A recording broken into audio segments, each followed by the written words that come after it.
奉安33年春，楚夏大战，骆家奉命出征迎敌，耗时2年，击退夏朝军队。骆家家主骆君安欲乘胜追击，开疆扩土。然楚皇竟是邪密指致，骆家主将当晚于帐中商谈至天明。第2日，骆君安领其亲卫数百人前往赵城议和，独留15岁妖女骆辞坐镇军中。怎料一入赵城，谈何是假？夏朝3皇子埋伏于赵城，待城门一关，夏军反扑，骆家100人如困兽之斗。骆家军以少敌多，浴血奋战数日，援军始终不至，满门忠烈坑死赵城。消息传来，骆辞率领骑兵卫日夜兼程支援家人。赶到时，只见骆家族人的数百尸体高垒于巨大的熔炉之中，夏朝3皇子于墙上一声令下，一把火，骆家满门忠烈尸骨无存，火光冲天，空气中弥漫着皮肉烧焦的味道。骆辞坐于马背上，与夏朝3皇子远远对视，天空乌云密布，电闪雷鸣，夜幕将至。第2天，楚国援军赶到时，赵城城门已破，只见夏朝3皇子的尸体被安邦剑刺穿，钉死在赵城城墙上，手段极其残忍，死状惨烈。而那安邦剑正是骆家家主骆君安的佩剑。一夜之间，赵城变成了一座死城，而骆家自己培养的军队麒麟卫也在这天夜里销声匿迹，活不见人，死不见尸。直到今日，夏朝3皇子的尸体还被安邦剑钉在赵城城墙上。3年来风吹日晒，雨打冬冻，早已只剩一具尸骨。无人收尸吗？一开始有的，可是第2日被收走的尸骸就会被再次钉在墙上，而每一个要收尸的人最后都会暴尸街头，无一幸免。渐渐的就没有人敢收尸了。无人知晓那一夜发生了什么，只知骆家死讯传来，举国悲痛，百姓们自发在门口挂起了白绫，长达1月之久，这是山林崩都没有过的待遇。没过多久，骆辞启程回京，入护国寺祈福守孝3年。骆家数百族人只剩下骆辞一人。骆家满门皆是可披甲上阵杀敌的将帅之才。骆辞是骆家最小的孩子，其父是大楚战神。其母定安夫人出生于江湖，曾孤身一人闯入敌军阵营，直取对方将领项上人头，不费一兵一卒定战场乾坤。他上面有一姐一兄，姐姐虽为端王之妃，却也从未缺席骆家的每一次出征。众所周知，此次出征，端王妃已经怀有身孕。其兄骆怀之排行老2，一把是神枪使的出神入化，世人称之手执战场上古凶兵，却护苍生安宁无恙的小战神。而骆辞却最是独特。据说定安夫人是在骆家山的观音庙里生的妖女。定安夫人无病无痛，一身康健，却偏偏比预产期提前了1个月。恰恰在观音成道日6月19，骆家全家前往观音庙祈福时，在那观音庙里诞下早产儿。定安夫人觉得这是天意，故给小女儿起名骆辞，取自骆家山上慈悲主观音洞内观世音之意，希望她怀有观音菩萨的慈悲之心，谨记骆家家训守社稷，护苍生，无愧天地，无愧于心。据说骆辞出生时，百鸟争先而出，围绕观音庙久久不去，仰天长鸣。护国寺主持玉禅大师向皇帝进言说，骆家妖女身背奉命。楚帝大喜，立刻下旨为骆辞和太子楚寻定下婚约，令骆辞及笄之后入主东宫。因为早产，骆辞自小身子骨弱，因而骆家对他的教养与骆家其他孩子皆是不同，并未要求他像阿子兄长一般可上阵杀敌，更多的是像京城闺秀，名门之后，贤德才学，柔情绰态，归姿艳逸，只为将来入主东宫。然而骆辞及笄那年正是赵城一战，自骆辞入护国寺祈福守孝后，这桩婚事便不了了之，一拖再拖。传闻说骆辞不仅身负奉命，那长相也是天下第一绝色，兰国盛产异域美人，但在骆辞面前也会自惭形秽。兰国太子贺兰宣荣曾评价骆辞的相貌上古既无，世所未见，归姿伟态，不可赞也。而兰国太子见骆辞时，他尚只有13、14岁，如今骆辞已经18岁，志气已脱，又该是何等的风华绝代，倾国倾城。如今守孝结束，骆辞年满18启程回京。清晨，一辆马车缓缓驶出了护国寺，寺内的高僧皆站在门口相送。15、16岁的小沙弥牵着身边老和尚的手，看着渐行渐远的马车，瓮声瓮气地追问：“师傅，活菩萨要去哪里？何时回来？”那老和尚正是护国寺的主持玉禅大师，他苍老的视线从马车上移开，低头看着小沙弥，悠远的声音轻扬慈悲：“活菩萨要去世间最繁华也最黑暗的地方，此去因再无归期。”一个年轻的和尚从后院赶来，双手合于胸前，恭敬到主持骆三娘子的婢子走前交代，说是后院的疗房里还有些许他家娘子的衣物未带走，烦请再留几日，派人回来取。想起那偌大的马车，玉禅大师面露疑惑，却也未深思，那便留着吧，让他们切不可去冒犯。沉默片刻，玉禅大师又问：“今日的大雄宝殿打扫了吗？”旁边一和尚笑嘻嘻的出声：“打扫了，可干净呢。”玉禅大师和善的笑了笑方圆：“你惯是个粗心的，要仔细些，别冲撞了佛祖。众人纷纷嬉笑起来。方圆不好意思的挠了挠头，脸红着争辩道：打扫大雄宝殿我可不敢粗心，怕里面那81座金身佛像怪罪我。大家心里了然，纷纷赞同他的话。众所周知，大楚君王热衷佛教，大楚境内大大小小的寺庙数不胜数，而护国寺则是楚国规模最宏大、香火最鼎盛的寺庙，也是皇族祈福祭祀的场所。护国寺里供奉着81座金身佛像，正因如此，3年前在天下极负盛名的佛子七琼也游离暂住于此。是夜，明月高悬，秋风瑟瑟，除了负责扫洒收拾的小僧人，整个寺庙处于一片寂静之中，时不时从后山传来野兽的吼叫和劲风吹拂树叶的沙沙声，阴冷诡异，山雨欲来。一白衣女子从佛子七琼的屋里出来，关门的一瞬间，屋内的人似是说了什么。女子关门的手一顿，苍白轻薄的唇一张一合，清冷柔和的声音随风消散：此去诸般罪孽，我一人承担，只求沉冤得雪，告慰亡灵，愿君保重。女子关上门，决绝地转身离开。屋内穿着金线绣纹白色袈裟的男子缓缓闭上了眼睛，额间一颗朱砂痣让一个圣洁的人在夜里染上了一丝妖气，清润如暖玉的声音轻如柳絮，只求沉冤得雪，告慰亡灵。第2章，火烧81座佛像。女子一出门，几个戴着獠牙面具的暗影从黑夜中现身，不远不近地跟在女子两侧，呈保护姿态。白衣女子最后进入了寺院的一间疗房内，若院中还有和尚，她定会发现这不是骆家三娘子祈福的住所吗？青丘推门进来，把托盘里的药轻放在桌上，心疼地看着立于窗前的素衣女子，满头青丝浓密乌黑，用一只木簪轻挽，就这么披散在身后，几缕发丝在萧瑟的秋风里轻扬，柔一般白皙纤细的手指堪堪扶着窗沿，瘦弱的好像难敌秋风。谁能想到，在众目睽睽中回京的女子，此刻却再次出现在护国寺里。嗨嗨，断断续续的咳嗽声响起，浮在窗沿上的纤纤玉指轻掩在薄唇边。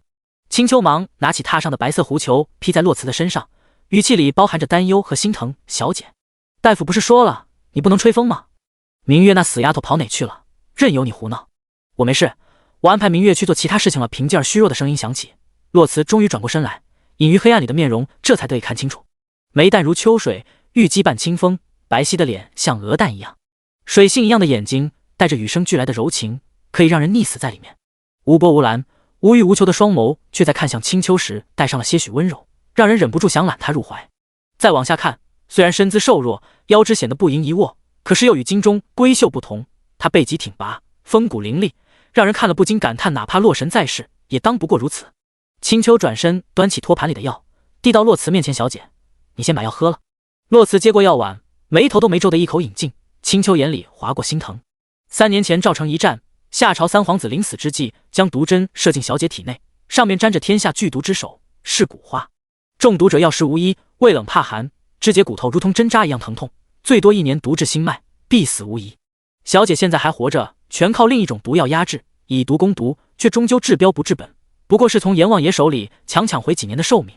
青丘还记得，小姐从骆家山醒过来的时候，不顾劝阻，拖着病弱之躯，谋划布局，手帕上日日沾血。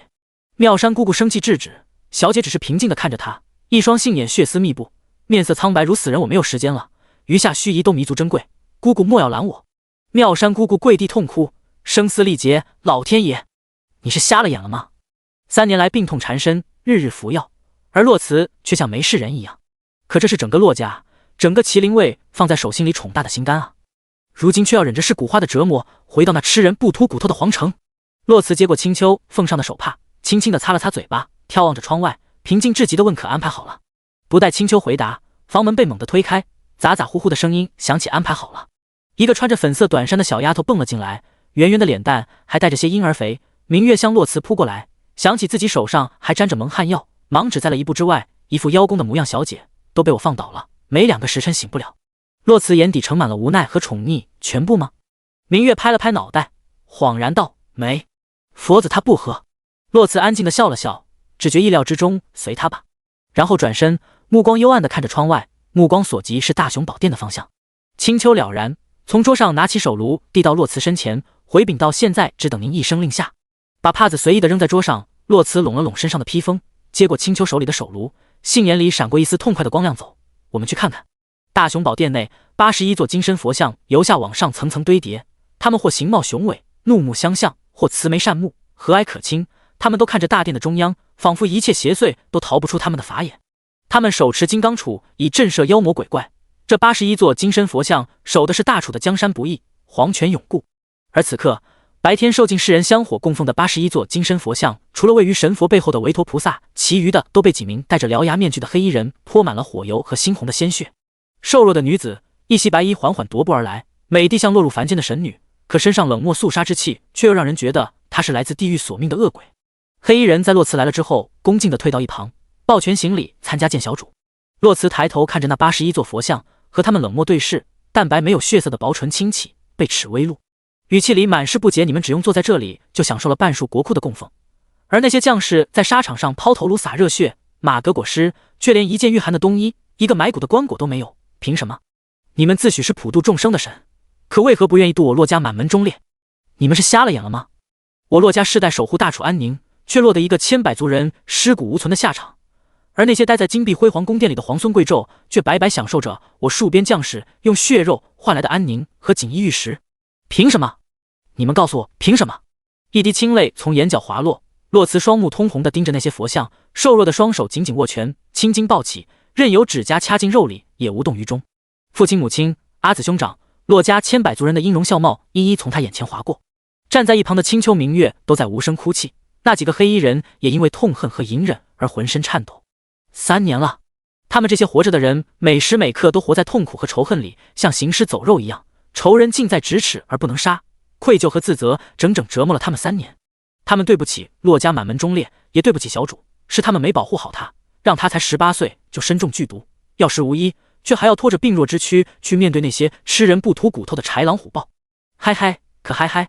因为情绪激动，洛慈剧烈地咳嗽着，一丝鲜血从嘴角流出。青丘明月忙擦干眼泪，上前扶住洛慈，紧张道：“小姐，妙山姑姑说了，你不能情绪激动，会加速是骨花进入心脉的。”洛慈用手背蹭去嘴角的血渍，把满嘴的心甜咽进肚子里，冲青丘明月摇摇头，给他们一个安抚的眼神，眸中水光之后充满了力量。放心，仇人1日未杀，我最后这口气就不会断。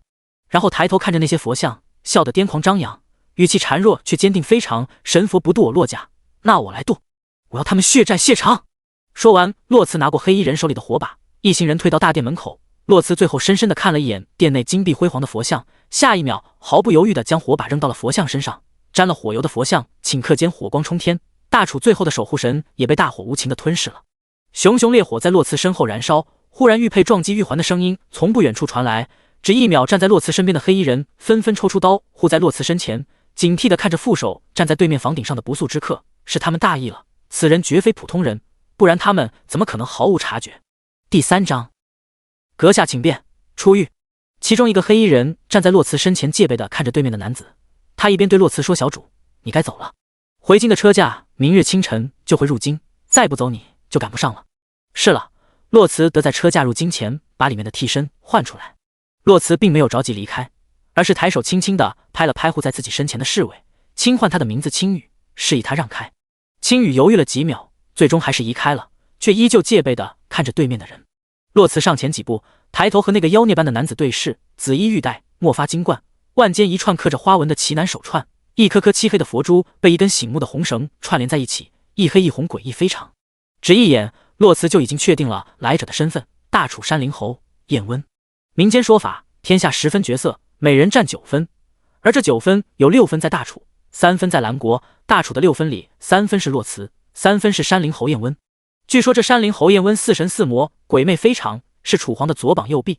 3年前曾为楚皇平定楚下战乱，为大楚换来了如今的安稳。年仅25就已经身居高位，一人之下万人之上，就连太子在他面前都得自降辈分，小心行事。和燕温相貌的美名截然相反的是，他在朝堂战场之上对待敌人的杀伐果断，不假辞色。好笑的是，这样的一个人却偏偏信佛，自入室起便佛珠不离手。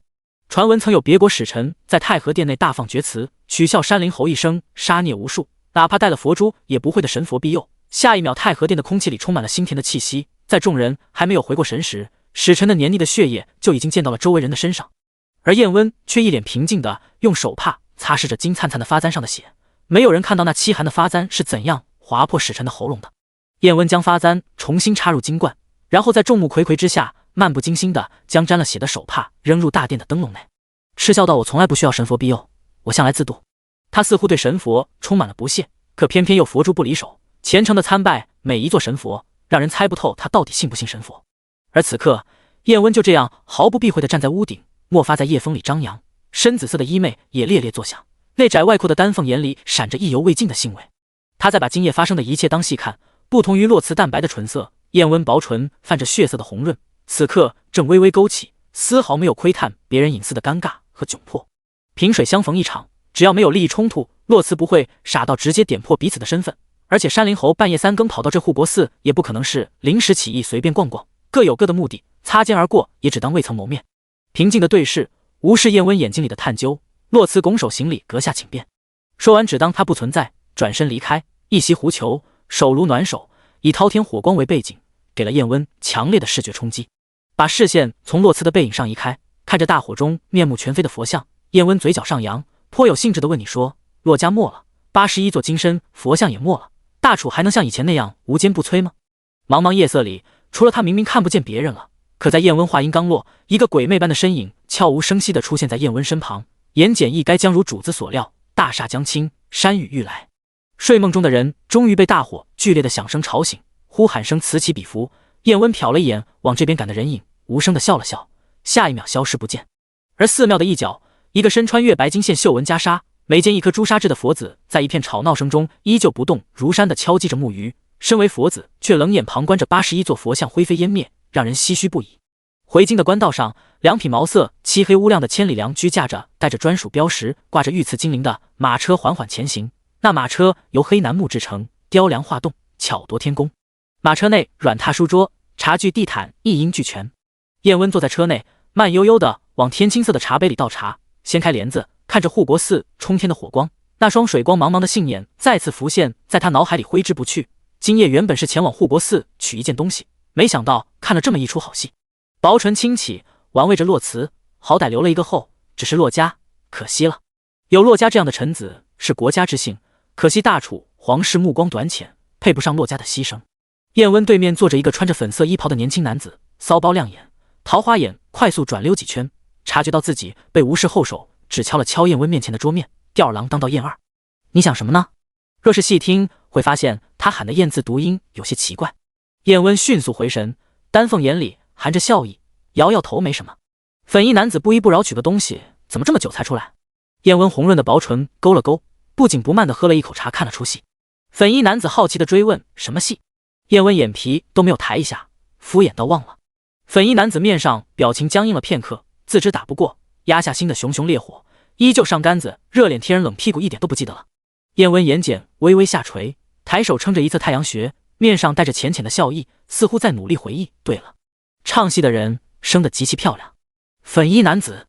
另一边，一袭白衣，一匹黑马。黑夜里，洛慈打马而来，双腿狠狠地夹了一下马腹，马鞭挥动尖划破长空，凌厉作响。在嘶鸣声中，黑色的汗血宝马飞驰在小道上，青丘明月和那几个黑衣人紧随其后。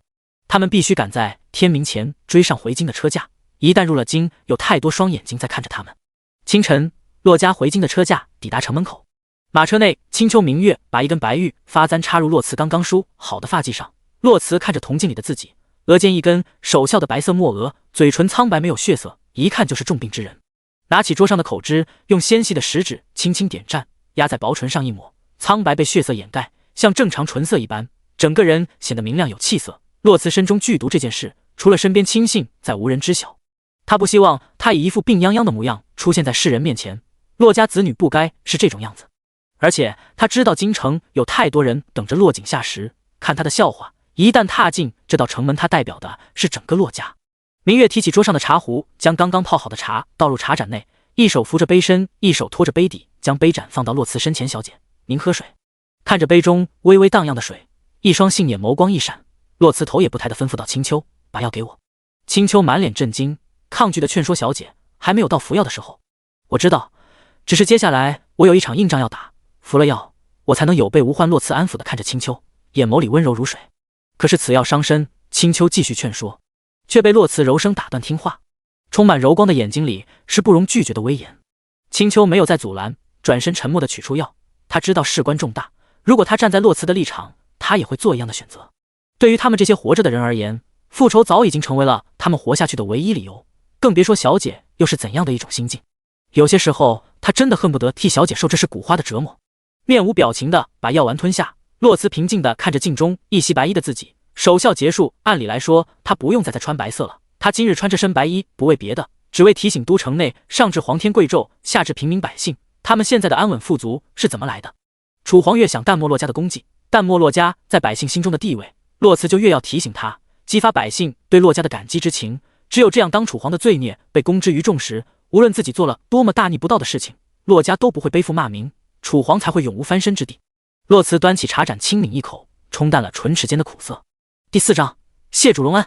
马车徐徐驶入城门，街道上热闹的声音透过车帘传进洛慈的耳中，小贩的吆喝声，孩童的嬉闹声，旁边酒楼上武林少年推杯换盏、慷慨陈词的声音。洛慈很矛盾，这3年来洛家的家训在他脑海里越来越模糊了。就比如现在看着百姓安居乐业、富足康健，他本应该高兴才是，可他就是笑不出来。母亲从小在他耳边说的观音当慈悲，似乎正在被什么逐渐吞噬泯灭。他发现观音好像不会慈悲了，为什么呢？因为神佛不渡观音。忽然，一串急迫的马蹄声由远及近，然后伴随着马的嘶鸣声和马蹄落地的声响，洛慈的马车被迫停了下来。车辕上驾马的人看了一眼来者的行头，不动声色地对马车内的洛慈解释：“小主好像是宫里的人。”下一秒，阴柔尖锐的声音自车前响起，传陛下旨意，请洛家三娘接旨。洛慈无声地勾了勾唇角，眼眸里划过不屑，一切不过是意料之中。街道上一片寂静，所有人的目光都落在了马车上，百姓们低声细语：“洛家三娘，那不是洛将军的遗孤。”这话一出，大多数人的眼光变成了敬佩和感激，更有甚者想起了洛家忠烈，不由得热血沸腾。众目睽睽之下，从车帘里缓缓伸出了一双手，只见一个丫鬟扮相的女子先从车里出来，然后转身恭敬地掀开帘子，朝里面伸出了手。众人的视线随着他的动作一顺不顺地盯着马车，只见一只白皙如皓月、纤细如葱根的玉手缓缓地搭在了丫鬟的手上，下一秒，一身校服的女子出现在了人们的眼前。四周顿时响起了一片吸气声，过后是针掉在地上都有声响的寂静。一双杏眼清丽如山间碧水，无喜无悲地看了一眼众人，最后落在了那个手持圣旨的公公身上。察觉到他眼睛里一闪而过的高傲，洛慈在低头瞬间眼眸里划过一丝狠戾。皇帝近视，李公公自皇帝是太子时期就服侍在侧，深得楚皇信任。洛慈记得3年前楚下大战，那封置洛家满门于死地的密旨也是他送去的。就因为他是皇帝近臣，所以当他携皇帝密旨前往，父兄没有丝毫怀疑，哪怕胜利在即，马上就可以大获全胜，依旧按楚皇令仅率洛家族人前往贾楚边界召成议和。谁知议和是假，等来的是楚下联手坑杀洛家满门，而那所谓的密旨也死无对证，没有人会知道洛家埋骨的真相。洛慈永远忘不了阿紫撑着最后一口气把这个弥天大谎告诉他时，他所经历的崩溃和绝望。他在军营里等着家人归来，等来的却是所谓的下朝违约坑杀洛家满门的消息。洛慈终于明白过来，李公公千方百计把他留在军中的目的，若非他身上有所谓的奉命，楚皇又岂会管他的死活。连夜，尚被蒙在鼓里的洛慈率领麒麟卫奔赴赵城，无人知晓赵城那一夜发生了什么，只知第2日镇守赵城的夏朝三皇子的死讯从赵城传出，军队无一生还。等到第2日楚国军队赶到时，打开城门，只见穿着银色战甲的洛慈披头散发，满身鲜血的抱着怀中刚刚出生的婴儿，跪在那尸山血海里。离他最近的那具尸体正是端王之妃洛家大娘子洛福。众人才想起来，洛家大娘子上战场时已身怀6甲，婴儿幼嫩的身躯被白底红纹的布料包裹。众人定睛一看，才发现那是在战场上令敌国闻风丧胆的麒麟卫军旗，以白色为底色，用红线绣出一头神兽麒麟，威风凛凛，守楚国江山100年。鲜血顺着地上的沟沟壑壑一路蜿蜒到援军的脚下，他们记得那是一个阴雨天，婴儿的哭啼声在倾盆大雨里一声又一声。那个从始至终没有抬头的女子就跪坐在那里，面无表情地看着面前的尸体，沾满血的手如机械一般一下又一下地轻拍着婴儿的背脊。忽然，他缓缓抬头看着赶来的援军，那一眼如寒潭一般凄凉刺骨。他们不知道发生了什么，也不知道这一切不过是楚皇的阴谋，他们只是觉得眼前这个曾经统帅3军的女子好像和以前不一样了。这一刻，她像来自地狱的厉鬼，鲜血模糊了她的面容。一个大胆一点的将领上前一步，单膝下跪请罪，末将来迟，请洛娘子责罚。洛慈淡淡的看了他一眼，摇了摇头，异常平静起来吧。君要臣死，他们这些人又有什么罪呢？只不过是楚皇的一条狗，不知缘由，只拿打耐罢了。洛慈撑着地，慢慢的站了起来，紧了紧怀中的婴儿，一步步的向城门口走去。那将领见洛慈要走，又追问到：洛娘子可要清理战场？洛慈终于停下了脚步，像想起了什么，眼眸里闪过癫狂，苍白的嘴唇肆意上扬，薄唇轻启，呵呵。卞清霸说完头也不回的上马离开。片刻后，清理战场的士兵满脸恐惧，踉踉跄跄的跑了回来。将军，整个赵城无一活口。洛辞下了马车，放开了青丘搀扶的手，将双手放于腹部，身姿修长，挺直有力，不同于世家贵女的柔弱。洛辞身上的是将军风骨，杏眼如同深不见底的潭，所有的力量蕴于其中。再次和李公公对视时，洛辞已经带上了温和的笑意，杏眼里是与生俱来的柔情似水。下跪行礼，不卑不亢，洛辞接旨。李公公居高临下的瞥了一眼洛辞，展开那明黄色的圣旨，尖锐的声音响起：奉天承运，皇帝诏曰：洛家满门忠烈，战死沙场，护国有功，朕为之动容，特追封洛将军为义安王，赐定安夫人为义安王妃享一品诰命。其女洛辞素贤仪举，笃循礼法，玉秀名门，性秉温庄，特封保贤郡主，赐金千两，100亩良田。钦此。一字一句落在洛辞耳中，紧贴腹部的手心被指甲掐出了血痕，面上却是一副感恩戴德的样子，额头紧贴着手背，磕头谢恩。洛辞待洛家满门，谢主隆恩。忽然人群中有人高呼：洛家为大楚守土开疆，扫平四夷，定我大楚万世之基，是大楚的守护神。没有洛家，就没有如今的大楚。我等跪谢洛家满门忠烈。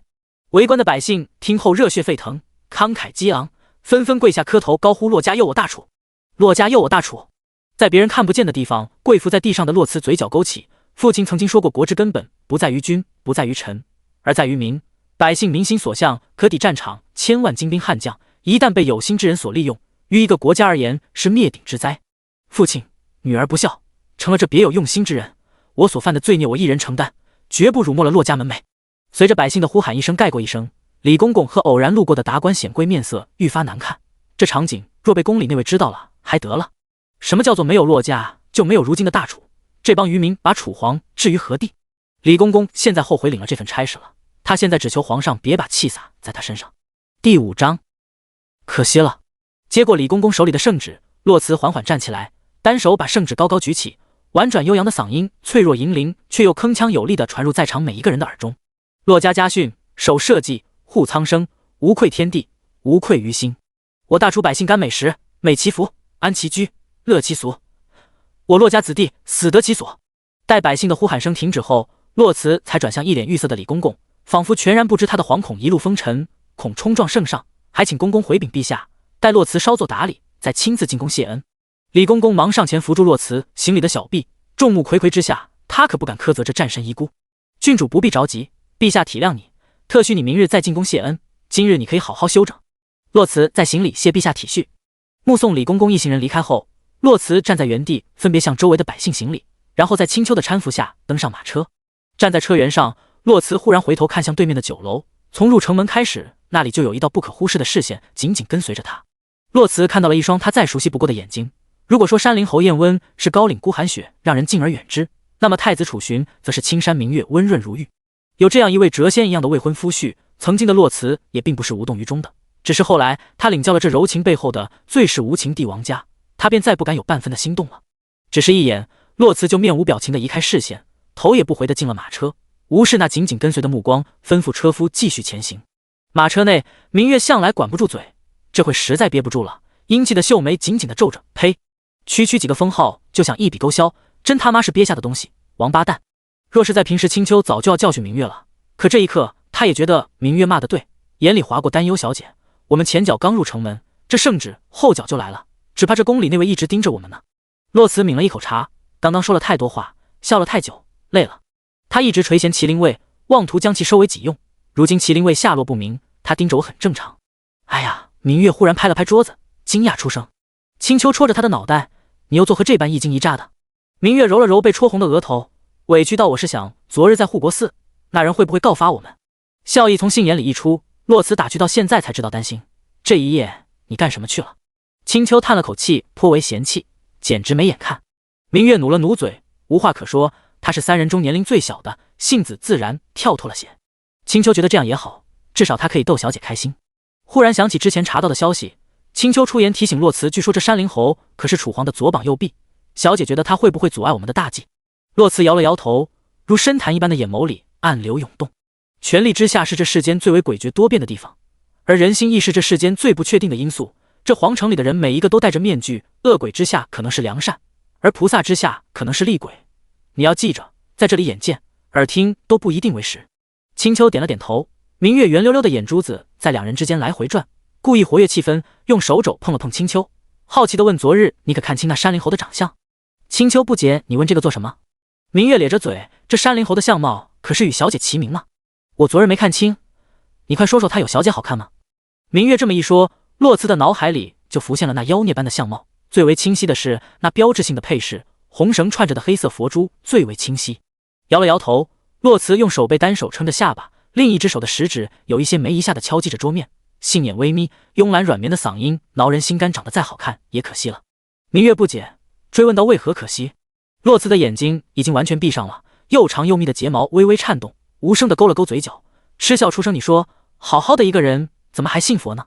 青丘忙扯了扯明月的衣袖，示意他莫要再说了。明月闭了嘴，是了，小姐恨极了神佛，又怎会喜欢信佛的人？安静了片刻，洛慈似是想起什么似的，朦朦胧胧地睁开眼睛，里面弥漫着困倦之意，眼泪汪汪，懒洋洋地交代：对了，晚些时候把我新做的衣衫送去端王府，再问问楠楠最近缺什么。青丘犹豫了几秒，还是问出了口：小姐不去看看小世子吗？洛慈敲击桌面的手一顿，只是续一便恢复如常不了。青丘眉眼间带着忧愁，自从3年前小姐在赵城里把刚刚出生的小世子带回端王府，就离开了京城，再也没有见他一面。按理来说，小世子是这世间小姐唯一的亲人了，可偏偏小姐就是不愿见他一眼。小姐不爱小世子吗？青丘知道是爱的，3年来，小世子的每一件衣衫，每一双鞋子都是小姐亲手做的，她细心地记着他的尺寸、喜好、生辰，不是不想见，而是不敢见。毕竟小世子的出生是大小姐的死换来的，那是从小到大为小姐遮风挡雨的阿紫，也是她的心结。徐徐前进的马车在侍卫的吆喝声中停了下来，轻语的声音隔着帘子传入洛慈耳中：小姐到了。洛慈掀开车帘，就看见一位50来岁的中年男人带着一群人站在将军府门口，翘首以盼。那是将军府的管家晋伯，曾经是洛将军的得力手下，后来在战场上受了伤，便留在府中当管家了。晋伯在看见洛慈的一瞬间失了眼眶，忙迎上前。50多岁的男人在这一刻语气微微颤抖：小姐。眼角的皱纹被失意浸染，眼眸里一会庆幸一会痛苦。庆幸的是洛慈还活着，痛苦的是只有洛慈还活着。洛慈下车上前扶住欲下跪行礼的晋伯，刚欲说话，远处传来宫里太监火急火燎的声音：保贤郡主。一行人同时眼神一灵，却都片刻恢复如常。洛慈整理整理了衣袖，看向来人，一年轻的小太监走在前面，后面跟着几个侍卫抬着一块被红布盖着的东西。小太监笑得和善：郡主，这是陛下亲自的匾。说完，他身后的侍卫抬手掀开那红布，龙飞凤舞的几个大字：易安王府。晋伯脸上的笑意在听到太监的声音时就消失了，此刻再看到这块匾更是阴郁至极。只有洛慈平静地看了一眼匾，饮下眸里的暗涌，从容淡定地接话：洛慈谢陛下隆恩。那小太监完全没有察觉到将军府的人似乎没有丝毫的喜悦，只觉得自己领了这么大的差事，定要好好办好才是，说不准还能回去讨赏呢。这么一想，小太监面上更是应情，继续道：郡主可要现在换上？嘴上这么问，可心里却想这是多大的恩宠啊！晋伯拳头一紧，洛慈脚下微动，不动声色地移到晋伯身前，背对着他冲青丘招了招手，客气道：那便换吧，劳烦公公了。青丘会意，取出一枚金叶子塞进小太监的手里。洛慈便不再管这些人，转身进了将军府。只听晋伯大声吩咐下人：看什么看，麻溜的把小姐的东西搬进去。第6章下马威。府里的布置和出征时一模一样，不一样的是，此时的将军府人丁稀少，有些寂寥。操练场上空无一人，马厩里良驹不在，听不见骆家军的欢声笑语、嬉笑怒骂。晋伯饮下眼底的凄凉，上前请示小姐可要入主正院。如今骆家只剩洛慈一人，他理应做家主位。洛慈摇摇头，都原封不动地留着，我依旧住麒麟居。说完，面无表情地扫视了一眼院子里来来往往的下人，和晋伯相视一眼，示意晋伯回屋说话。晋伯会意点头。麒麟居内，洛慈坐于上座，2名侍卫守在门口。接过青丘端过来的茶青抿一口，将茶盏置于桌上。洛慈看着站在下手的晋伯，询问：这3年你在京中可有查到密旨的下落？未曾。小姐，你说这密旨会不会还在赵城？晋伯皱着眉，脸色凝重，又继续道：或者已经被毁了。若是前者倒还好，若是后者，那当真就是死无对证了。洛慈揉了揉额角，幽潭一般的眼眸微微一凝。那一夜我们掘地3尺，10多年的枯骨都刨出来了，若密旨还在赵城，也应当找到了，没找到说明没在。至于毁了，更不可能。当初父兄带着密旨前去议和，他们一死，楚皇便派出密探暗中搜寻，至今未果，说明密旨尚未落入他们手中。只要这样，我们就还有机会。给我继续查。洛慈放在桌上的手紧紧握拳，隐于平静后的暗涌溢出眼眸，有力地传入在场的每一个人的心中。青羽看着上座的女子，眸中的倾慕奔涌而出。就是这样一个柔柔弱弱的女子，是整个麒麟卫的定海神针。世人皆道骆将军战无不胜，攻无不克，殊不知真正坐拥三军，部署战略的是在后营中出谋划策、运筹帷幄的骆家三娘。只因她自幼体弱，又背负着未来太子妃这一特殊的身份，为避免招来不必要的麻烦，未对外人说过她的惊世之才。3年前的赵城一战，青羽更是目睹了一直身处后方、锦衣罗裙的洛慈身披银甲，手持破山剑，破开赵城大门，亲手斩杀夏朝3皇子和一众余孽。那是他第一次以这样的形象出现在众人面前，那时他才知道，原来这位传闻中最不像骆家人的三娘子，一手破山剑使得出神入化，顷刻之间断人生死。其实他不比被称为小战神的骆家二郎差。许是青羽的视线太热烈，在洛慈看向他的那一刻，青羽立刻低头隐去。洛慈只看到那乌黑的脑袋，杏眼里闪过不解，只片刻便如常，也未深究。洛慈想起刚刚院子里来来往往的下人，又看向晋伯询问晋伯，这府中可是新添了些人？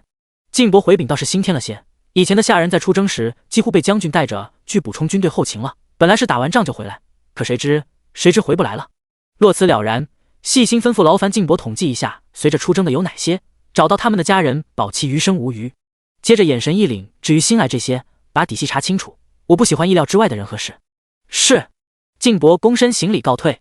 是夜，明月前去端王府送东西，还未回来。青丘将洛慈满头乌黑茂密的头发擦干水汽，服侍他喝下药后，关切道：“小姐早些休息吧，明日你还要进宫呢。”洛慈没有应声，只是撑着下巴看着窗外朦胧的夜色。你说那护国寺的风何时能吹到这京城？青丘这才想起，小姐看的方向恰好是护国寺，抿了抿唇，那边传来消息，佛像被毁，楚皇震怒，太子恐动摇民心，故有意封锁消息。洛慈勾了勾唇角，眼里是毫不掩饰的嘲讽：“呵，天下悠悠众口，他又瞒得了几时？”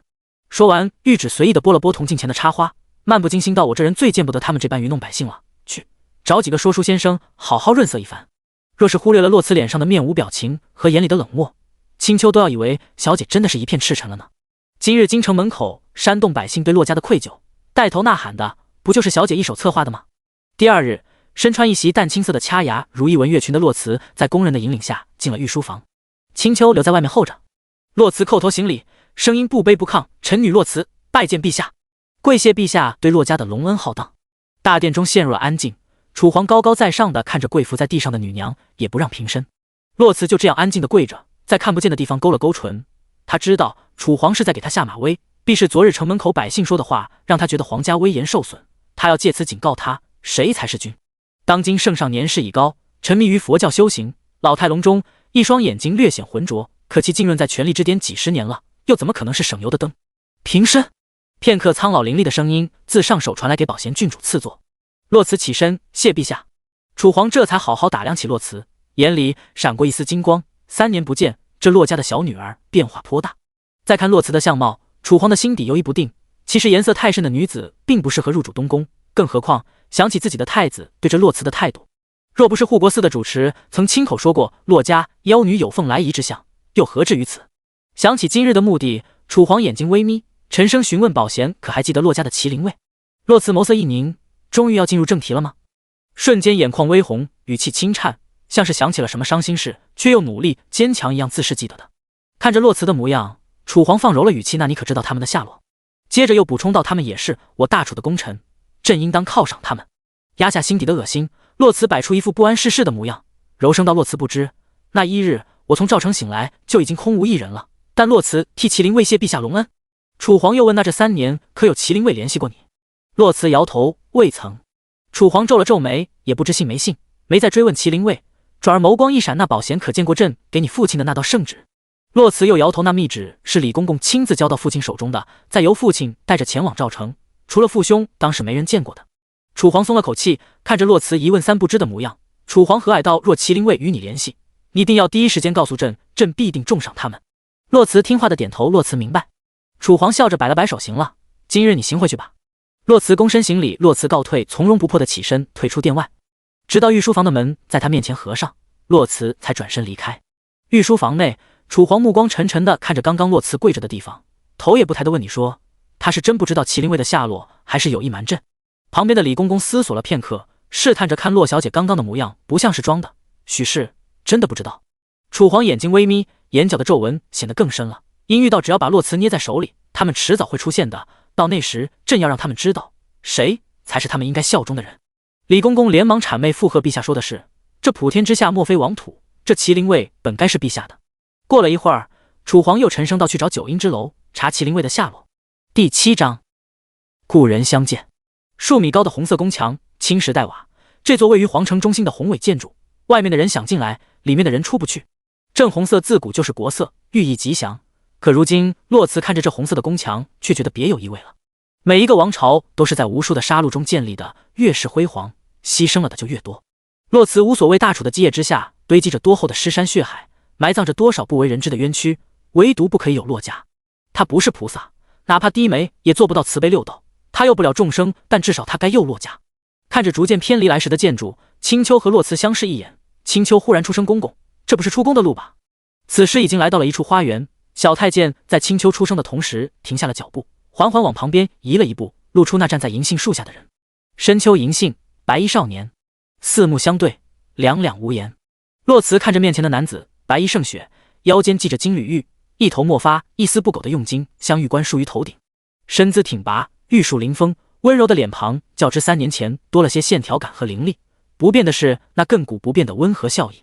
都说大楚太子人中龙凤，温润如玉，是当之无愧的君子。其实他和洛慈是一样的人，眼眸里是与生俱来的让人溺死在里面的柔情，最具迷惑性了。此刻他满眼温和，上前一步，看着洛慈薄唇轻启，如沐春风小瓷。洛慈退后一步，弯腰行礼：“臣女见过太子殿下。”无声地拉开彼此间的距离。楚寻挺直的腰背有了一瞬间的僵硬，想要搀扶的手不动声色地收了回来，附于身后，唇角上扬，眼眸带笑免礼。洛慈起身，平静从容，不知殿下有何事吩咐。楚寻看着与自己一步之遥的女子，此刻的他与她有君臣之意，而无儿女之情，眼眶发涩，怎么这般生疏了？你以前不都唤顾南溪哥哥吗？洛慈眸光微动，太子楚寻，字南溪。低头错开视线，洛慈恭敬：“臣女惶恐，年幼无知，冒犯了殿下。若姑许你冒犯呢？”楚寻欺身上前，想靠近他，很想，却还是在看到他秀眉微蹙时停下了脚步。他终究舍不得。臣女不敢。洛慈后退一步，急声道：“若殿下无事，臣女便先行告退了。”说完也不等太子准许，就转身离开，只留给站在原地的太子一个背影。楚寻看着那一抹青色消失在拐角，眼底凄凉上浮：“姑只是想看看你罢了。”在并退众人后，又自言自语道：“他是真的长大了，还是知道了？”想到后者，楚寻脚步不稳，踉踉跄跄的后退几步，跌靠在银杏树的粗大树干上，修长如玉的双手负于面上，一暗卫忽然现身，想上前搀扶，却在下一秒听见太子略微颤抖的声音：“石安，姑有悔。”石安缓缓地收回手，默不作声地站在一旁。洛慈忙着离开，没有注意脚下的路，回神时只听到青丘提醒他：“小姐，前面就是明真长公主的宫殿了。”洛慈脚下一顿：“柔家吗？”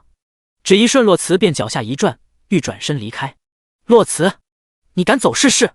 明媚张扬的声音从身后传来。洛慈背对着柔真公主，双手握拳，紧了又松，松了又紧，最后无力地叹了口气，缓缓转过身来。而入目所见却让洛慈心口一疼，这还是曾经那个大楚王朝最张扬最尊贵的长公主吗？曾经3000青丝金凤钗，宝蓝锦衣牡丹花，而如今将双10年华，却满头白发，白发被随意的盘起，衣衫素雅的不像话，一双凤眼娇俏上扬，却水光潋滟。怎么3年不见不认得我了？见洛慈不说话，眉头紧缩，一副委屈的不得了的模样。明真公主只是站在原地，缓缓地张开双臂等着他。下一秒，洛慈便冲进了明真公主的怀抱，明明是恶狠狠的质问，却因为哽咽而可怜的不行。“你怎么把自己活成了这般模样？那你呢？”明真公主把洛慈的脸从自己怀里捧起来，再次问：“那你呢？洛慈，你又为什么把自己活成了如今这般模样？”洛慈没有回答。为什么？他能告诉明真吗？能告诉他洛家满门被他父皇联合敌国坑死造成吗？若是让明真知道了，他这样爱憎分明的性子，让他怎么活啊？明真公主擦去洛慈眼角的眼泪，笑着说：“宫里人多眼杂，你先出去，父皇已许我宫外建府，不日我就会搬出去了，到那时我再去找你。”洛慈点点头：“好，我等你。”回府的马车内，洛慈无力地靠在车壁上，双眸紧闭，那满头白发在他脑海中挥之不去。他的头发怎么回事？青丘眼底无奈至极，3年前二郎的死讯传回京中，传言明真公主一夜白头。呵呵呵呵，洛慈把脸埋在手心里，语气悲凉：“你说这算不算造化弄人？这命运最是任性了。京中谁人不知明真公主爱慕洛家二郎，自幼便穷追不舍，死缠烂打，为了他生生熬到了17岁都未成亲。这10多年来，京中但凡对洛家二郎有非分之想的女子，那一个没吃过明真公主的苦头？那可是当金皇后的嫡出公主，太子的亲妹妹。洛慈依就记得3年前出征时，军队已至京城门口，明真穿着一袭宝石蓝的叶地水袖百褶凤尾裙，头上戴着镂空飞凤巾，步摇打马而来，展开双臂拦在大军之前，张扬的声音响彻3军。洛怀之，我等你回来娶我，反正只要我活着，也没人敢嫁你，不然你就等着洛家绝后吧。众目睽睽之下，军队百姓鸦雀无声。洛慈记得兄长默不作声地看着对面马上的明真。就在所有人都以为明真公主又要无功而返时，10多年来从未有过回应的兄长却沉声许诺：“好，等我回来娶你。”明真公主也没有料到会得到回应，欢喜来得猝不及防。10多年的等待终于得到了回应，一双凤眼被泪水湿润。她说：“好，洛怀之，等你回来，我保你洛家子孙满堂。”可是谁也没料到，等来的是洛家满门战死沙场，尸骨无存。从那以后，艳丽如骄阳的女子卸红妆，去锦衣白衣守孝，把自己困在深宫里，没有再出去过半步。洛慈眉头紧缩，痛苦不堪。这3年，自己表面在护国寺守孝，实则前1年待在洛家山观音庙里养病，之后2年四处奔波，步步为营，根本没有时间守孝。于自己而言，报仇比守孝更重要。而明真这3年却是实打实的守孝，守本不该他守的孝。洛慈真的不知道该怎么办了。楚皇有罪，可明真无罪。他恨楚皇，恨不得将他碎尸万段，可他爱明真啊。这是自幼与他一同长大，情如亲子的人，这是兄长许诺终生的女子。洛慈知道最好的办法就是离明真远一点，只有这样，到最后明真才不会陷入两难的境地，维护他的尊荣。可面对明真的靠近，他是真的不知道该怎么办了。洛慈自嘲地笑了笑，嘲讽的语气里带着悲切：“我自以为可心硬似铁，可终究难舍慈悲。”洛慈这个名字于自己而言本身就是一个诅咒。第8章，菩萨自此不佑神佛。是说阁，京城最大的说书楼和戏院。1、2两楼是说书的地方，来消遣的大多是平民百姓。再往上去就是京城最大的戏院子梨园，那里就是真正的销金窟了。才初秋，京城已萧风四起，不同于夏暑的闷热，于普通人而言，这正是凉爽的好时节。可于洛慈而言却是痛苦至极。是谷花的毒让他极度畏寒。一辆不起眼的马车缓缓行驶，车内洛慈被一袭银线绣纹白色狐裘包裹着，蓬松柔软的白色绒毛簇拥着他纤细的脖颈。内里一件同色系的白绫石榴裙，不盈一握的腰肢被绣着银线花纹的腰带束着，若仔细看便会发现那腰带上绣着的是神兽麒麟。因为恶寒，洛慈的面色更显苍白，白皙的脖颈上青色的血管若隐若现，无精打采的杏眼水光朦胧，一头墨发乖顺地披在身后，浑身上下没有一处不透露着他的脆弱。是谷花的毒遇热会加速侵蚀心脉，导致毒发，而冬天深秋的寒冷却可抑制毒性扩散。要命的是，中了是谷花的人都极度畏寒，也就是说寒冷可以让洛慈活得久一些，却也会加剧他的痛苦。马车徐徐驶进一条深巷，最后停在了一处不起眼的院子前，这便是说阁的后门了。青雨的声音从外面传来：“小姐，到了。”洛慈缓缓睁开眼睛，不过一瞬间里面的朦胧就被清明所取代，刚刚的娇软仿佛都是错觉。洛慈刚要起身，小姐，青秋出声打断。回头一看，只见青秋从桌上拿起一个手炉，无声的递到洛慈眼前。洛慈笑得温和，眸中满是柔情有心了，然后接过来握在手里，任由青秋给他戴上帷帽。青雨扣了扣门，一个小厮从里面打开一条缝，露出一双眼睛，警惕道：“你们是谁？”青雨从怀里掏出一块令牌递到他眼前，小厮看了一眼令牌，瞳孔冷缩，话都说不明白了，手忙脚乱地打开门：“贵人里面请。”然后小心翼翼地关上了门，恭敬道：“贵人稍等片刻，我去请我家管事。”不过一会儿，一个40来岁的中年男子从前面赶来，面上从容不迫，可脚下却透露着急切。是说阁有好多个后门，可有一个隐于暗处，只接待手持烛龙令牌的人，这也是这道门3年来第一次被敲响。中年男子只是看了青雨一眼，随后立马躬身行礼，然后看向一旁戴着帷帽的女子，颤颤巍巍间嘴里吐出来2个字：“小主。”在管事的指引下，洛慈一行人来到了2楼的一处雅间，正对着1楼大厅的地方被一块纱帘挡了起来。安置好后，青雨便吩咐管事离开，屋里只剩下洛慈、青雨和青秋3人。青雨掀开帘幕的一角往下看，只见坐在大厅中央的说书先生一切就绪，不经意间2人视线相交片刻。青雨撤了回来，立在洛慈身后：“小姐，开始了，可要把帘幕撤了。”洛慈摇摇头，不用了，这样即可杏眼里划过一丝兴味。好戏开始了。下一秒，楼下传来醒目拍桌的声音，那说书人手中折扇一答，今日说书聊一聊那京城之外护国寺。台下看客纷纷捧场，愿闻其详。便听那台上窸窸窣窣，醒目惊堂开讲。只见那说书先生眉飞色舞，手中折扇指点江山，慷慨激昂话说，那护国寺之所以被称为大楚的守护神，原因有二：其一，护国寺里求姻缘最是灵验，这其二嘛。说书先生扫视着众人，故弄玄虚，你们可知是为何？台下一留着络腮胡的大汉吐了嘴里的瓜子壳，抢答道，不就是里面供奉着81座金身佛像吗？大汉猛拍桌子，怒喝，这谁人不知？你倒是讲些我们不知道的来。说书先生忙安抚道，好汉莫急，好汉莫急，且听我细细道来。说书先生抹了一把胡须，我大楚建朝200余年，耗时150年才制成那81座金身佛像，将其供于护国寺内，保我大楚子民福运昌隆，消灾灭殃。可就在几日前的夜里，护国寺忽然着了大火。奇了的是，这大火偏偏只烧在供奉佛像的大雄宝殿内。那天夜里火光冲天，方圆10里都被照得恍如白昼。待大火扑灭时，人们发现有80座佛像被烧成灰烬，而唯独有一座完好无损，没有半点火烧过的痕迹。你们可知是谁的神像？说书先生询问众人，听客纷纷追问是谁？你快说说到底是谁？说书先生挑眉一笑，也不再吊众人的胃口，话锋一转，这留下来的就是佛教的护法神韦陀菩萨。众人瞠目结舌，面露好奇。说书先生不给他们反应的机会，继续抛出重磅。韦陀菩萨虽金身未毁，却被改得面目全非，浑身上下被鲜血涂抹，面部被重新雕刻，慈悲不在，如厉鬼现世，让人看一眼只觉得毛骨悚然。而那放生池内的水也在一夜之间全部变成了血水，恐怖非常。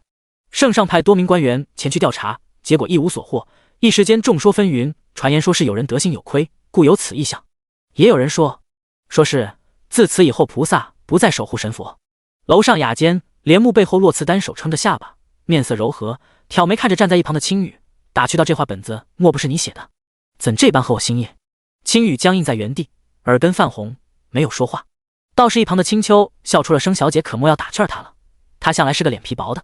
洛慈笑着不说话，把手炉捧在腹部，杏眼里笑意开出了花，动人心弦。忽然青羽神色一灵，瞬间移到洛慈身前，手欲拔剑，对着门口厉声道，谁？一小丫鬟站在门口，将手里的一块帕子递给青羽，圆溜溜的眼睛却看着洛慈，我家公子请娘子上楼一叙。接过青羽手里的帕子，看着那边角处绣着的一枝红梅，洛慈笑着问他可是生气了？小丫鬟没有回答，洛慈拍了拍青羽握着剑的手，示意他把剑收回去，看着小丫鬟说，他这会儿可得闲。正歌台上唱着呢，公子上台前交代，若娘子这会儿上去，他就不收你钱了。小丫鬟正常的传话，洛慈却能想象那人说这话时该是怎样做作的表情，眸光微转，瞪进清澈的眼眸里带着丝丝笑意。梨园头牌，韩知公子的曲儿向来千金难求，我今儿倒是捡了天大的便宜了。小丫鬟躬身做了一个请的动作，恭敬地跟在洛慈身侧，走上3楼，未见其人，先闻其声。入目是一个巨大的戏台，台上的人带着浓重的妆容，眉眼浓艳，唇角牵情，兰指开合，岁不以礼，风情端雅，媚而不妖。很难想象这样的人会是一个血气方刚年近30的男子。等进去，洛慈才发现偌大的观众席除了最靠近戏台的那个位置有人，其余的空无一人，这可不像是头牌该有的门面。察觉到洛慈的疑惑，身侧的小丫鬟解释道，今日是有人包场了。洛慈笑着温和地问，那我现在进去会不会不方便？小丫鬟连忙摇头，方便的，那人也是公子的友人。第9章，多谢侯爷。洛慈也不再多问，在小丫鬟的引领下坐到了那人身旁，将帷帽取下递给青丘，还没来得及打招呼，一杯清茶出现在他面前。洛慈的注意力并没有在茶盏上，而是那只握着茶盏的手，修长白皙，骨节分明，劲瘦有力的手腕上带着标志性的奇楠手串，那根红绳的穗子一下一下的扫在洛慈的心上。和护国寺那晚一样的紫衣玉带，不同的是头发没有再用金冠束起，而是用一根白玉簪随意的半挽在脑后，多了些性感和慵懒。洛慈起身欲行礼，却被男人沉声打断，噤声。燕温随意的靠着椅子，一只手的指腹有一下没一下的敲着桌面，虽然在和洛慈说话，可一双漆黑如深潭的丹凤眼却一直看着台上，好似真的在认真听戏一般。洛慈只能坐下，渐渐的也把注意力放在了戏台上。听戏人独爱柳寒枝不是没有道理的，爱他戏大于人，爱他空灵幻觉，爱他幽切曲调，爱他文藻词华。说起戏曲，这天下谁人不识柳寒枝？只听他高叹低吟，缓缓唱到，我所思兮，远在天涯。欲往乡从西，四隔万重烟霞。我所盼兮，犹先归家。欲往乡依稀，碎了梦中图画。凭据平散已看透，自珍自重当坚守。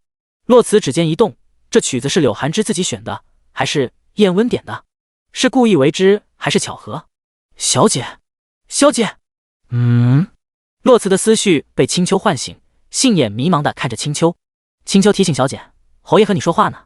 洛词转头看着坐在旁边的燕温，他的视线不知何时已从台上移开，正满眼兴味地看着自己。洛词在看台上，只见戏早已经唱完了，柳寒枝也不见踪影，许是去后台卸妆了。燕温的视线就这样直勾勾地落在自己身上，没有丝毫避讳。洛词不得不开口问道：“侯爷，您刚刚说什么？”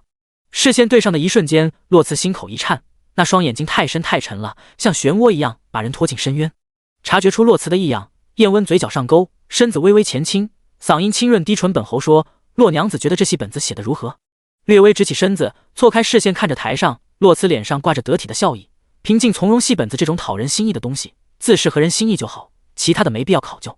燕温握着手里的台本，眼睑微微下垂，眸中意味不明。哦，洛娘子是觉得这戏本合人心意，却不合逻辑。说完把台本往洛词跟前一递，不依不饶道：“洛娘子觉得哪不合逻辑？”洛词没有接他手中的台本，只是端起桌上的清茶抿了一口，意有所指道：“这世间的爱恨情仇，哪能如戏文中这样轻易的说放下就放下？侯爷应当清楚，我们这一生有很多东西到死都看不透，放不下。”洛词看向燕温，毫不避讳的与他对视：“难道侯爷此生没有看不透、放不下的人或事？”燕温面上的笑意渐渐淡了，内窄外扩的丹凤眼里眸光闪动，诡谲多变，舒缓的语气中是不可忽视的侵略性。放不下的事儿，倒是有放不下的人。视线放肆的在洛词面上游移，道还当真没有。洛词微微低头，提起桌上的茶壶，给彼此添茶，借此避开他的视线，把茶盏往燕温跟前一推：“侯爷的话可别说太满了，现在没有，万一以后遇到了呢？”燕温的视线随意一扫，落在洛词因为低头而从壶球里露出的一小截脖梗，忽然觉得手心一痒，仿佛在他手心里微微用力就能折断。在洛词推茶抬头的一瞬间，燕温移开了视线，不动声色地将戴在腕间的佛珠摘了下来，随意盘着。想起他在护国寺放的那把大火，燕温只觉得这洛家三娘子可不像他看起来这么柔弱。再抬头，燕温似是乏味了，兴致缺缺的起身，随意的理了理宽大的紫色衣袖：“本侯有些乏了，就先回去了。洛三娘子请便。”洛词起身相送，擦肩而过的一瞬间，忽觉手肘一麻，捧在手心的手炉从手里滑落，惊慌间被一只玉手轻易的接住。然后在洛词还没有回过神来时，燕温一只手自然地握住了洛词的手腕，另一只手捧着手炉放在他手中，三指巧合地落在洛词的脉搏上，眼睛却看着洛词的眼睛：“洛三娘子小心些。”洛词眸光一凝，从容不迫地抽回被燕温握着的手腕：“多谢侯爷。”燕温嘴角带笑，擦肩离开，却在背对着洛词的一瞬间眸底暗沉，脉象没有异常，只是那手怎么凉的跟冬日的湖水一样。燕温身后的侍卫古里目瞪口呆，四肢僵硬地跟着自家主子。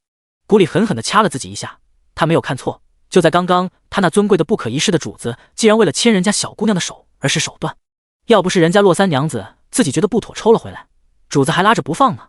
古里咽了口口水，真是活久见啊。主子。等燕温的身影消失在楼梯口时，青丘着急出声。无碍洛词视线落在自己的手腕上，他查不出来的，毕竟自己在洛家山观音庙里的那一年可不是白躺的。青羽，小姐有何吩咐？查一查这山灵侯，这样深不可测的人绝非池中之物，别让他影响我的计划。青羽微微点头，停顿了片刻，请示道：“小姐，楚皇找上了九阴之楼，想和我们做笔生意。”洛词猛地转身，眉头一拧：“什么生意？”青羽犹豫了片刻，查其灵位的下落。久久的沉默后，洛词漫不经心地拨了拨手炉，眼底一片阴翳。那就告诉他，当年赵城一战，麒麟卫可能被夏朝收编。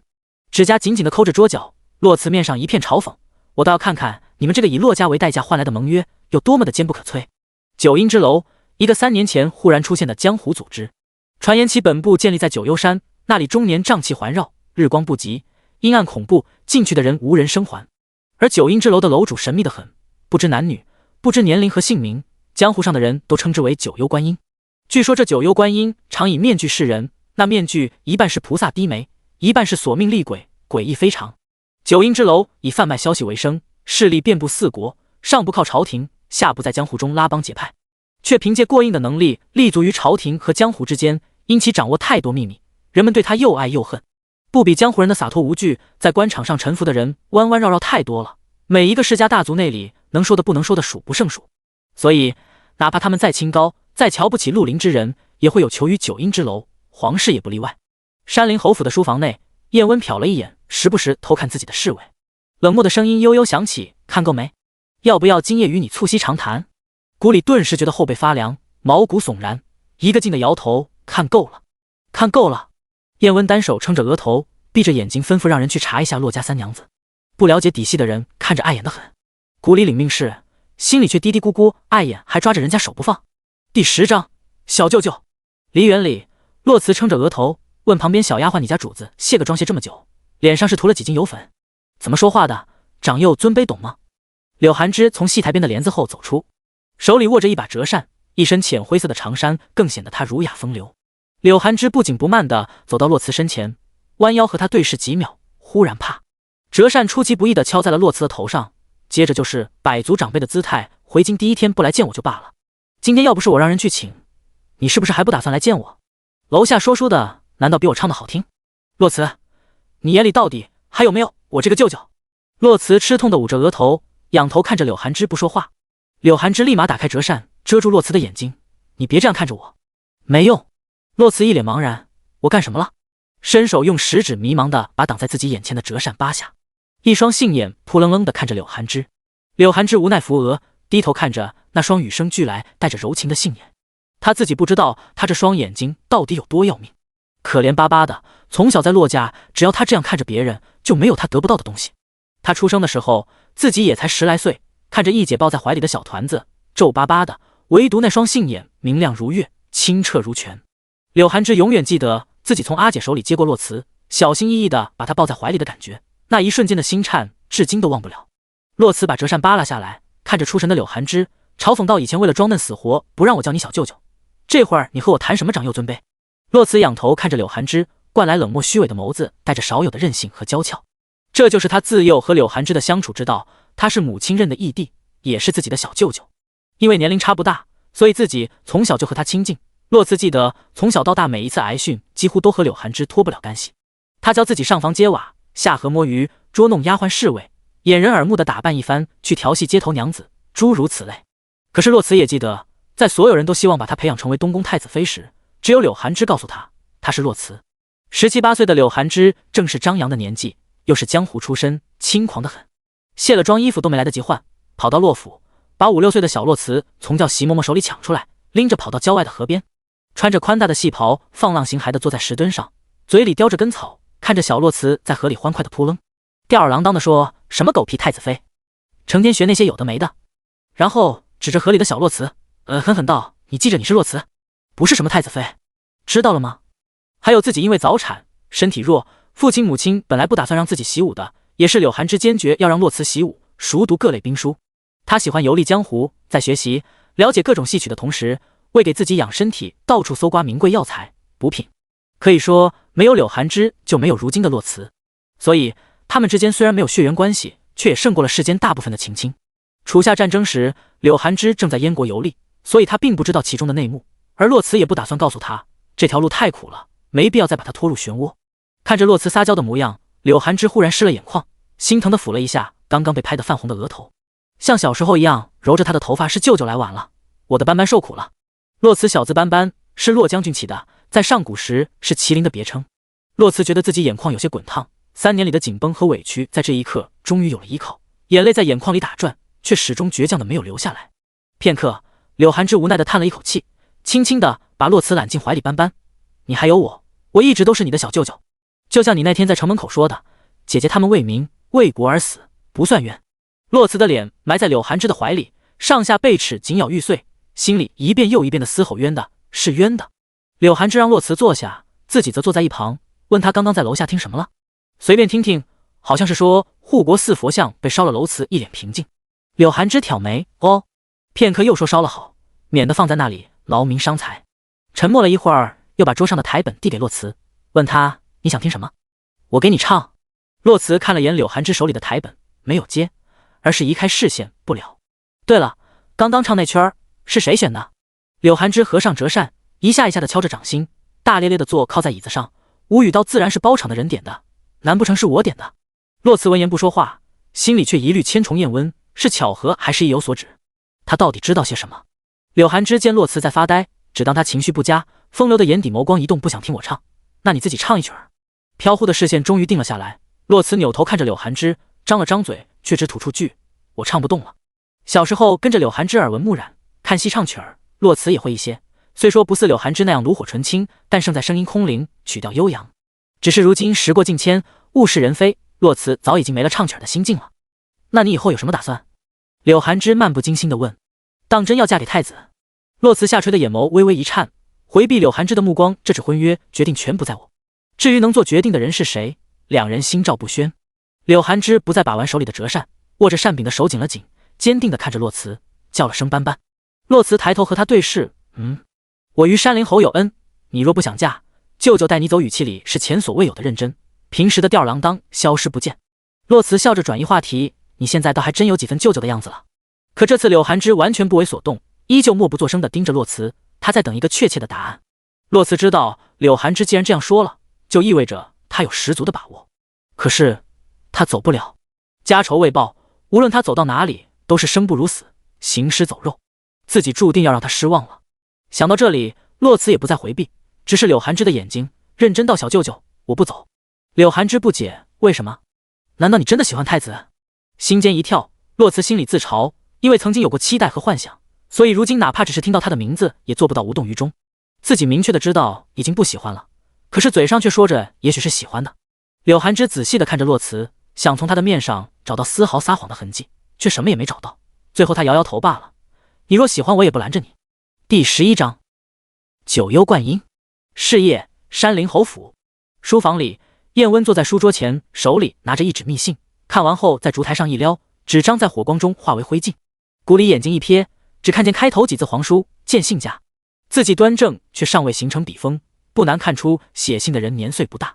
古里脑海里浮现那小大人的模样，摇了摇头，出声说道：“小主子，怕是惦念爷了。”燕温把灯笼重新照在烛台上，不置可否，竟写些没用的东西。古里没回话，他倒是知道小主子像谁了。燕温冷冷地瞥了古里一眼，还有事儿？古里一颤，下意识开口：“没有。”“不，有。前些日子皇上的人找了九阴楼，寻找麒麟卫的下落。”燕温下颌微微上抬，示意古里继续，然后接着看桌上的文书。今日九阴楼的人进宫了，说麒麟卫可能在当年的赵城一战中被夏朝收编了。燕温执笔的手一顿，片刻后缓缓放下，丹凤眼微微上跳。可能九阴楼贩卖的消息什么时候是可能了？古里摇摇头，他也想不通，那爷觉得宫里那位会信吗？嘴角上扬，薄唇一张一合，燕温语气嘲讽怀疑的种子一旦种下，自会野蛮生长，最后操控肉体，所以信不信由不得他。只是这背后操纵的人会是谁呢？古里浓眉紧锁，能在他们眼皮子底下，还能让九阴楼为他们传递假消息，只怕身份不简单。九阴楼自建成至今，可从未卖过假消息。12鸟破坏楚下盟约，会是谁呢？燕温脑海里再次浮现出那个冲天火光里的白色身影，却也只是猜测，没有证据来佐证。只是陈生道再查。古里应声，恭敬地站在一边。一会后，燕温的视线从桌上的文书上移开，抬头问季修明：“找到了吗？”“还在查，有消息说有人在京外玉山见过他。”燕温捻了捻手里那一张薄纸，若细看会发现那是一张印着楚国科举文印的答卷。1年前科考，一纸策论尽显经世之才，季修明这个名字震惊朝野。就在所有人都以为这个寒门学子必将封侯拜相，前程似锦时，他却缺席了最后一场殿试，从此销声匿迹，渐渐被大多数人所遗忘。古里不解爷为何非找到他不可。燕温随意地将手里的答卷折起放入柜中，视线放远，嗓音清雅的：“此稀世之才，可助燕朝重登4国尊皇位。”古里震惊，他虽然不了解季修明，但他相信他主子的判断。他现在只觉得热血沸腾，燕朝从4国之主跌落已经太久了，他们都渴望重回尊皇位。属下定全力追查。义安王府，麒麟居灯火辉煌，黑夜的房屋被影卫层层守护着，连只苍蝇都飞不进去。青羽吩咐过，但凡有些许的风吹草动，无拜帖擅闯者，勿论缘由，可先斩后奏，格杀勿论。比起外面的重重肃杀，而屋内却一片祥和，暖黄色的烛光温暖柔和。洛慈和青丘坐在桌前，手里拿着绿色的布料，一针一线慢慢穿梭。明月撑着下巴，满脸羡慕：“哎，做这么多小事子穿得过来吗？”又俏皮地扯了扯洛慈的衣袖：“小姐，要不给我做一件吧？”青丘毫不留情戳了戳明月的脑袋，斥责到越来越放肆了。明月努了努嘴，刚要说话，却被敲门声打断了。一扭头就看见青羽站在门口。洛慈看了一眼门口，平和道：“进来吧。”然后低头继续缝制衣衫。青羽进来后，双手奉上一小巧竹筒，面无表情道：“小姐，那边传来的消息。”洛慈放下针线，从他手里接过，打开竹筒，从里面取出一张小纸条，徐徐展开，上面没头末尾的写着4个字：如意房，玉山。洛慈看后，面上展露出愉悦的笑意，月后即焚。重新拿起针线，嘴角上扬，柔声道：“明日去趟如意房。”如意房，京城最大的青楼，里面的女子能歌善舞，美妙绝伦，是众多达官子弟消遣娱乐的场所。其背后的势力也是错综复杂。与妓院不同，青楼的女子允许卖艺不卖身，其中不乏多才多艺又自视清高的美人，但也有些是被卖入其中，无才无艺，空有美貌，被迫卖身的可怜人。第二天，几名戴着面具的神秘人不请自来，如意房丢失了一名默默无闻的舞姬。奇怪的是，就是这样一个不为人知的小角色，却让上面的人大怒，让人四处搜查，整个如意房上下遭殃。房里的人纷纷猜测，这小角色怕不是什么重要人物。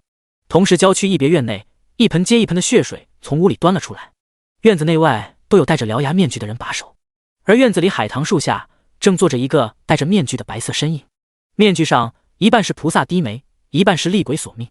白色的精灵云锦在阳光下熠熠生辉，上面用金线绣着杨柳枝。他端坐在石椅上，背脊纤细却挺拔，端起茶盏轻抿一口，一举一动皆是风骨。若是细看，你会发现那白金腰带上绣着栩栩如生的烛龙。屋内时不时传来女子凄厉的惨叫声，和屋外的平静形成鲜明的对比。他身边站着一个戴着獠牙面具的黑衣人，在女子的痛呼中开口解释：“我是在如意房的暗牢里找到他的，遍体鳞伤，奄奄一息。”九幽观音没有说话，可捏着茶杯的玉指却用力一握，杯中的水在晃动中溢了出来。一会儿，痛呼声渐渐停止了，一位中年女大夫从屋里出来了，走到海棠树下，抱拳行礼禀小主。那位姑娘已无大碍，只是身上的伤怕是会留隐疾。伤得很重。九幽观音放开茶盏，无怒无喜地问。女大夫面色隐忍，语气里却是她自己都没有察觉到的怒气。边伤、铁烙、绝子药，还有一些秦楼楚馆里的阿杂手段。只见女大夫越说越生气，她才16岁，真是一群畜生。沉默一会，女大夫回头看了一眼屋里，叹了口气，可惜了，这么好的一个姑娘，她要是愿意委曲求全，也不至于落得这般田地。并没有像女大夫一样义愤填膺，没有人能看到那副面具之下的表情。九幽观音的嘴唇略显苍白，一张一合平平静静地问她什么时候醒。女大夫恭敬道：“晚些就会醒了。”天色渐渐暗了下来，季婉音缓缓睁开眼睛，身上如同刀割一般疼痛，血淋淋的伤口已经被包扎得干干净净。醒了，柔和的声音从另一边传来。忽然响起的声音吓得季婉音一个瑟缩，循着声音的方向，她看到了屏风那侧的身影。她食指紧紧地抠着被子，紧张地问：“你是谁？”白色身影绕过屏风，出现在她床前。季婉音在看见那块诡异的面具时呆愣了好一会，回神后，她眼睛里透露着戒备，继续追问：“你到底是谁？你想干什么？”淡淡的薄唇一勾，转了转手里的暖炉，清冷的声音悠悠响起：“他们都叫我九幽观音。”第12章，求他不如求我。不多时，白色的身影从屋里出来，手里握着一块玉佩，交代院子里的侍卫带他回九幽山，其余的等他好了再做安排。到了门口，又忽然停下脚步，思索了片刻，再次回头：“务必照顾好他，我不喜欢欠别人。”然后片刻都没有停留，带着10来人静直离开。屋内，季婉音坐在床边，泪流满面，可眼睛里却带着久违的笑意。泪水之后是下定决心的坚定。刚刚对话再次浮现在他的脑海里。1年前退出科考，被人暗地里打压，试图阻断，人生潦倒。婉娘，为了你，他的一身傲骨可折得7、8碎了。我可以助他重拾傲骨，还他一身清正，帮他拿回原本属于他的锦绣前程。他的以后是平步青云，还是跌落谷底，取决权在于你。季婉音把玉佩交出去的时候，忽然感觉自己松了口气。过去10多年里是自己拖累了他，这一次他要帮他选。阿兄，我要你做你所喜，扶摇直上。是夜，玉山的羊肠小道上，2行人一个自东，一个自西打马而来。自西来的那行人正是从郊区别院出来的九幽观音。一声长喝，玉手里的缰绳用力一拉，伴随着马的嘶鸣和马前蹄落地的声音，为首的白衣女子率先停了下来，跟在身后的黑衣人们也急忙勒马。小主，为首的黑衣人出声询问。只见白衣女子缓缓取下了那块诡异的面具，露出那张皓齿蛾眉、青女素娥的面容。这可不就是洛家3娘子吗？那为首的黑衣人便是青羽了。3年前，麒麟卫从赵城消失，不多时，江湖中9阴之楼拔地而起。然而没有人会把两者联系在一起。洛慈反手把面具扔进青羽怀里，悠悠道处理了。青羽不解地问道：“属下不明白。”洛慈耐心解释：“多一个人知道，就多一份风险。季婉英没有必要知道我的身份。我的目的是季修明，而季修明得知道他要效忠的人是洛慈。”青羽点头：“属下明白了。”说完抬头看了看乌云密布的天空，时不时伴随着电闪雷鸣。青羽忧心道：“小主，要下雨了。”洛慈看了一眼天空，收回眼神：“那便快些。”马鞭凌厉地划破漆黑的夜空，一行人直奔玉山山顶。而另一边，黑马紫衣也直奔山顶。玉山山顶有一座破败的寺庙，因为玉山地势陡峭，高不可攀，悬崖四削，沟壑四凿，上山的路途崎岖艰险，所以渐渐的寺庙便无人打理供奉了。山顶秋风怒号，婆娑黑夜里，破庙内透出微弱的烛光。不似外表看起来的破败，寺庙里面虽简陋，倒也整洁干净，像是被人细心打扫过一样。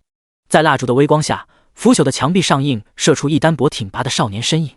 供桌前面放着一张矮脚桌子，一布衣男子端坐于前，手里的笔小心翼翼，时动时停。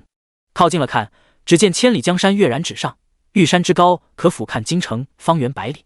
画作已经完成，布衣男子却执笔于空中，迟迟未落，清澈明亮的眼睛平平淡淡地看着桌上的画。他在思考，在犹豫。片刻，他舒眉浅笑，如春日暖阳，沁人心脾。手里的笔缓缓落在画作的右下角，洋洋洒洒落下3字：季修明。笑意还未盛满眼底，季修明似乎想到了什么，鱼跃像潮水般退去，喉咙微缩，吐出一声自嘲的笑意呵。起身不再看桌上的画一眼，缓缓地跪在了佛像前面，面白如玉，目似繁星，额头落地，虔诚跪拜，声似暖玉，为贴听者葬福。修明舍弃仕途，只求佛祖佑晚娘安好。求他，不如求我。清冷的女声从屋外传来，下一秒寺庙的破门就被人从外面推开了。狂风灌入，季修明猛地回头，青色的发带在风中凌乱。不知何时，外面下起了绵绵细雨。季修明看着屋外撑着伞的白衣女子，眉眼柔情，姿态清冷，一手撑伞，一手执炉，雨滴自伞骨划过，滴落在地上。四目相对，多年以后，季修明依旧记得洛慈出现的那一刻风雨的味道。这世间总有一个人的出现，让一切平凡变得独特美好。把伞递给青羽，洛慈踏进屋内，青羽紧随其后，其余的黑衣人迅速排开守在门口。青羽贴心地把门从里面关上，为洛慈遮住风雨。季修明已经从地上站了起来，重新坐回桌前，谁都没有开口说话。洛慈披着毛茸茸的狐裘，慢悠悠地踱步到佛像前面，纤细的玉指随意又慵懒地扫过公台，杏眼若有似无地打量着破败小巧的佛像。转了一圈，视线重新落在了季修明的身上。朝饮木兰之堕露西，西餐秋菊之落英，故风神如玉溪，倜傥出尘。洛慈觉得自己错了，哪怕豺狼恶，命运期，公子一身清正，傲骨不折。只是怎么感觉像个闷葫芦？季修明既坐下之后，便着手给自己倒了杯茶，仿佛洛慈不存在一样。直到洛慈端起公台上的红烛，缓缓倾斜，滚烫的蜡油自佛像头顶浇下，冷却凝固，覆盖了瓷杯。季公子，知道京城如意坊吗？保持低蜡的姿势，洛慈头也不抬地问。季修明皱了皱眉，并不说话。谁人不知如意坊是京城最大的青楼？我从里面救出来一个姑娘，好不凄惨。心口一紧，修明心中隐隐猜测，有一种不好的预感，但又一遍一遍地安慰自己，不会的，晚娘在青城。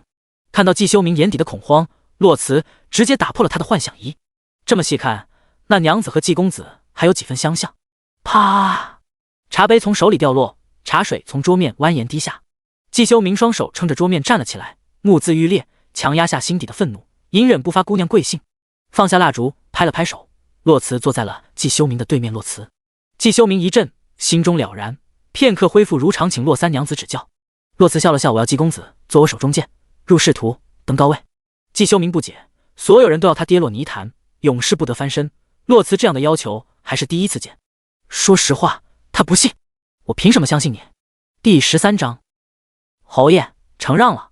意料之中的怀疑，洛慈并不介意我做生意讲究明码标价，不占便宜也吃不得亏。你同意了，我自会让人好好照料他。你若不愿意，我也不会伤害他，但也只能把他送回去。毕竟交易嘛，还是你情我愿的好。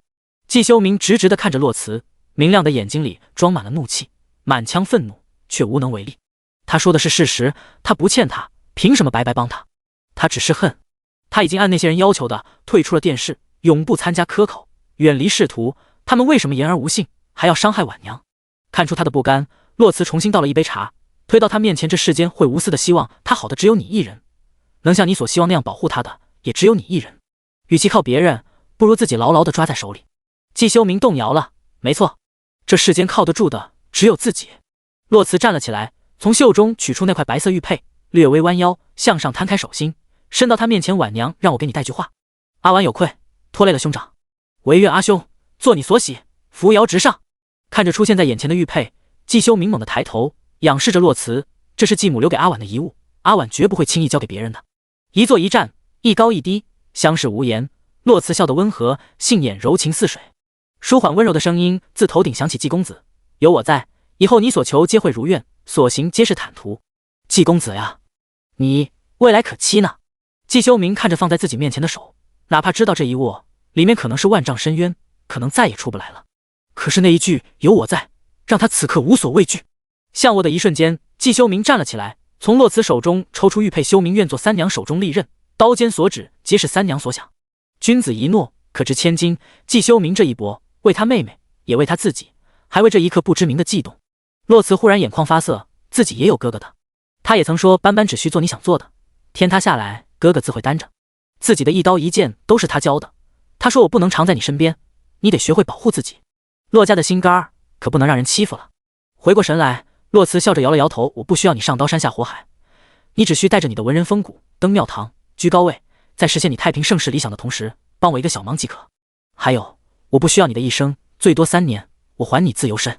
季修明面露不解，刚想问，忽然外面有人敲了敲门。洛慈转身，只听门外的黑衣人警惕道：小主有人来了。紧跟着是刀锋出鞘的声音。青羽眼神凌厉，和洛慈对视一眼后，门被从外面破开。看到来人，洛慈一顿，皱了皱眉，怎么哪都有他？燕温甚至剑未出鞘，只是把剑压在了对手的脖子上，步步紧逼。看到洛慈之后，燕温栗树般的眉毛吃惊一挑，旁边忙着打斗的顾里更是一脸茫然，一走神，肩膀多了一条血色。嘶！燕温看了一眼骨里的伤口，薄唇扯出一抹狠厉的弧度，利剑出鞘，泛着寒光的刀刃直取被他压制住的人的脖颈，那人根本不是他的对手。紧急时刻，洛慈凌厉出声：青羽。他们活着的每一个人于洛慈而言都是恩赐，不到万不得已都不能弃。下一秒，青羽的身影如同鬼魅一般闪现，拎刀挑开了这致命一剑，然后抓住那人的肩膀，迅速后退，和燕温拉开距离。燕温把剑放于身侧，看着青羽，凤眸中划过一丝暗芒。好身手！洛慈抬脚欲上前，季修明担忧地看着洛慈，洛慈安抚地看了他一眼，波澜不惊地指了指桌上的画：这幅画可以送我吗？当然，季修明不知道他葫芦里卖的什么药，却下意识地答应。洛慈愉悦地笑了笑：那麻烦你现在把它包起来，好吗？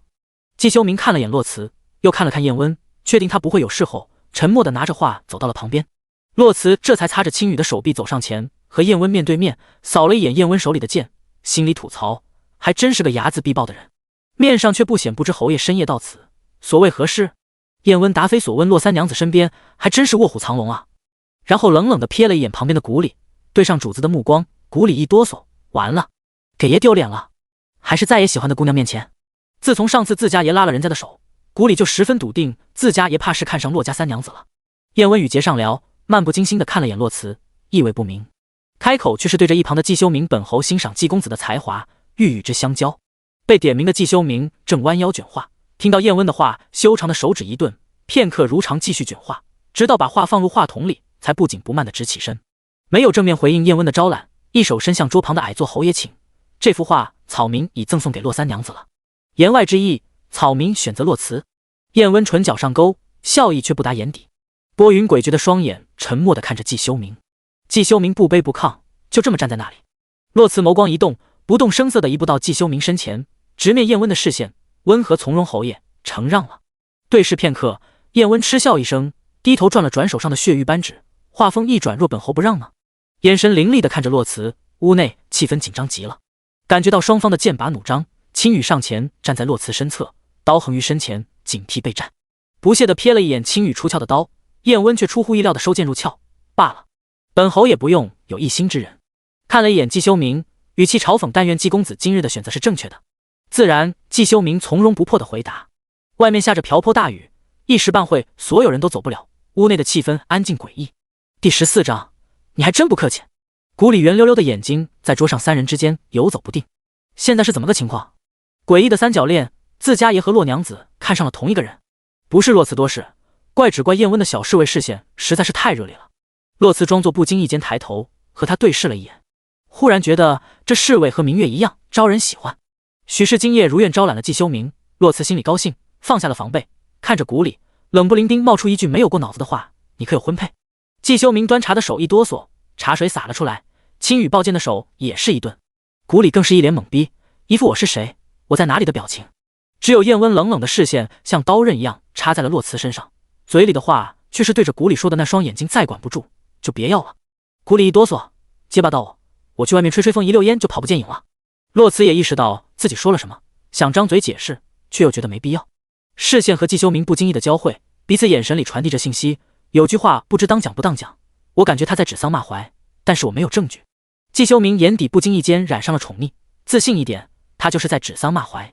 洛慈，好吧。屋内的人沉默的不像话，火烛燃烧的噼啪声和雨落屋檐的声音清晰可听。破朽的木门被从外面推开，滋滋声刺耳酥麻。一白发老者背着一竹篮，苍老的手牵着一个6、7岁的小男孩出现在门口。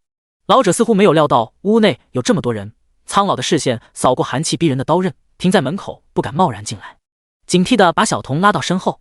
洛慈看了眼老者背篓里的东西，不过是些普通的草药，应该只是碰巧避雨的人。视线扫过那栋的瑟瑟发抖的小男孩，洛慈无波无澜的视线变得柔和，柔声细语道：“外面雨大，老先生快进来避避雨吧。”见老者犹豫，洛慈又道：“孩子还小，可别落下病根。”老者低头看了看孩子，见洛慈长得慈眉善目，不像坏人，而且他说的也对，这才牵着小孩走了进来，感激道：“多谢活菩萨。”听到这一称呼，洛慈面色一僵，又迅速恢复正常，嘴角在不被人察觉的地方自嘲地勾了勾，自己什么时候变得这样敏感和小题大做了。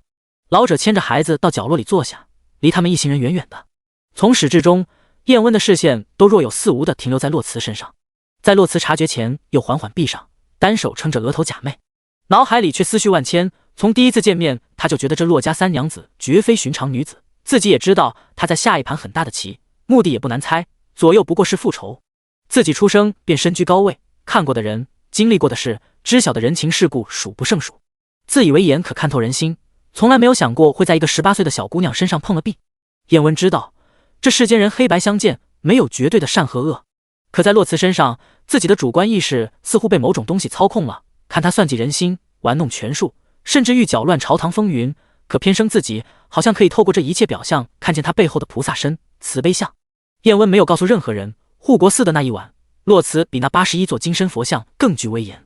燕温觉得好笑，菩萨低眉，所以慈悲6道；金刚怒目，所以降服6魔。自己竟然觉得洛慈是纯白之人。嗨嗨客，嗨嗨！一阵咳嗽声打断了燕温的思绪，抬头漫不经心地看着咳嗽的人。洛慈的脸色比刚刚苍白了许多，每一声咳嗽好像都在扯着5脏6腑疼痛。他用手帕压住口唇，拿开的一瞬间立马紧握在手里。燕温快速地捕捉到了上面的猩红，丽书一样的眉毛一挑，他并没有把上次看似正常的脉象当真，他有些好奇他到底生了什么病。从洛慈开始咳嗽，青羽肉眼可见的紧张起来，脚步控制不住的上前摸索着腰封，却发现并没有把药带在身上。小主无碍。洛慈抬手打断他，平静道：“只是夜里有些寒凉。”青羽缓缓退回原地，什么夜里寒凉？他如何不知是为了季修明连日奔波，他的身体早就已经经不起任何折腾了。一天青色的小瓷瓶被从桌子的另一侧推了过来，放在洛慈面前。洛慈看了看瓷瓶，又看了看燕温，偏头面露不解：“侯爷。”燕温收回手，错开洛慈水光潋滟的眸子，姿态慵懒，金贵府里丫鬟做的糖豆，本侯赏你了。世间一切事物于燕温而言都可有可无，过去25年的人生里无聊至极，就连现在唯一要做的事情都是别人强加给他的。如今难得遇到一个他感兴趣的人，他觉得死了，可惜了。得亏谷里跑出去了，不然人都要从中间裂开。千金难求的续命丹被自家爷贬得一文不值，府里那位小祖宗千辛万苦的制药，在自家爷嘴里却被说成了一个连名字都不配有的丫鬟。洛慈拿起瓶子嗅了嗅，眸光一闪，续命丹。洛慈自然知道这药的珍贵，3年前妙山姑姑就是用续命丹给自己吊着一口气争取时间，才把自己从鬼门关拉回来。虽然救不了自己的命，但至少可以让自己在剩下的时间里活得轻松一点。洛慈取出一颗服下，疼痛迅速退去，随手把药瓶往后一抛，青羽熟练地接住，揣进怀里。燕温一愣，他是万万没想到这洛家三娘子这么不客气，一瓶都拿走了。寻常人不应该取一颗然后归还吗？再看青羽熟练的动作，燕温只觉洛慈这强盗手法，他也不是第一次了。视线重新回到洛慈身上，燕温嘴角上扬，嗤笑一声：“你还真不客气。”洛慈也不狡辩，笑得异常灿烂，杏眼里笑意如烟花一样绽放，耀眼的让人不能直视。燕温喉头一动，勉勉强强才没有回避。只听洛慈灌来清冷的声音，染上了难得的娇俏喉叶，可以向我讨一样东西。第15章，刺杀。你能给本侯什么？孤傲邪魅的丹凤眼戏谑地看着洛慈。洛慈偏头，状似思考，眼眸里尽是狡黠。谁知道呢？可能是一份名单，也可能是一张图纸。不久前九阴楼得到消息，有人在暗查墨城的兵防布局和将帅分布，而墨城恰好是楚国抵御燕国的第一道防线。燕国虽然已经跌落四国尊皇的位置，但其国力依然强大，与楚国不相上下，是楚国最忌惮的存在。因为忌惮，所以历代楚皇都安排最精悍的兵马驻守墨城，可谓固若金汤。无论是楚公燕还是燕公楚，墨城向来是兵家必争之地。数月前护国寺一遇，洛慈就派人查了山陵侯，越过百般阻挠，得到的细微线索却隐约指向燕国。洛慈不确定，但这一刻他想赌一赌，这山陵侯的根到底在不在燕国。水光潋滟的眸子里是毫不掩饰的犀利和试探。顷刻间，燕温眼眸里戏谑不在，凌厉肃杀。可洛慈并不打算给燕温发怒的机会。侯爷别急，我没有别的意思，只是希望明码标价，恩债两清。四目相对，一场别人无法参与的较量在双眸中展开。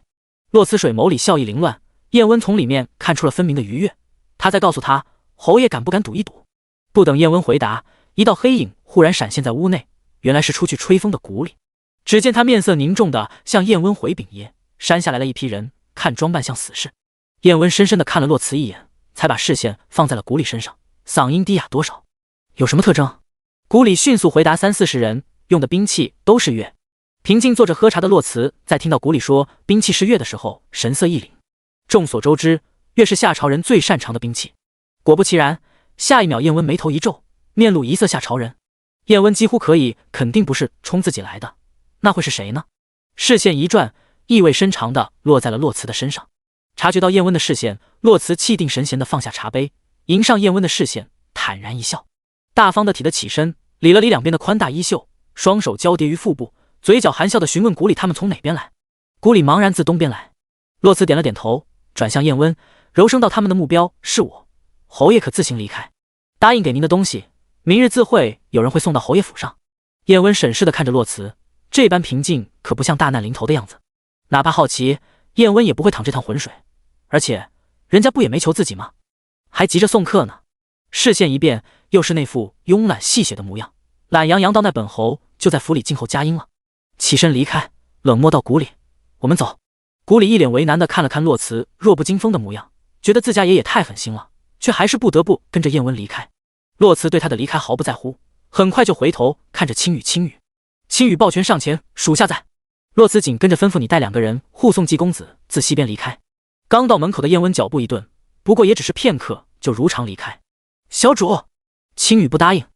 你要被主吗？洛慈声音冷漠，释放威压。属下不敢。青羽抱拳单膝下跪。看跪着的青羽，洛慈面色柔，糊了些，安抚道：“把他送到别院，然后回来找我。”青羽抬头，脸色为难。洛慈笑了笑：“我们人数不多，而且我已经拿不动剑了，你得快些，知道吗？”青羽担忧地看着洛慈，不说话。洛慈乐观地打趣：“3年我都挺过来了，这一次他也伤不了我。”沉默的对视之后，青羽带着2人马不停蹄地护送季修明离开。坐在角落里的爷孙2人听了个大概，也起身打算离开。等一下，洛慈叫住2人，拿起门边的伞递了过去：“与大风急，拿着吧。”老人接过伞，感激地笑了笑，带着孙子离开了。暗卫留下8人保护洛慈。人都走后，洛慈站在门口，平静地看着屋外的倾盆大雨，背对着屋内。夏朝3皇子是皇后幼子，自从3年前3皇子死在赵城，夏朝皇后对自己的追杀就没有停止过。以往自己身边暗卫众多，再加上九阴楼时时注意着他的动态，所以3年来他也没从自己这里讨到一点便宜。只是没料到这一次，他既然躲过了九阴楼的监视，还恰好碰上了自己身边侍卫最少的时候。此番定是免不了一场恶战。凉薄的嘴角微微上扬，洛慈杏盐水光之后的坚定与决绝喷涌而出。与少敌多那又如何？我的命连阎王爷都收不走，你算什么东西？抬手接住落下的雨滴，纤细修长的手指微微活动，平静的声音清晰的划破风雨声，传入身后8名暗卫的耳中。麒麟卫于我而言很重要，所以这次诸位一定要拼尽全力活下来，哪怕有些许狼狈，但不久之后我定会一一讨回。久久的沉默之后，只听刀剑出鞘，声音凌厉划破长空，膝盖重重跪地的声音从身后传来。麒麟卫誓死守护小姐平安。洛慈背对着他们笑了笑，这是他的麒麟卫，也是他的九幽信徒。雨夜里，燕温和古里一前一后自东边驱马而下，虽然戴着斗笠，穿着蓑衣，但暴躁的雨水依旧划过紫色的衣袂。燕温看着迎面而来的死士，勒马与之对视，眼神慵懒金贵，并不打算让路。好在那些死士此行唯一的目的是洛慈，见来者气宇非凡，并不打算与之纠缠。为首的死士拉着缰绳退到一边，其他人紧随其后，把路让开了。燕温眼神不咸不淡地瞥了一眼，扯了扯缰绳，懒洋洋道驾，慢悠悠地从死士中间驱马而过。古里跟在身后警惕地握着手中的剑，面色颇为无语地看着前面像在春游一眼的自家爷。他觉得自家爷有些太不尊重这些死士了。看着死士头越来越难看的脸色，古里一边觉得丢脸的慌，一边驱马紧跟着燕温，时刻准备保护他。再难伺候，那也是自家的爷，是2位先帝爷的心肝，这臭脾气也是那2位爷惯的，谁敢指责先帝的不是，那是大不敬。第16章，我有一把剑，名为破山。剑拔弩张之下，燕温的马终于走过了死士。古里在心底长长的呼了一口气，他怕再慢一会人家真的忍不了了。死士头恶狠狠地看了一眼燕温挺拔的背影，压下心底的怒火，回头看着其他死士，嘶哑的声音恐怖异常，就像被烟熏坏了一样。加快速度，他身上有噬蛊花的毒，无力反抗，今日必死无疑。一群人加快速度，只见密密麻麻的黑影从树林里一闪而过。他们并没有发现已经驱马离开的主仆2人，在听到他们的话后，几乎同一时间勒马停了下来。燕温丹凤眼中的懒洋洋已经消失不见了，取而代之的是无边的暗沉和波涛汹涌，左手不自觉地握上了腰间的佩剑，语气轻缓却极具压迫性。是蛊花吗？古里紧张地看着自家爷，心中惶恐不安。是蛊花？那可是……却没想到下一秒，燕温放开了手中的剑，冷冷地瞥了一眼一脸惶恐的古里，想在这临到天亮，眼神就像在看智障一样。古里仿佛能看出他在想什么，无非就是我当初莫不是眼瞎，怎么从众多蟠桃里选了个猎枣，还能换吗？一眼之后，燕温平静地驱马离开，仿佛刚刚听到是蛊花失态陷入魔怔只是古里的错觉。古里心里怀疑，爷是真的放下了吗？然而当2人快到山脚的时候，一直沉默无声的燕温忽然调转马头，快如闪电直奔山顶，把一脸懵逼的古里放在原地，猝不及防。古里很快回过神来，呸了一声，放下个狗屁！调转马头看了看自家爷那疯魔的背影，古里眉头一紧，那群死士可不好对付。若他没猜错，为首的头是江湖上排名第10的杀手，太直，阴险毒辣，不择手段。唉，洛三娘子到底招惹了什么人？目色一沉，心中一横，古里从腰间取出一小截竹筒，下一秒一朵烟花在空中炸开，呈现出一只火红的鸟图腾。几乎同一时间，自西边的山脚也有一朵烟花响彻云霄，隐隐约约可以看出一条龙的形状。古里一愣，不确定到那是九阴之楼，但也只不过片刻，古里就移开了视线，快马加鞭追上了自家爷。燕温自然也看到了不远处那朵转瞬即逝的烟花，只不过他此刻心底被其他东西给占据了。时隔10年，再次听到这个名字，10年前的绝望和无力再次涌上心头。燕温眼底猩红，似乎又回到了那一天，到处都挂满了白绫，耳边充斥着工人大臣哭嚎声。不到1年，他最亲近的2个人相继被装入黄金棺中，抬入皇陵。他差点以为自己放下了，可现在只是一个名字都让自己失控至此。他不知道他为什么要回去，但心底有一个声音告诉他，他必须回去，那里似乎有特别重要的东西。或许这一次他想试一试，能不能有一个不一样的结局。8名暗卫此刻相继者损失了1半多，只剩下4人。万丈高崖之上，倾盆大雨冲刷着血迹斑斑的地面，双方皆损失惨重。剩下的4名暗卫鲜血从伤口渗出，却面无表情，一步不退地挡在洛慈身前，刀尖缓缓扬起，直指对面的死士。洛慈在，麒麟卫方在。对面的太直面色暗沉地看着洛慈和他身前的人，握着长刀的手因为受伤而悄悄颤抖站立。对方以4个人换了他将近20人的命。忽然太直狂笑起来，看来那位猜的没错，麒麟卫果真在你这小丫头手里，才让你3年来几次3番的逃脱。说完视线贪婪地看着对面剩余的4名暗卫如此精兵悍将，也难怪这么多人垂涎。在雨水的冲刷下，几缕柔顺的发丝乖巧地贴在白皙小巧的耳朵前。洛慈冷漠地看着对面虎视眈眈的20余人，下一秒嘴角勾起一抹嘲讽的弧度，杏眼杀气弥漫，清冷的嗓音里是无边的张狂肆意。既然你知道了，那诸位今日就把命留下吧。太直，我给你一个忠告，下辈子好好做一个江湖人，别来淌朝堂这一滩浑水。太直不屑的大笑，就凭这4个强弩之末。洛慈，你莫太猖狂！随即挥刀给我杀！一具接一具的尸体倒塌在地，雨势渐渐变小，血水激洼于地，随着凌乱脚步的践踏，被从坑里溅起又落下。洛慈的眼睛好像被血色覆盖了，够了。渺渺的声音几乎可以随风飘散，却让所有人都停下了动作。洛慈白皙瘦弱的手指抓住了最后一名暗卫的小臂，再次重负道：“够了！”暗卫寸步不让，与洛慈僵持不下。太直欣喜，以为洛慈要求饶，不料下一秒，洛慈的手从暗卫小臂顺势而下，划过他的手腕，轻轻一扣，夺走了暗卫手里的剑，柔声道：“到这里就可以了，剩下的交给我。”暗卫满脸都写着拒绝，他记得青羽的交代，不能让小主使用内力，否则麒麟灭，烛龙崩。可是小主要做的事情，他又怎么拦得住？洛慈手中执剑，一步一步地走上前，直到把暗卫挡在身后才停下来。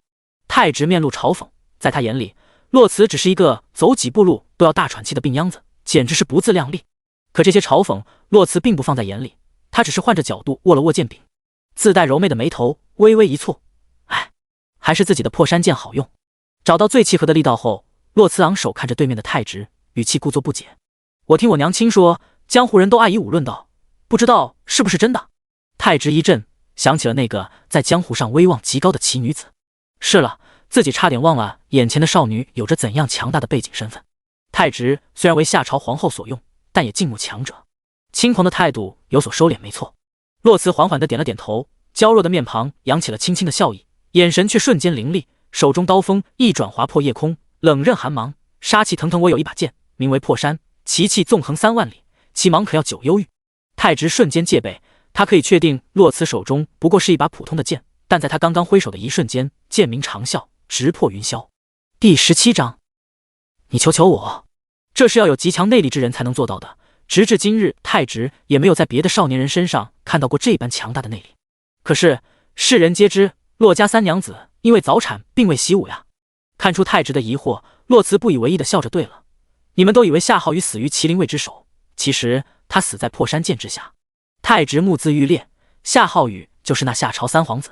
还未从震惊中回过神来，只见下一秒，洛慈身形如电，犹如浮光掠影一般出现在他面前，刀刃破开长空。太直连连后退，脖颈堪堪躲过冰凉的刀尖。洛慈迅速抡动右臂，刀锋凌厉，呼呼作响，直击要害。然而在只差1寸刀尖就可以没入太直心脏时，他迅速抬起大刀，挡下这致命一击。宽刀利剑两两相碰，僵持不下。杏眼里充斥着至死方休的狠绝。洛慈右手执剑，左手五指并拢，一抬一横，雄厚的内力汇聚于手心之中，朝着剑柄用力一推。轰的一声巨响，周围的人被内力逼得连连后退，四周的林木轰然撼动，秋日顽强不落的树叶在这一刻纷纷败下阵来。待众人从威压中站起时，才发现太直已经跌跪在地上，冰冷的刀刃穿过他的胸膛，鲜红的血液顺着背后的剑锋流淌着滴落在地上。他仰头看着面前脸色惨白的少女，瞳孔震惊放大，嘴唇颤动，鲜血从口角流出。你洛慈冷漠地看着面前的将死之人，眼睑微微下垂，雨滴划过纤长浓密的睫毛，声音不卑不息：“死在我手里，你并不冤。毕竟我15岁就与我娘亲有一抗之力。”太直目眦欲裂，15岁，武林盟主，为何世人皆不知？下一秒，头一垂，死不瞑目。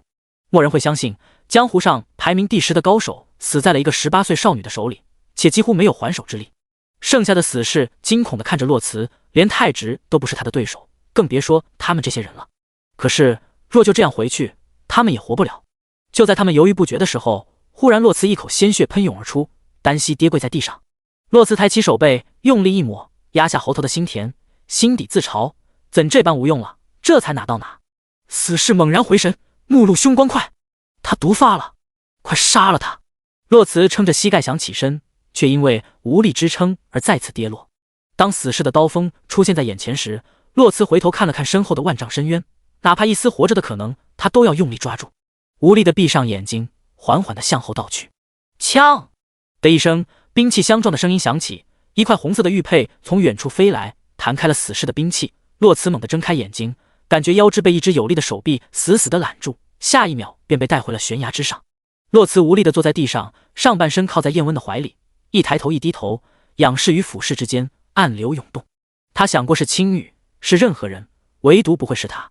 燕温的手指依旧狠狠地掐在洛茨的腰窝上，他坠崖的那一刻，自己心底的感受和10年前一模一样，一样的恐惧和无力。脑海中是挥之不去的黄金冠。燕温有执念，是古花这个名字可以唤醒自己心底所有的执念和疯魔。藤娇柔的声音如蜻蜓点水一般落在燕温心上，阵阵涟漪激荡下，燕温眸中猩红褪去，理智回笼。一低头，带着懊恼的潋滟水眸一瞬不瞬地看着他。燕温缓缓卸了手上的力道，却依旧虚扶着那不盈一握的腰肢，给了他一个依靠。凉薄的凤眸轻轻上抬，可有可无地看了一眼对面的死士。燕温低头看着怀里的人儿，低哑的嗓音极具引诱：“你求求我。”洛茨一双眼睛睁得大大的，几缕茫然游离其中。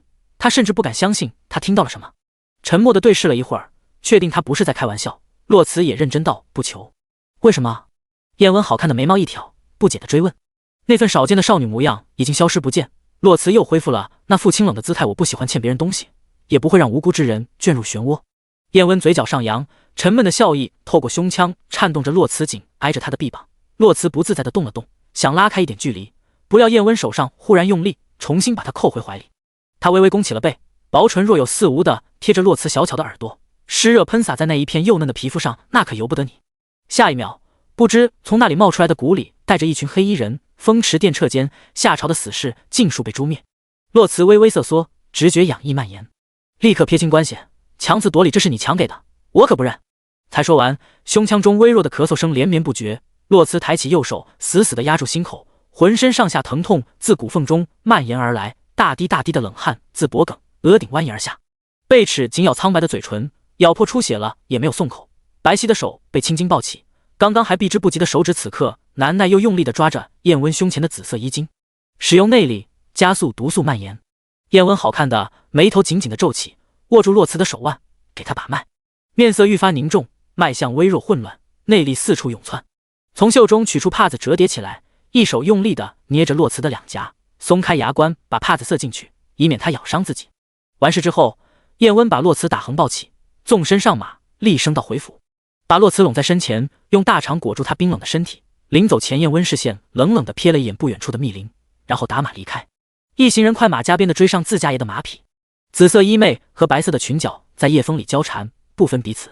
昏迷不醒的洛茨靠在燕温怀里，无意识地把脸埋在了燕温的肩颈处，微热的呼吸若有似无地喷洒在那凸起的喉结上。燕温痒意难耐，喉结上下滑动，马背上起伏的一瞬间，他的喉结亲吻了他小巧玲珑的鼻尖。第18章，侯爷，我和您商量个事儿。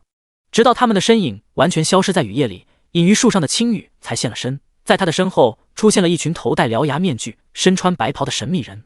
他们白色的袍子上都用红线绣着栩栩如生的烛龙图腾，白底红纹与曾经的麒麟卫军旗如出一辙，只是上面的图腾不一样罢了。山林侯快了他们一步，怕暴露九阴楼的秘密，所以青羽下令隐于暗处，按兵不动，眼睁睁地看着燕温把洛茨带走了。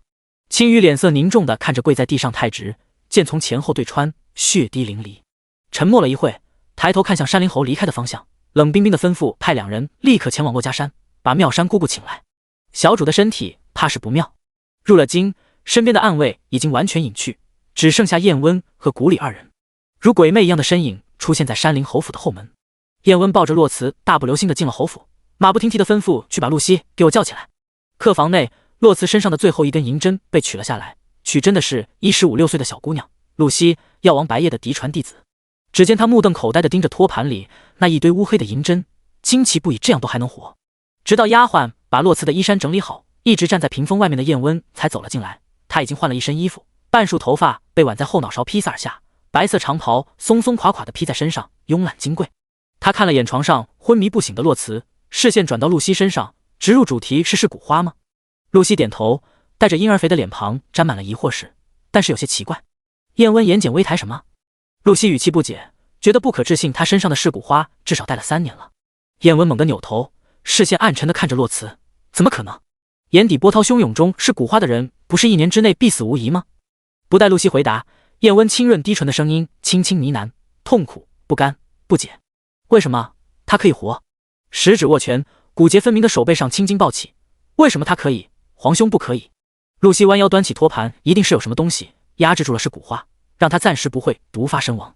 但是你看他这副模样，想来也是治标不治本，苟延残喘罢了。就他的人心也不是一般的狠。其实我也想知道，要不等他醒了，你问问他什么时候能醒。叶温没有一刻把视线从洛慈身上移开过。多亏了续命丹护着他的心脉，他现在只是累了。我去煎药了。露西端着托盘头也不回的跑了，他可不想和这大魔王相处。等人走后，燕温默默地看着床上的洛慈，自己需要一个答案，问他身上的毒从哪里来，又为什么他能活着。第二天傍晚，洛慈一睁眼就看到了坐在桌旁的燕温，见他醒了，燕温端着一杯水向他走来，停在床前，把水递给他。洛慈半坐起来，靠着枕头接过一饮而尽，多谢。燕温居高临下的看着洛慈，见他喝完了，才冷不丁的开口，我救了你。洛慈一愣，皱了皱眉，真便是你强给的。燕温不认，就这样默默的看着洛慈，大有死磕到底的架势。洛慈也仰着头，一脸倔强，不肯退让。对视了一会，洛慈败下阵来，一副自认倒霉的语气，你要什么？看着洛慈懊恼的样子，燕温眼底染上了一点难得的笑意，回答我2个问题。洛慈心底一紧，这个要求可不简单，特别是像自己这样背负着诸多秘密的人。看出了洛慈的担忧，燕温嘴角勾了勾，放心，我对那些不感兴趣。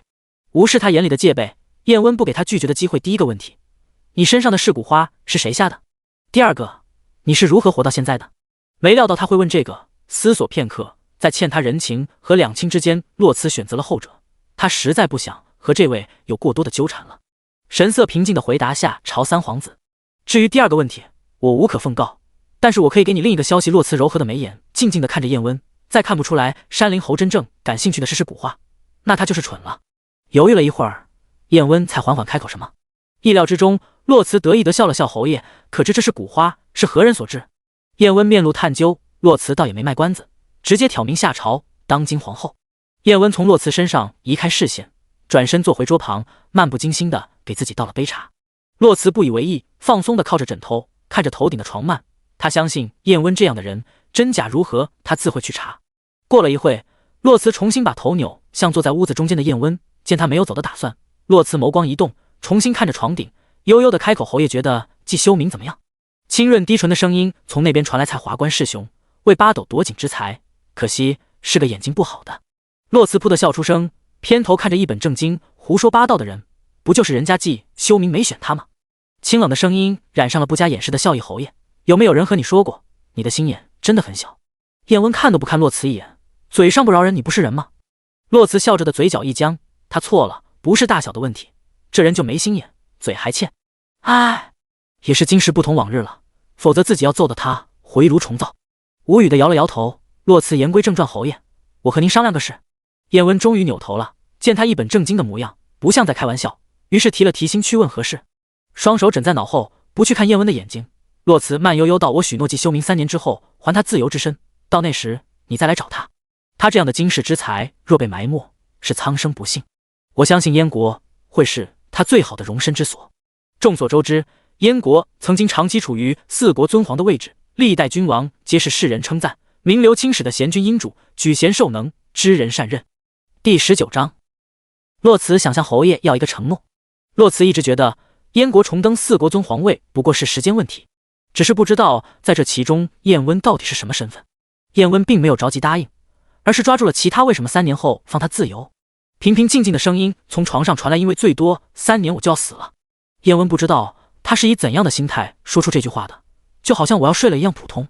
有些人7老80，历经沧桑沉浮，也依旧看不透生死，是什么让他才18岁面对生死就这般风轻云淡了？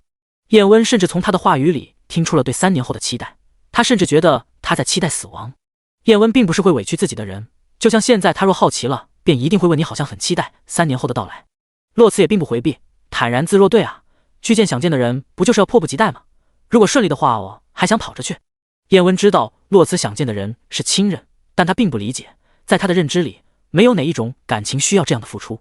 他敬爱皇兄，却也接受他的离世，他放不下的也只不过是还未找到下毒之人。洛慈看出了燕温的不理解，但他并不打算解释，他这多出来的6年本就是偷来的，侵入骨髓的疼痛，不得温暖的躯体，夜夜沉重的噩梦，死亡于破败不堪的他而言是解脱。他本就是将死之人。说来可笑，他有万千个死的理由，而活着理由却只有一个，那就是复仇。燕温看着他的一脸笑意，莫名觉得刺眼的紧，下意识嘴唇动了动。洛慈，你醒了。露西端着药碗忽然出现在门口，打断了燕温的话。洛慈看着门口的小姑娘，柔和的笑了笑，然后偏头疑惑的看着燕温侯爷，您刚刚说什么？燕温一怔，想说什么？其实他也不知道，却面上不显你说的是，本侯答应了。说完之后，头也不回的转身离开。洛慈看着消失在门口的白色身影，他总感觉他要说的不是这个，只是也不重要。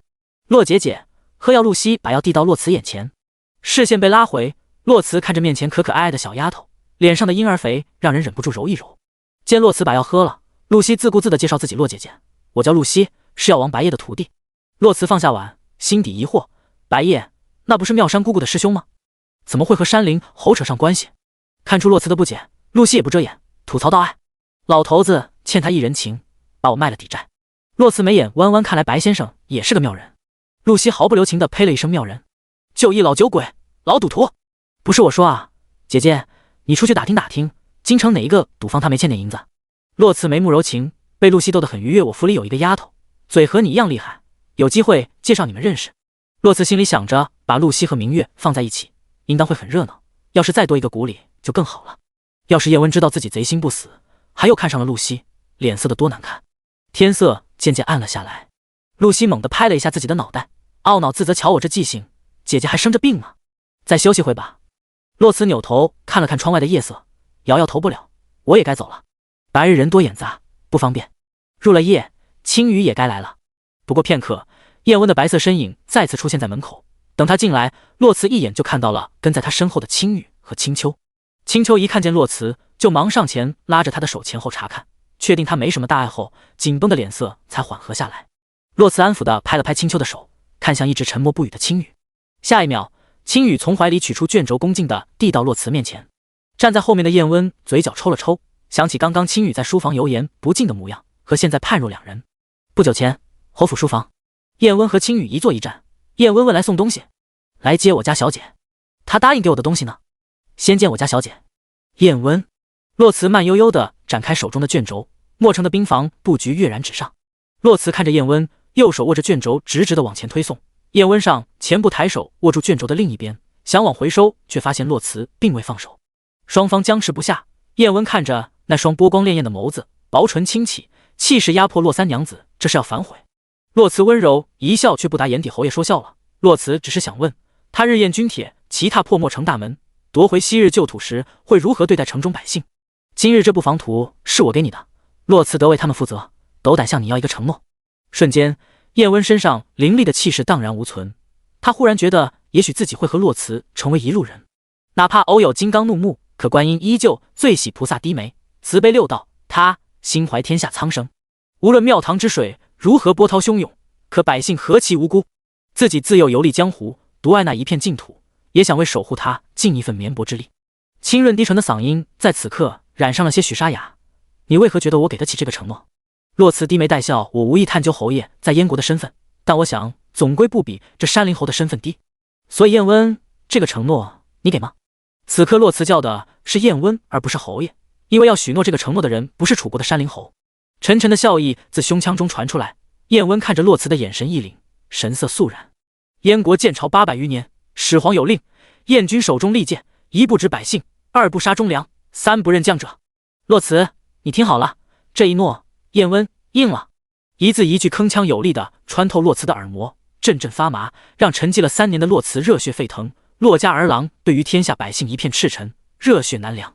沉默的对视一会，洛慈缓缓放开了手中的卷轴，后退几步，双手交叠，抬起置于额前，弯腰行大礼，多谢。礼毕起身，洛慈客气道：我与侯爷恩债两清，就此别过。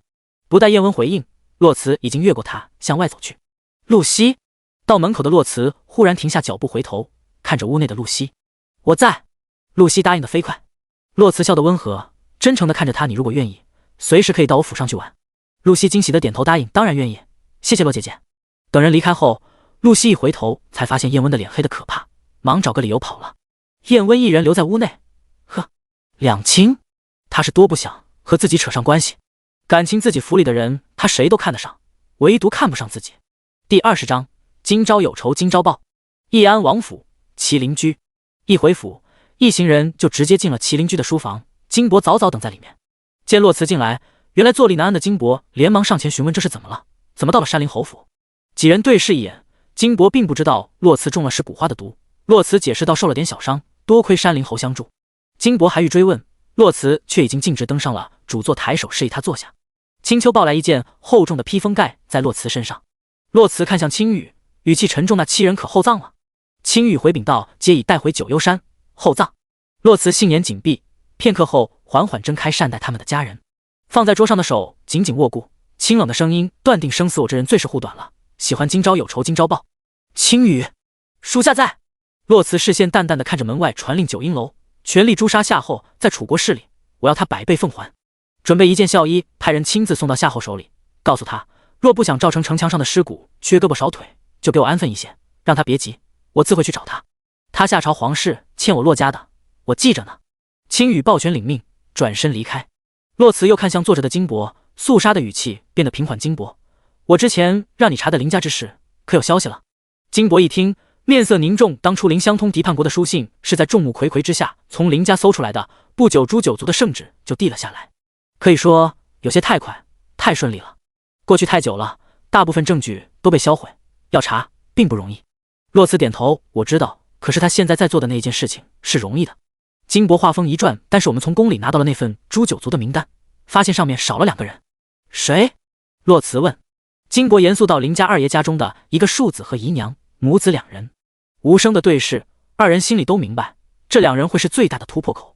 洛辞拿起桌上的笔，在纸上写下2人的名字，头也没抬的吩咐继续查。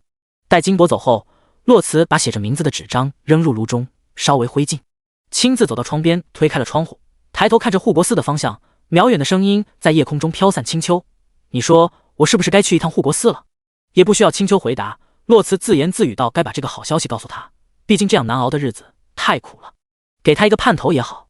过了一会儿，明月蹦蹦跳跳的跑了进来，手里拿着一份帖子，欢快地说，小姐，这是昨日明真公主派人送来了请帖，说是她5日后出宫开府宴请宾客。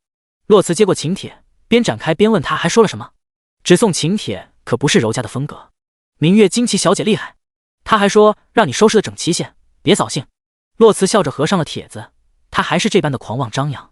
5日后，麒麟居，几个丫鬟手里分别端着托盘站在屋子中间，里面放着不同样式的衣裙。青丘把最后一只发簪插在洛辞盘好的头发上，理了理披散在身后的齐腰长发，看着镜中倦怠的女子，轻声问，小姐，你可有看中的衣裙？愣神的女子茫然若失，随即恢复如常，泪眼朦胧地扫过那几件衣服，在看到那件红色的水袖金线红花绫裙时恍惚了片刻，最后指了指最旁边的丫鬟，有气无力道，就那件吧。青丘扭头望去，见洛辞指的是件月白色水纹绫波裙，眼底划过一丝悄然的遗憾，却也没说什么，只是挥手示意其他人下去吧。亲自上前接过丫鬟手里的托盘，青丘仔细看了看，贵气是贵气，只是终究素了些。服侍洛辞把衣服换上，青丘看着跟前曼妙的女子，却见她连看都不看眼镜中的自己，径直起身上前，嗓音清冷，走吧，去晚了他该急了。洛家漆黑的独辕马车被2匹马并驾而来，最后停在了长公主府外。不同于京城达官显贵世家子弟的华丽车驾，洛家的马车没有多余的装饰，而武将的冷硬和肃杀却是京城的独一份。门口的2个小童早早就看见了洛辞的车驾，一个上前相迎，一个满脸惊喜地跑进府中，直奔后花园禀告公主，洛三娘子来了。男女之席已屏风相隔，小童的声音两边都能清楚地听到。明真公主还没说话，只听下手响起一娇蛮的女声，这洛家三娘子好大的架子，让这么多人等她。一些女子纷纷附和，她们这些要么是出入京城京官的家眷，要么是平时少有出门的两耳不闻窗外事的无知少女，此刻都多了些要巴结长公主的意思。而那些真正高门大户家的女眷此刻都保持着沉默，一是出于教养，二是京中谁人不知明真公主和洛家三娘子那铁打的矫情了。这些人今日这马屁怕是趴在了马腿上。刚刚走到后花园南席入口的山林侯脚步一顿，示意领路的丫鬟别出声，然后双手抱胸，慵懒地靠在了墙上。古里无语地看着自家爷这副光明正大听墙角的模样，嘴角抽了抽，一回头发现几步之外还有一人也靠在墙上，和自家爷的动作如出一辙。燕温偏头一看，和柳寒枝四目相对。柳寒枝尴尬地摸了摸鼻头，好巧啊，侯爷，然后移着小碎步到了燕温旁边，这里要好看一点。燕温，谷里，喜悦还没来得及表现出来的明真公主，带着精致妆容的脸上面色一沉。不同于和洛辞初见那日憔悴沧桑的模样，今日的明真公主穿着绣着艳丽牡丹的宝石蓝色叶地长裙，额间一朵金色牡丹花钿，饱满性感的红唇风情万种。这是3年来明真公主第一次走出宫门，出现在人们眼前。她依旧明媚张扬，尊贵无双，只是较之3年前少了少女怀春的娇媚，多了一抹凌厉的冷艳，还有那满头青丝辫白发。此刻明真公主细长的凤眼犀利地看着刚刚说话少女，红唇一张，一合本宫都等的，你有什么等不得的？继而扫过院中的众人，厉声道：能等便等，不能等便给本宫滚。第21章，绝色双姝，秀丽京都。刚刚附和的人纷纷闭上了嘴，低头不说话，谁敢真滚？明真公主是皇后嫡出，太子胞妹，谁敢服了她的面子？屏风的另一侧，坐于上首的便是当今太子楚寻，一袭白衣胜雪，如清风明月。他此刻眉眼带笑，默默地低头饮茶，好像并未留意隔壁发生了什么。有出入京的男子推了推旁边的人，小声地问：这明真公主和洛家三娘子很是要好吗？被问的男子轻摇折扇，故作风流京城，谁人不知那是铁打的交情。说完又打开折扇，一副小心翼翼的模样，只是他们的关系有些微妙。实则眼睛却戏谑地看了眼上座的太子。那人果然追问有何微妙。男人又小心翼翼道：这洛家三娘子是未来太子妃，明真公主以后是要叫她一声嫂嫂的，这你可知？提问的男子点头，求知若渴的模样。那人继续道：可明真公主爱慕洛家二郎，一心想当洛家三娘子的嫂嫂，你说是不是很微妙？提问的男子恍然大悟，一脸不好意思的挠挠头，多谢兄台解惑，小弟初入京中，今日也是借着老师的光，才有幸到这公主府上瞧上一瞧。今日一见，只觉长公主美若天仙，又好奇地问：只是不知那洛三娘子是何等颜色？这话一出，拿着折扇的男子面上一愣，抬头小心翼翼地看了眼上面的太子。刚刚随便聊聊就算了，这回当着人家未婚夫的面讨论人家的长相，不合适吧？只见上面那位面色如常，并不像不满的样子，他就放心地继续和人掰扯，一脸得意地反问：你觉得天下第一美人是何等绝色？提问的人惊得目瞪口呆，不待他反应过来，只见那人一脸惋惜，风骚地摇着折扇。若是你现在问我这京城有哪些美景，我只能告诉你有太液秋风、琼岛春阴、金台夕照、蓟门烟树、西山晴雪、玉泉波突、卢沟晓月、居庸叠翠。但若是3年以前，我会告诉你这京城最美的风景是蓝衣明真，红衣洛辞，绝色双姝，秀丽京都。那时的他们二人经常打马街头，风华绝代，好不壮观。提问那人拱手客气：多谢兄台答疑解惑，我乃新任潮散大夫，敢问兄台家门。没料到的是，那人却根本没注意听他的问题，只是直直地看着屏风，好像要把屏风看出个洞来，一边自言自语：哎，只是不知今日能不能见到一袭红衣的洛家三娘子。潮散大夫刚想再问一次，忽然旁边走过来几个世家子弟，朝着身旁的兄台拱手行礼：见过景世子。潮散大夫抬起的手将在半空中，片刻后缓缓放下，一脸窘迫，心底大汗淋漓。这也不怪自己啊，谁会想到他一个世子会坐在6品官员的坐席上？潮散大夫可能怎么也想不到，景叔之所以坐在这里，不过是因为这离屏风最近罢了。景世子向来对女子坐席甚感兴趣，更何况今日他还满心期待的想见到洛辞呢。见下面的景叔安分下来，一直沉默的太子缓缓放下了茶杯，而隔壁明真奚落的话语也停了。就在那些女子以为这件事算是过去了的时候，温润如玉的声音从屏风那侧传了过来：来人，将刚才妄议太子妃之人带下去，掌嘴。众人惊恐地看着座上的太子，太子一向宽厚，今日竟然为了维护洛家三娘子，要当众责罚女娘。一墙之隔，燕温在听到太子的话后，嘴角一扯，拉出一抹嘲讽的弧度。这会儿倒是挺积极的，怎么3年前就没有站出来呢？脑海里划过洛辞恩怨分明的性子，可惜一步错步不错，太子怕是一厢情愿了。看着燕温脸上毫不掩饰的嘲讽和轻蔑，柳寒枝一副找到组织的模样，激动到侯爷也不喜欢太子吗？巧了，我也不喜欢。燕温扭头不动声色的试探：哦，为什么不喜欢？莫非他也知道洛家灭门的真相？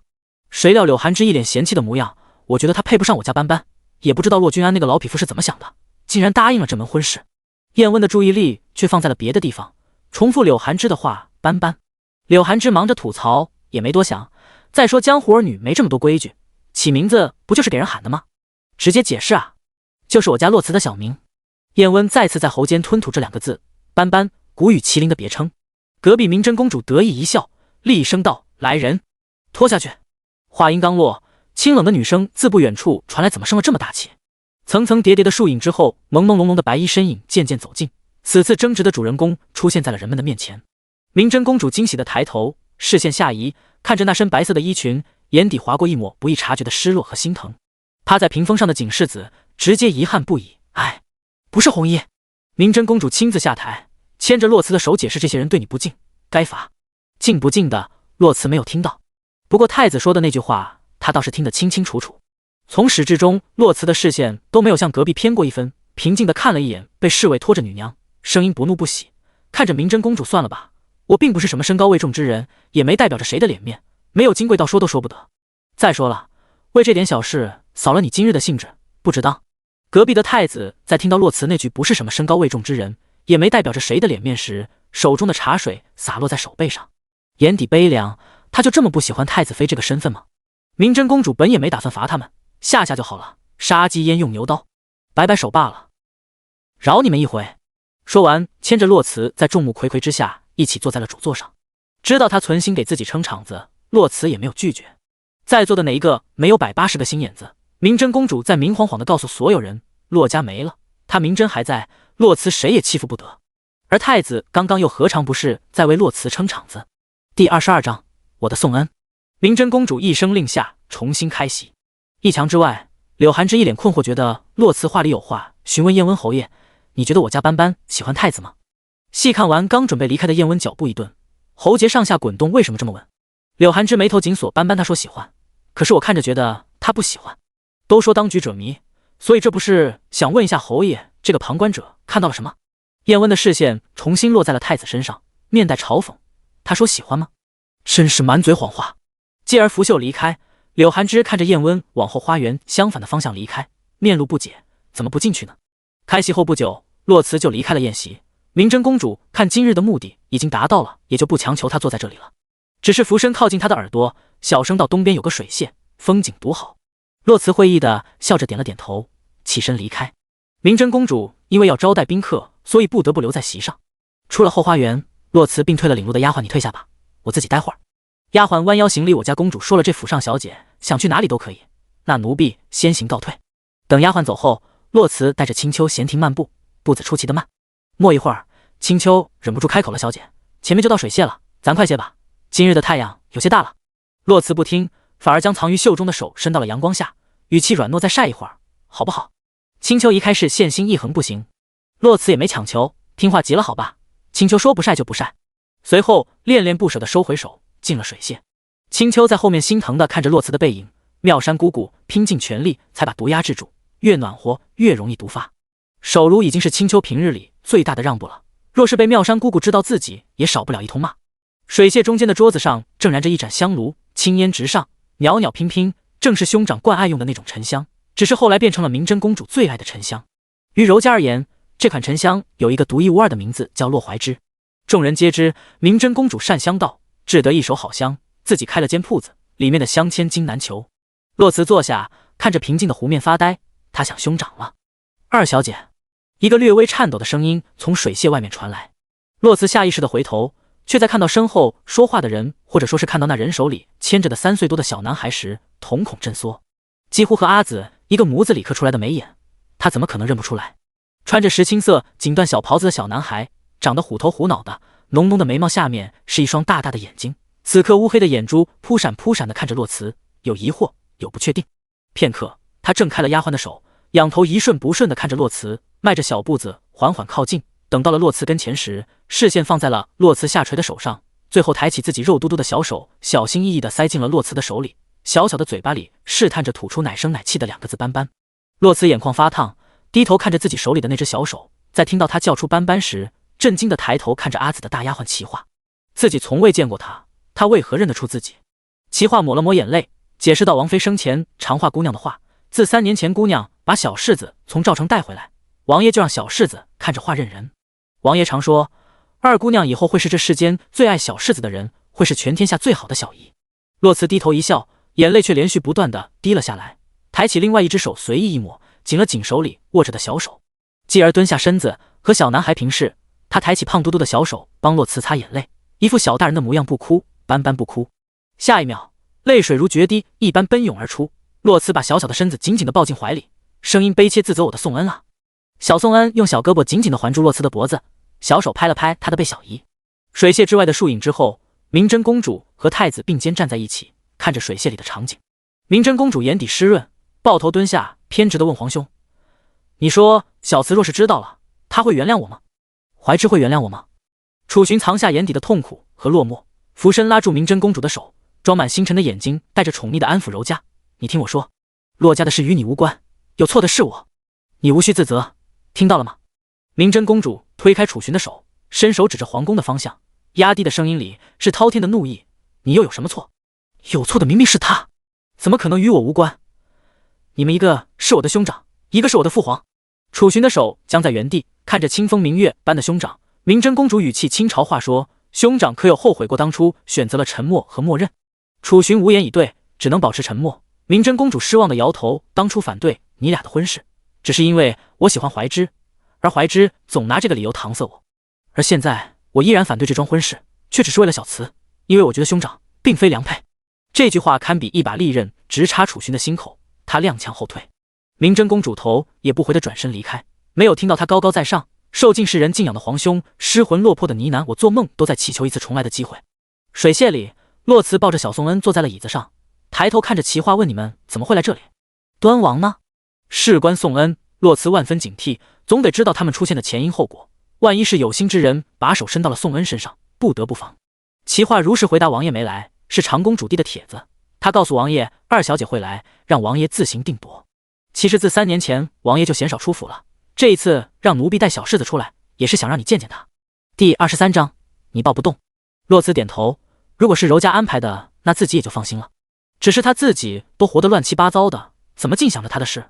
齐化又回禀到：“王爷说了，二姑娘可以把小世子带回府上住一段时间。”掂了掂怀里的小宋恩，洛慈用额头蹭了蹭他的额头：“宋恩想不想和小姨回家？”小团子忙不迭的点头，奶声奶气的想。洛慈抱着宋恩站了起来往外走，宠溺道：“好，等宴席结束，小姨就带你回家。”3岁的小男孩体重并不轻，再加上洛慈身子骨差，没走多远便觉得有些吃力了。青秋看在眼里，想上前接过小世子小姐，让奴婢来抱吧，却被洛慈偏身躲过。他摇了摇头拒绝了。不料小宋恩蹬了蹬腿，从洛慈肩膀上起来，懂事到宋恩自己走。洛慈一愣，把他放了下来。小家伙为了证明他跑得动，迈着小短腿，一转眼就消失在拐角处。齐化要去追，却被洛慈拦了下来。他转头看了眼青秋，青秋立马会意追了上去。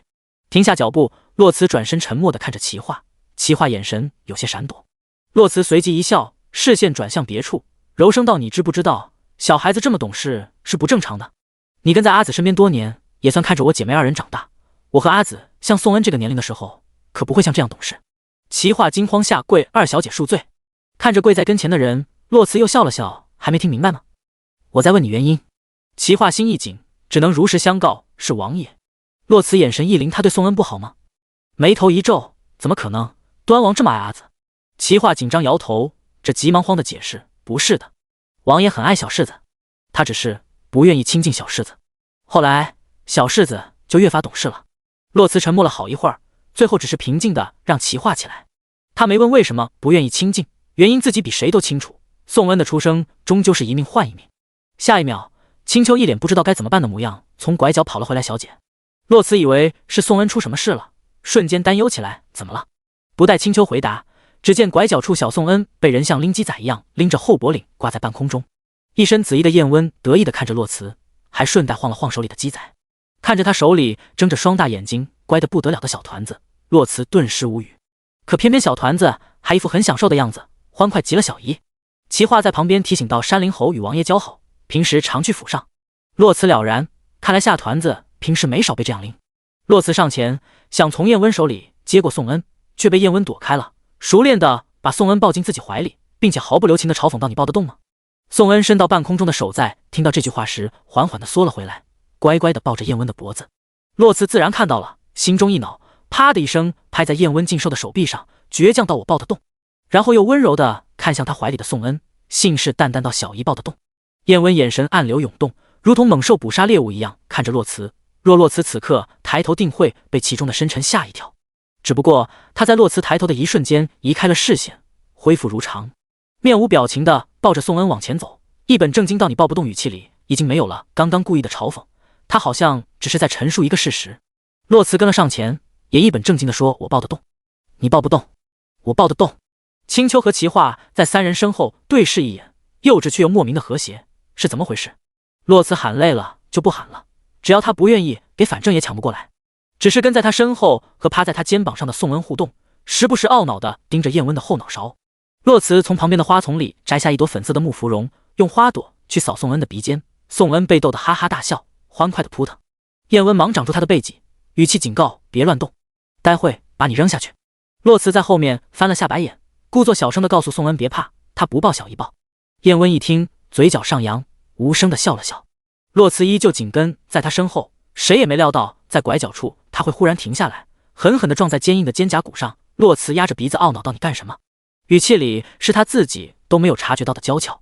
站在燕温身后，洛慈看不到前面，不待燕温回答，只听到众人行礼的声音：“见过山灵侯。”洛慈身体一僵，只见燕温抱着宋恩掂了掂，随意到免礼，然后稍稍侧过身子，低头看着洛慈，然后恍然大悟的样子，认真道：“洛三娘子身长多少？”洛慈不可置信的抬头看着他，他在胡说八道什么？自己在女娘中已经算高挑的了，但碍于有人在，洛慈选择了隐忍不发，只能走上前去迎上众人的视线。品级比他低的纷纷行礼问候：“见过宝贤郡主。”让他们起身后，洛慈才释然向为首的太子行礼，客气疏离：“见过太子殿下。”楚寻隐去心中酸涩，温润柔和免礼。若是自己没有看见他刚刚和山灵侯独处的样子，也不会失落至此。他以前也会跟在自己的身后叫南溪哥哥。一旁明真公主回神后，立即上前拉住洛慈的手，扬声道：“刚刚带小世子去玩什么了？”洛慈心会神领，坦坦荡荡道：“就随便转转，刚好遇到了侯爷，就一起过来了。”明真公主笑着冲身后的一群人说：“你们聊的东西无趣的很，本宫就不陪你们了，让下人领你们参观。”说完向旁边的青丘使了个眼色，示意他去把小世子抱过来。青丘刚想上前，山灵侯却先动了，抱着小世子径直走到洛慈跟前，示意他接过去。洛慈不得不伸手接过，燕温俯身的一瞬间，轻声道：“还哭吗？”然后迅速直起了身子，并没有人发现他说了什么。洛慈茫然，他看到了。第24章阴阳草。等俩人走后，太子才侧目看着一旁风轻云淡的山灵侯，语气恭敬亲润：“刚刚宴席上没看见侯爷，还以为侯爷没来。”燕温漫不经心地理了理宽大的衣袖，露出一小截串佛珠的红绳，冷漠到下官不喜人多，在外面转转，乐得清静。一旁的景世子意在维护太子，便故意说话说：“这洛三娘子守孝也结束了，殿下你们二人的婚期是不是也快提上日程了？”太子单笑不语，景世子又看向燕温侯爷觉得呢？嘴角一勾，意味不明地看了眼景世子。燕温转向太子：“那下官就等着喝殿下的喜酒了，至于新娘子是谁，那还真不好说。下官还有事，就不扫殿下的雅兴了。”说完便负手离开了。景世子眸色暗沉地盯着燕温的背影，语气不善：“咱们这位山灵侯还真是目中无人啊。”一旁的楚寻视线从山灵侯身上移开，神色冷淡：“景叔，你刚刚逾矩了。”景叔忙拱手行礼：“殿下恕罪。”一回到寝宫，明真公主就挥避了丫鬟，让青丘带着小世子在屋子中间玩。两人坐在榻上，明真公主直接问：“你怎么会和山灵侯认识？”洛慈平静道：“偶然认识的，宋恩喜欢他。”提起宋恩，明真公主柔和了许多，看着坐在屋子中间的小团子，和洛慈说：“都说外甥像舅舅，宋恩的眉眼是不是很像怀之？”洛慈无奈一笑：“明明像我阿紫多一些。”明真公主扑的笑出声：“也是，反正就是不像他爹。”洛慈也笑着摇了摇头，好像确实如此。不知道想到了什么，明真公主神色落寞了下来，悠悠开口：“三皇兄变了许多。”继而强颜欢笑出声：“谁能想到，曾经整个皇城最风流的男子会痴情至此，消沉至此。端王在众多皇子中排行第3，是出了名的远离朝堂，游戏人间。”洛慈看着笑意不达眼底的明真公主，她自己又何尝不是痴情之人？说来可笑，这世间最无情的人竟然养出了2个痴情种。洛慈平静地看着明真公主，双手按在她的肩膀上，不让她逃避，认真道：“柔家，你对我二哥的情谊天地可见，但是到这里就可以了。”明真公主摇头，却被洛慈打断：“你还年轻，还有很长很长的人生，放过你自己吧。”明真公主眼底凄凉，怎么放过？她有愧，她对洛家有说不出口的愧。她不敢告诉洛慈，她的父皇是害死洛家的凶手。可是她不知道的是，洛慈早就知道了，也没有怪她。明真公主也只是敷衍道：“知道了，知道了。”忽然明真公主鼻尖一动：“你身上怎么有股药味？”洛慈连忙直起身子，拉开距离：“没有啊，你闻错了吧？”怎料明真一脸不屑：“唬我呢？”我6岁开始玩香，怎么可能闻错？说着又把脑袋凑了过来。洛慈用食指抵着他的额头，把他推远。好了，前些日子淋了雨，患了风寒，已经好了。明真公主一脸果然如此的表情，我就说嘛。见他坐直了身子，洛慈眼睛无意地扫过庭中的一棵红枫，心中一动，故意道：“你这棵枫树真好看，可惜一棵太单调了。”听他这么一说，明真公主也偏头看去，回头见洛慈一脸惋惜的样子，明真公主忽然惊喜道：“你在护国寺3年，可有看过他半座山上的枫林？”洛慈摇摇头，语气中满是遗憾：“未曾，我那时不太爱出门。”未曾是真的，不爱出门却是假的，是因为他根本没有在护国寺守孝，1年多缠绵病榻，1年多四处奔波。明真公主心疼他，主动拉着他的手说：“你若喜欢，我带你去看。”目的达到了，洛慈心中松了口气，面上却担忧地问：“可以吗？”只见明真公主豪气万丈：“我尚未成婚，都能出宫开府，只是要去趟护国寺，谁敢阻拦？继而又言：到时我就说是去给母后祈福，他们就更没话说了。”洛慈点头答应了。洛慈走的时候，天色已晚，宴席早就散了。明真公主亲自送洛慈到门口，走之前还抱了抱他，撒娇道：“舍不得你。”目送他上了马车，明真公主的情绪渐渐淡了下来，转身往回走。公主府的大门在她身后被关上，若是细看便会发现，她此刻如同行尸走肉的一样，面如死灰的走回寝殿，关上了门。确定隔绝了外面的视线，明真公主才叫来引卫，语气冷漠，而颤抖的手指却出卖了她此刻的慌张。去查一下近段时间以来市场上所有阴阳草的流向，此药稀有，并不难查。他倒是要看看洛慈究竟瞒了自己什么，是什么样的风寒要用将死之人续命的阴阳草来治。明真公主双手紧紧握拳，慢慢蹲在了地上，脱力的靠在门上，轻声呢喃：“小慈，你别吓我。”马车徐徐前进，街道上的人寥寥无几，软榻上的小宋恩昏昏欲睡。洛慈嘱咐驾车的青玉走慢一些。紧急的马蹄声由远及近，洛慈起先并未注意，直到马匹飞快地从车边经过，跑出一段距离，驾马的人又迅速勒马掉头回来。车外的青玉看清来者后，立刻回禀小姐：“是山灵侯。”话音刚落，就有人从外面敲了敲窗沿。洛慈挑开帘子，看着马上的燕温，语气不解：“侯爷有事？”由于燕温高坐在马上，洛慈的视线自然而然的就落在了他拉着缰绳的手上。白日里隐藏在宽大衣袖下的佛珠，此刻暴露无遗，哪怕在夜里也依旧泛着乌亮的光泽。其实燕温也不知道自己为什么要勒马回来，着急出城的自己在看到他的车驾时，忽然想起了在公主府警世子的话，那时太子并没有否定，忽然大发善心的想提醒他一下，毕竟莫城一事，他确实帮自己解决了燃眉之急。随即回答：“今日在公主府，景世子提及你和太子的婚期将近，殿下好像并没有否认。好歹相识一场，不知本侯是否有幸吃三娘子的喜酒？”第25章，等着喝你的喜酒。洛慈手心一紧，面上却如常京中这么多人等着巴结侯爷，侯爷还拆我这一顿喜酒。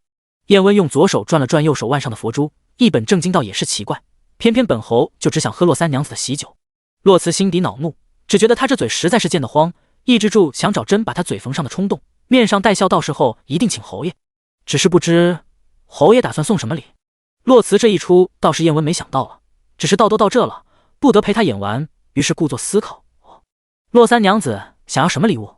洛慈视线下意看着他腕间的佛珠，燕温心底忽然升起了不好的预感，下一秒果然听到他说：“要不等我大婚那日，侯爷把腕间的佛珠送我吧。”想起那日他在护国寺火烧佛像的样子，燕温情不自禁地问：“你想干嘛？”下一秒，洛慈仰头看着他，笑得真诚烂漫，认真道：“烧了，助兴。”燕温的脸色顿时黑了下来。怎么，侯爷不愿意？洛慈心里畅快，步步紧逼。谁知下一秒，燕温勾唇一笑：“好，等你大婚之日，本侯亲自奉上。”没料到他会答应，洛慈也是一愣，不知道说什么了。燕温也没打算让他有机会说话，而是不咸不淡的留下一句话后，就打马向城门口的方向离开，让洛慈待在原地。他说：“本侯不和短命之人计较。”独留下洛慈食指紧紧地抠着窗沿，憋了半天也只憋出句：“混蛋。”洛慈咬牙切齿地放下帘子：“青羽，走。”青羽驾着马车缓缓前行。小姐好久没这般鲜活了。气归气，燕温说的话洛慈也放在了心上。小宋恩已经睡着了，洛慈把手放在他的背上，轻轻地拍着，头也不抬地吩咐旁边的青丘，让人多留意宫里内卫的动向，太子那边也多留意。如果山灵侯刚刚所说属实，立刻告知我。青丘点头，沉默了一会，迟疑地问道：“小姐，若当真下旨了，您嫁吗？”洛慈轻拍着背脊的手一顿，片刻恢复如常，还不是撕破脸的时候。他若要娶我便嫁，嫁与不嫁并不会改变什么。沉默了一会儿，车厢里鸦雀无声。洛慈又道：“不过现在嫁过去确实很不方便，得想办法往后推一些时日。”第二日清晨，洛慈是被屋外的笑闹声吵醒的。刚掀开床帘，青丘刚好端着水盆进来，看他起来了，便道：“小姐可是被吵醒了？”洛慈笑着点头，起身梳妆。外面是怎么了？把毛巾递给洛慈，青丘脸上也洋溢着笑意。明月和静博在逗小柿子呢。不知想到了什么，青丘又是一笑，和洛慈讲今早的趣事。昨晚回来的时候，小柿子睡着了，金博也不敢细看。我听出他隔壁的伙计说，金博昨天晚上一夜没睡，又是翻身，又是披着衣衫到小柿子的门口徘徊。这就算了，今儿个大清早，鸡都还没叫呢，金博把他们全叫起来了，又是准备吃的，又是准备小孩子的玩意儿。更好笑的是，拎着一把椅子跑到小柿子房间门口，眼巴巴的等着。还好小柿子不认生，不然非得被他吓哭了。洛慈笑弯了眉眼，听着屋外的欢声笑语，金博士高兴啊。服侍洛慈把最后一件衣衫穿好，把乌黑的长发从衣服里面拿出来。青丘笑意渐减，言语中多了些满足。这么多年了，第一次见金博，又是哭又是笑的。洛慈重新坐在梳妆台前，取了一根丝带，让青丘帮他把头发随意的束起。在家里，他向来懒散恣意。束好后，青丘收回手，上前推开窗，外面的人影映入洛慈的眼帘。只见金博端着碗跟在小团子的屁股后面喂饭，偏偏小团子就是不吃，可能是平时王府里规矩严，也没遇见过大早上刚起床就追着喂饭的。洛慈弯月一样的眼睛里装满了宠溺，洛家没这么多规矩，自是怎么舒服怎么来。青丘看得眼眶一热，小姐，你知道今天早上金博见到小柿子的第一句话是什么吗？洛慈抬头，青丘嗓音微微颤抖，他愣了好久，和小柿子大眼瞪小眼，最后边哭边笑地说：“洛家有后了。”青丘从来没想过，像金博这样和将军征战沙场数十年的武将，多少次生死边缘都面不改色的人，会露出这样的神情。洛慈拉过青丘的手，安抚地拍了拍，以后只会越来越好。青丘点头，心里却没底，没了小姐再好，也不是当初的洛家了。洛慈起身出门，院子里的小团子看见他惊喜地朝他跑过来，一边跑一边喊：“小姨，小姨！”这可吓坏了后面跟着的金博，一惊一乍道：“哎呦，小祖宗，你慢些，别摔着！”洛慈早早便半蹲着身子，小团子猛地扑进他的怀里，稳稳当当的抱着，拿出手帕擦了擦他脸上的汗。洛慈看了眼金博手里没动过的饭菜，捏了捏肉嘟嘟的小手，饿不饿？小团子看了眼饭菜，诚实道：“意料之中的回答，怎么可能不饿？昨天晚上在公主府，他就没吃多少东西。”洛慈继续轻声问：“为什么不吃呢？”摆出一副小大人的模样，奶声奶气道：“还未到用膳的时辰。”宠溺地刮了刮他的小鼻尖。洛慈认真道：“饿了就吃，规矩是人定的，他让人不舒服了，咱就把他改了。而且你知道吗？你娘亲、你舅舅还有你小姨，我都是这么长大的。”小家伙犹豫了一会儿，最后还是接过了金博手里的碗，大口大口的吃饭。金博一脸欣慰的模样，高兴道：“哎，多吃点，厨房还有很多呢。”扬起沾着颗米饭的小脸，懂事的点头：“谢谢金爷爷。”金博这下更高兴了，牵着的小手，厨房里还有各种各样的，我带你去挑。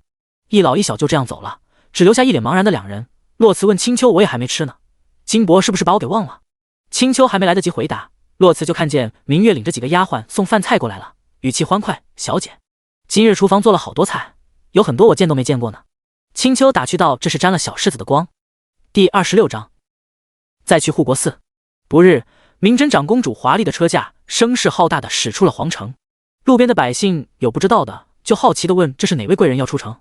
知道的人立刻回答道：“听说明真宫主要去护国寺为皇后娘娘祈福，皇后特派多家贵女一同前往。”在众人瞩目下，马车驶离了城门口。洛家的马车紧紧跟在公主车驾之后，仅排第二。洛家的马车内，本该在公主马车上的明真公主却靠在软榻上，自行找了个舒适的位置靠着，一边打量着马车简洁的陈设，一边对坐在主位上的洛慈说：“啧啧，上好的金丝楠木，千金难买的狐裘软榻，朝露之茶。”明真公主忍不住吐槽：“从小你就是个娇贵的，洛家所有人都惯着你，现在是越发的铺张浪费了。”洛慈亲身上前，扶着满脸好奇、东张西望的趴在窗沿上的小宋恩，注意力全在他身上，头也不抬的回答：“明真公主，钱财这些东西生不带来死不带去的，没有就少花点，多了就紧着自己舒坦就好。”说完又指了指小宋恩身上的蓝色短衫，锦州碧蓝锦缎，一脸无所谓的模样，千金难求。见提到了自己，小宋恩扒着窗沿回头，一脸骄傲：“小姨给我做了好多好多衣服，可好看了。”洛慈宠溺地拍了拍他的小脑袋。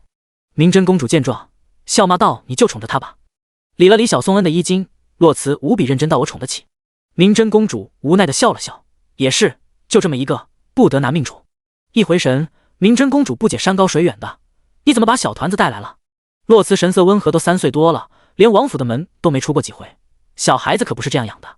说着又看了一眼对什么都稀奇的小团子，得让他多出来看看。明真公主沉默几秒，赞同道也是，毕竟天下之大，哪都比那座牢笼好。她挑开帘子看着外面，语气平平淡淡，却带了些自嘲，在那里悲喜不由己，生死也不由己。察觉到明真公主的低落和自嘲，洛慈认真地看着她，摇头否定她说的话。天下之大，多的是比那座牢笼更艰难的地方，只因为你身处其中，所以你便觉得这里的世道最艰，可其他苦苦挣扎的人也是这样想的。你又怎么能确定你去的下一个地方一定会让你满意呢？也许它会更糟糕。知道洛慈说的没错，明真公主无言以对，久久的沉默。回忆掠过脑海，洛慈平静地诉说过去的18年里，我见过京城的金碧辉煌，纸醉金迷，也见过烽火烈屯术，遍野冻死骨。若一定要我分出个好歹，我分不出来。我不能选择我生在哪里，但是柔家，我们可以决定自己活成什么样子。若我生于乱世，那我便拎刀而上，创造自己的太平盛世；若我生在黑暗，那我偏要一剑破九霄，让阳光照进来。洛慈看着沉默的明真公主柔家，我们所处的时代并不公平，对我们这些女娘尤其苛刻。柔情似水的信言里是让人深信不疑的力量和坚定，如同力士一般铿锵有力，至死不变。可是我不认，若要与天争方能立命，那我便争上一争。所以楚柔家，你也别认。后来楚柔家到死都记得，当自己在黑暗中苦苦挣扎，即将被淹没吞噬的时候，有一双瘦弱却充满力量的手死死地抓住他，告诉他楚柔家，你别认。明真公主眼中酸涩，微微泛红，却嘴角带笑，如同承诺一般好。我不认。相视一笑，洛慈知道他明白自己的意思了，至少现在他的脸上不再有那种自哀自怨、悲戚认命的颓废和沮丧了。于是洛慈言归正传，带宋恩出来走动，是为了让他见过山之高，然后知人之渺小，见过天地之广阔，才不为方寸所动，知孰正孰邪，孰黑孰白，明是非，辨善恶。洛家的儿郎须先修心修性，而后习武，最后方知何为手中剑，又为何执剑，才能成为真正的君子。洛慈看着小团子，而明真公主却看着洛慈。没有人知道，她贵为一国公主，却从小就羡慕一个武将世家的女娘。她们习武、经商、游走江湖，看过硝烟四起，见过平湖烟雨。她们从来都不是被困在笼中的雀，她们都是这世间少有的奇女子。自己羡慕她们的自由，羡慕她们的所见所闻，羡慕她们的坦荡赤诚，更羡慕她们有一个教她们如何成为君子的父亲。而自己的父皇却是一个可以为了权势手足相残，杀死自己亲儿子的人。因为他的忌惮之心，太皇兄血洒太和殿，死不瞑目，多少忠臣良将被卸磨杀驴，寒了多少人的心。从自己记事起，母后教给自己的也是如何勾心斗角，争夺恩宠，才能立足于后宫。不知不觉中，马车已经到了护国寺门口。察觉到明真公主的视线，洛慈偏头看着她，怎么了？明真公主摇头无事，只是想告诉你，今日先好好休息，我们明日再去看风铃。洛慈点头会意。明真公主面色如常，先下去吧。僧人们已经早早等在寺外，只为恭迎长公主尊驾。一顿行礼寒暄之后，有僧人领着明真公主入寺参观。洛慈对这些东西并不感兴趣，故意牵着小团子走在了后面。忽然看到1、5、6岁的小沙弥躲在柱子后面悄悄看自己，洛慈觉得眼熟，想起来自己曾经给过他一盘糕点，他好像叫吴音。见他一副想过来又不敢过来的模样，洛慈随即向他招了招手，语气柔和，吴音小师傅，好久不见呐。见洛慈记得自己，吴音才慢慢走了出来，像模像样的双手合十，活菩萨安好。洛慈被他逗笑了，没忍住摸了摸他光亮的头。吴音顿时小脸一红，片刻后强装镇定地问活菩萨，这次还走吗？洛慈不减恩。吴音继续说到，上次活菩萨走的时候，我问师傅活菩萨何时回来，师傅说活菩萨此去应是再无归期，可现在活菩萨不是回来了吗？第27章见七穷。洛慈无声一笑，玉禅大师倒是看得清楚。他弯下腰又摸了一把吴音的脑袋，眉眼带笑，所以你师傅错了，现在错，以前也错。他可不是什么象征着吉祥昌盛的凤凰，他是从阎王殿里爬出来索命的恶鬼。一行人要在护国寺待上5日，直到第3日洛慈才称病没有去祈福，而是去见了他此行的真正目的。护国寺后山枫叶林中，洛慈拎着2坛酒穿梭其中，在他身后数十米的地方，枫树轻微晃动，落叶比其他地方多，多名暗卫隐于林间，以不远不近的距离护他周全。不久，洛慈就登上了山顶，放眼望去，山顶视野辽阔，可见云雾四起，晨光熹微。视线下移，洛慈要见的人正穿着一袭月白锦蓝袈裟，背对着他坐在那万丈高崖之上，他好像在打坐，背脊挺直。洛慈拎着酒坛走到他身边坐下，偏头看了眼闭目养神的佛子，眉间一颗朱砂痣，圣洁妖异同时共存。洛慈把视线重新放在面前的山川美景上，头也不回地把其中一坛酒递到七琼面前，洒脱道：“灵二公子，喝酒。”听到这一称呼，佛子一直闭着的眼睛颤颤巍巍地睁开了，目光渺远。灵二公子，好久没有听到这个称呼了。七琼看着自己面前的酒坛，语气冷淡：“佛门中人，敬酒。”洛慈嗤笑一声：“怎么？做了几年佛子，忘了自己是谁了？”见七琼还是不接，洛慈方笑道：“放心，有人守着呢，一只苍蝇也飞不过来。”七琼这才偏头看着洛慈，视线下移到他手上的酒上。洛慈又把酒往前递了递：“今日这里只有林家二公子林书恒，没有什么佛子。”七琼心底一动，佛子的圣洁荡然无存，放出真正的自己，接过洛慈手里的酒坛子和他一碰，然后闷头喝了一口。洛慈也仰头喝了一大口，心底默念：“林家二公子林书恒，4岁拜天下第一琴师玉竹娘子为师，此后与师傅游历江湖10多年间，年在未入京，没人见过他，自然也不会有人想到天下盛名的佛子七琼便是被诛了9族的林香之子。”二人并肩而坐，七琼也不再盘着腿，而是和洛慈一样自然地下垂在万丈悬崖上。两人的身后是了万里风铃，鲜红热烈，身前是万丈深渊，云雾缭绕，美不胜收。七琼偏头看着旁边的洛慈，只见他正抱着酒坛，一脸惬意地看着眼前的雾里江山，微风带来红色枫叶轻轻地扬起他的头发。七琼觉得今日的洛慈很不一样，比之前多了些活力和惬意。又仰头喝了一口酒，七琼目视前方，笑着问：“你今天似乎很高兴？”洛慈先是茫然，然后笑道：“何以见得？”七琼似乎想到了什么，笑得有些无奈。以前父亲给我写信，总说洛将军家的小女儿是个了不得的人物，那时我并不觉得有什么，直到2年前你在兰国找到了我，你知道我假装佛子，也知道我想报仇，我现在都觉得不可思议。一个刚刚及笄比我小3岁的小姑娘，信誓旦旦地告诉我说跟我走，你想要的都会有。更不可思议的是我跟你走了，而且到现在都对你的承诺深信不疑。七琼话锋一转，言语含笑，只是谁想到刚把我骗回京，你便给了我一个下马威。他这么一说，洛慈倒是想起来了，那时七琼刚刚来到护国寺，有天夜里独自一人悄悄地前往早已经被查封了的灵府，却差点被夜里巡逻的侍卫发现。洛慈知道的时候怒火中烧，连夜赶到护国寺，扯着他的领子指责道：“再有下次，坏了我的计划，我便扒了你的皮。”七琼被洛慈推得跌坐在床上，一言不发。他也知道自己差点误了事，知道他是思念亲人。洛慈情绪渐渐平复后，语气冷漠：“既然选择了做这个佛子，那就不要露出一丝的破绽。总有一天，我会让你光明正大的打开林家的大门，供奉他们的灵位。”后来，七琼确实越来越像一位圣洁庄重的佛子了，眉目慈悲，清冷出尘，好像也只有洛慈一人能看清那一点朱砂下深藏的凉薄和祸殃。他的悲悯不过庄严。见洛慈想起来了，七琼肆意的饮了口酒：“平日里你最怕我露馅，今日见我却故意带了酒，不是高兴是什么？你也不是借酒消愁的人。”七琼又道。洛慈也没打算瞒他，因为自己这一行的目的不就是想告诉他这个好消息吗？七琼一动不动地看着洛慈，他实在好奇是什么样的事情能让死气沉沉、冷若冰霜的他眉眼带笑。洛慈淡笑不语，先拎着酒坛子碰了碰七琼的酒坛子，畅快地喝了一大口，才说是高兴，但是为你高兴，这才正是七琼的眼睛。七琼一震，言语颤抖：“什么意思？”洛慈知道他听明白了，只是想反复确定罢了。如他所愿，倒有些眉目了。把金伯查到的消息告诉他，七琼神色先是愤怒，后是无奈自责，可笑至极。竟然是自己家里的鬼！可惜我早早离家，对他们2人并不了解。片刻后，七琼忽然想起来，但是我记得我父亲曾说过，那位姨娘是二叔在外游历时带回来的。随即嘱咐洛慈：“你可以从他的来处下手。”洛慈点头：“好，我记住了。”知道洛慈是真心为自己、为林家高兴，七琼心底五味杂陈。林家之事，只要证据充足，皇上为了朝堂和民心的稳定，哪怕再不愿意，也定会妥协，随便找个替罪羊，然后把自己撇干净，还林家清白。可是洛家，七琼知道，楚皇不死，洛慈便不会罢休。他是要在天下人面前撕破楚皇丑恶卑劣的嘴脸，让他血债血偿。可是堂堂一国之君，承认自己被奸人蒙蔽，错杀林相，已经是难上加难。他又如何肯在天下人面前承认，是他一手策划，勾结敌国，出卖城池，联合下朝，坑杀了洛家千百族人？这一罪名足以让楚皇遗臭万年，激起民愤。毕竟洛家守护楚国疆土数百年，是百姓心中真正的守护神。这世间又有哪一个明君会因为嫉妒而斩杀忠臣良将？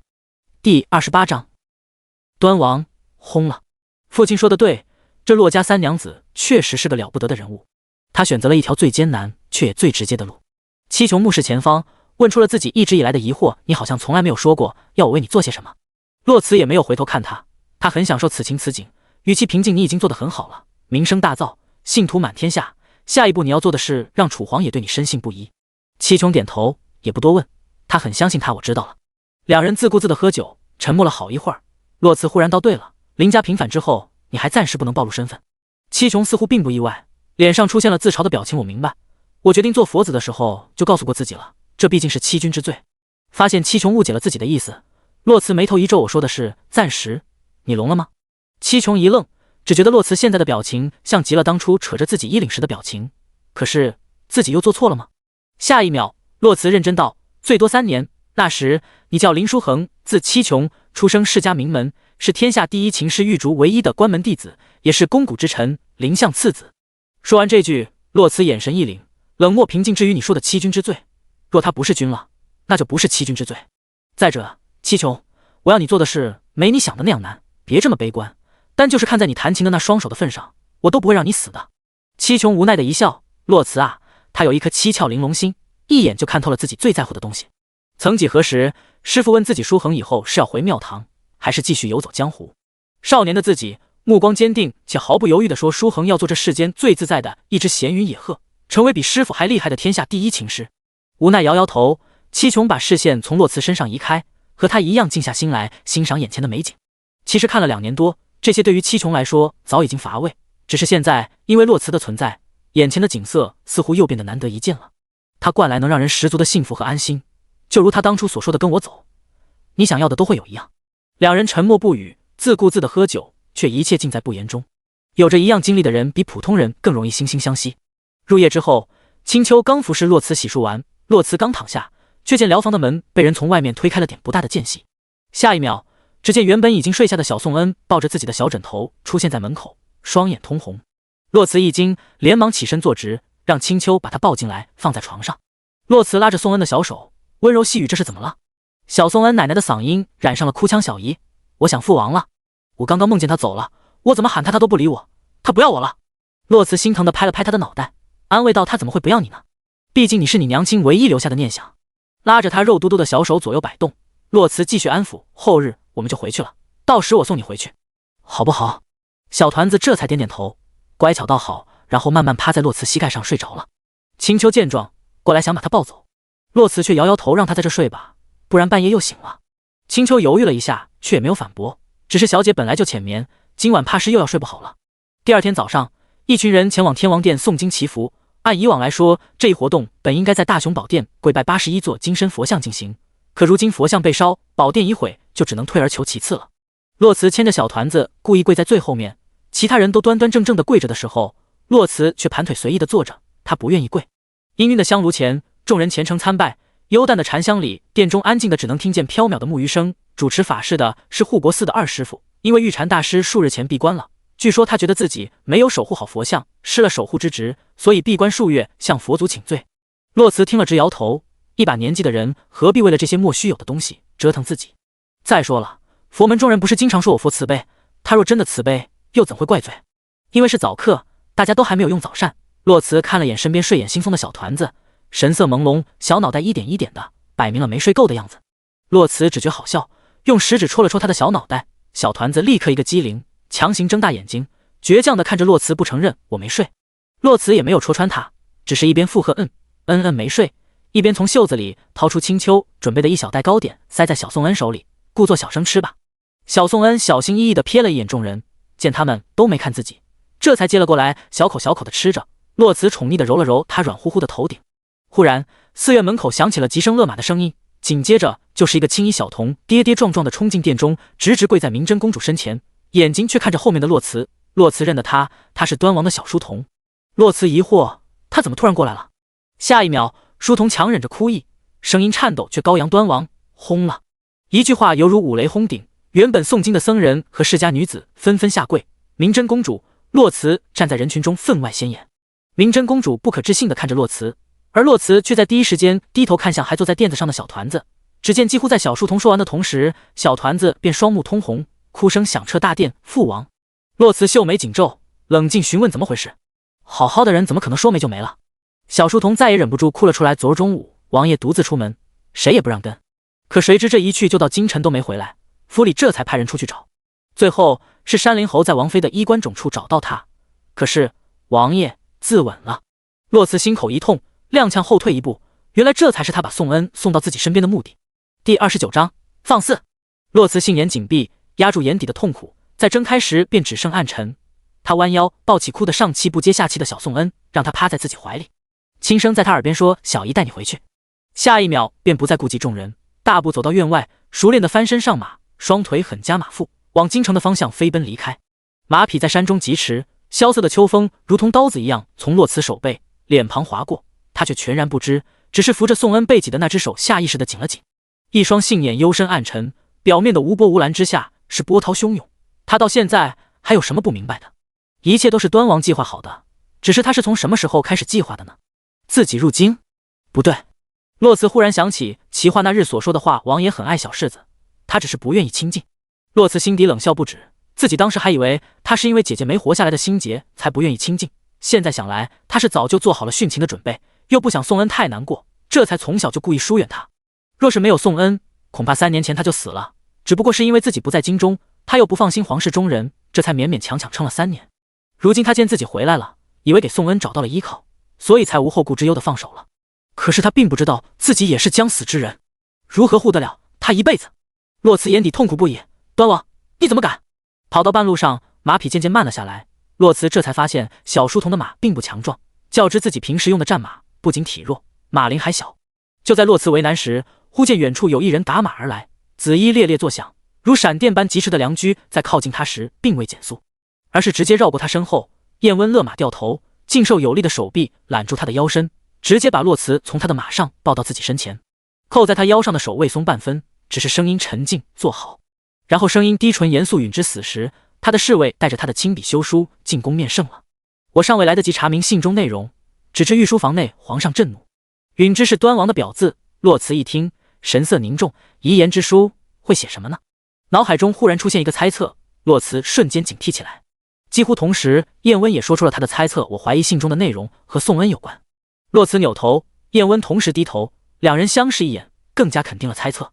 看着洛慈眼底的担忧，燕温加快速度，目视前方的说：“现在你是最合适守在小世子身边人，回京后你就寸步不离的待在他身边，宫里有消息我会告诉你。”洛慈明白燕温的顾虑，京中权贵谁人不知，三皇子端王乃是先皇后顾长英之子，而先皇后乃是当今圣上还只是王爷时就娶的结发夫妻，是当今圣上最爱的人。顾皇后生端王时遭人陷害，难产而亡，死时要圣上答应永远不封端王为太子，只做个闲散王爷，待他封王时将他外放，远离皇城。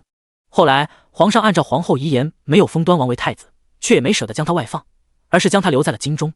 皇上疼爱端王，自幼只要求他过得快意，便也随他风流浪荡，无拘无束。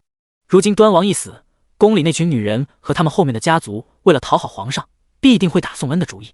难得一次没有着急撇清关系，洛慈平静异常，多谢侯爷。燕温嘴角一勾，洛慈，这不是一场交易，我曾答应过允之会带这团子极好，而且这团子与我投缘，所以这一次我们是合作，是朋友。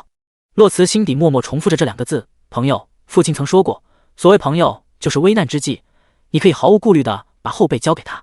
把洛慈和小宋恩送到端王府门口，燕温只是坐在马上，深深地看了洛慈一眼，便调转马头离开了。这一刻，洛慈竟然奇迹般地看懂了他眼睛里的话。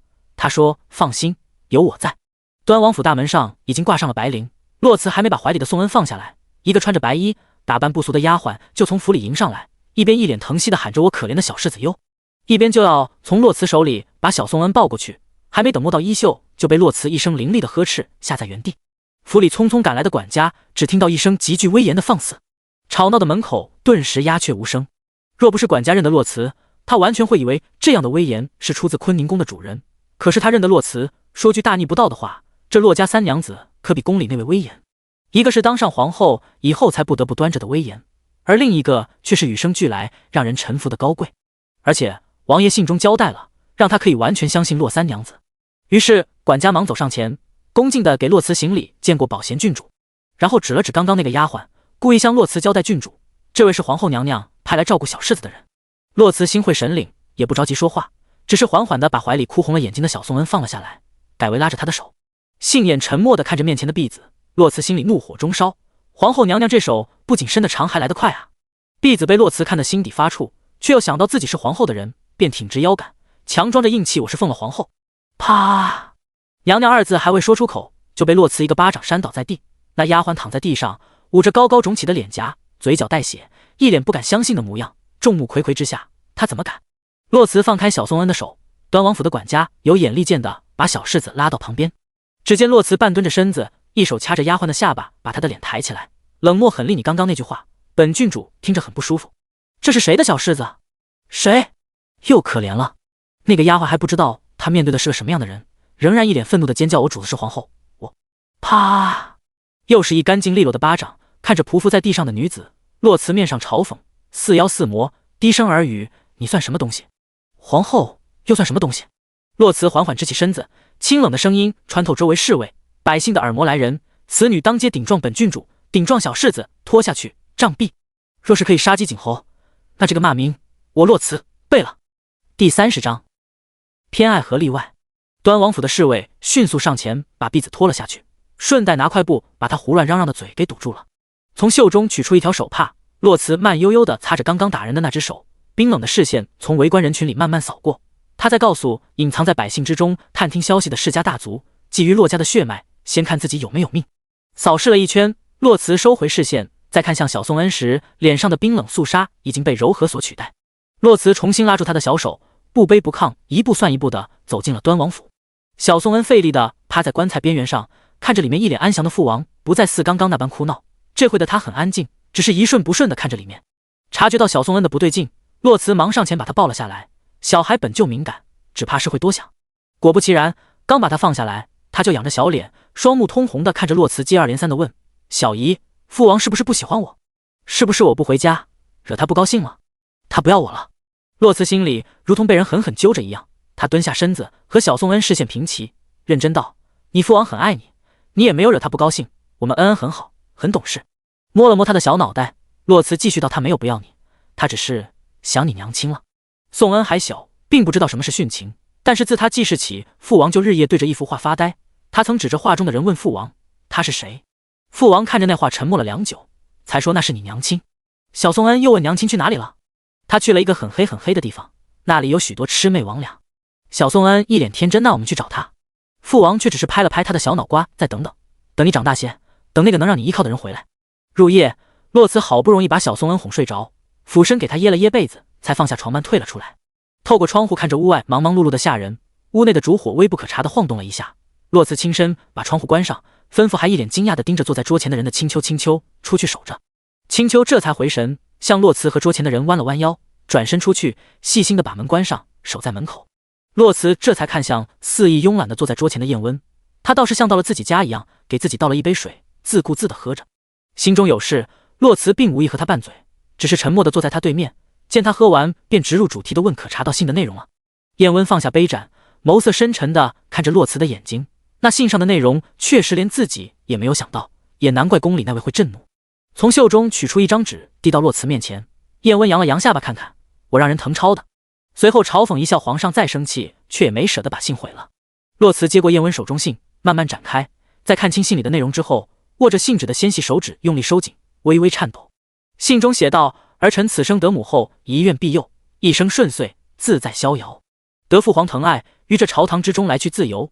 儿臣自幼至今，从未向父皇讨要过，求过什么。如今儿臣去意已决，只求父皇念及父子之情，成全儿臣一愿。求父皇允许宋恩舍弃皇姓，随他母亲之姓。洛家满门忠烈，不能无后。儿臣死后，宋恩便为洛家子，不再是皇族之后。此愿若成，儿臣方能瞑目，允之求父皇成全儿臣。”捏着手里的信纸，洛慈缓缓闭上了眼睛，来掩饰那里的湿润，眉头紧锁。舍弃楚姓改为姓洛，是为了成全洛家，也是为了让小宋恩和皇室撇清关系。端王这一愿难啊！待眼底的失意消失后，洛慈才睁开了眼睛，语气平静：“皇上有什么打算？”看着洛慈强装平静的模样，燕温心底却多了些不知名的慌乱，强行抑制住想抬手的冲动，而是摘下腕间的佛珠，在掌中盘动，方才回答洛慈，他有意在后宫妃子和皇子妃里挑一个抚养小世子。燕温眼睑微微上抬，如今也算是多方势力蠢蠢欲动了。洛慈平静的眼底暗流涌动，抬起时锋芒毕露，他们也配？想起今日宫里的传闻，燕温状似不经意地问：“听说今天早上你在端王府杖毙了一个丫鬟？”洛慈只觉意料之中，自古流言如风，但这就是他要的结果。声音微微，皇后的手伸得太长了。燕温看着那张清冷的脸，烛光中他眉眼冷漠，目视前方，让人很难从这平静的表面看出他的心底到底在想什么。声音清润低沉，燕温抬手给洛慈倒了杯茶，这么快锋芒毕露，值得吗？其实哪怕被交给妃子、皇子妃抚养，他们也并不敢苛刻他。洛慈低头看着杯中微微荡漾的水面，值得，因为我舍不得。他们待他再好，终究目的不纯，终究有所求。看着杯中自己的倒影，面色苍白无力，洛慈嘴角带笑，目光柔和。我哪怕活不久，也会拼尽全力给他最好的，让他无忧无虑的活着。他是我努力活着的第二个理由，我很珍惜。燕温目不转睛地看着他眼底溢出来的柔和。洛慈总说自己是多么的凉薄无情，可他明明是这样的深情。表面上拒人于千里之外，可一旦他把你放进心里了，就会把最好的都给你，让你享受他所有的偏爱和例外。燕温忽然觉得被他放在心上似乎是一件还不错的事情。内窄外扩的丹凤眼里光芒闪动，燕温心中有东西破土而出。那你打算怎么做？洛慈嘴角上扬，眼底划过狠厉。端王有一句话说的没错。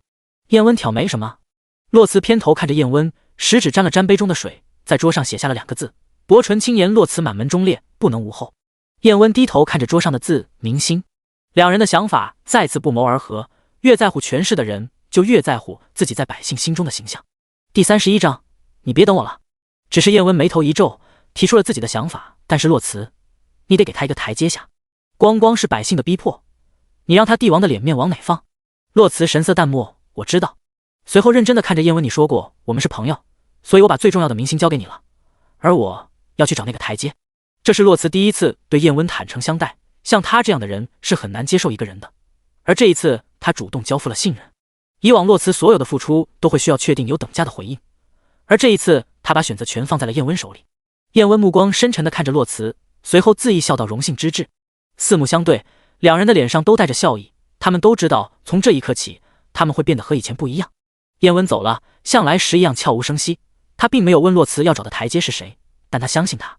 2日之后，长公主府，太子病退身后的下人独自前往东边的水榭，平稳的脚步比平时多了些不易察觉的急切。直到看到水榭里背对着他的白色身影，太子才心中微漾。哪怕知道他见自己是有目的的，可是自己却甘之如饴。那是他自少时就喜欢和认定的人。听到身后的脚步声，洛慈才站起来，转过身看着来人，然后礼仪周全的屈膝行礼：见过太子殿下。见多了他的疏离，楚寻依旧不能习惯，他们曾经也形影不离。怕他不喜欢，楚寻站在原地，没有再上前，语气温柔绵厉。待洛慈侧过身，楚寻才走过去坐下，抬手示意洛慈坐下。洛慈拒绝的摇了摇头，刚要说明来意，而太子这一次却不想接受他的拒绝。姑以为今日小慈会听姑的。楚寻眉宇温柔，却带着强硬的看着洛慈。洛慈沉默垂眸，他说的没错，是自己让明真帮忙把他请来的。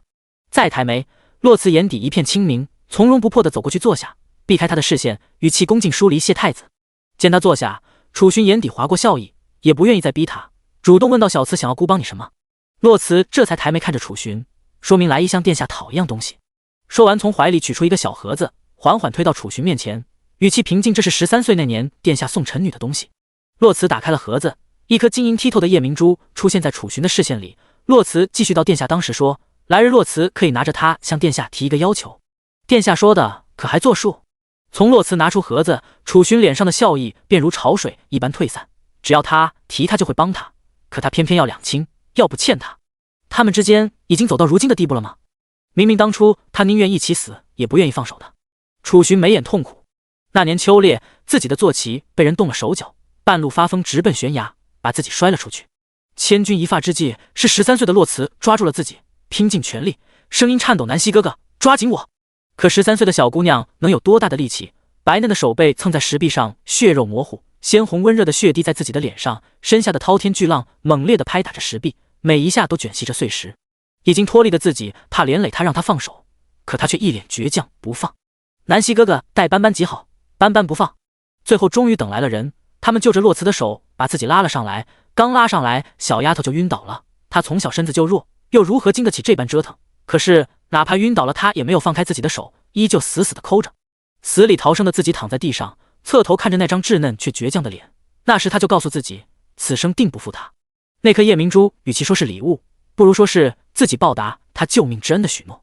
如今他却要用它来和自己两清，真是可笑。记忆里的脸和眼前的少女重合，稚嫩不在，却倔强依旧。楚寻眼底凄凉，视线看着前方，你从回京就一直避着姑，那时姑就在猜你是不是知道了。他转身看着洛慈，明明已经知道答案，却还是想听他亲口说，所以小慈，你知道了吗？一直把这些事情压在心底的洛慈也终于不再绷着了，自嘲地笑了一声，自暴自弃是啊，知道了，知道，好久了。楚寻神情痛苦，想开口解释小慈，却又觉得无论说什么都显得苍白无力。怎料下一秒洛慈却说，其实你并没有做错什么。停顿了一会儿，楚寻只听他说，你既不是主谋，你也没有参与，你只不过是选择了沉默而已。我凭什么觉得你该站在我这边？我也没有资格左右你的选择。听他这样否定自己对他的感情，楚寻站起身急切否认，你有，你能左右？洛慈抬头看着他，眼底带着脆弱的笑意，是啊，我左右了。我相信那时你一定想到了我，心里也为了我挣扎过。我不知道你是如何权衡的，但是我输了，不是吗？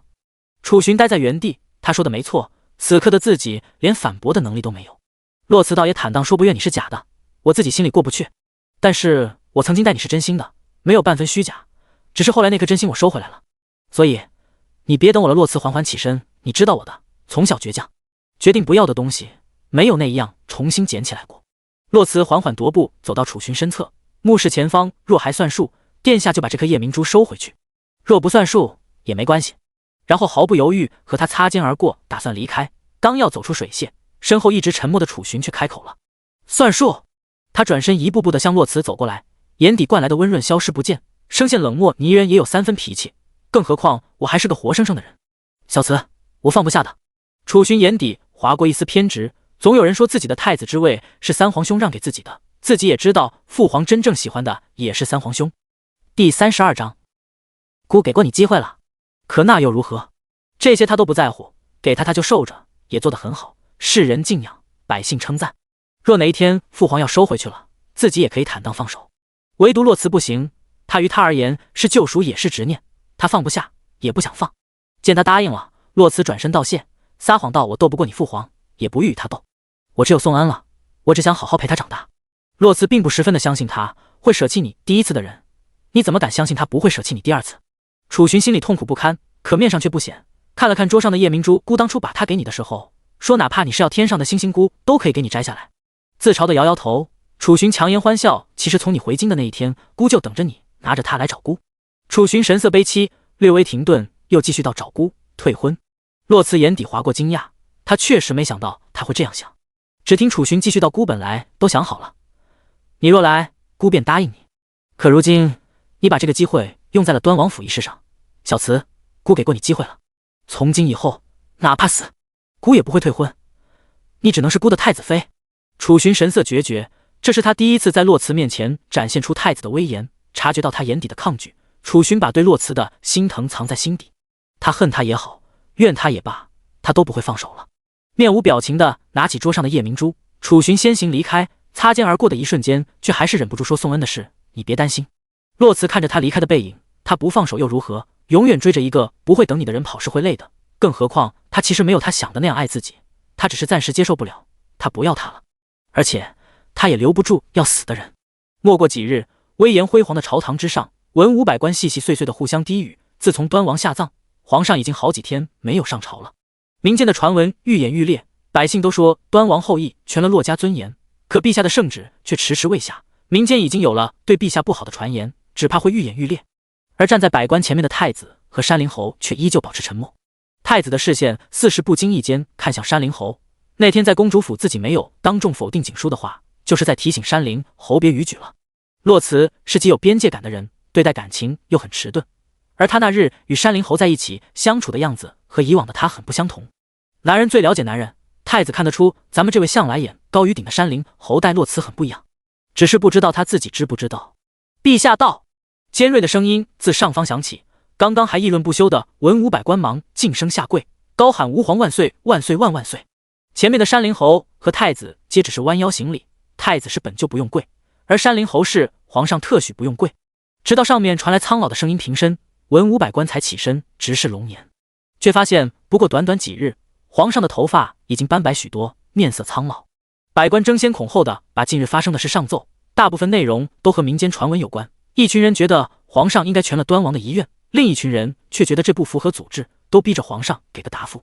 皇上上朝的消息也传到了宫外。彼时洛慈正坐在院子里修剪花枝插在花瓶中，听了青羽的回禀之后，洛慈把最后一枝花插进花瓶里，眼神嘲讽亲手逼死了自己最爱的儿子，不知他现在是何种心情。而朝堂之上，燕温却细心的察觉，让全了端王遗愿的大臣多是太子党。他方才意识到洛慈找的台阶就是太子。燕温眉头紧锁，胸口像是堵了一口气，面上却染上了他自己都没有察觉到的生气和担忧。他答应了太子什么？随后又是自责，也是自己大意了。太子确实是做这个台阶的最佳人选，毕竟朝中的太子党羽最是庞大，自己早该想到的。两边的官员争执不休，坐在龙椅上的皇帝面色难看至极。自己暗中谋划多年，割舍了2座城池才铲除了洛家，如今自己的亲儿子大臣却逼着自己把自己的孙子拱手让给洛家。忽然，一个小太监匆忙进谏回禀启禀陛下，顾老太师求见。皇上略显浑浊的眼睛暗芒一闪，随后立即扬声快快有请。就连一向沉稳的太子也心中一惊，是谁把这一尊大佛请来了？别人不知道，太子却知道，当初顾太师辞官的原因可不是养老，而是因为和当今圣上意见不合，不愿意再辅佐陛下才辞的官。唯独只有燕温在听到小太监的话后，不动声色地露出了一切尽在掌控之中的表情。虽然洛慈说了只要他负责民心，可既然是朋友，那多帮一点也是可以的。朝臣也是纷纷交头接耳，顾老太师不是早就辞官养老多年了吗？莫不是为了端王一事来的？不过这也正常，这顾老太师毕竟是先国丈，端王的亲外公，也是当初亲手辅佐陛下登基的功臣。只见一个留着花白胡须的老者在下人的搀扶之下，杵着拐杖从远处慢慢走来，岁月消磨着他的躯体，却带不走他身上的文尘风骨。待顾太师走到殿前，楚皇立刻吩咐给太师赐座，谁料太师却摆手拒绝了，而是把手里的拐杖交给旁边的下人，然后苍老的身躯颤颤巍巍的下跪：“老臣今日是以一个外公和父亲的身份来的，求陛下看在长英的份上，全了允之的遗愿。”皇上坐在龙椅上沉默不语，面色暗沉，又是一个来逼他的。就在气氛僵持不下时，燕温却动了动，上前去把顾太师搀扶起来，边说：“太师说的哪里话？陛下最是宠爱三皇子，只是这件事毕竟事关重大，须得好好斟酌。”说完，看向旁边站着的楚寻说：“太子殿下，你说是不是？”察觉到燕温的意图，太子会议附和侯爷说的对，还请太师多给陛下一些时间，一定会有一个满意又周全的答复。无论他们之间是否有嫌隙，但至少在此刻，两人的目的是一样的。第33章，嘴硬心软的山灵侯。顾太师听后，却将信将疑的抬头看着上面的帝王，他在等皇上说话。皇上见顾太师动摇了，只想早早结束，就承诺到朕会尽快考虑的。顾太师这才行礼告退：“老臣就静候陛下佳音了。”等太师走后，皇上也不耐烦的摆摆手，宣布退朝。片刻后，又说山灵侯和太子随朕到御书房。御书房内，皇上脸色凝重的问：“你们怎么看？”燕温言简微抬：“此事若再拖下去，只怕民心动荡，于皇上不利。”楚皇眉头一皱：“他们都是如何说朕的？”燕温姿态随意：“陛下不是知道吗？”他说的直接，楚皇却也没有生气，只是笑骂道：“你倒是敢说。”然后面色一沉：“他们说朕不顾洛家忠义，不全允之遗愿，不是个好皇帝，不是个好父亲。”楚皇语气恼怒：“可是朕就是不愿意，不甘心。”燕温沉默没有接话，心底却嘲讽不已。一直站在旁边的太子此刻却上前接话：“父皇，儿臣与洛慈是有婚约的。”楚皇不解什么意思，而一直面色淡淡的燕温在听到这句话时却眼神一凛，太子真是打得一手好算盘。只听到太子继续说：“父皇下旨全了皇兄的遗愿，既安抚了百姓，又稳定了朝臣。待日后儿臣与洛慈大婚之时，宋恩不就还是养在太子府吗？”兜兜转转一圈，一切都没有变。楚皇沉默了一会儿，转头问燕温：“山灵侯觉得如何？”知道自己被太子算计了，哪怕此刻心中百般不愿，却也别无选择了。燕温只能随着附和殿下说的不无道理。得到了和自己一样的答案，楚皇重新坐回龙椅上，扬高声音：“来人，你旨！”不多时，一封圣旨就被从宫中送出了宫外，声势浩大，似是有意让百姓看得清楚。甚至于宣旨都是在端王府门口宣的，就是为了让世人皆知，然后称赞那位明君贤主。等宣旨的人离开后，洛慈拿着那封圣旨，半蹲下身子与小团子平视，双手按着他小小的肩膀，一字一句道：“从今以后，你姓洛，叫洛宋恩，是洛家儿郎。”当洛慈的马车回府的时候，金伯和明月早已经带着下人等在门口了。宋恩刚刚下马车，金伯就上前把他拎起来，心疼到瘦了。随后又道没事，以后都好好的。说着又把宋恩抱进怀里，往府里走走，带你去看看给你新布置的屋子。豪气万丈道喜欢什么，咱再买。看着宋恩被金帛抱走，洛慈眼角带笑，和一旁的明月交代到带几个人把后面马车里宋恩的东西搬进去。入夜，麒麟居。青丘看着坐在桌前看书的自家小姐，夜色已晚，她却一点要休息的样子都没有，倒像是在等人。青丘不自觉地看了看窗外，就在青丘越发觉得那人不会来的时候，一抹白色的身影却悄无声息地出现在了窗前。叶温冲青丘摇摇头，示意他别声张。青丘略微犹豫地看了眼，丝毫没有察觉，依旧低头看书的自家小姐，心底挣扎了片刻，还是悄悄地退出屋外了。叶温依旧站在窗外，沉默地看着里面的洛慈，他头颅微低，露出白皙瘦弱的脖子，长且浓密的睫毛在暖黄色的烛光下留下一片阴影。叶温红润的薄唇拉起一抹自嘲的弧度，眼底暗沉涌动。叶温不得不承认，今日太子在御书房的话影响到自己了，更何况从御书房出来后，太子还叫住了自己，语气谦卑清润，可说出来的话却让自己很不舒服。侯爷能为三皇兄做到如此地步，姑十分感谢。普普通通的一句话，把叶温和洛慈的关系撇得干干净净。叶温知道他话里有话，瞬间眸光冷漠凌厉。他从来就不是愿意吃亏的人，也容不得别人在他面前宣示主权，只是不待发作就被太子接下来的话打消得干干净净。太子眸光明亮地看着叶温，前几日小慈找了姑和他提了婚期之事，他说姑可自行做主。这句话就像醍醐灌顶一样，叶温眼底不知名的恼怒和不满顷刻散去，在脑海中自嘲自己这是怎么了？从小到大自己要什么没有，如今要为了一个和别人有婚约的女人，让自己处于这样的下风。更何况他自己都不在乎，在心里暗骂自己真是疯了，一句朋友就让你得意忘形至此。其实叶温心底知道，自己在乎的不是朋友二字，而是其他说不清道不明的悸动。只是他生来高傲，不屑于一头热，好在如今情才初起，可及时止损。想通了之后，叶温眼底一片清明，恢复了以往的金贵慵懒的模样，语气不卑不亢，那本侯就等着殿下的喜酒了。说完头也不回的离开。回到山林侯府之后，叶温在书房一直待到夜深。谷里一脸惶恐地看着今夜举止奇怪、气压低沉的自家爷。谷里站在门外搓了搓自己的胳膊，心底吐槽自己生闷气有什么用，你倒是去找人问清楚啊。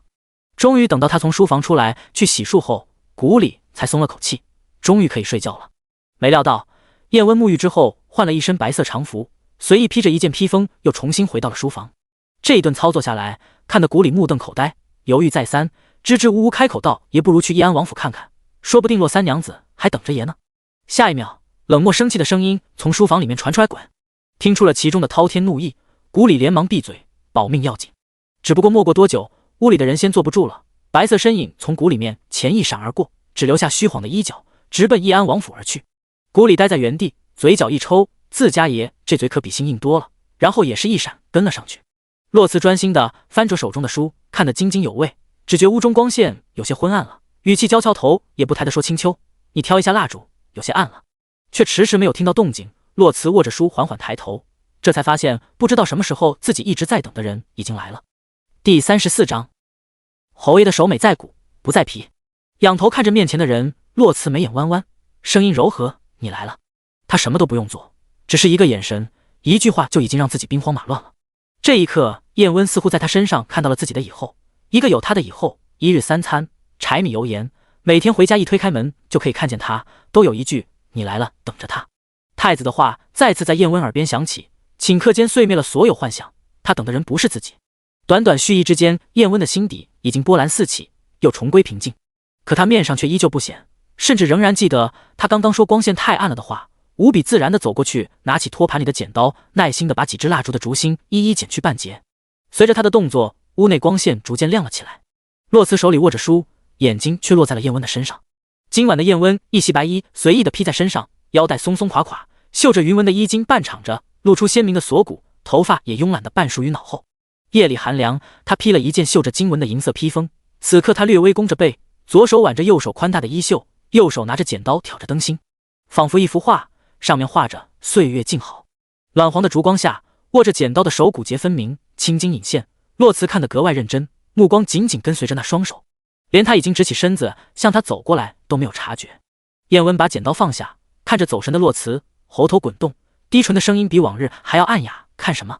洛慈回神，杏眼炯炯地看着燕温，坦荡真诚侯爷的手很好看。洛慈曾经觉得世间恐怕没有比七琼那双弹琴的手更好看的手了，可如今暗自比较一番，却发现燕温的手更好看。这双手不仅美，还带着蓬勃的力量。这话一出，倒是燕温一愣了，他看着洛慈的脸，下意识地说出一句不及你好看。直到看到洛慈略显呆滞的脸庞，燕温才反应过来自己说了什么。不过他也没后悔，他说的是实话。护国寺初见，自己就和另一个人说过，那夜他看了一出大戏，却忘了戏文里讲什么，只记得那唱戏的人极美。洛慈呆滞片刻，笑着摇头，不一样。继而柔声道：容貌美丑，皆是皮下白骨，表象声色，无非世人眼光。洛慈视线下移，放在了燕温的手上，当皮囊腐烂，灵魂消散，或许只有骨头能印刻人的一生。侯爷的手美在骨，不在皮。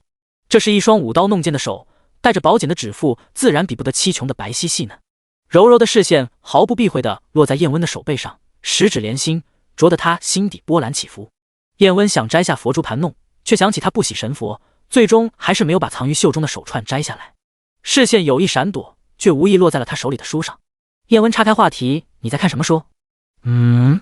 他一问，洛慈下意识地把手里的书往上递了递，这个吗？是一本游记。燕温自然而然地接过他手里的书，随意地翻看了几眼，发现确实只是一本普通的山川游记。把书递还给洛慈，见他眼底颇为爱惜的样子，燕温状似不经意地问：你喜欢？洛慈答非所问，眼底是藏不住的向往。这书中说五台山后烟雾缭绕，那里的阳光温暖又湿润，说秦淮河畔有余音袅袅，最适合晒着太阳打盹。他还说蓬莱海滩上白日里晒着太阳也能看见星辰浪花，还说南疆的太阳最是暖和。侯爷，你说是不是很有趣？三句不离太阳，燕温忽然想起来之前在长公主府自己看到的，他连想多晒会太阳，他身边的丫鬟都不允许。心中疑惑，燕温问道：你很喜欢太阳？洛慈仰起头看着他，说得认真，我从小就胸无大志，只想睡觉、发呆、晒太阳。燕温觉得他说的是真的，他刚刚不经意间流露出的向往是骗不了人的。而且如果洛家没有出事，他还是洛家的掌上明珠，无忧无虑，说不定他真的会义无反顾地去做他喜欢的事。可你的丫鬟好像并不许你晒太阳。燕温想知道这是为什么，他猜测和他身上的毒有关，可是中了噬骨花的人自骨头缝向外冷痛，最是取暖了，又怎么会不让他晒太阳？洛慈差点忘了，那天他都看到了。洛慈心想，与其让他胡乱猜测试探，倒不如真假掺着说，于是解释道：有人用一味药暂时压制住了我体内噬骨花的毒，这一味药遇暖功效减弱，会加速毒发，不晒太阳是为了保命。什么药？燕温追问。洛慈一脸真诚的摇头，不知。燕温沉默了，眼睑微微下垂。所以是不仅要受着病痛的百般折磨，还连自己喜欢做的事情都做不了了吗？不想再聊这个话题，洛慈提了今天等他的目的。他抬眉看着燕温，语节微微颤动，在眼底投下一片阴影。顾太师是你请的吗？燕温点头，然后移开视线，撩起袍子坐了下来。洛慈心中微动，多谢。他本不需要做这么多的，但他既然给了，无论如何自己该好好谢谢他。洛慈低眉想了一会，抬头轻问：你有什么想要？你可知太子和陛下说了什么？几乎同一时间，燕温的话脱口而出。原本要说的话被抛之脑后，洛慈秀眉微皱，什么？燕温略微上挑的凤眼暗芒流转，一瞬都不想错过洛慈的反应。他说：你以后是要嫁进东宫的，到时候找个理由把宋恩养在东宫，他就还是皇家子。洛慈眸光微凉，楚皇倒是打得好算盘，民想要，人也想要，天下哪有这么好的事？看着洛慈迅速冷下来的眉眼，燕温心底一松，似是随口一问：所以你会嫁吗？洛慈眼底的暗芒退散，偏头看着燕温，似乎不解他为什么会这样问，但还是语气坚定：我嫁与不嫁，宋恩都不会入东宫。只觉心中一痛，燕温栗树般的眉毛微不可察地皱了一下，所以他还是会嫁。第35章，可以勉强为了你多活几天。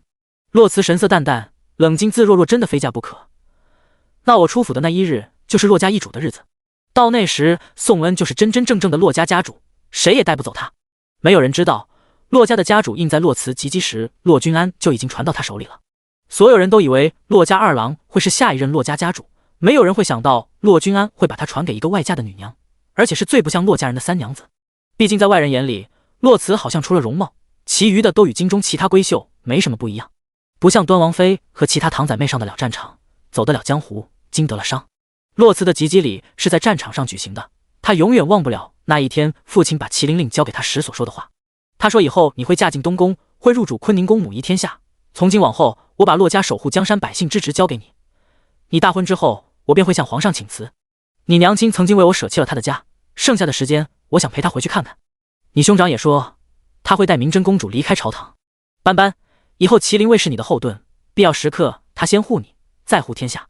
后来洛慈总想，父兄他们是不是早就察觉到了楚皇起了忌惮之心？叶温算是听明白了，他想要护着宋恩，想要为洛家报仇，唯独没有想过他自己。叶温可以肯定他不爱太子，可他无所谓这桩婚事是否能成，甚至在考虑这桩婚事对他是否有利用价值，他一直在拿自己做筹码。见叶温沉默，洛慈又把刚刚没说完的话继续说完。侯爷有什么想要的吗？叶温不解，皱眉看着他，什么？洛慈解释道，你帮我这么大的忙，应该谢谢你的。见他眼底不悦，怕他误会，洛慈又继续道，不是两清，是谢谢。微蹙的眉头放松下来，叶温沉默不语，平静地看着他，语气自问，要什么？要他别嫁给太子吗？叶温心底摇头，他对他的感情倒也还没有深到如此地步，只是觉得有些可惜了。而且他自认为对洛慈而言，他也没有重要到可以左右他的决定，他也做不出别人给自己一个里子，自己却看不上，还不知天高地厚的张嘴跟别人要一个蟠桃的事。叶温自幼身居高位，世间大部分东西于他而言都是唾手可得，凡事都喜欢讲究心甘情愿。就像当初，哪怕他在欣赏季修明的才华，可只要人家选择了洛慈，叶温就连一句挽留的话也不愿意说了。与其挽留，他更喜欢让他有朝一日后悔自己当初的选择。虽然现在叶温觉得季修明应当不会后悔了，因为洛慈是一个哪怕自己要死了都愿意低头为他安排后路的人。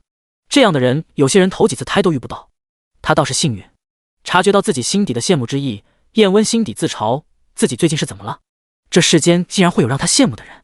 在抬眼时，叶温神色淡淡，本侯没什么想要的。总有人说瓜甜不甜，扭了才知道，可是叶温却觉得需要强扭的瓜不就是还没熟，能好吃到哪里去？凡事有度，明知不可为的事情再执着就过于无趣了。洛慈于他而言就像一个没熟的瓜，他不吃没熟的瓜，他也不会去喜欢一个不喜欢自己的人。洛慈眉眼俏皮，像开玩笑一样，怎么能不要呢？我的承诺可是很值钱的。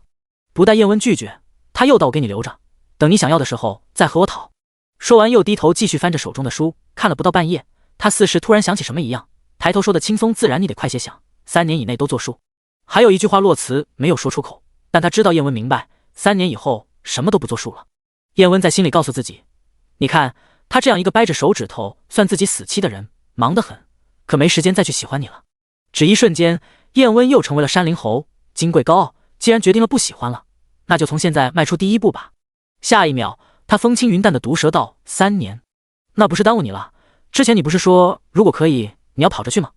察觉他语气的变化，洛慈也没有去深究，毕竟他惯来嘴欠，较真了，到头来气着自己。视线从书上移开，洛慈故作思考的模样，然后抬起右手伸到燕温面前，拇指和食指并拢，然后拉开一条细缝，认真到可以勉强为你多活几天。燕温落荒而逃了，他怕自己再听下去，好不容易坚定的心又动摇了。明明知道他说的是承诺，可那一刻燕温却只想用力掰开那一条微不可察的细缝，问一句：那可不可以为了他不死？另一边，太子府，距太子寝宫不远的一处院落，工人进进出出，把屋内的烛火一一点亮，然后悄无声息地退下，院落里再次空无一人。没过多久，太子独自一人从寝宫里出来，向那处院落走来。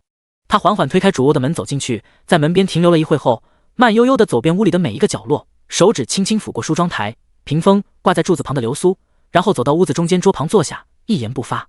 若是熟悉的人进来，定会发现这屋内的布置无疑不再彰显着这是女娘的屋子。与洛慈交好的人也定会看出来，这与洛家麒麟居内的布置几乎一样。洛慈不知道这些东西的存在，他更不知道这是出征前自己的父兄亲自来一起布置的，因为那时所有人都以为出征回来就大婚是毋庸置疑的。太子好像想起了什么，露出了温和的笑意。那时自己知道快要大婚了，心中实在喜悦，绞尽脑汁的准备了许多洛慈喜欢的东西布置在房中，想等大婚之日给他一个惊喜，还向柔家打听那些他不知道的喜好。可柔家是个藏不住秘密的，自己千叮咛万嘱咐，可他一见到洛怀之就像倒豆子一样全说出来了。第36章，贺兰宣荣。第二天夜里，太子府的后门就被洛家父子敲开了。自那天一直到出征，战场上让人闻风丧胆的战神和小战神日日夜探太子府，每天都带来一些东西，一座全新的院落在不知不觉中拔地而起。出征前一晚，洛将军一脸惆怅地看着这所麒麟居，神色凝重。当时自己还上前问他，洛将军觉得有何不妥？洛将军偏头看着自己，欲言又止，最后只说了一句：斑斑的性子并不适合皇宫，在那里他不会快活，可是皇命难违，臣只恳请殿下日后莫要负了小女。太子眉眼微动，自己当时是怎么回的。自己说南希此生必不负他，可是当自己无意中知道父皇的谋划后，百般犹豫，万般权衡，还是选择了沉默。李公公带着密旨秘密出京的那天晚上，自己一夜没睡，心中有悔，可是为时已晚。骆家丧讯传来，御书房内父皇开怀大笑，而自己只觉手脚冰凉。那是第一次自己没在父皇面前维持住太子身份。父皇责罚了自己，说自己心太软，没有帝王之气，可是那天自己就是笑不出来。柔家无意中知道真相后伤心欲绝，一夜白头。他质问自己为什么要这么做，自己一个字也说不出来。为了什么？为了那一闪而过对权力的欲望吗？连自己现在回想起来都觉得可笑。就这么一瞬间的动摇，自己失去了小慈，也失去了柔家。可是让他放手，他做不到。他这一生，东宫是三皇兄不要的，父皇的恩宠也是随意施舍的，就连母后也把自己当作追求权势和恩宠的工具。唯独小慈是他的，是他在这寒冷无情的一方天地里唯一温暖和救赎。当一个饥肠辘辘的人手里只有一颗糖的时候，他又怎么可能放手？不日之前，他已经向皇上提了婚约之事，相信用不了多久，钦天监就会给出一个合适的婚期。太子惯来清润的眉目在此刻变得异常坚决，哪怕相互折磨致死，也算有始有终，青丝白头，谁也不能阻拦。眸光一凛，脑海中浮现一个人的身影。太子开口唤了一声石安，下一秒，一黑衣侍卫迅速闪现，殿下有何吩咐？太子冷淡的视线落在屋外，再派人去查山灵侯。石安不解，不是3年前就查过了吗？普普通通的江湖人士出身，没什么不寻常的。察觉到石安的不解，太子却也不想多解释，只是再次重复再查，任何蛛丝马迹都不能放过。想起今日御书房内皇上对山灵侯的纵容，迄今为止他没有在任何人身上见过这份纵容。短短3年的时间，从横空出世到如今身居高位，说一句一人之下万人之上也不为过。这样的情况，楚国建朝数百年也从来没有出现过。当初皇上虽与夏朝达成协议，怎料夏朝见洛家灭门，楚国边疆失守，料定父皇不敢把两国为灭洛家所定下的盟约公之于众，竟然违背约定，举兵反清。洛将军已死，麒麟卫消失，军中人心涣散，节节败退。原来洛家打下来的城池接连失守，夏军兵临城下，民间朝局动荡不安。就在朝臣束手无策，父皇震怒之时，从来不参与朝政的三皇兄却带着一封信纸赶来。父皇看了信中内容之后，神色惊奇地询问三皇兄此信出处。三皇兄说是他一朋友所写，并把这位朋友举荐给了父皇。而燕温正是那位朋友。那时的燕温还只是一个籍籍无名的普通人，作为三皇兄的江湖朋友，客居于端王府。父皇马上召见了他，没过几日，向来猜疑之心极重且惜命的父皇，竟然和他一起御驾亲征。那一去楚军所向披靡，一举夺回了沦陷的领土，夏朝求和，再定盟约。而燕温也一战成名，自此封号山灵侯，被皇上重用，盛宠不衰，引起许多皇子大臣猜忌不满，纷纷派人探查他的底细，只是结果都一无所获，空手而归。太子曾经对他没什么敌意，只要他底细干净，不会危害朝纲就行。可如今怕是不行了，他和洛慈站在一起的模样在太子脑海里挥之不去，让他产生了前所未有的危机感。太子如今却是希望他的底细真的不干净了。转眼已至秋末冬初，一封密信被快马加鞭地送到御书房。没过多久，楚皇召山灵侯入宫觐见。燕温到御书房的时候，太子和楚皇似乎已经交谈已久，不知道过程如何，但是燕温却看出了楚皇面上明晃晃的郁色。燕温眼底划过一丝嘲讽，看来不太愉快啊。燕温拱手行礼，随意散漫臣参加陛下。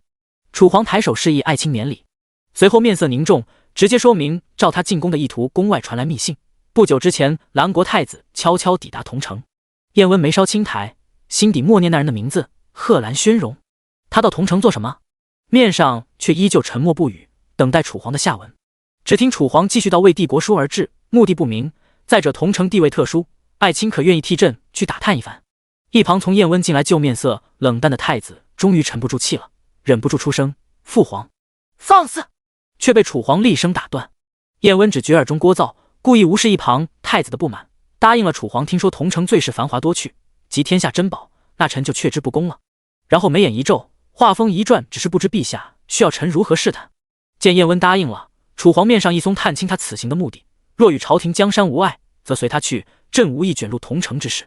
但若他此行是狼子野心，则迅速回禀，必要时刻可先将他扣押。燕温领命告退，转身之际，视线似是不经意地瞥过御书房内的一名楚皇进士，视线相交不过1秒，随后便若无其事地离开。直到燕温的身影消失不见，御书房的门再次被关上，只留下气氛不佳的父子二人和几名像提线木偶一样的进士。第37章同城。太子撩起月白色的衣袍，跪在地上，臣恳请父皇收回成命，儿臣愿意亲自前往同城。楚皇恨铁不成钢的看着跪在地上的楚君，你如今是越发放肆了，为了点儿女情长就分不清孰轻孰重了。你让朕如何放心把皇位交给你？看着油盐不进、沉默不语的儿子，楚皇更觉怒火中烧。几天前那洛辞才启程前往同城，你当真以为朕不知道你为何要去同城？太子跪在地上不说话，面色隐忍。自己本以为这次大婚之事已成定局，却再生变故。自己千方百计想让山林侯和小嗣保持距离，可如今父皇又把他们聚在了一起。怒火渐渐平息，楚皇语重心长地安抚这个儿子：不是朕不让你去，只是1月之后就是夏朝使臣进京的日子，你是太子，得留在京中主持大局，然后继续将打一巴掌给一甜枣，实施到底。等夏朝使臣离开，朕就下旨让你大婚。再说了，那洛辞不也去看到外祖了吗？此去也需1个月才能后来，你又何必急于这一时？提及同城，楚皇似乎想起了什么，视线放远，语气微缓，而且朕也不希望你去同城。山林侯是江湖出身，在那里行事也比较方便。提起山林侯，楚皇又道日后你登上皇位，还需山林侯的辅佐，莫要怠慢了他。太子心底潮意顿起，不希望自己去，不是因为有多在乎这个儿子，只是在花时间培养一个不划算罢了。而山林侯若他真的对小嗣存了心思，自己又怎么可能和他交好？可是心中再不满也不能说出口，因为现在他是皇，而自己只是臣，只有等自己登上那个位置，才能真正得到自己想要的。太子语气恢复平静：臣遵旨。是夜，山林侯府书房内，御书房内的对话被一字不差地传述到燕温耳中。他再怎么提醒自己要及时止损，快刀斩乱麻，可是再次听到和洛辞有关的话时，还是忍不住去注意。且不提楚皇所说的大婚之事，燕温转头看着站在一旁的古里，语气低沉：他何时去的同城？古里一脸茫然，等反应过来自己爷问的是谁，马上回答3日前就出发了。这话一出，燕温的面色更黑了，为何不报？看着自家爷暗沉的面色，古里吓得一个机灵，支支吾吾道：爷你之前说了，洛三娘子的事不必再告知你。握在手里的茶盏应声而碎，古里将在原地一动不动，气都不敢大喘，生怕殃及池鱼。再三反思自己是不是记错了，难道爷没有说过这话？可是自己明明记得这话是爷从洛府回来的那天晚上亲口说的，还不止自己听着呢，还有其他。古里这才发现其他的暗卫不知道什么时候都跑没影了，只剩下自己一个人在这里迎接狂风暴雨的洗礼。就在古里自暴自弃的准备迎接自家爷的怒火时，却听见他语气淡淡的说：退下吧。古里满脚下抹油的跑了，跑出了老远，才觉得自己会不会不太厚道，留下爷一个人黯然神伤。但转念一想，又觉得像自家爷这样的男人，肯定是不愿意被别人看到他为情所伤的样子。越想古里越觉得自己离开是对的，然后便心安理得的去收拾刚刚扔下他逃跑的暗卫了。燕温独自坐在书房内，沉默了片刻，便抬手执笔在纸上写下2个字：同城。同城虽然属于楚国境内，是楚国国土，可数百年来那便是江湖人的地盘，朝廷在那里可说不上话。也不怪楚皇不敢明目张胆的派人去同城探查，他怕打草惊蛇，但最怕的确实是像他自己所说的那样，他不愿意掺和同城之事。更何况同城里那个一声令下就可以号令江湖的人，怕是恨不得将楚国皇室剥皮抽筋。洛辞的母亲定安夫人就是出身同城，当初对骆君安一见钟情，江湖儿女最是肆意洒脱，敢爱敢恨，一心跟随他回到京城，为楚国守土扩疆。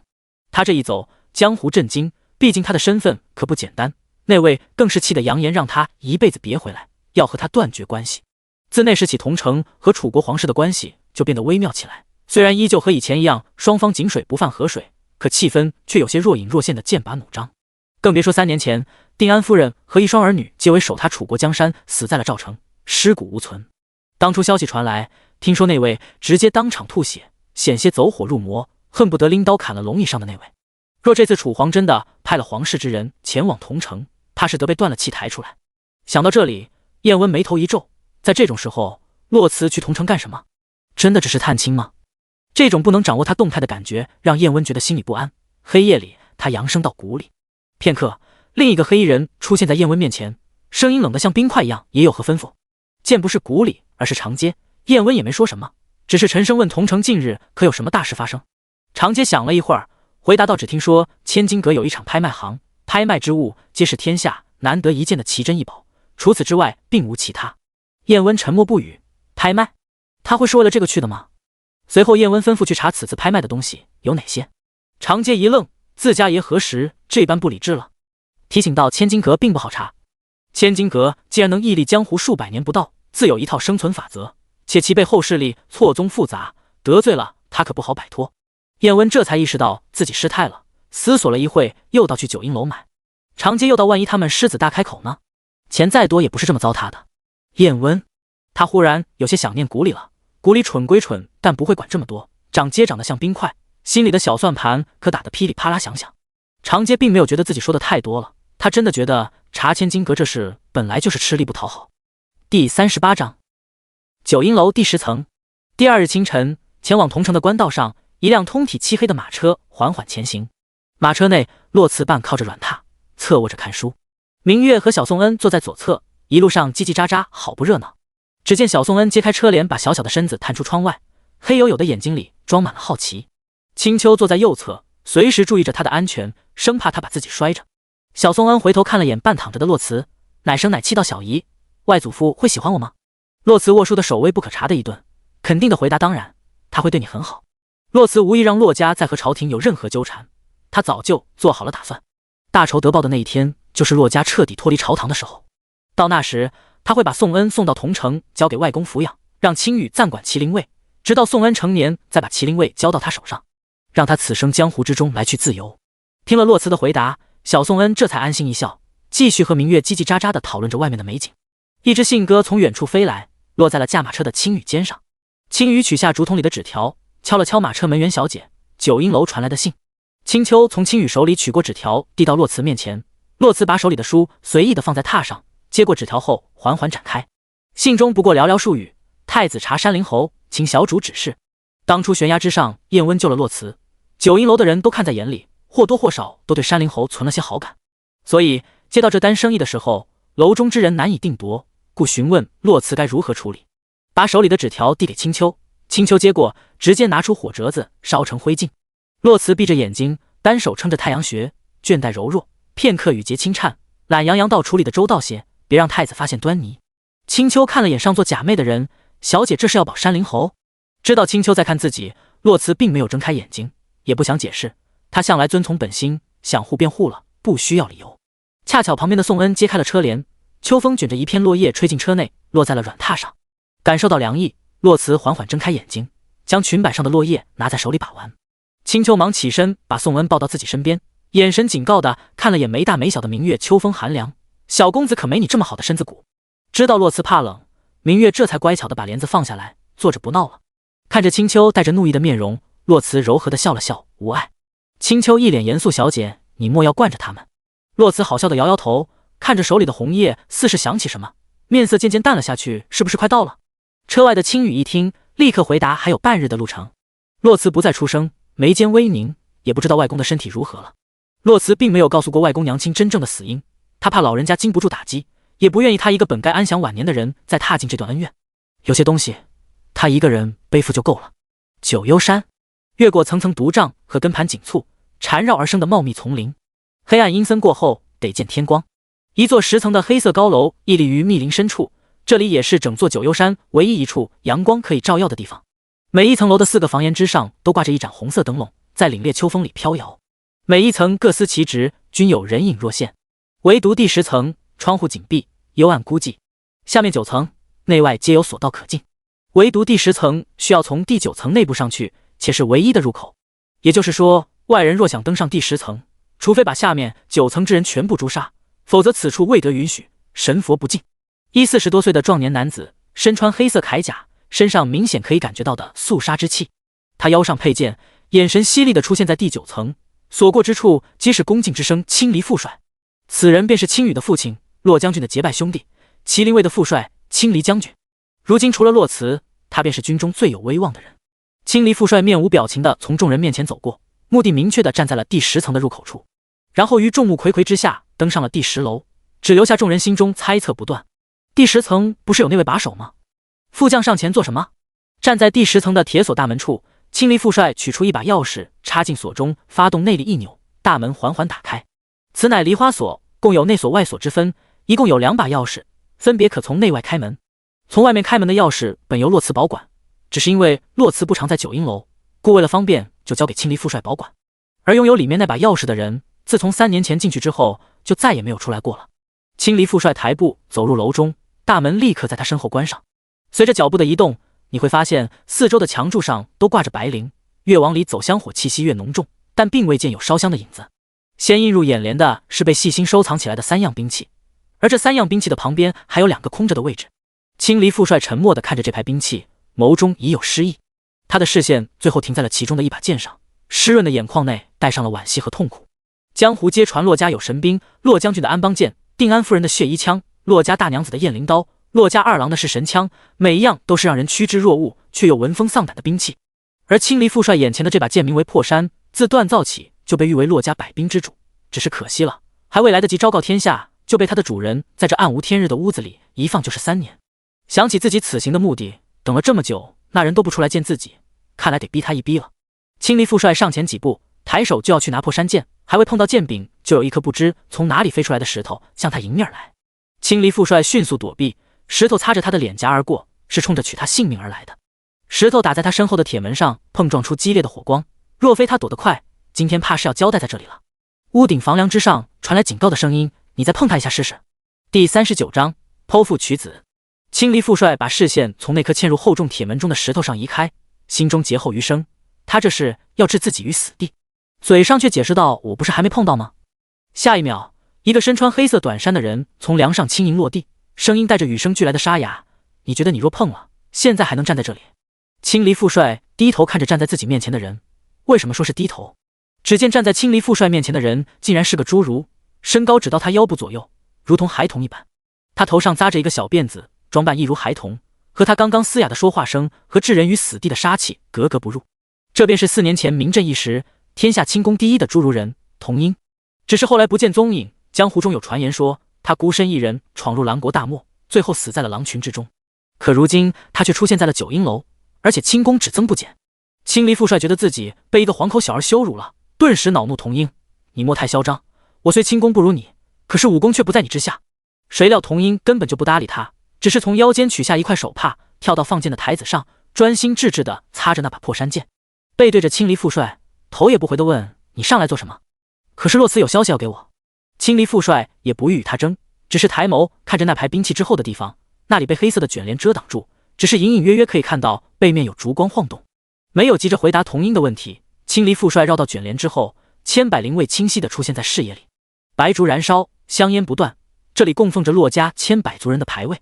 青离副帅神色肃穆，从旁边抽出几支香点燃，1拜2拜3拜，把香插进香炉里，隔着帘子说明了此次上来的目的小词去同城了。卷帘之后，童婴擦剑的手一顿，沉默了一会，嘶哑的声音再次响起：“去那里干什么？”青离副帅眼神悲戚地看着其中一个牌位，上面刻着的名字是洛怀之，是神枪出现了，小慈要去把他带回来。童婴看了一眼旁边空着的2个位置在谁手里，那是留给安邦剑和是神枪的位置。3年前洛慈用安邦剑斩杀下朝3皇子，将其尸体插在了赵城的城墙之上，告慰亡灵，只带回了血衣枪和燕翎刀，把他们供奉在九阴楼里。而在赵城绝地3尺也没有找到的是神枪，如今却忽然出现了，是巧合还是故意为之？一帘之隔，青离副帅说有人把他放在千金阁拍卖，至于是谁并不清楚。他语气担忧，只怕是夏朝人有意为之。空气安静了许久，见童婴并不说话，青离副帅叹了口气，言语真诚，是告知也是请求童婴，小慈需要破山剑，也需要你。这也许是一次让他解开心结，重新拿起破山剑的机会。童婴放下手里的手帕，站在制剑台上，低头看着面前的破山剑，凝视片刻后，毫不犹豫地拿起了破山剑，嘶哑的声音在楼内回环：“只要他需要，我便会去。”破山剑在哪？童婴在哪？童婴拿着破山剑跳到地上，将它放入剑盒之中，背在身后，转身看着对面的青离副帅：“我是洛慈的卑贱人，哪怕死也会护他周全。”2人隔着帘子默默对视，和青离为洛家效力不一样，童婴只效忠于洛慈一人，洛慈活着就是童婴的底线。下一秒，强大的内力冲破10楼的窗户，黑色的身影快如闪电一样消失不见，楼中只剩下青离副帅一人。楼下忙碌的人只听见一声巨响，纷纷问出了什么事，其中有人热血沸腾地看着童婴离开的方向，破山剑重现了。童婴在空中疾驰，一缕风，一滴露水，一片树叶都是他借力的地方，所过之处花草不动。其实童音并不想回到桐城，那里于他而言有太多痛苦不堪的回忆。他从落魄中崛起辉煌一时，却也于高空之中跌落，受尽羞辱。这一路走来，他已经看透太多东西了。若不是洛慈，他早就死了。从鬼门关回来之后，他也无意要去找那些害他的人复仇，只想好好跟着洛慈报答他的恩情。当年的清宫鬼才已经死了，死在了那片野狼嚎叫、冰冷凄寒的沙漠里。现在活着的人只是洛慈的卑贱人。只是可惜3年前赵城一战，洛慈再也拿不起破山剑了。他将他尘封在九阴楼内，而自己在九阴石楼那块方寸之地一待就是3年。童音知道洛慈拿不起破山剑，不仅仅是因为身中剧毒不能使用内力，其实于洛慈而言，哪怕不用内力，很多人也不是他的对手。他拿不起破山剑的真正原因是他姐姐。3年前赵城一战，洛慈拼命赶到的时候已经晚了。此前洛家人已经知道自己必死无疑，可还是拼尽全力以命相搏，只为给拆月于救临盆的端王妃杀出一条血路。可惜端王妃本就在战场上身受重伤，等洛慈找到她的时候已经回天乏力了。童音永远也忘不了浑身是血的端王妃强撑着最后一口气，把皇上的密谋告诉洛慈，随后死死地抓住洛慈的手腕，逼他剖腹娶子。那个在战场上威风凛凛的女将军，那一刻眼角含泪的祈求斑斑听话。我已经活不成了，但她可以活。洛慈不答应，他便笑得柔和斑斑不是总说以后要做全天下最好的小姨吗？斑斑帮帮他，他可以活。他说他叫宋恩，千恩万宋的宋恩。我希望他不做皇家薄情人，要做骆家郎。活生生的剖腹渠子，孩子出生的那一刻，端王妃甚至都没有机会看他一眼就死了。洛慈一只手抱着浑身是血的孩子，另一只手拿着破山剑。天空中大雨倾盆，冲刷着地上的鲜血。一声巨大的雷声惊醒了魔怔的洛慈，婴儿的啼哭响彻这座死城。童音看到他握着破山剑的手剧烈的颤抖，然后剑从他手中脱落，摔在地上，溅起血水。他似是彻底脱力一般跌跪在地上，嚎啕大哭，那凄厉的声音至今童音都还会想起了。他在那里跪了一夜，用麒麟卫的军旗包裹着怀里的婴儿，在楚军赶到之前冷漠地吩咐麒麟卫立刻撤退，然后神情恍惚地看了一眼地上的破山剑。他闭眼移开视线，语气悲戚：童音，我把它交给你了，拿不动它了。第40章，桐城花开，似是故人来。马车徐徐驶入桐城的城门。桐城种了许多垂丝海棠，如今正是花开好时节，整个桐城被淡淡的粉色包绕。不同于世家子弟、名门闺秀聚集的京都，桐城是江湖的缩写，不以出身，不以功名论高低，只要你有一颗赤诚的江湖之心，那你便是值得尊重的。这里是天下四方侠客此生必到的地方，问剑也好，论武也罢，江湖中能留下名号的高手大都成名于此，也衰败于此。江湖传言，入桐城方可霸武林。在这里，你可以清楚地认知到自己的武功水平。这里有意气风发的武学兴起之秀，也有曾经名震天下、雄霸一方，如今退居于此的老一辈武林高手。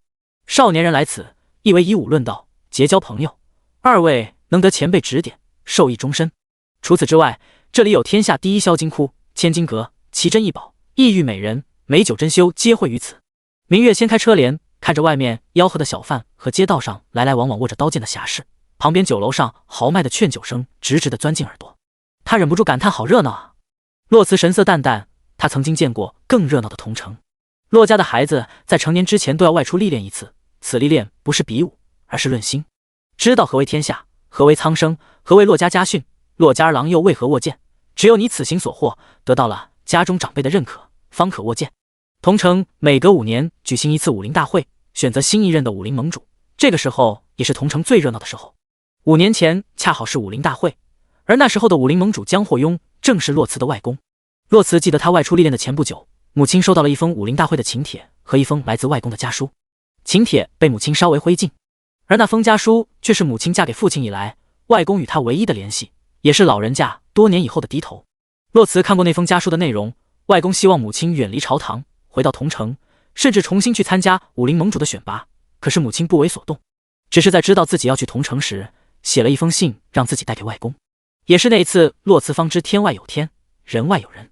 外公已经做了20多年的武林盟主了，如今年事已高，想借此次机会卸任，只是不知这一次谁会成为新一任的武林盟主。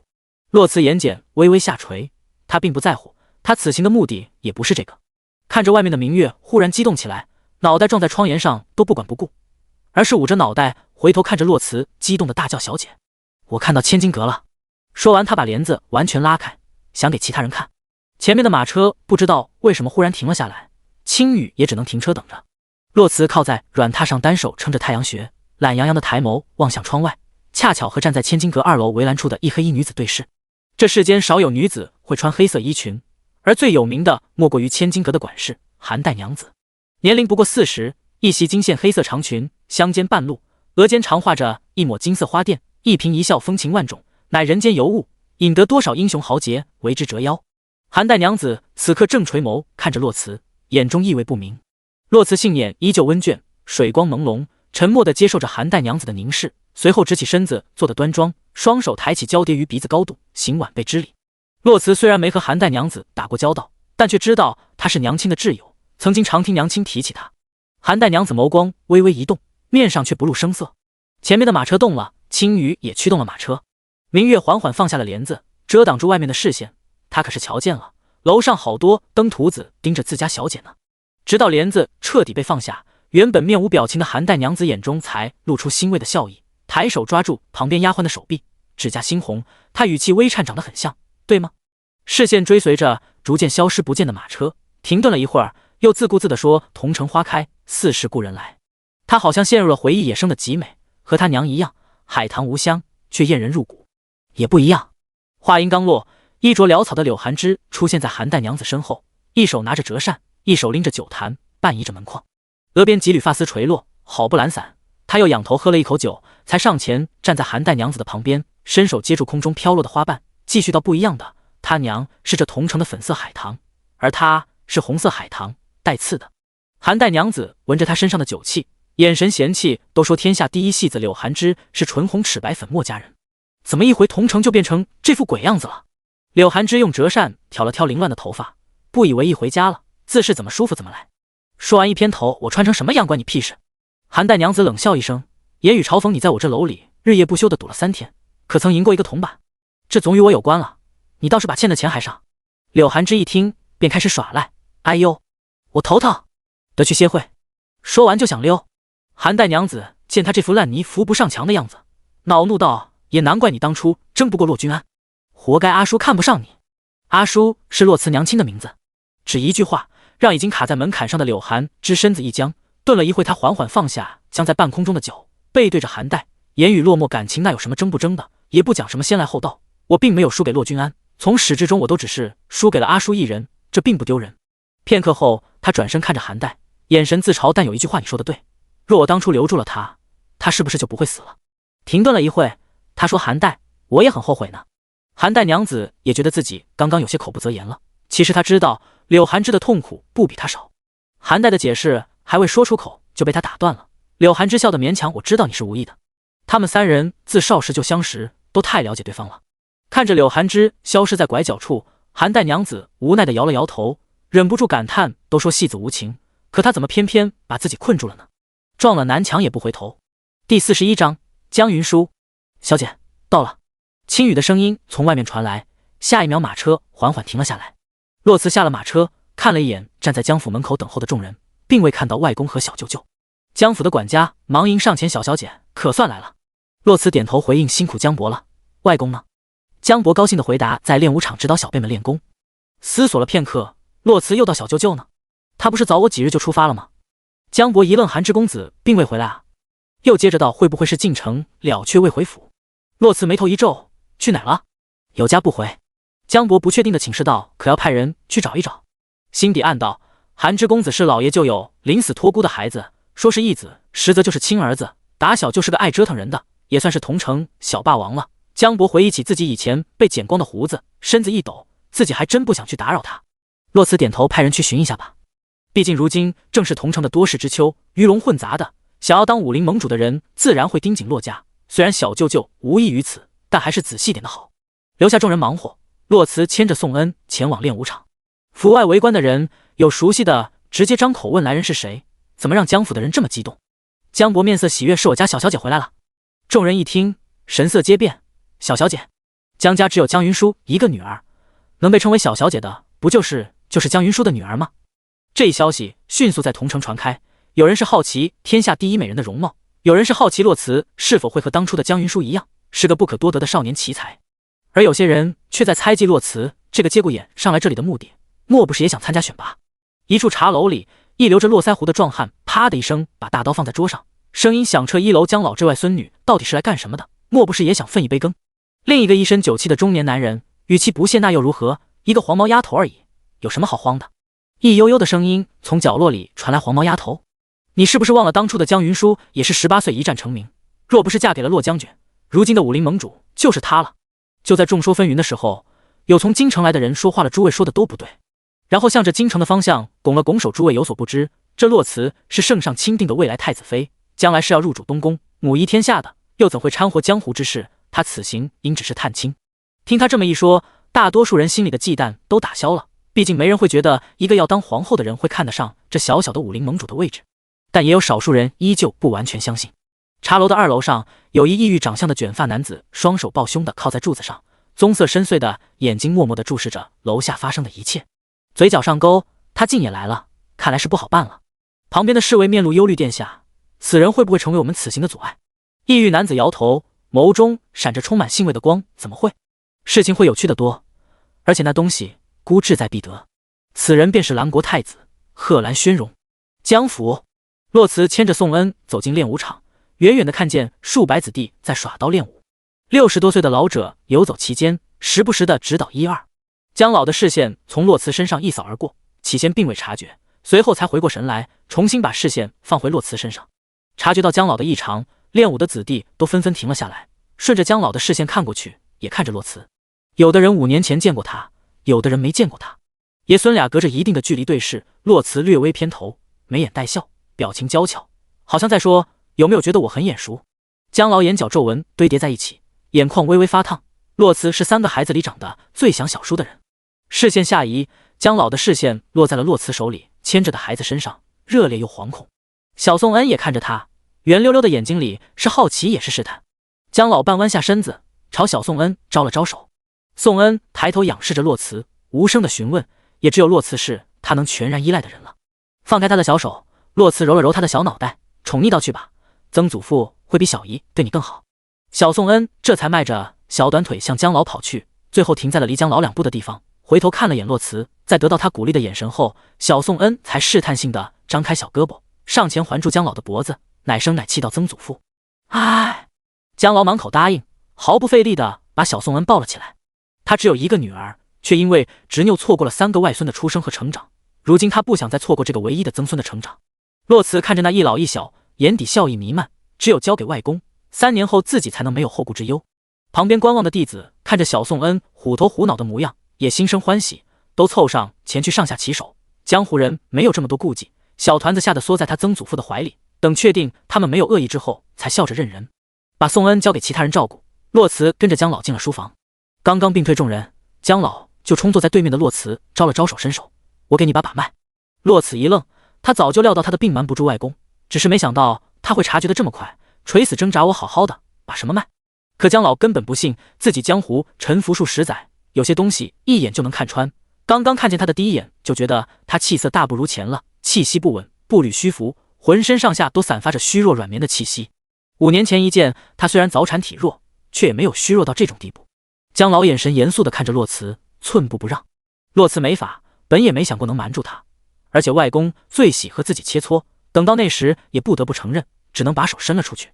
把脉越久，江老的脸色越来越凝重，面色隐忍，所有的愤怒和不甘最后也只化作一声叹息。苍老的眼睛黯然无光。过去这3年，我总安慰自己，好歹你还活着，如今看来倒是我痴心妄想了。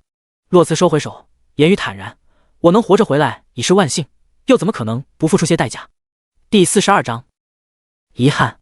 江老沉默不语，心底却暗自发誓，定要让夏朝皇室付出代价。可他并不知道，其实一切的主谋是楚皇，他才是真正的罪魁祸首。犹豫了一会儿，江老又问：可还能握剑？骆慈一愣，顷刻间失意弥散眼眶，却硬是憋着不流下来，强颜欢笑，语气洒脱，却带着满满的遗憾：握不住了，形同摆设。江老顿时面容沧桑，没有光亮了。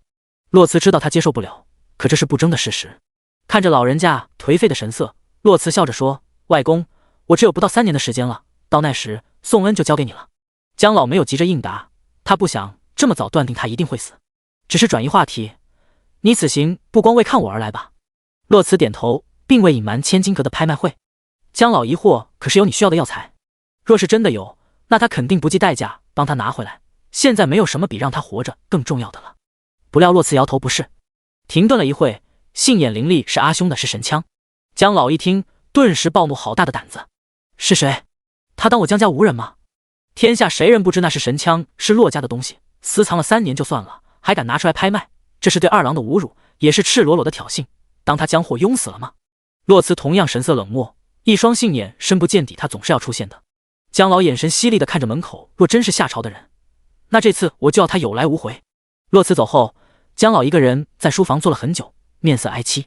他记得5年前的洛慈最喜论剑，他那时还没有一把属于自己的佩剑，在台下看别人比武的时候，那双眼睛亮得出奇。少年意气风发，眼中时常带着晚辈的谦卑，却又带着不容忽视的颠覆群山的自信。13岁的黄毛丫头在听到别人谈论她母亲当年是如何天纵奇才，如何的了不得的时候，仰头看着姜老，一脸惊奇，我娘亲有这么厉害吗？姜老问他，你觉得呢？小丫头神色不以为意，没有半分恃才傲物，道也就那样。一切仿佛还在昨天，只是一转眼丫头就长大了，却也变了，眼睛里那抹光亮消失不见。姜老没有告诉洛慈，他母亲当初让他带回来的信中写了什么，那是自己想卸任了，却又觉得这江湖新一辈中并没有能担此大任的人，所以想让云舒回来重新参加武林大会，去争一争他曾经放弃了的江湖。可是等来的是一封由洛慈带来的信，信中写道：一成不变，那就不是江湖，女儿早就已经不是父亲口中所说的强者了，少年人才辈出，也该给他们腾地方成长。除此之外，女儿有一事相求，般般心性洒脱，本就该脱生成山间的风，天高地阔，出入自由。女儿有悔，让他卷入这权力的中心，此次历练想让他认清自己的本心，若那时他想离开，那女儿和夫君哪怕舍弃一身功勋，也要为他拒了这桩婚事，还他自由，还望父亲从中指点1、2。可是自己指点了，那丫头却还是要回去。他说：外公，习武不仅仅只是为了闯荡江湖，洛家的家训早已经刻入我骨血，我想守护的是苍生社稷，百姓黎民，像爹娘阿紫兄长一样，成为天下太平的代名词。一人之力太弱，那个位置或许可助我聚万军雷霆之力，实现我的理想。不过后来他也确实做得很好，出征杀敌，开疆扩土。他及笄的时候，他娘亲还送来信，说洛慈才15岁就有了和他抗衡的能力了。他说既然洛慈选择了这条路，那从今以后血衣安邦，是神燕陵皆奉他为主。自己当时还高兴了很久，想当初他娘是18岁一战成名，如今他才15岁，只等着他们出征回来，到同城一聚，只是再也没等到了。洛慈出了书房后，径直回到给他安排的院落，青羽早已经等候多时。理了理宽大的衣袖，洛慈坐下后直接问如何了。青羽抱拳回禀，如小姐所料，他们有诸多猜忌，怕你是来争武林盟主的位置的。不过属下已经按照你所吩咐的把消息传出去了，大多数人都已相信，他们应该不会再盯着你的行踪。自带柔情的眉眼泛着清冷，洛慈轻声给自己倒了一杯茶，那就好，毕竟多一事不如少一事。可青羽却仍然不放心，总有些人是不相信的，要不要把破山剑？话还没说完，洛慈端着茶盏的手一顿，抬眸眼神淡淡的看着青羽，威压外露。青羽一惊，立刻惶恐请罪，属下逾矩了，请小姐责罚。洛慈收回视线，停止释放威压，喝了口茶后，语气平静，拿来有什么用？告诉他们，我只不过是一个连剑都拿不起来的废人，让他们别忌惮吗？放下茶盏，洛慈偏头看着青羽，我虽是个废人了，可我依旧很想念曾经的自己，我也遗憾自己拿不起破山剑了，我不想给别人践踏我尊严的机会，也不想让他们在我的伤口上撒盐。青羽面露自责，属下不是那个意思，我只是……洛慈摆摆手，示意他退下，我累了。放弃自己曾经奉为信仰的东西有多痛苦，在今天之前，洛慈从来没有和任何人说过，他一直表现出无所谓、不在乎的模样。一是因为这个世间上再也没有他愿意毫无保留倾诉的人了，二是因为他没时间去痛苦，他很忙，忙着和时间赛跑。可今天外公一句话就打破了自己所有的伪装，因为有着一样的信仰，所以外公知道自己是在乎的。一个人信仰崩塌的那一刻，无论他表面上有多么的云淡风轻，内心必是天崩地裂、电闪雷鸣的。更何况这世间又有几个人能接受自己的刀尖染上至亲之人的血？破山剑是他从记事起就在期待的东西，他等了15年，可真正握在手里的时间却不到半年，这让洛慈怎么甘心？他觉得是自己辱没了破山剑。第43章找媳妇。京城长公主府，明真公主坐在水榭里调香，青烟袅袅，宝蓝色的衣裙在阳光下波光粼粼，帘幕一动，暗卫闪现在明真公主对面。公主，明真公主放下手中的调香工具，缓缓抬起头，额间一朵高贵的牡丹花钿，看着暗卫，等着他的下文。暗卫面无表情地回答：我们几番追踪，发现其中一批阴阳草去向异常。明真公主凤眼上挑，雍容华贵，有何异常？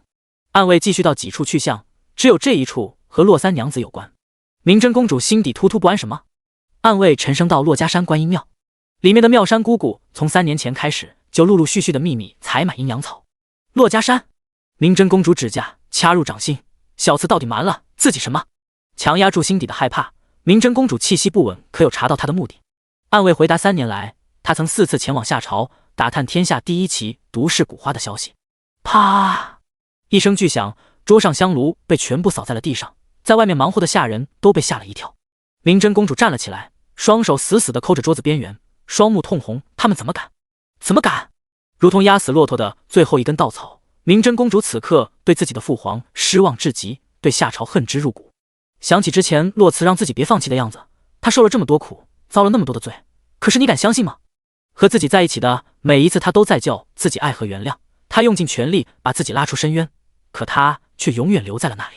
双手撑着桌子，明真公主低头的一瞬间，眼泪滴落在桌子上，开出一朵朵花，语气绝望怀之：我该怎么办？第二天早晨，洛慈披着狐裘站在院子里，左右不见宋恩的身影。青丘看出来他在找小公子，于是出声解释，早早的就被江盟主带到练武场了。又问可要去把他接回来？洛慈摇头：不了，待会出去带着他也不方便。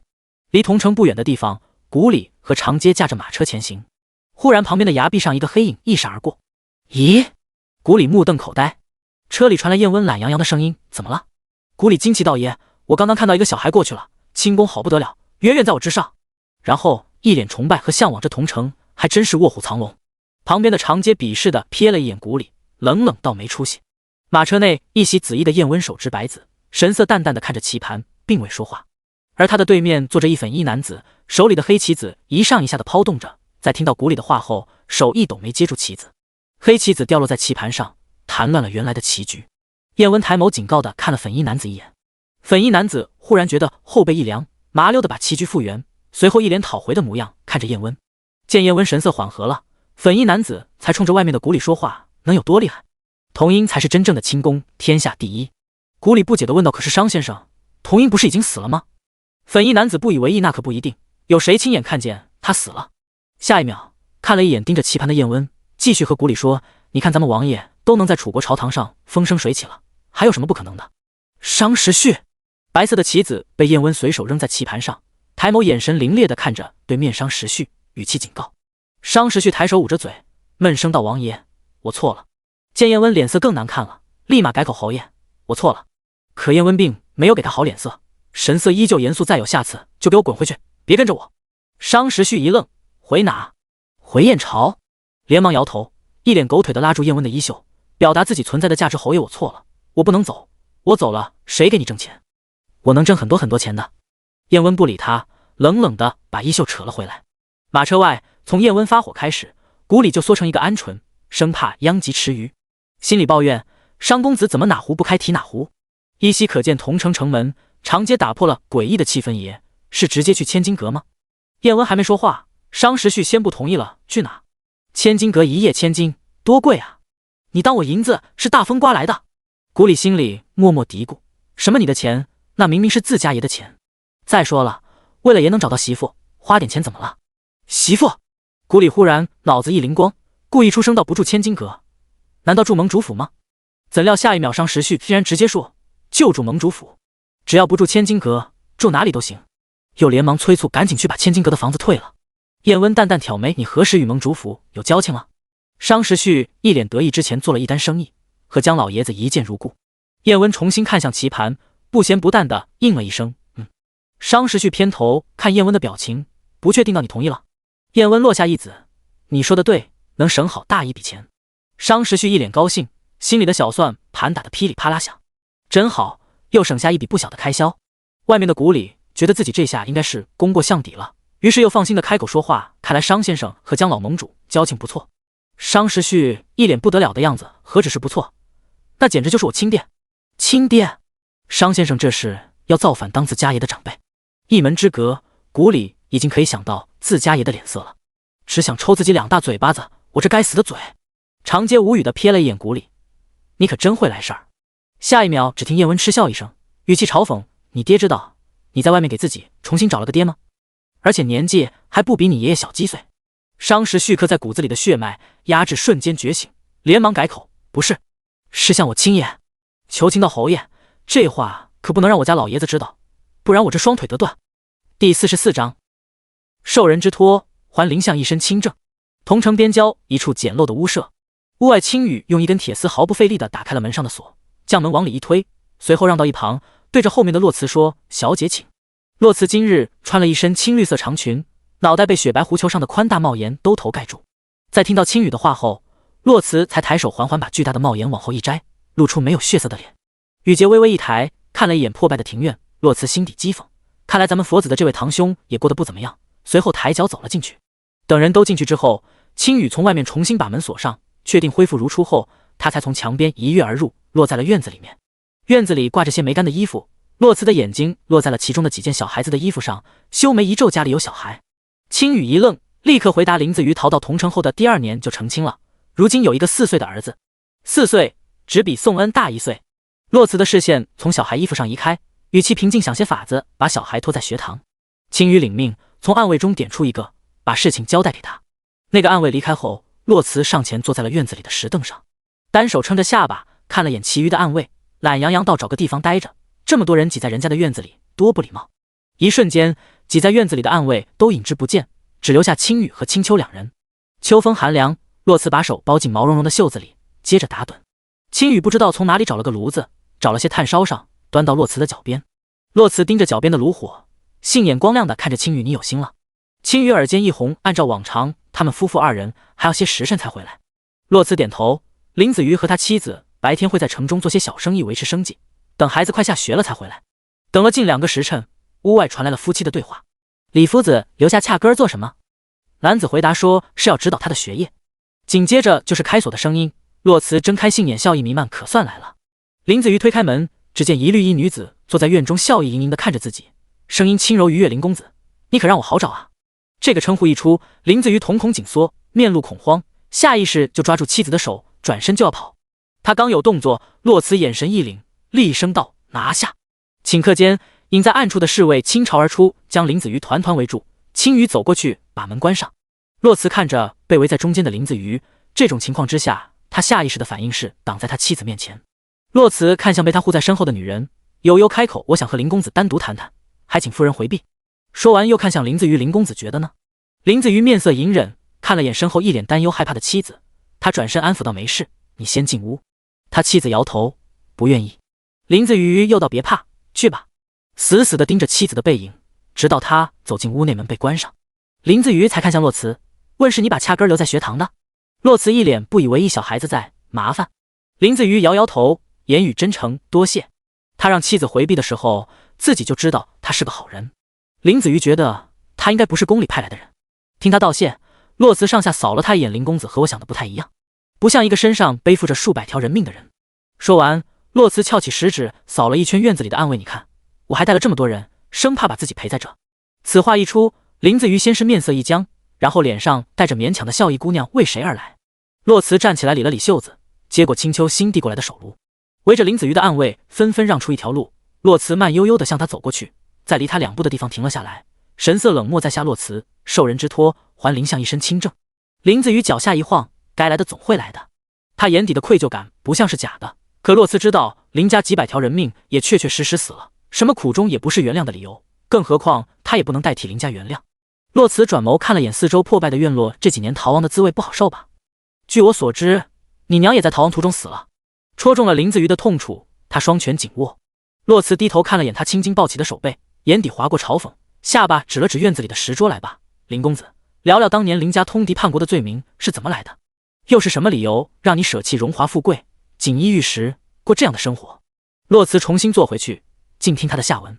林子瑜却答非所问：“子瑜曾听闻洛三娘子是早产，那洛三娘子觉得我像早产吗？”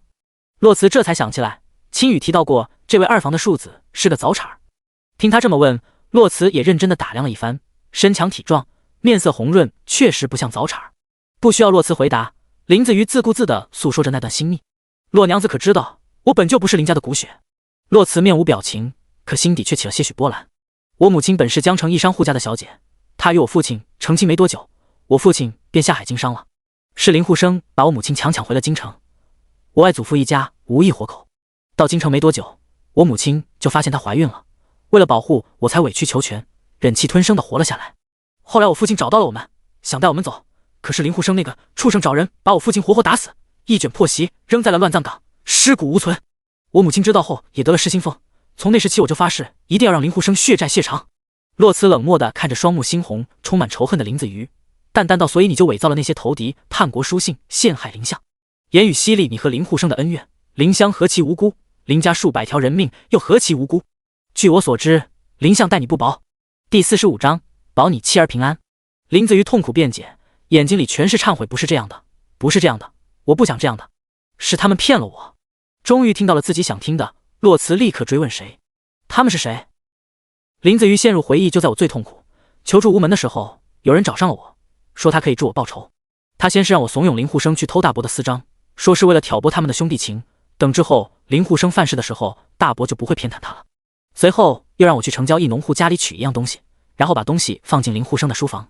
他说那是可以让林护生杀头的东西。我当时被仇恨冲昏头脑，也没多想。直到第二天，大批侍卫闯入林府搜查，我放在林护生屋里的东西却被人从大伯的书房里搜了出来。紧接着诛九族的圣旨接踵而来，根本不给林家喘息的机会。我想为大伯辩解，他们却用我娘的命威胁我。那时我才知道，他们从始至终的目的都是陷害大伯，而他们让我去城郊取的东西，皆是仿造大伯自己写下的通敌叛国的书信，而那些书信上面都盖着货真价实的林相私章。洛辞心底替林相悲悯，面上却冷静自若。你可知道找你的人是谁？林子瑜瞳孔一缩，回神道：我虽然没有见到他的长相，但我听过他的声音。当朝唯一宰相周国松。洛辞震惊，甚至不敢相信。你确定？周相，那个一心为国的周相，怎么可能？自林家灭门之后，这大楚就只有他一个宰相了。林子瑜神色确定。我敢确定，我曾有幸在国子监听过周相的讲义，我不会认错。事后按照约定，他放了我们母子，可没过多久就有人追杀我们，是要置我们于死地。说到这，他现在都不敢相信周相会出尔反尔。听了他说的最后一句话，洛辞眼神一凛。所以你手里到底有什么让他们如此忌惮？能让周相食言的，必定是可以颠覆朝纲的东西。被洛辞惊人的洞察力吓到，林子瑜先是一懵，随后自嘲地笑了笑。林相放我走后，我再次前往城郊去找那个农户，想为大伯翻案。可是我赶到的时候，他们一家人都被灭口了。他临死的时候，把周相和他交易的证据和他自己的认罪书交给了我。在这封信里，他指证了周相，为林家鸣冤。林子瑜眼底不甘，我本来想进京告一状，可是当时到处都是追杀我的人，我只能东躲西藏。自从林子瑜说出周相的名字后，洛辞的面色就暗沉的可怕，信眼里波涛汹涌。是从什么时候开始，自己的信仰被别人一步步的瓦解？自己曾经仰慕、钦佩的人，竟然会是林家一案的参与者。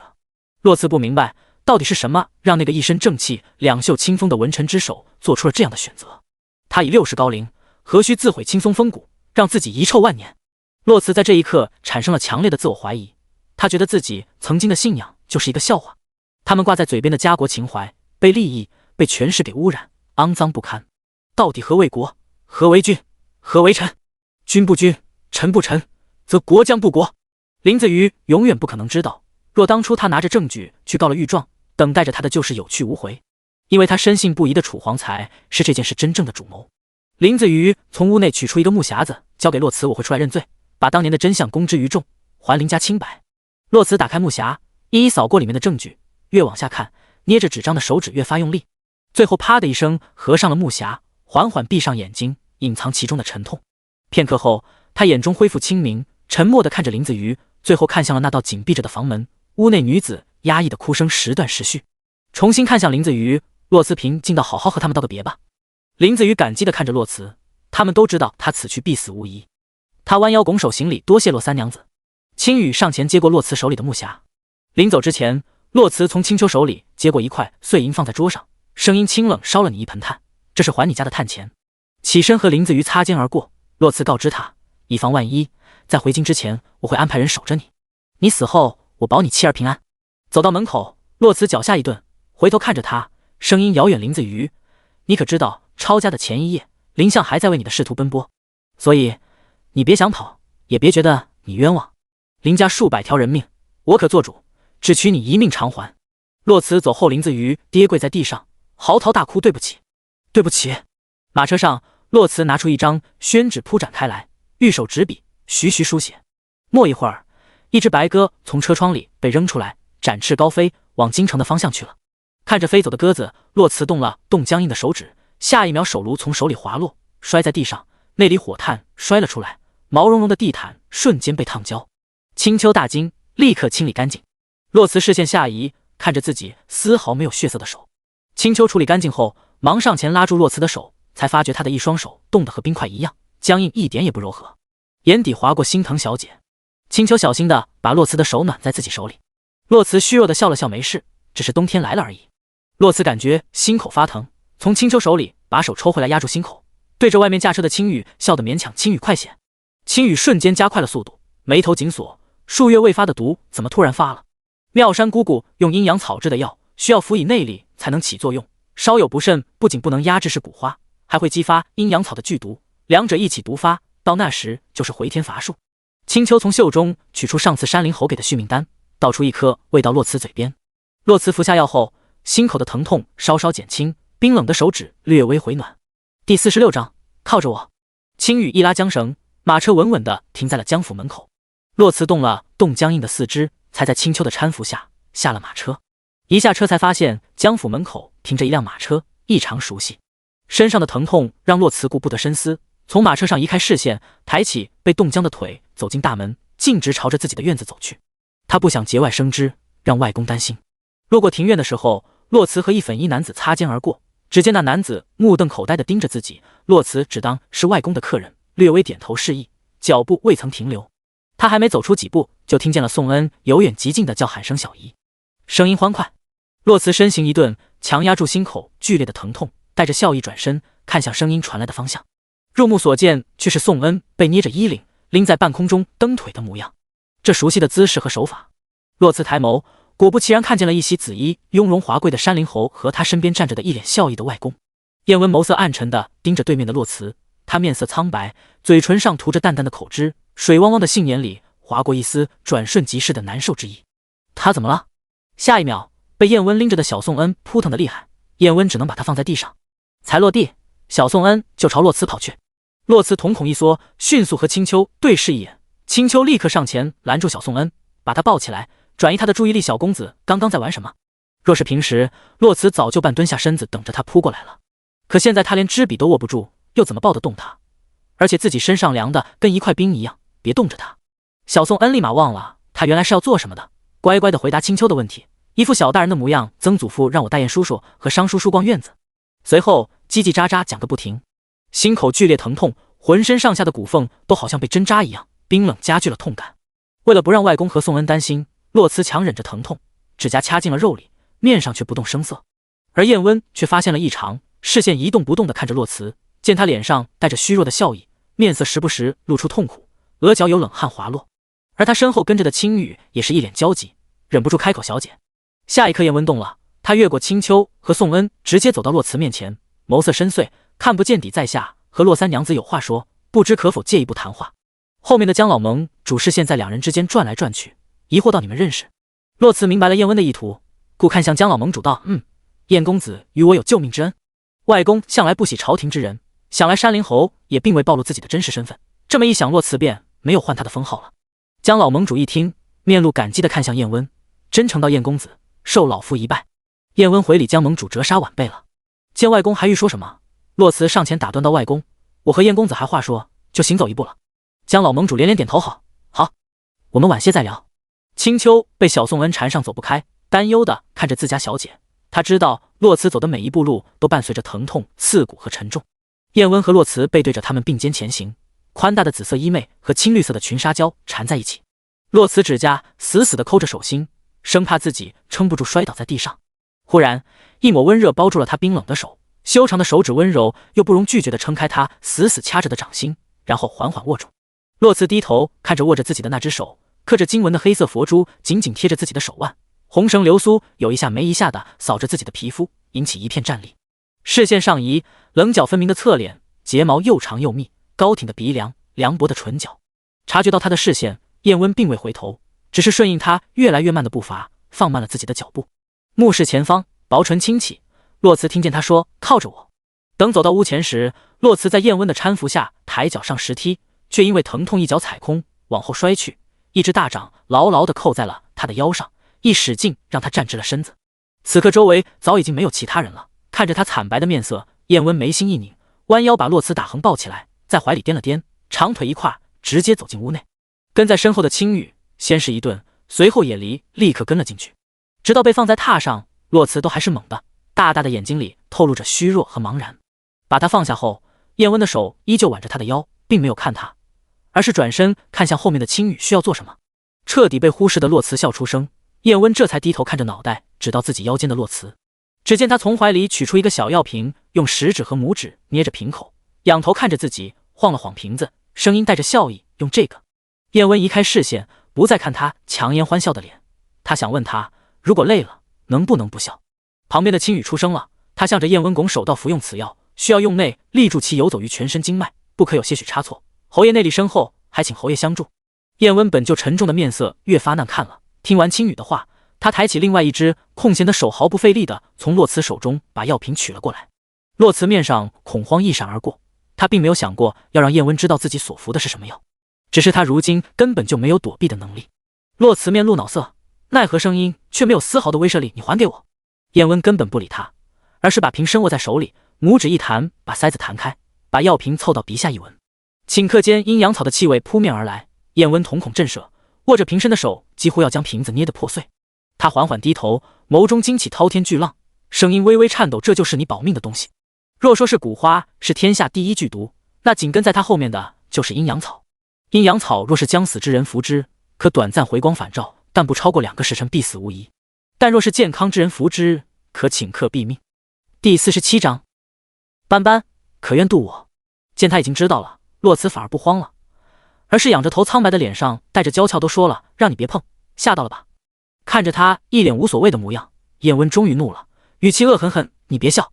洛慈一愣，脸上强撑的笑意缓缓褪去，沉默地看着生气的燕温，这种情绪好熟悉，像极了小时候自己身体不好，却随着舅舅下河摸鱼，回家后爹娘和阿紫还有哥哥都是这么生气的。几乎是下意识的，洛慈抬手抓住了燕温的手腕，他不知道为什么，他只是单纯的想抓住他。燕温低头看着他仰着的脸，他可能自己都不知道他现在是怎样的表情，有服软，有撒娇，有讨好。燕温只觉得眼眶发烫，从来不知眼泪为何物的他，此刻却强忍着不让他流出来。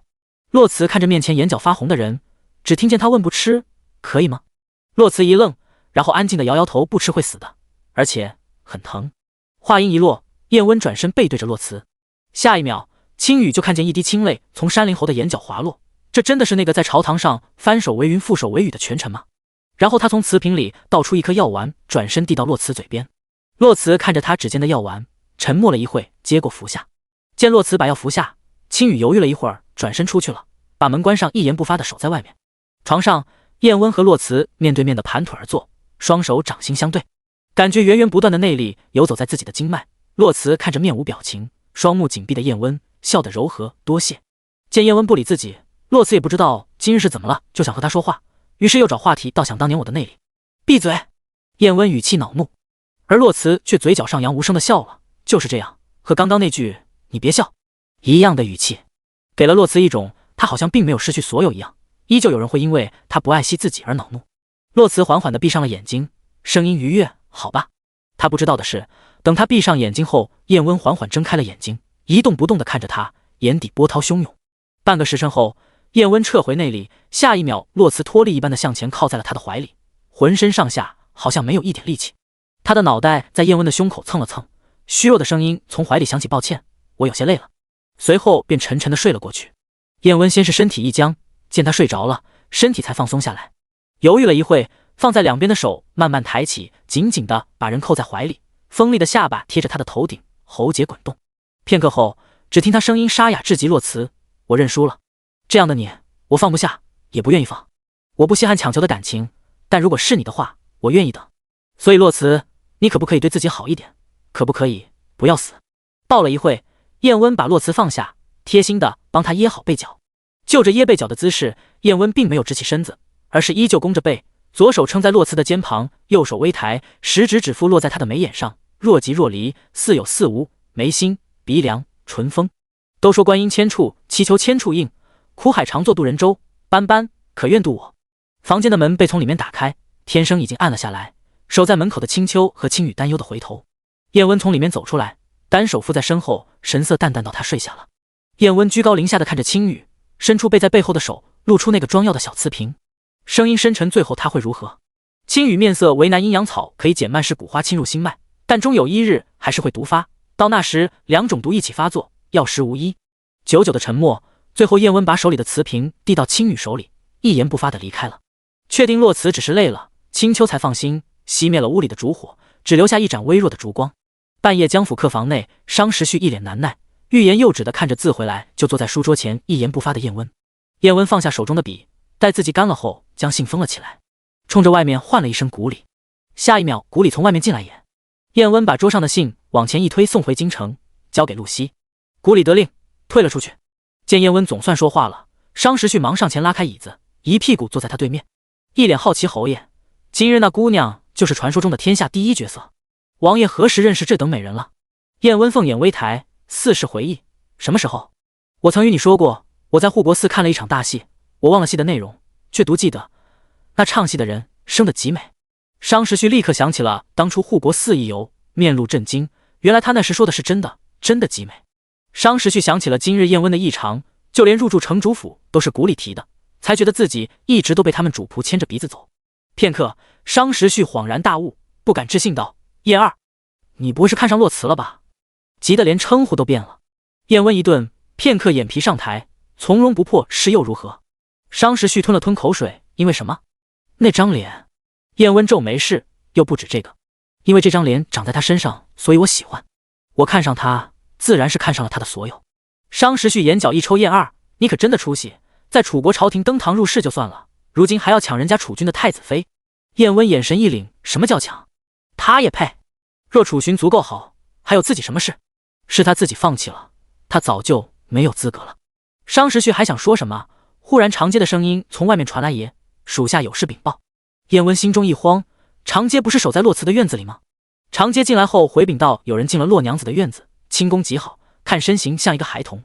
商时旭一脸不解，又是小孩，怎么这同城是小人国吗？长街摇头，看他一副欲言又止的样子。燕温追问：你认识那人？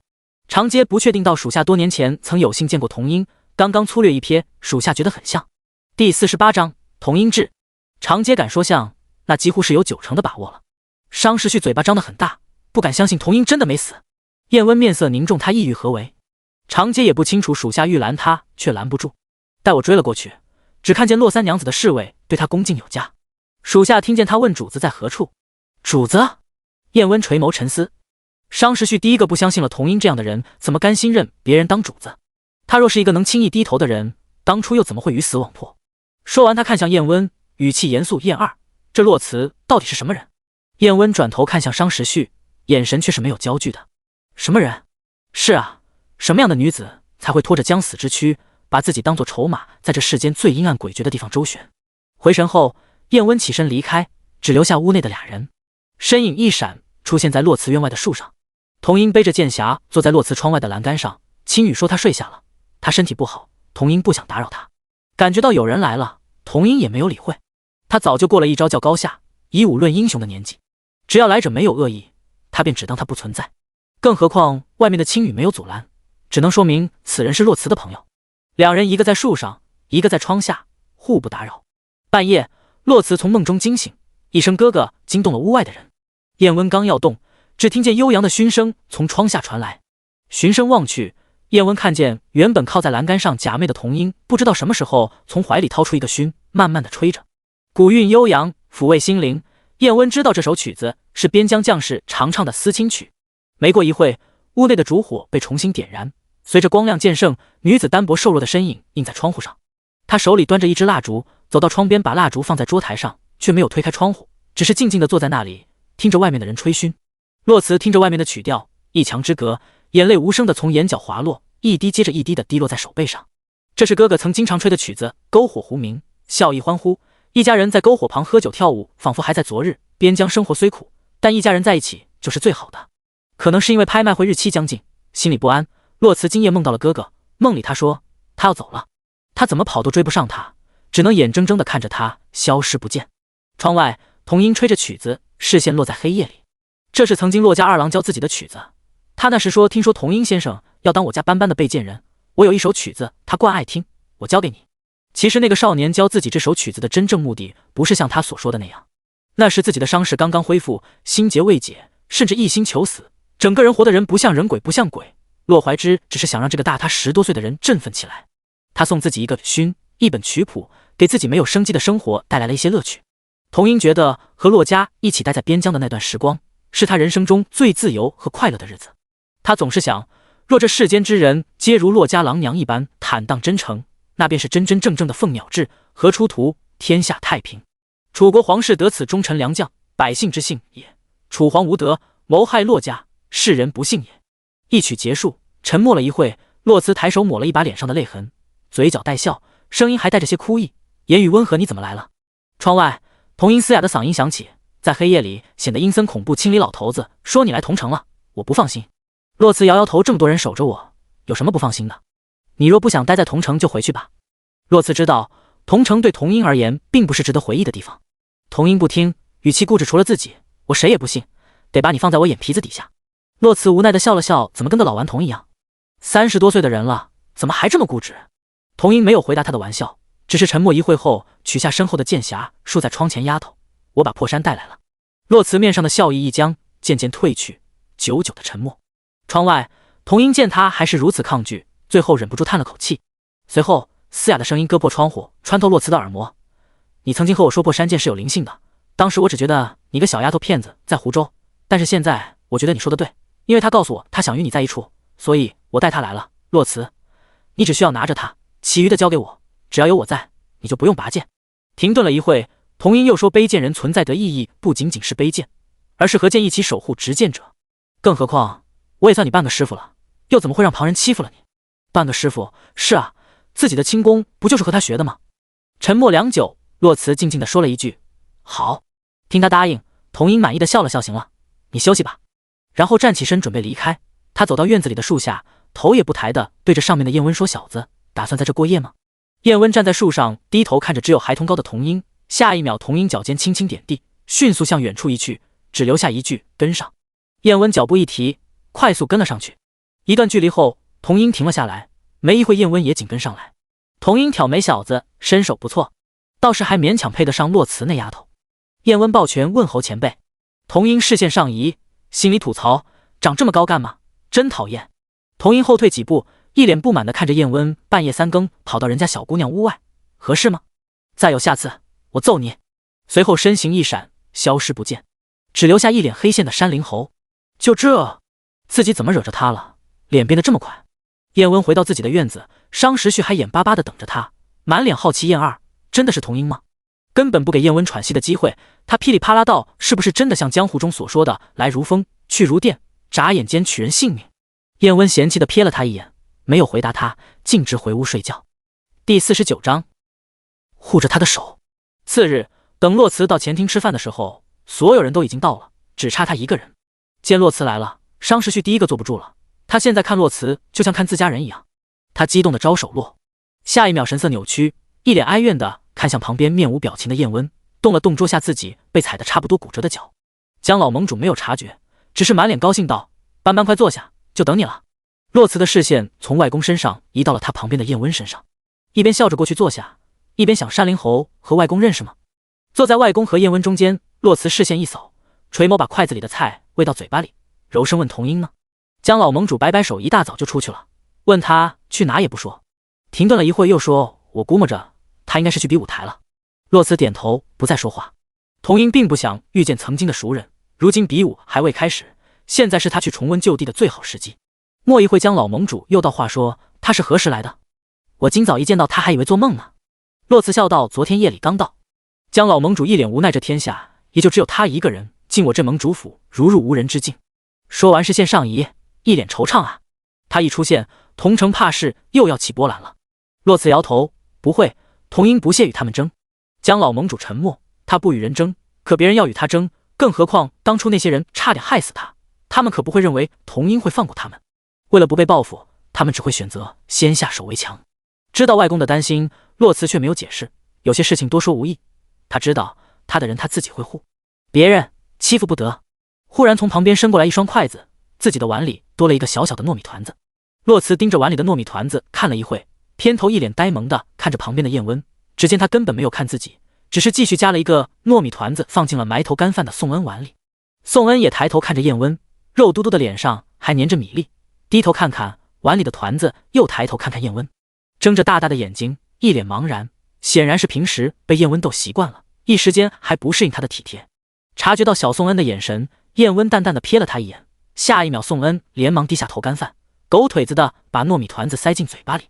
洛慈看着两人的互动，嘴角上扬，眼角带着柔和真诚的笑意。见燕温死活不回头看自己，洛慈收回眼神，吃自己碗里的饭菜，心里却忍不住道：怎么这么别扭呢？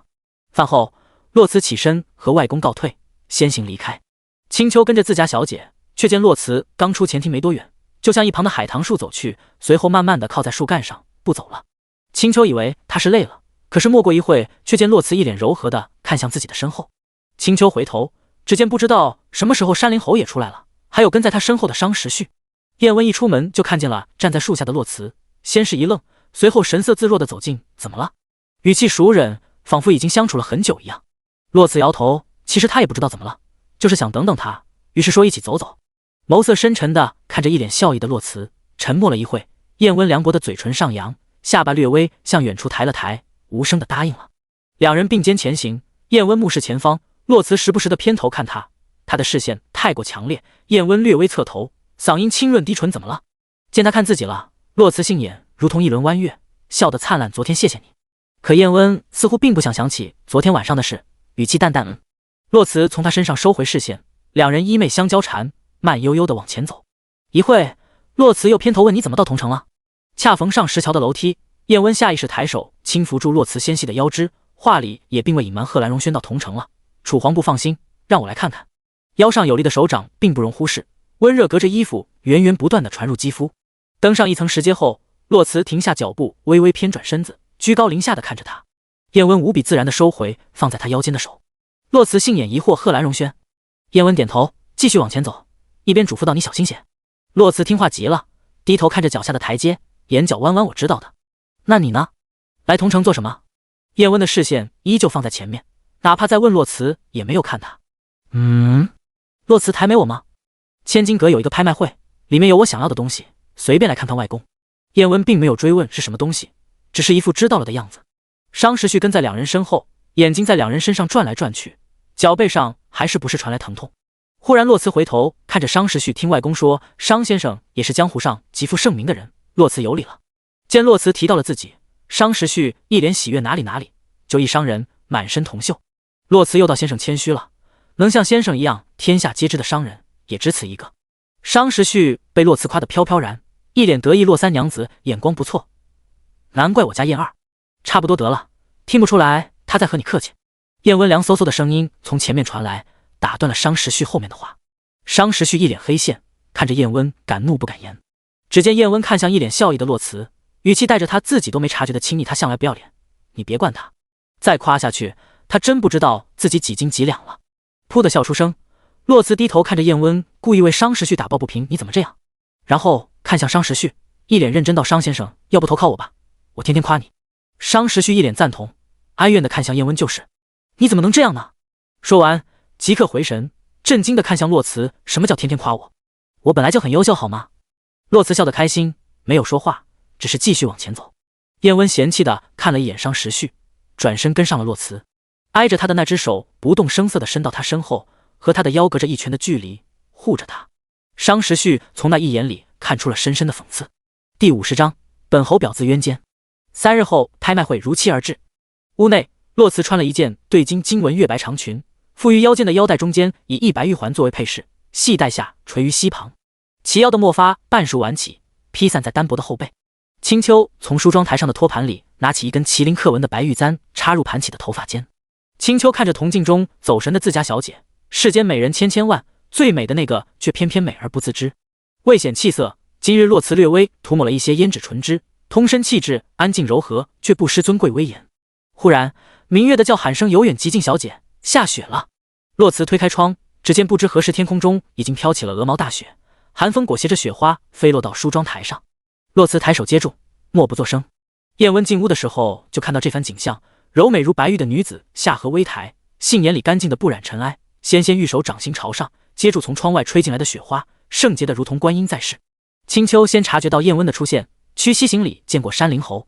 洛辞回眸，眼中先是一惊，随后带上温柔的笑意，下雪了呢。燕温侯睫上下滚动，看了窗外一眼，把目光重新放在洛辞身上，动身吧。洛辞一愣，你也要去千金阁？燕温神色平静，贺兰、荣轩也在那，而且我不放心你。其实哪怕贺兰、荣轩不在那，燕温也会陪他去。洛辞点头起身。青丘见状，立刻取下旁边挂着的雪白狐裘，上前给洛辞披上。入了冬，准备的狐裘比往日更加厚实了，大片的毛领覆盖住洛辞整个肩部，向胸前延伸，直至肋间。洛辞转身面对着青丘，方便他把前面的扣子扣好。忽然一抹温热穿过他的后脖颈，握住了他的头发，轻轻一拖，把狐裘下面的头发拉了出来，披散在身后。等青丘扣好扣子后，洛辞才得以转身，却见燕温已经放开了他的头发，向一旁的桌子走去。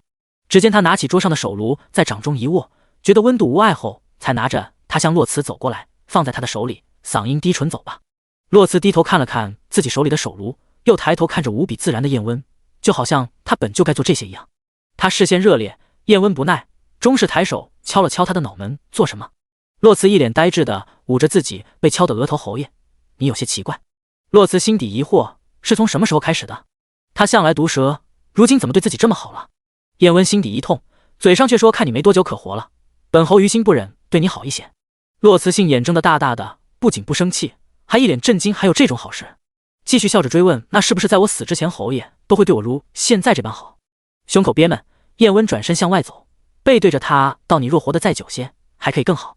洛辞捧着手炉跟上，那我可得努力一下了。雪地里的脚印一大一小，一个金线雪白狐裘，一个绣着仙鹤的黑色鹤氅，一高一矮。马车早已经在门口等候，洛辞看只有一辆马车，面露不解，其他人呢？燕温从容淡定，他们先行一步。洛辞了然的点点头，随后又像想起什么一样，抬头向周围的屋顶上看去，像是在寻找什么。直到在东边的屋顶上看见了童音的身影，洛辞才放下心来，远远的低点头示意。上马车的时候，青丘想上前去扶自家小姐，却被旁边的谷里拉住了。青丘不解地看向谷里，只见他冲着马车努了努嘴，顺着方向望过去，只见山灵侯先上了马车，站在车辕上冲自家小姐伸手。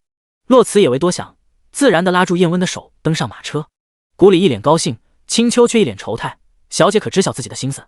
心底摇头，怕是不知晓的。青丘想的是对的，洛辞确实不会往那方面想，一是他本就迟钝，二是他从来都不觉得燕温会喜欢自己，毕竟谁没事会找一个短命的妻子。在洛辞心里，自己早已经破碎不堪，不值得被爱了。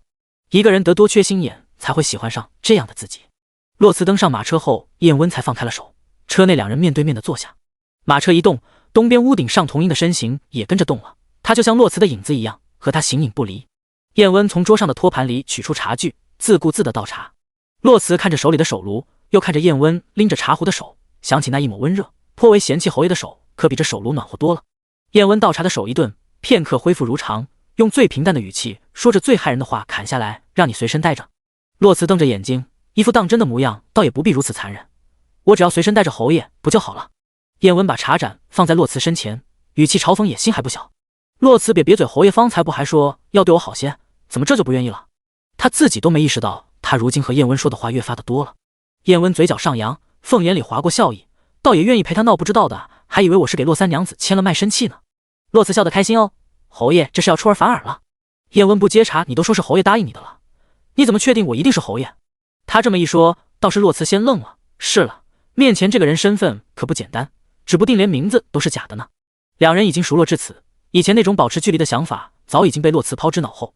燕温只看他杏眼里眸光闪动，随后他语气轻柔，一本正经道：敢问公子名讳。燕温抿了一口茶，将茶盏放在桌上，一双内窄外阔的丹凤眼性味流转的看着洛辞，慢悠悠道：名讳倒是忘了，不过还记得家中长辈给起的表字。洛辞面上带笑，那敢问公子的表字？燕温上身略微前倾，一瞬不瞬地看着洛慈，眼眸里是他看不懂的情绪，一字一句道：“在下燕温，字渊间。”洛慈悠悠重复：“渊间。”垂眸思索片刻，洛慈又问：“可是渊间公子20余，齿边背，唇击珠的渊间？”燕温一听，先是一愣，随后肆意的笑出声，也不回答洛慈的问题。第51章，我信你，心里却好笑。父皇若是知道他起的表字被人这样解读，怕是要气得从皇陵里跳出来。外面驾车的古里先不乐意了，忍不住出声辩解：“洛三娘子休要胡说，我家侯爷是湘郡本渊间，岂是沉沦者的渊间？”洛慈面上划过一丝尴尬，却强装镇静忽悠古里：“我觉得我说的也没错，你家侯爷可是占了天下9分美人里的3分。”古里随着他的思路一想，忽然觉得洛三娘子说的不无道理，倒也不与他争执了。倒是燕温看不下去了，一脸宠溺地看着洛慈：“你莫要和他说话，你惯会忽悠人。”洛慈不认：“我哪有？”嘴上不认，心里却反复咀嚼着这2个字：渊间。在相术上，渊间乃飞黄腾达之古象，却又有言：渊飞立天，鱼跃于渊。洛慈猜想给他起这个表字的人一定很爱他，既希望他一生顺遂，身居高位，又要他人如其愿，来去自由。停下心底的思索，洛慈和燕温对视，真诚至极：“渊间公子的表字当真绝伦。”没想到他会忽然认真起来。燕温怔中几秒，他长这么大，他的表字只被至亲之人叫过，这是唯一一次从别人嘴里听到。燕温喉结上下滚动，他觉得好像并不一样。可洛慈并未认真几秒，抬手扯了扯燕温的衣袖，又继续刚才的话题：“那渊间公子可会出尔反尔？”燕温沉默地看着洛慈，一字一句道：“渊间这一诺重于天下，斑斑可信？”洛慈茫然仰头，他没料到他会叫自己的小字，扯着他衣袖的手指缓缓滑落，安静呢喃：“我信。”燕温满意一笑，他不保证他这一生所有的诺言都可以兑现，但只要是他答应洛慈的，他一定不会食言。洛慈不知道他的那句玩笑话随身带着，燕温当真了，他答应的不止他所以为的不到3年的时间，而是永远的永远。千金阁门口人流涌动，天下英豪大都聚于此，一些是为了拍卖本身来的，一些则是为了过几日的盟主大会来的。今日顺带来看看千金阁的拍卖。挂着盟主府标志的马车缓缓驶进，众人纷纷避让，一边疑惑：江老盟主不是早就到了吗？这马车里面是谁？下一秒，马车停在了千金阁门口。几乎与此同时，江家护卫和千金阁韩代娘子的贴身丫鬟环燕姑姑亲自出现在门口相迎。众人更加好奇了，是谁有这么大的牌面？若只有江家护卫出现，倒还说得过去，这毕竟是盟主府的马车。可这韩代娘子是为何能让环燕亲自相迎，真是闻所未闻。众人的视线都落在马车的帘子上，下一秒帘子被从里面揭开，一男子先从里面出来，只见紫衣玉带，墨发金冠，丽眉薄唇，一双凉薄的凤眼淡淡的掠过众人，似妖似魔，勾魂摄魄。有认识的人瞳孔震缩，却不敢声张。山林侯怎么会来？燕温收回视线，眼睑下垂，黑色的鹤氅在寒风里微微颤动。他神色淡淡的抬步走下马车，紧跟在他身后，洛慈揭开帘子出现在视线里。周围忽然倒吸一口气，洛神在世也不过如此。不顾别人的打量，洛慈左手捧着手炉，右手轻揽衣裙，准备下车。众目睽睽之下，燕温转身无比自然地向他抬起骨感分明的手掌。洛慈看着面前的手，柔和一笑，放开右手里的衣裙，把手自己冰冷的手塞进燕温的手里，还暗自比较了一下左手和右手的温度，果然还是燕温的手暖和。洛慈脚落刚落地，燕温就放开了手，负于身后。江家的护卫首领上前抱拳行礼：“小小姐，盟主让我来接你。”洛慈点头，看向跟着出来的那个侍女环燕姑姑。环燕姑姑上前故意扬声，抬手示意阁内洛姑娘：“我家夫人说请君上座。”洛慈屈膝回礼：“多谢。”洛慈终于知道外公为什么要先来了，为了给他撑腰，给足了牌面。他在告诉背地里的人，江家永远是自己的后盾，让他们掂量掂量有些事能不能做。而韩代娘子莫约是顾着和娘亲的昔日情分，所以愿意帮自己。环燕姑姑在前面引路，洛慈跟着她径直走上2楼的上座，而燕温永远在洛慈后面一个台阶，那里是护着他最好的位置。而童音此刻就坐在千金阁的房顶上，很快就到了。环燕姑姑站在门口，抬手到2位里面请。洛慈略微点头，擦肩上前。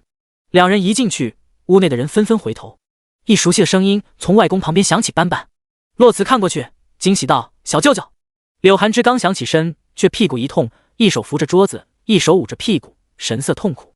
洛慈一脸疑惑，柳寒枝背对着江老盟主，冲洛慈努了努嘴。洛慈了然一笑，他说：“老爷子打的。”江老盟主视线在燕温和洛慈身上游走，看燕温的视线有些深沉，不同于之前的热络。他也是刚刚才知道，商先生的这位朋友竟然是楚国皇室大名鼎鼎的山林侯，可自己最讨厌从那个地方来的人。江老盟主的目光重新放在洛慈身上，和蔼了许多作罢。洛慈走过去，坐在外公身边，而燕温坐到了洛慈身边，他的旁边是从他进来就对他挤眉弄眼的商时序。燕温刚坐下，商时序就贴近道：“江盟主知道你的身份了，你的心思怕是难了。”燕温了然，不动声色地把靠着自己的商时序推开。拍卖会还有一会才开始，环燕姑姑领着下人端了几样菜进来，冲洛慈道夫人让我拿一些新鲜玩意儿给你尝尝，全当解解闷。洛慈礼貌含待娘子有心了。等环燕姑姑出去后，洛慈还没有动筷，坐在旁边的江老盟主忽然说看见了老朋友出去了。外公一走，原本收敛的柳寒枝麻溜的移到洛慈旁边，小心翼翼地坐下。洛慈瞥了一眼他半撅着的屁股，嘲笑道：“怎么回事？”柳寒枝脸色难看，别提了。韩代找老爷子告状，说我欠了赌方银子没还，气得老爷子拎着刀朝我这屁股就打。第52章，我可不惯着你。这么一提，柳寒枝更来气了。你说我都30多岁的人了，大庭广众之下，我不要脸的吗？洛慈并没有表示同情，而是一副活该的样子，有家不回，在外面兴风作浪，换我打死你。柳寒枝一脸不可置信的模样，我是你舅舅呀。洛慈不吃这一套，你以前可不是这么说的。洛慈小的时候经常被柳寒枝带着出去霍霍人，柳寒枝不让洛慈在外人面前叫他舅舅，说是把他叫老了，外面那些娘子不喜欢他了，还说什么出了这个门咱就是兄弟。柳寒枝说不过他，就摆出一副长辈的样子，老是翻旧账，你这样就没意思了。后面的青丘看不下去了，上前转移话题。他看着桌上的饭菜道：“小姐可要尝尝，看起来都不错。”听他这么一说，洛慈的视线从柳寒枝身上移开，放在桌上。桂花酥酪、苏合郁金酒、辋川小样、雪霞羹等等，天下美食皆聚于此。柳寒枝也看向桌面，他见洛慈的视线停在了苏合郁金酒上，在洛慈正准备去拿的时候，柳寒枝立马起身把酒壶拎到了自己旁边，洛慈够不到的地方。洛慈的手僵在半空中，无辜地看着柳寒枝。一直看着他俩闹的燕温下意识转眸想看洛慈的反应，只见洛慈用一副委屈的不得了的样子看着柳寒枝，这还是他第一次看见他露出这种表情。柳寒枝打开手里的折扇，隔在洛慈和自己之间，不去看他的眼睛，坚决道：“你别这么看着我，不可能，这玩意后劲大，耽误待会的正事。”洛慈把扇子扒拉下来，一脸真诚地看着柳寒枝，悄悄道：“我现在酒量很好的，之前还和七琼喝了一坛呢。”柳寒枝压根就不搭理他，只是把放在自己跟前的桂花酥酪往他前面一推，吃这个。洛慈心直缺缺地看了一眼面前的桂花酥酪，收回扒拉着扇子的手，听话地坐回自己的位置上，拿起筷子夹起一块桂花酥酪尝了尝，没吃两就放下了。柳寒枝见他不太开心了，又看了看桌上，指着之间的一盘菜道：“你不是喜欢吃鱼吗？尝尝这道酿鱼。”洛慈看了一眼鱼，没有动，移开视线，淡淡道：“不吃。”柳寒枝知道他在想什么，一脸嫌弃道：“瞧给你惯的，连根刺都不愿意挑。”洛慈眨了眨眼睛，静静地看着柳寒枝。柳寒枝立刻摆手：“想都别想，我可不惯你。”洛慈从小就喜欢吃鱼，只是不爱挑刺，家里人都惯着他，便招法的给他做去骨的鱼，或者都亲自帮他把刺挑了。后来家里没人了，他就再也不吃鱼了。洛慈收回视线，本来就只是想逗逗他，报复他不给自己喝酒，没打算真让他挑。楼下大厅的拍卖台周围陆陆续续站满了人。商时序看着下面，扬声道：“是不是快开始了？”洛慈看了眼人头攒动，附和他应该是。出去见老朋友的江老盟主也在这个时候回来了。他一进来就看到山灵侯从自己的盘子里夹了一块鱼肉放到了自家外孙女的碗里。洛慈回头叫了一声外公，一回头恰好看见燕温往回收的筷子和自己碗里那块剃了刺的鱼肉。洛慈夹起一小块放进嘴里，鲜美可口，冲燕温笑道：“好吃。”嘴上说着不惯洛慈的柳寒枝正埋头挑刺，听见洛慈叫了一声外公，他也回头看过去，一脸讨好义父，却发现自己义父根本没搭理自己，而是一脸凝重地看着别处。柳寒枝顺着他视线看过去，也看见了燕温给洛慈夹鱼和两人之间的互动，低头看了看自己才挑到一半的鱼，心底吐槽：这小子动作挺快啊，根本没抓住重点的他，下一秒就遭到了报应。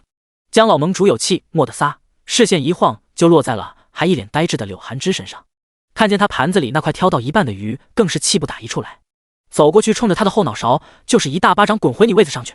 柳寒枝被这强大的冲击力打得脑袋前倾，还不敢怒不敢言，端着自己挑刺的盘子挪回自己的位置上。见他坐那不动了，江老盟主又扬手恐吓：还不快些挑，等着我帮你挑呢。柳寒枝一听，吓得一个机灵，麻溜的拿起筷子继续挑刺。挑好之后端到江老盟主面前，一脸讨好义父。江老盟主拉开椅子坐回洛慈旁边，接过柳寒枝手里的盘子，放到洛慈面前，顺带把燕温挑的鱼挤回他面前。阴阳怪气道：“不敢劳烦山灵侯。”然后看向一脸茫然的洛慈，语气颇为严肃：“别人给的东西别随便吃。”洛慈把嘴巴里的鱼咽下去，麻木的点点头。燕温看着被推回自己面前的鱼，眼底划过一丝无奈。看来姜老盟主很不喜欢自己离洛慈太近。坐在燕温旁边的商时序一直在憋笑，看着燕温的眼神也是明晃晃的。燕儿，你也有今天。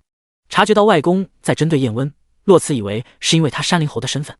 洛慈略微坐直身子，挡在外公面前，扯了扯他的衣袖，撒娇道：“外公。”姜老盟主脸色微微缓和，气氛才没有那么沉重。谷里站在燕温身后，不禁感慨自家爷的脾气什么时候这么好了。柳寒枝把一切都看在眼里，男人最了解男人，燕温的心思并不难猜。他虽然和燕温认识许久，也欣赏这位山灵侯，但若是为斑斑择婿，他虽然看不上太子，但是他觉得山灵侯也并不是良配。忽然楼下传来惊叹声：“快看，灵宗圣女来了！”洛慈眼睑下垂，灵宗女子门派以剑闻名。商时续趴在栏杆上往下看，目光在下面的女子脸上扫来扫去，片刻啧了一声，长得也不怎么样，激动个什么劲？重新直起身子，撑着下巴看着洛慈和燕温，真诚道：“还是你们两个养眼。”柳寒枝打开折扇，故作风流我呢。商时序立刻吹捧天下第一戏痴，又怎会差？第53章弑神枪。洛慈神色淡淡，他对下面有谁并不在意。商时序又一脸好奇地看着下面，接连不断的惊叹：刀剑山庄少庄主，奇门大当家，这次拍卖会到底要拍卖些什么？怎么连他们都来了？洛慈视线往下淡淡一瞥，他大概能猜到他们为什么而来。商时序杵着下巴看向燕温，一脸疑惑。拍卖的名单昨日也已经公布了，虽都是珍宝，但也不足以惊动这些兵器世家。燕温扭头看向商时序，神色幽暗：“不是还有没公布的吗？”商时序脸色严肃：“你是说最后一件压轴珍宝？千金阁有规矩，所有拍卖的物品会在拍卖前1日公布名单，除了最后一件宝贝，按照以往惯例，此物绝非凡品，甚至可引起绿林争夺。”燕温平静地看着洛慈，他现在的面色并不像刚刚那样柔和愉悦，相反多了一些冷漠，就像当初护国寺初见的模样。看来最后这件拍卖品就是他此行的目的。楼下的拍卖已经开始了，先出来的是一朵天山雪莲，陆陆续续有人竞拍。商时序也看向一脸冷漠的洛慈，好奇道：“洛姑娘对下面这些都不感兴趣吗？”洛慈摇摇头，一脸无所谓，没兴趣。商时序看了一眼眼睛粘在洛慈身上的燕儿，眸光一动，又问道：“那洛姑娘有感兴趣的人吗？”洛慈的视线从下面的人身上移开，重新看向商时序：“感兴趣的吗？”片刻，洛慈笑道：“有啊。”燕温眸光一闪，一抹暗沉划过，背脊略微向后靠在自己的背椅上，一只手不动声色地抬起，放在洛慈的背椅上，从后面看就像是搂着洛慈一样。姜老盟主看着下面，也并未注意到。商时序追问：“谁啊？”洛慈也没有隐瞒，说的坦荡：“燕国那位传说中的1日皇帝。”此话一出，商时序直接被自己的口水呛着了。而站在燕温背后的谷里也是一脸震惊。谷里下意识地看向自家爷，只看见自家爷放在洛三娘子身后的手忽然抓住了椅子靠背，原本慵懒随意的身子也是肉眼可见的僵硬。商时序好不容易把咳嗽压下去，悻悻道：“世间这么多人，洛姑娘怎么就对他感兴趣呢？”洛慈眼睛里装着淡淡的欢喜，好奇到底是怎样的一个人才能做到在自己的登基大典上颁布禅位诏书，庙堂江湖来去自由。天下皆知，当初燕国2位皇帝1年之内相继去世，当时太子才3岁，先帝临崩之际留下遗诏，并未传位给自己的儿子，而是传位给自己的嫡亲弟弟玉尊王。传闻这位玉尊王自出生起就得父兄喜爱，自幼混迹江湖，逍遥自在，光看封号就足以看出燕皇对他是有多纵容。玉尊御驾于尊皇之上，在江湖他是逍遥少年，在朝堂他是最尊贵的皇子。他本肆意江湖，却因为兄长一封遗诏被迫登基。那封遗诏中写道：“只有玉尊王能保大燕昌盛，重回4国尊皇位。”出乎意料的是，登基之日，玉尊王并未穿龙袍，只是一身长服，当着文武百官的面于那至尊皇位上写下了禅位诏书，传位给兄长之子，也就是那个3岁的小太子。自居摄政王，辅佐幼帝登基，设立朝政。他摄政期间，燕国国力日益强盛，国泰民安，隐有当年4国之首的趋势，被世人称之为1日皇帝。洛慈很好奇，他到底是一个什么样的人？洛慈偏头看向燕温，话说：“侯爷可认识这位1日皇帝？”燕温坐直身子，收回放在洛慈背后的手，以喝茶掩饰自己的情绪，略有耳闻。一旁的商时序使坏道：“我熟呀，可熟了。”说完又看向洛慈：“可需要我为洛姑娘引荐一番？”忽然商时序面色扭曲，桌下的脚背再次遭到了重创。燕温警告地看着他。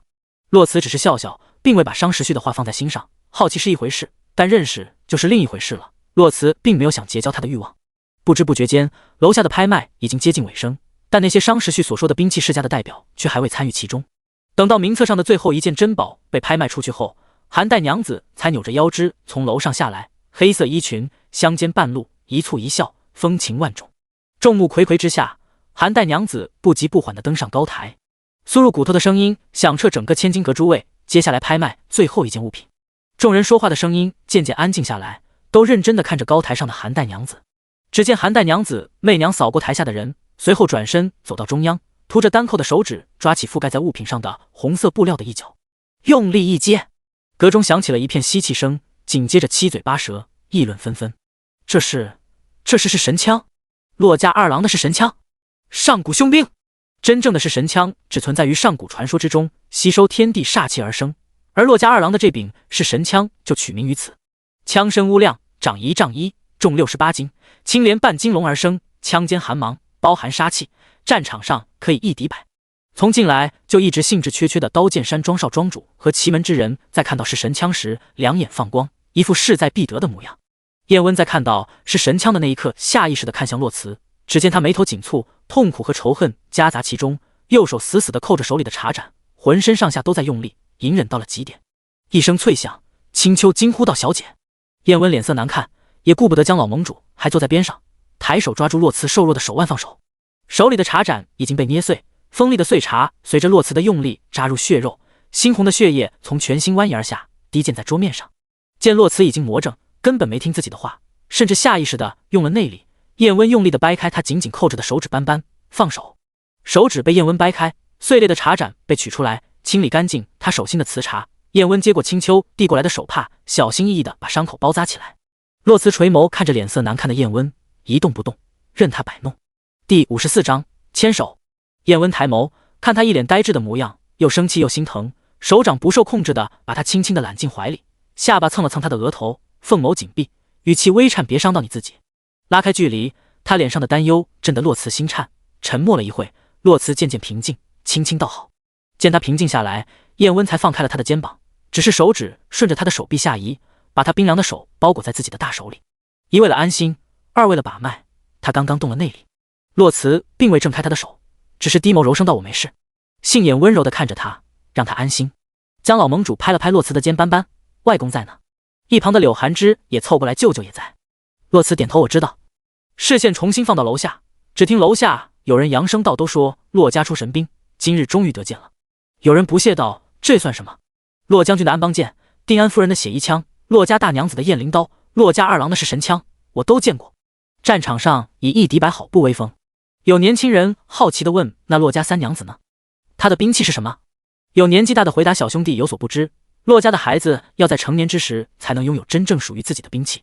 这一兵器由洛家长辈亲自参与打造，根据用器者的秉性、武功量身定做最合适的兵器，真正做到人气合一。所以江湖传言洛家人的兵器都是认主的。而3年前赵城一战，洛家三娘子也才15年华，想来她的兵器应该还未打造。而且听说这洛家三娘子因为早产体弱多病，并不适合习武。不知道的人听他这么一说，才纷纷道原来如此。他们说的尽兴，似乎忘了他们所谈论的正主就在楼上，而正主的破山剑此刻就在千金阁的房顶上。洛慈冷漠地听着他们议论，回头和青羽相视一眼，青羽领命，转身下楼。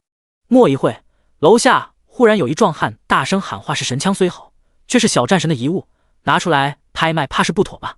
有人纷纷附和。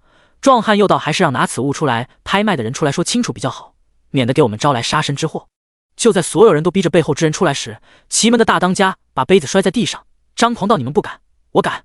这是神枪，我奇门要了。”刀剑山庄的少庄主也上前道：“巧了，我刀剑山庄也想要。”洛慈视线冰冷地扫过下面的两人。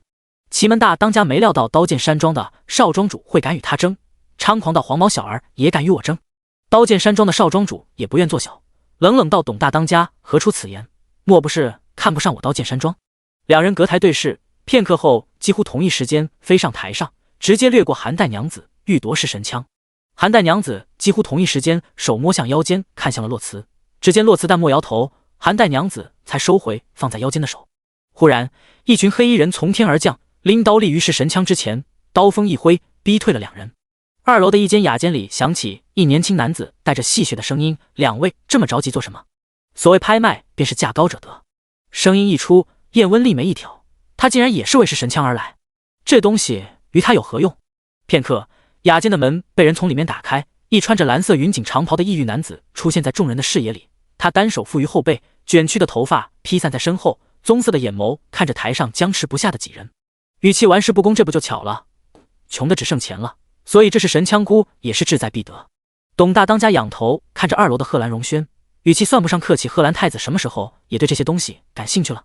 贺兰荣轩并未回答他，棕褐色的眼睛微眯：“怎么？董大当家是要与我比财力？”董大当家握着武器的手青筋暴起，贺兰荣轩这是明知故问，财力他们如何比得过他？下一秒，贺兰荣轩的视线在阁内扫视一圈，估出10万两黄金。可有人要与孤争？嘈杂四起，10万两！兰国皇室好大的手笔！董大当家恼羞成怒，和刀剑山庄的少庄主对视一眼，心照不宣地放下了手里的兵器，不再与他争。现在不争不代表拍卖结束后不争，从桐城回兰国的路可不太平，能不能把是神枪带回兰国，就看贺兰太子的本事了。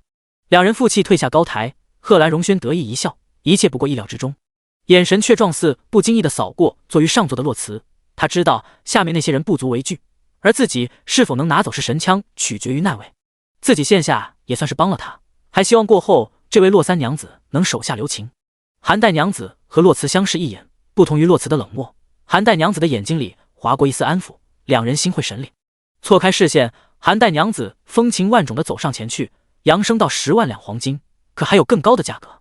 无人竞价，韩代娘子转身向贺兰荣轩行礼，抬手示意他上3楼，恭喜贺兰太子竞得此宝，请楼上交易。到了这里，洛慈的神色才有了波动，放在椅子边缘上的手略微弓起，食指和中指有一下没一下的敲着扶手。千金阁的规矩只提供拍卖场所，代为拍卖，从中收取天价佣金，不参与物品的交易。交易成，买家上3楼与卖家面对面交易，一手交钱一手交货。为避免纠葛，交易时卖家必须是此物的现有者，不接受找人代行交易。贺兰荣轩在韩代娘子的引路下进入3楼的一间雅间，与此同时，千金阁的密道里环燕姑姑引着2个身披黑色斗笠、看不见长相的女子缓缓前进，从后门把他们带入雅间。洛慈淡淡的眸中映射出犀利的光芒，薄唇轻启，好似呢喃：“1、2、3。”数到3的话音刚落，忽然从3楼的雅间里传出一声巨响，先是红漆的雕花门因为强大的冲击力被从里面直接冲破，碎成鸡块。第55章，侯爷自重。紧接着，只看见一穿着墨色短衫的侍卫用刀推着一蒙面女子从3楼坠落，刀尖插入那蒙面女子的右肩。坠落在高台上的一瞬间，刀锋直接穿透了蒙面女子的肩胛骨，将她钉在台上。阁中之人惊慌失措，四处逃窜。那短衫侍卫正是刚刚消失不见的青羽。洛慈看都不看被青羽钉在地上的蒙面女子，燕温顺着他的视线看过去，只见乱窜的人群中有一群人护着另外一个蒙面女子，艰难地向门口移去。燕温猜测那人才是此次拍卖的幕后主使。洛慈视线一动不动地盯着那黑衣女子，神色冷漠至极，声音低沉地说了一句话：“夏后，好久不见。”别人没有听到，但燕温听见了。他身形一僵，扭头看向洛慈，凤眼里是不可多见的震惊。夏后，是古花。洛慈缓缓起身，站在栏杆前，接过青丘手里那把早就准备好的强弩，瞄准那一身影。弩比弓的威力更强，射程更远，眸泛寒光，不知道这次能不能让你长点记性。察觉到洛慈的意图，燕温刚想阻止，手还没碰到洛慈，只见他脚肘一拉，下一秒利剑划破空气，发出剧烈的声响，插入那个被拥护的女子的右肩。弩的威力极强，直接贯穿夏后的肩胛，插入地板上。剑弩出鞘的剧烈声响和女子的痛呼声，直接让奔窜逃跑的人都停下了脚步。大厅里安静极了，他们仰头看着手握强弩站在2楼的洛慈，重新认识了这位洛家三娘子。夏后被那一箭射得扑倒在地，他左手捂着右肩的伤口，面纱遮住了他的脸，只露出一双眼睛。此刻那双眼睛正看着洛慈，里面装满了恶毒和诅咒，恨不得将洛慈剥皮抽筋，碎尸万段的。洛慈重新拉开一剑，再次指向扑倒在地的夏后，这一次瞄准了夏后的心口。冷漠的声音穿透在场每一个人的耳膜：“我上次让人给你送了一件孝衣，你怎么不穿呢？”洛慈是真的起了杀意，可就在他要放箭的时候，一只手抓住了他的手腕。洛慈看向手的主人，只听见他说：“别杀他。”也就是这一瞬间，夏后身边的侍卫迅速掩护他撤离。洛慈皱眉，再次拉弓，却换来了更坚决的阻止。燕温直接用力扣住了他的手腕，夺下了他手里的强弩斑斑。别杀他！洛慈眼睁睁地看着夏后逃离，直到他消失不见，洛慈才低头看着用力抓着自己手腕的那只手。刻着经文的黑色佛珠掺杂着几缕金线的红绳，手腕上的疼痛让洛慈觉得讽刺至极。自己这是怎么了？竟然会对一个信佛的人抱有幻想。燕温低眉看向洛慈的手腕，这才发现白皙瘦弱的手腕被自己握得一片紫红。他本就血凉体寒，哪怕轻轻磕着碰着都会乌紫一片，要好长时间才能恢复，更何况自己刚刚用了这么大的力。燕温只觉自己手心发麻，立刻放开了洛慈的手腕，却在看到他的表情后又迅速重新握着他的手不放开。他知道若是此刻放开了，再想抓住就难了。洛慈的视线从佛珠上移开，神色淡淡的看着燕温，杏眼黯然无光，失望冷漠，最后也只是苦笑的摇了摇头，缓缓的把自己的手抽了回来，后退一步。燕温看着自己空荡荡的手心，下意识的上前一步斑斑。站在一旁的柳寒枝却突然上前站在洛慈身边，隔开了他俩的距离，脸上不再是玩世不恭的笑意，而是作为舅舅保护自家外甥女的强势侯爷自重。青羽在楼下仰头担忧的看着洛慈，而被他一刀捅穿肩胛骨的女子声嘶力竭道：洛慈，我家主子一定不会放过你的，他一定会送你去和洛家其他人团聚，你且等着，且等着。洛慈视线下移，如同看死人一样看着他。片刻，洛慈理了理两侧的衣袖，转身出了雅间，和燕温擦肩而过的时候，面色无波无澜，好像又变成了护国寺初见时的模样。他看向燕温的眼神是空的，燕温伸手想抓住他，却只有柔软的衣袖从他手心划过，没有任何停留。洛慈从2楼缓缓踱步而下，瘦弱挺直的躯体被白色狐裘包裹着。众人抬头，如见观音，如此菩萨像、慈悲骨和刚刚杀人不眨眼的模样判若两人。在人们的注视下，洛慈身姿挺直，丝毫不晃地登上高台，径直走到噬神枪的前面。他先是沉默地注视着噬神枪，随后纤纤素手轻轻地抚摸过枪身上的青莲金龙，中指划过枪锋。哥哥沙场舞枪，若弄梨花的模样再次浮现在洛慈的脑海里，杏眼里湿润一片。洛慈嘴角带笑，低眉自顾自道：我来带你回家。等他再次抬眸转身，眼底的泪光已经消失不见，目光微凉地扫过台下的人，声音清冷：我洛家的东西被贼人所盗，今日我要带走，可有谁不服？没有丝毫的威胁夹杂其中，他好像是真的在询问别人。祁门的董大当家眼底再三犹豫，他一直对洛家的锻造术十分好奇，如今终于有机会一探究竟，实在是不想放过。心一横，董大当家跳上台：我不服。刀剑山庄的少庄主也紧随其后：我也不服。董大当家看了一眼2楼面色难看的姜老盟主，心底发怵，可既然上来了，就断没有退的道理。重新看向洛慈，强装镇定到我们为噬神枪千里迢迢赶来同城，如今连争上一争的机会都没有，我们怎么甘心？刀剑山庄的少庄主也看向洛慈，一副苦口婆心的模样：洛姑娘，此等神兵利器若就此埋没，岂不可惜？倒不如重新择主。洛慈心底冷笑，听他这话的意思，自己是不是还得把其他几件兵器也拿出来送给他才对？他也配？洛慈面上却不显山不露水，反而做出一副思考的模样，视线在他们2人身上扫了扫去。2位说的也不无道理，既然这样，那就比试一番，若你们赢了，我就把噬神枪交给你们，如何？第56章，斑斑，听我说完，可好？董大当家和刀剑山庄的少庄主无声对视一眼，仰天大笑：那岂不是让别人笑话我欺负小辈？洛慈秀眉一挑，一副笑话的模样，是吗？说完退向一边，抬手指着台上的是神枪：你能碰到他，就算你赢了。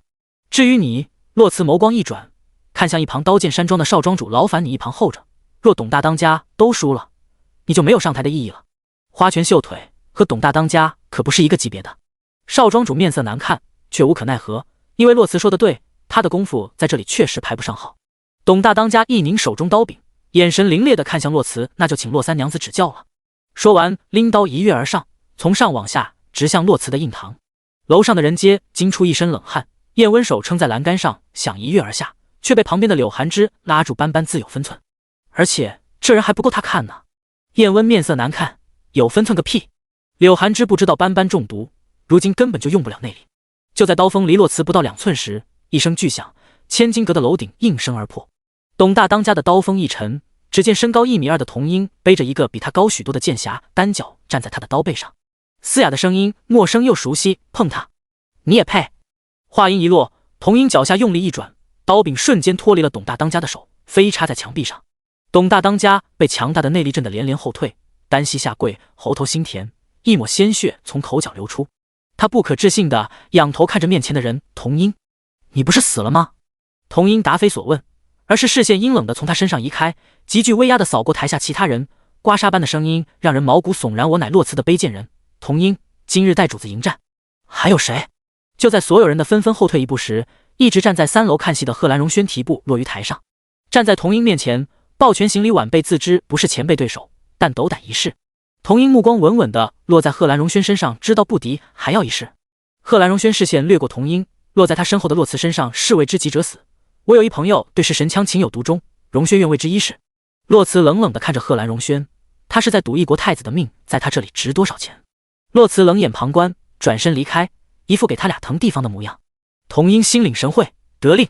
下一秒，手中内力一凝，千金格外的海棠花枝纷纷颤动，花瓣坠落，化作一股淡粉色的花带往阁内蜿蜒而来。围绕于童音身后，此刻每一片花瓣都化作了夺人性命的利器。童音嘶哑的声音再次响起：退不退？贺兰荣轩手中八卦棍一横，挡于自己身前。荣轩不能退。话音刚落，童音眼神一凛，身后的花瓣顷刻间向贺兰荣轩飞去。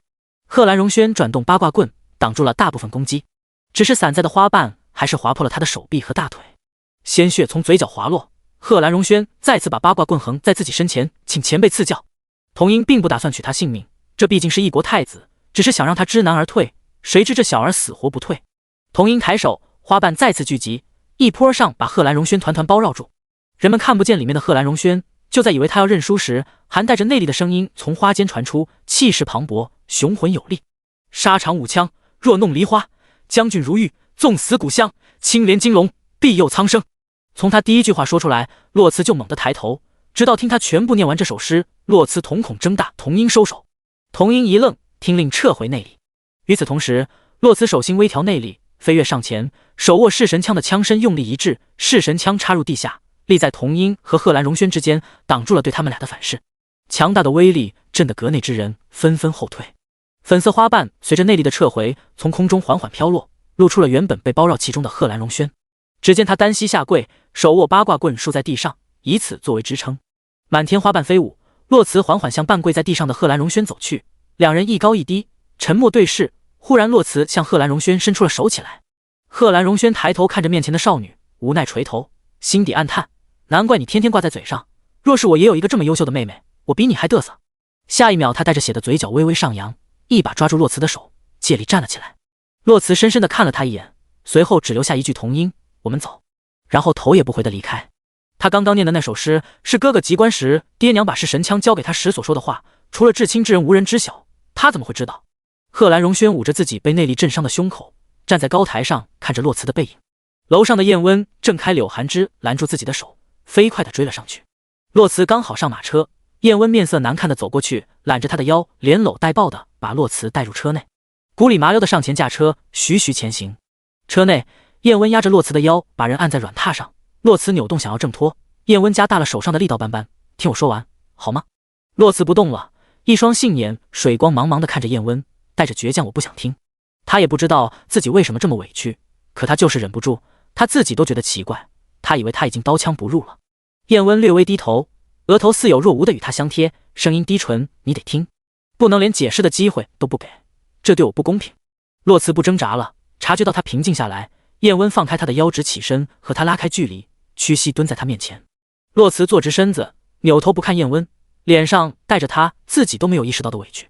看他这副模样，燕温心底憋闷的慌，又心疼又无奈。看了一眼他放在腿上的手，他刚刚走得急，并没有拿手撸。燕温拉住他冰冷的手，包在手心。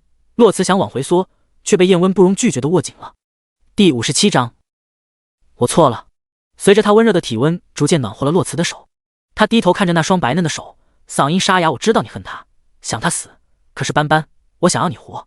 洛慈的视线从车壁上移开，重新垂眸看着蹲在自己面前的人。燕温抬眸，他既然能制出是古花，他或许有解毒之法，再不济也有是古花的配方，只要有一丝可能，我们都试试，好不好？洛慈在燕温的眼底看到了一抹祈求，灼得他心口一疼，他猛地抽出自己的手，偏头不再看他。他哪怕再麻木，也察觉到了燕温的心思。他不明白这样破碎不堪的自己有哪一点值得人喜欢，更何况是他这样的人。他现在唯一能做的就是装作不知道，保持沉默。他的沉默让燕温有些失望，可他并没有打算放弃，重新拉住他的手：你不说话，我就当你答应了，我们一起试试，试试活着。他已经失去了兄长，这一次他想求一个不同的结局。也不需要他的回答，燕温从旁边的抽屉里取出一个药瓶，把他的衣袖挽到手肘处，露出手腕上的那一片紫红，眼底划过心疼和自责，小心翼翼地把药膏敷在他的手腕上，轻轻揉开，低沉的声音带着歉意：“对不起，我错了。”这一刻，高高在上的大楚山灵侯蹲在洛慈的面前，低下了他的头颅。洛慈语节微微颤动，呼吸不稳，他有些局促，实在不知道该说什么了。见他不说话，燕温继续没脸没皮地凑过去：“要不你打我解解气。”洛慈终于忍不住了，视线飘忽倔强，就是不看他，语气懊恼：“不打。”燕温失笑出声：“可还恼我？”虽然洛慈不理他，但燕温觉得只要解释清楚了就好，他不想他误会，也不想他难过。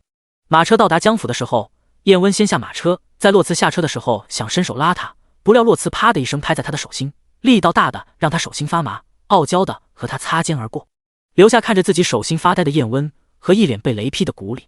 燕温看着自己手心，随后无奈的笑着摇了摇头，罢了，总比不理自己好，这样也多些人气。他完全没有意识到洛慈心里已经决定要不动声色的和他保持距离了。接下来3天，洛慈都闭门不出，一是不想太出风头，二是有意避着燕温。他现在心里很乱，接受一个人的爱是要负责的，可他一个将死之人，拿什么来偿还他？他给不了他一个等价的回报，他也不愿意耽误他，他值得更好的。洛慈承认他贪恋着短暂的温暖，甚至想要更多，可是他不能这么自私。燕温还对解毒抱有希望，可自己早就看清了，是蛊花无药可解，阴阳草中有一日会爆发，时间一到，自己必死无疑。若他因为贪恋享受了这3年的欢愉，然后3年后撒手人寰，独留下燕温一人面对这个世间，这对他不公平。如果注定是悲剧，那自己宁愿从未得到，从未开始。第3天，贺兰荣轩上门了，在青雨的引领下，直接进入洛慈的院子。海棠树下，洛慈坐在石凳上挽袖倒茶，旁边的地上烧着2盆炭火。贺兰荣轩缓步靠近，站在1米之外。洛慈头也没抬，只是冲着对面的位子动了动下巴：“殿下请坐。”贺兰荣轩撩起衣袍坐下，看着洛慈洗茶倒茶，娴静安然。他说：“我上次见你，你才13岁。”洛慈一边倒茶一边讥讽：“是呀，殿下当初可给我戴了好大一顶帽子呢。”贺兰荣轩无奈笑道，知道他说的是自己当初所说的那句上古既无，世所未见，龟兹伟态，不可赞也。后来世人都用这句话来形容他的容貌，果然如那位所说，他最不喜欢别人过多关注他的长相。洛慈放下茶壶，把面前的一杯茶推到贺兰荣轩面前，直入主题：“还请殿下告知那首诗的来处。”贺兰荣轩眸光微闪，片刻如常：“我有一知己好友，对噬神枪情有独钟，这首诗便是他告诉我的。”洛慈神色紧张地追问：“殿下那位友人多大年纪？他又从何处知晓这首诗？”贺兰荣轩一脸坦诚：“他还是一意气风发少年郎。至于这首诗，据说是他3年前游历至赵城时，在一石壁上看到的血书，当时只觉震撼，便记了下来。”心口一痛，洛慈用力睁眼，努力抑制住眼泪不让他流下来。他知道他口中所说的石壁，当初哥哥为掩护姐姐和腹中的胎儿，独自一人拖着重伤引开追兵，最终于赵城断崖上成为笼中困兽。夏朝3皇子说若他投降便饶他不死，可他是大楚赫赫威名的小战神，更是洛家的儿郎，又怎么可能低头？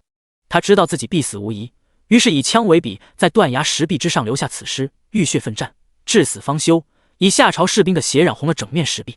最后寡不敌众，万箭穿心坠崖而死，尸骨无存。想到这里，洛慈双手紧握，全身都在用力隐忍，把痛苦的回忆甩出脑海。当初自己已经毁了那块石壁，那位少年能见到也算缘分，于是强颜欢笑：“殿下那位朋友是个怎样的人？可与哥哥有几分相像？”贺兰荣轩眯眼认真思索，脑海里闪过那位少年人的模样，沉默了一会，扬声道：“他曾经打马街头，满楼红袖招，后来他所过之处，清风探柳，满城锦绣，以命相守，盛世太平无忧。”洛慈听完，眸中水光盈盈，嘴角却逐渐上扬，脸上带着温婉柔和的笑意：“是吗？挺好的，真的很像啊。”洛慈起身，垂眸看着贺兰荣轩：“我把噬神枪给你，你帮我给那少年带一句话。”贺兰荣轩起身，肃然抱拳行礼：“你请说。”洛慈杏眼一闭，片刻后缓缓睁开，一片清明。他曾经的主人是天下最好最善良的人，若有朝一日他辜负了噬神枪原本存在的意义，天涯海角我必诛之，将其收回。贺兰荣轩郑重其事的承诺：“多谢洛姑娘成全，话一定带到。”目送贺兰荣轩转身离开，洛慈看着他的背影，一滴清泪无声地划过脸庞：“哥哥，斑斑给他找了一个很像你的新主人，这样做可对？”第58章，你是不是喜欢我？贺兰荣轩走出江府大门后，才停下脚步，回头看着门内，心底怅然。他确实至今都是意气风发少年郎，姑也不算骗人。第二日清晨，山灵侯的住所，谷里着急忙慌地从外面赶来，脚步匆忙，站定在离燕温1米外的距离，语气是难得的凝重也。出事的。正在和商时序对弈的燕温头也没抬，何事？怕他大怒，谷里心底惶恐，却不得不说小主子离开燕兜了。燕温顿时脸色难看，一旁的商时序更是目瞪口呆，手里的棋子落也不是，不落也不是，不好的预感油然而生。他下意识地偏头看燕温的反应，果然，只见燕温将手里的棋子扔进棋盒里，眉头紧锁，恼怒呵斥：“混账玩意！”谷里和商时序同时瑟缩了脖子，动都不敢动一下。出来久了，差点忘记了面前这人是什么身份了。天之骄子，怒为天威。小主子这次怕是要被打断腿。商时序和谷里对视一眼，挤眉弄眼。商时序试探道：“他就是想见见你，倒也不是不能圆。”剩下的话被燕温刀刃一样的眼神堵了回去。谷里弱弱地问：“也可要现在出发？”燕温没应，而是直接抬步往外走。谷里立刻跟上去，却见自家爷忽然停了下来，堪堪止住脚步，才没有撞上去。就听见自家爷说：“暗中行事，晚上出发。”随后脚下一转，朝另一个方向走去。谷里看着自己也往洛三娘子的住所去了，犹豫着开口：“爷，洛三娘子不在。”燕温脚下一顿，慢悠悠的转身，立眉一拧：“他去哪了？”谷里支支吾吾：“今儿一早和贺兰太子出去了，好像是去千金阁了。”宽大衣袖下的手咯吱作响，又是贺兰荣轩。日日见。那日千金阁他如此反常，到底是因为什么？他们之间有什么他不知道的？脚下一转，燕温声音阴沉：“去千金阁。”千金阁上等雅间，洛慈半倚靠在软榻上，一手半撑着太阳穴，一手端着酒杯，一口饮尽，杏眼朦胧地看着雅间中间彩带翻飞，舞裙招摇。韩代娘子就坐在他旁边，见他懒洋洋的样子，忍不住笑道：“我千金阁的姑娘就这般差劲，你这般没精打采的样子。”洛慈偏头笑了笑，没有接话。韩代娘子又道：“不过也是，在你面前这些都是庸脂俗粉，说了给你践行，倒是委屈你陪我了。”又饮了一口酒，洛慈才道：“黛姨说的哪里话？芙蓉白面，不过带肉骷髅。”说完下巴一抬，指了指跳舞的姑娘，阁里这些姑娘个个都是七窍玲珑心，都是不可多得的妙人。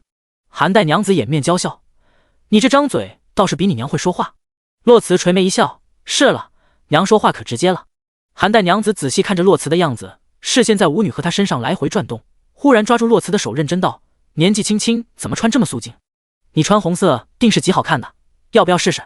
洛慈先是一愣，随后委婉拒绝。韩代娘子见他不像害羞，反倒是真的不想试，也就不强求了。没坐多久，洛慈视线从舞女身上移开，随便找个理由就出了雅间，站在2楼的栏杆处，靠着旁边的柱子，兴致缺缺地看着楼下的声色犬马。“你在看什么？”从进来就不知道跑哪里去了的贺兰荣轩忽然出现在洛慈身旁。洛慈扭头一看，又回过头看着下面，语气戏笑：“殿下不是去找你的解语花了吗？怎么这么快就出来了？”贺兰荣轩失笑摇头，自己不过是怕打扰他和韩代娘子叙旧，才找个借口离开，他反倒捏着不放了。两人凭栏而立，贺兰荣轩顺着他的视线看向楼下大厅，见下面舞女翩若游龙，赌徒买定离手，赌大赌小。贺兰轩荣把玩着手里的折扇，意有所指：“我大兰风景虽比不得楚国这般秀丽多姿，但胜在雄伟壮观，穷宇苍苍，大漠茫茫。洛娘子若是得了闲，可以去看看，许可见故人。”洛慈神色自若，答非所问：“殿下回城之路注定不太平，可有对策？”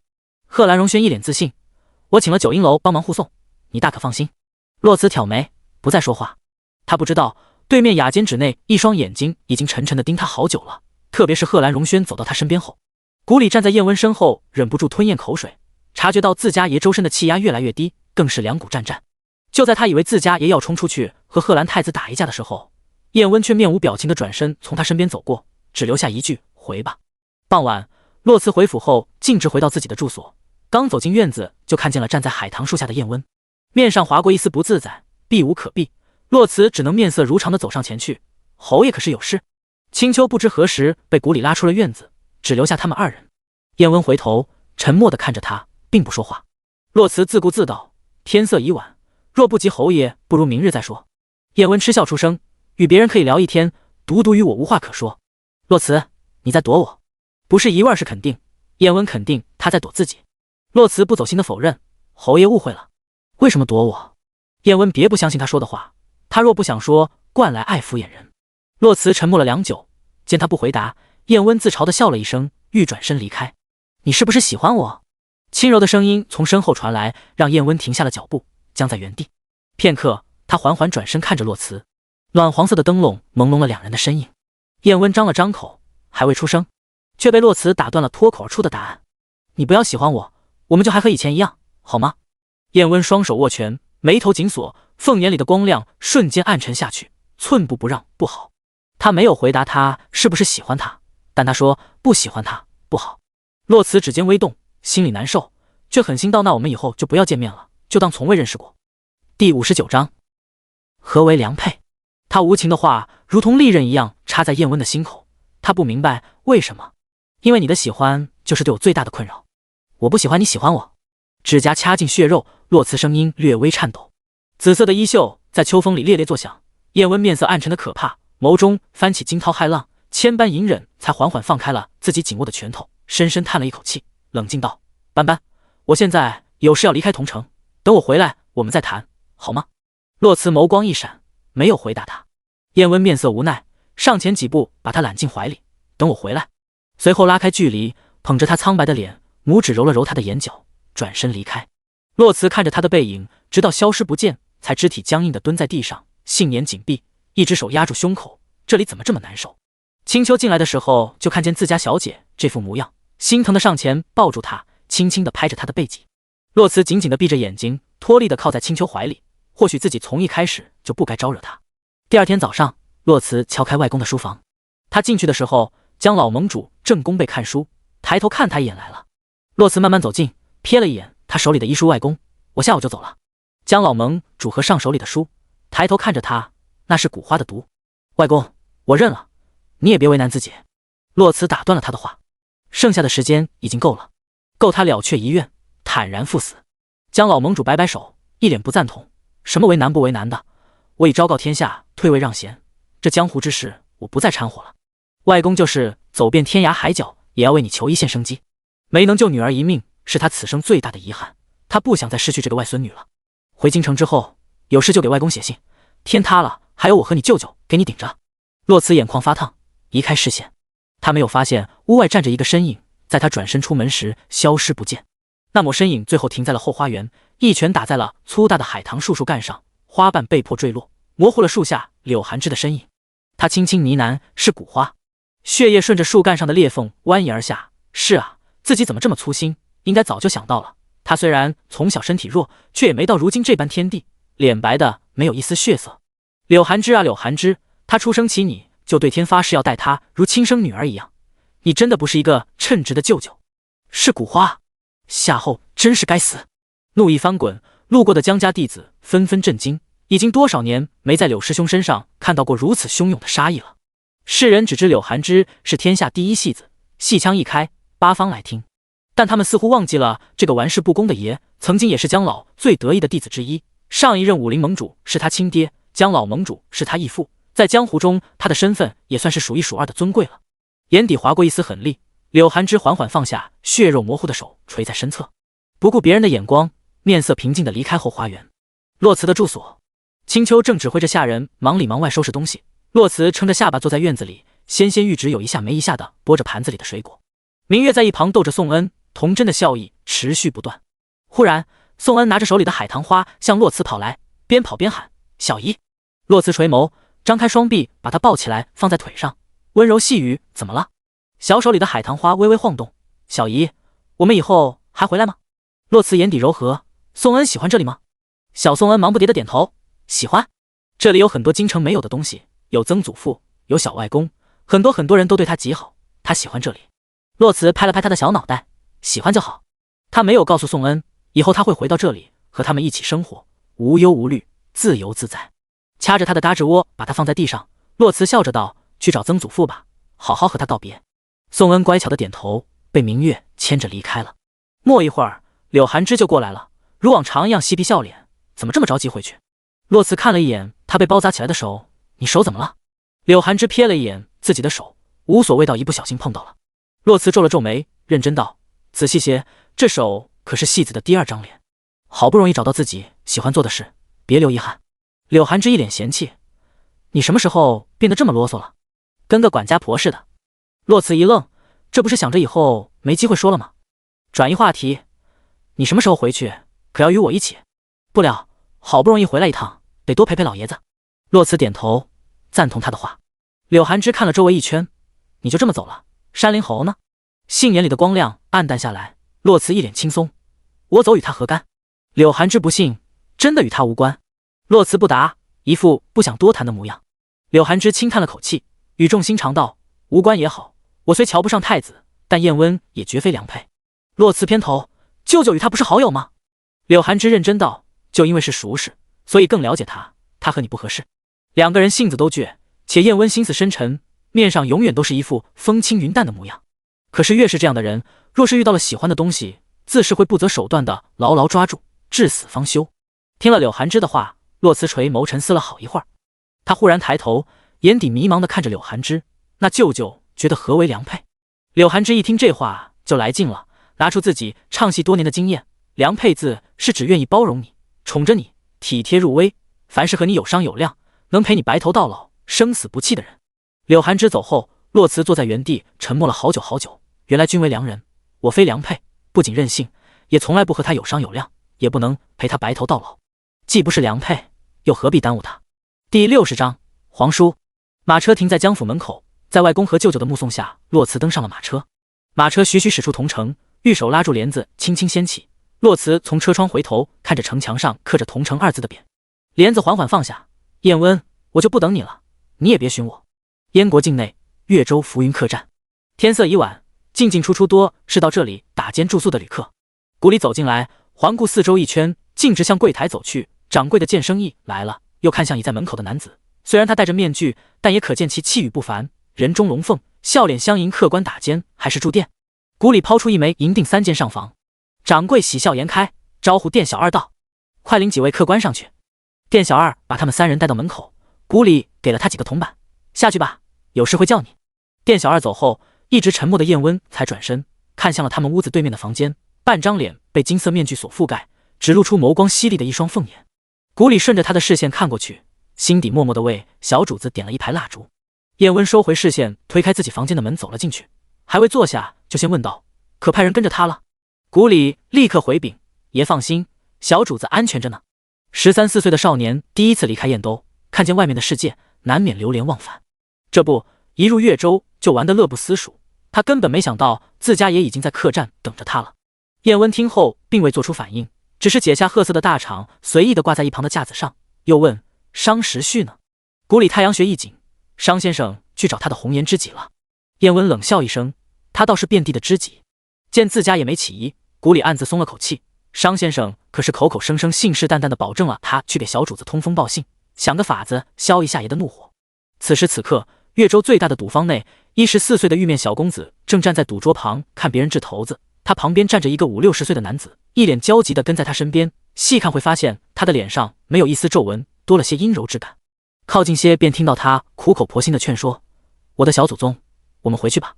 陪他出来就已经是罪不可赦了，若让那位知道自己放任他来这些地方，他这条老命怕是得交代了。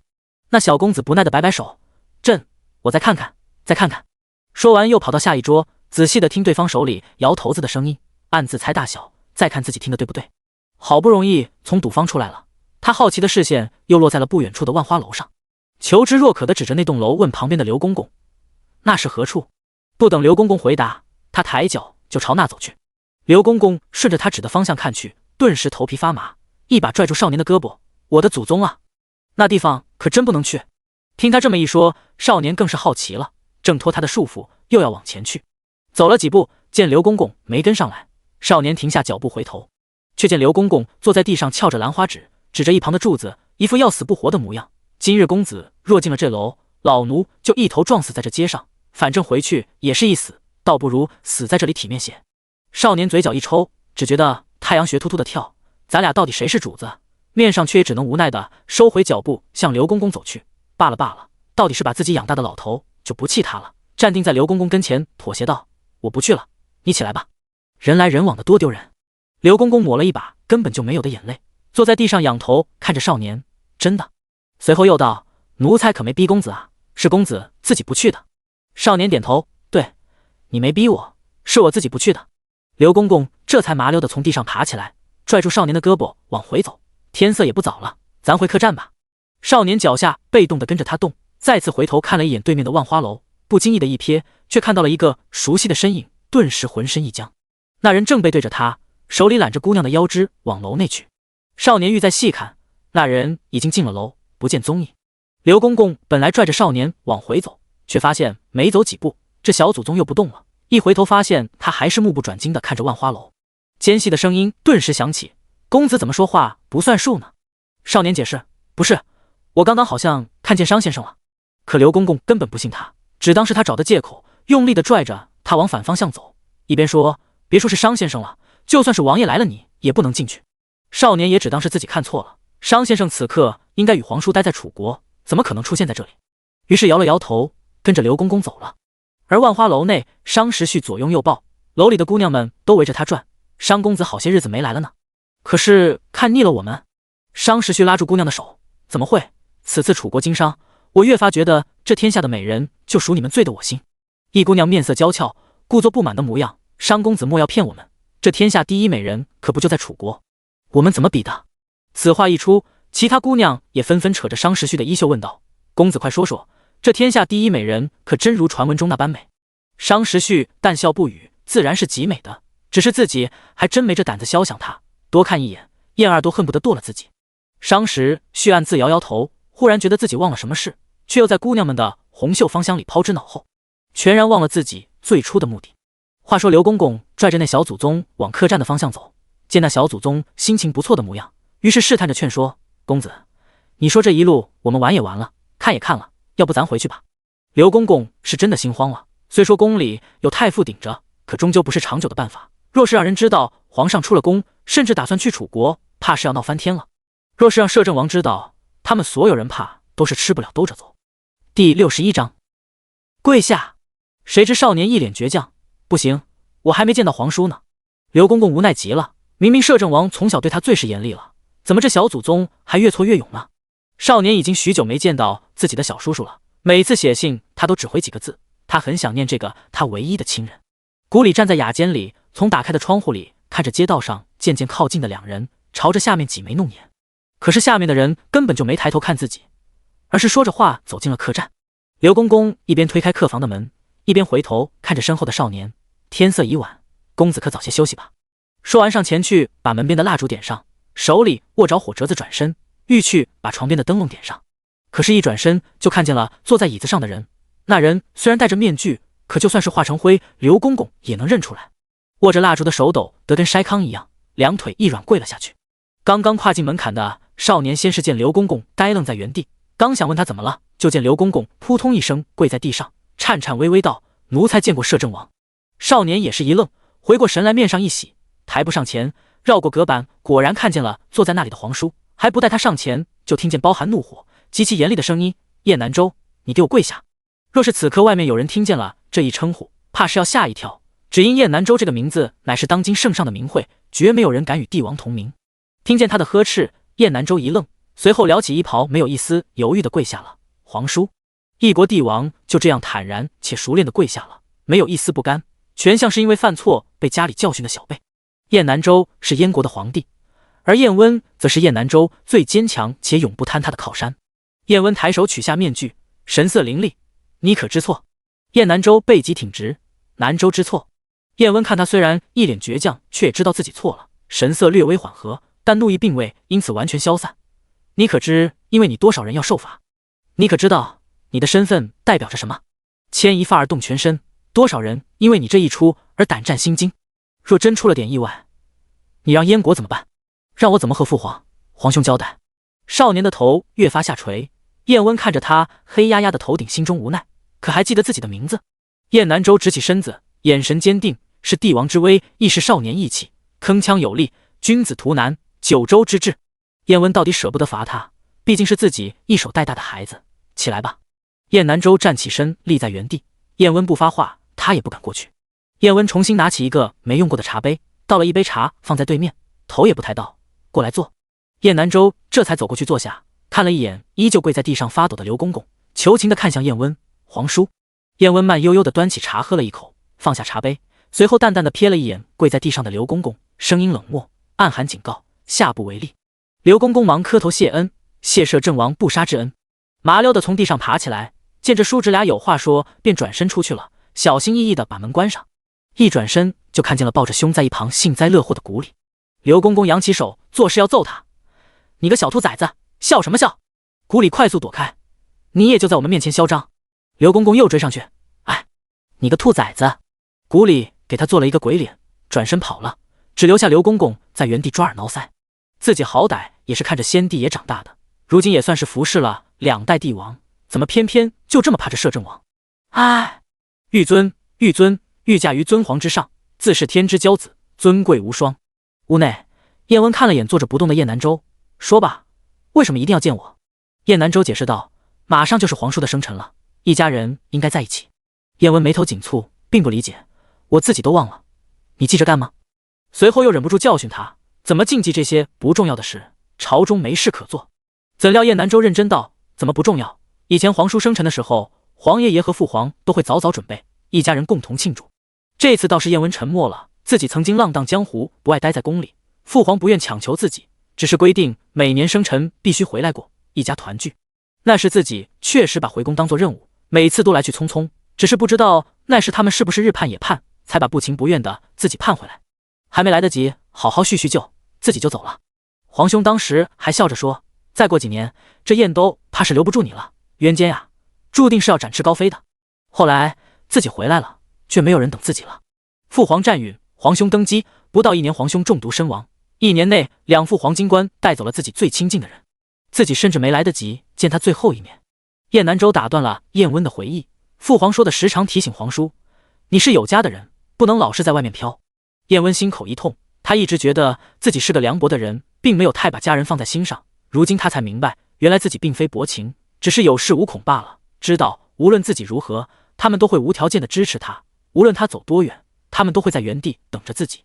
如今他明白了，所以他不想再失去洛辞，不想某一天他忽然回头，却发现他也不见了。再抬眸看着一脸认真的叶南州，燕温心底自嘲，燕温，你怎么这么金贵啊？父皇，皇兄惯着你就算了，如今连14岁的南州都得来惯着你。压住心底的憋闷，燕温面色平静地问，可玩够了？叶南州先是一愣，下意识地点头，玩够了，见了好多稀奇玩意儿。燕温点头，下一秒平静道，那便回去吧，明日启程。那皇叔的生辰，燕南州皱了皱眉。燕温无波无澜，不过了，明日看着你上路，我便离开。燕南州知道他所图谋之大，是容不得差池，虽然失望，但也懂事极了。南州明白。见他闷闷不乐的模样，燕温冷冷淡淡地说了一句，等你生辰，我便回去。少年的眸子顿时盛满了星光。第62章，下朝使臣。洛辞的马车刚入京城，燕温一行人方回到桐城。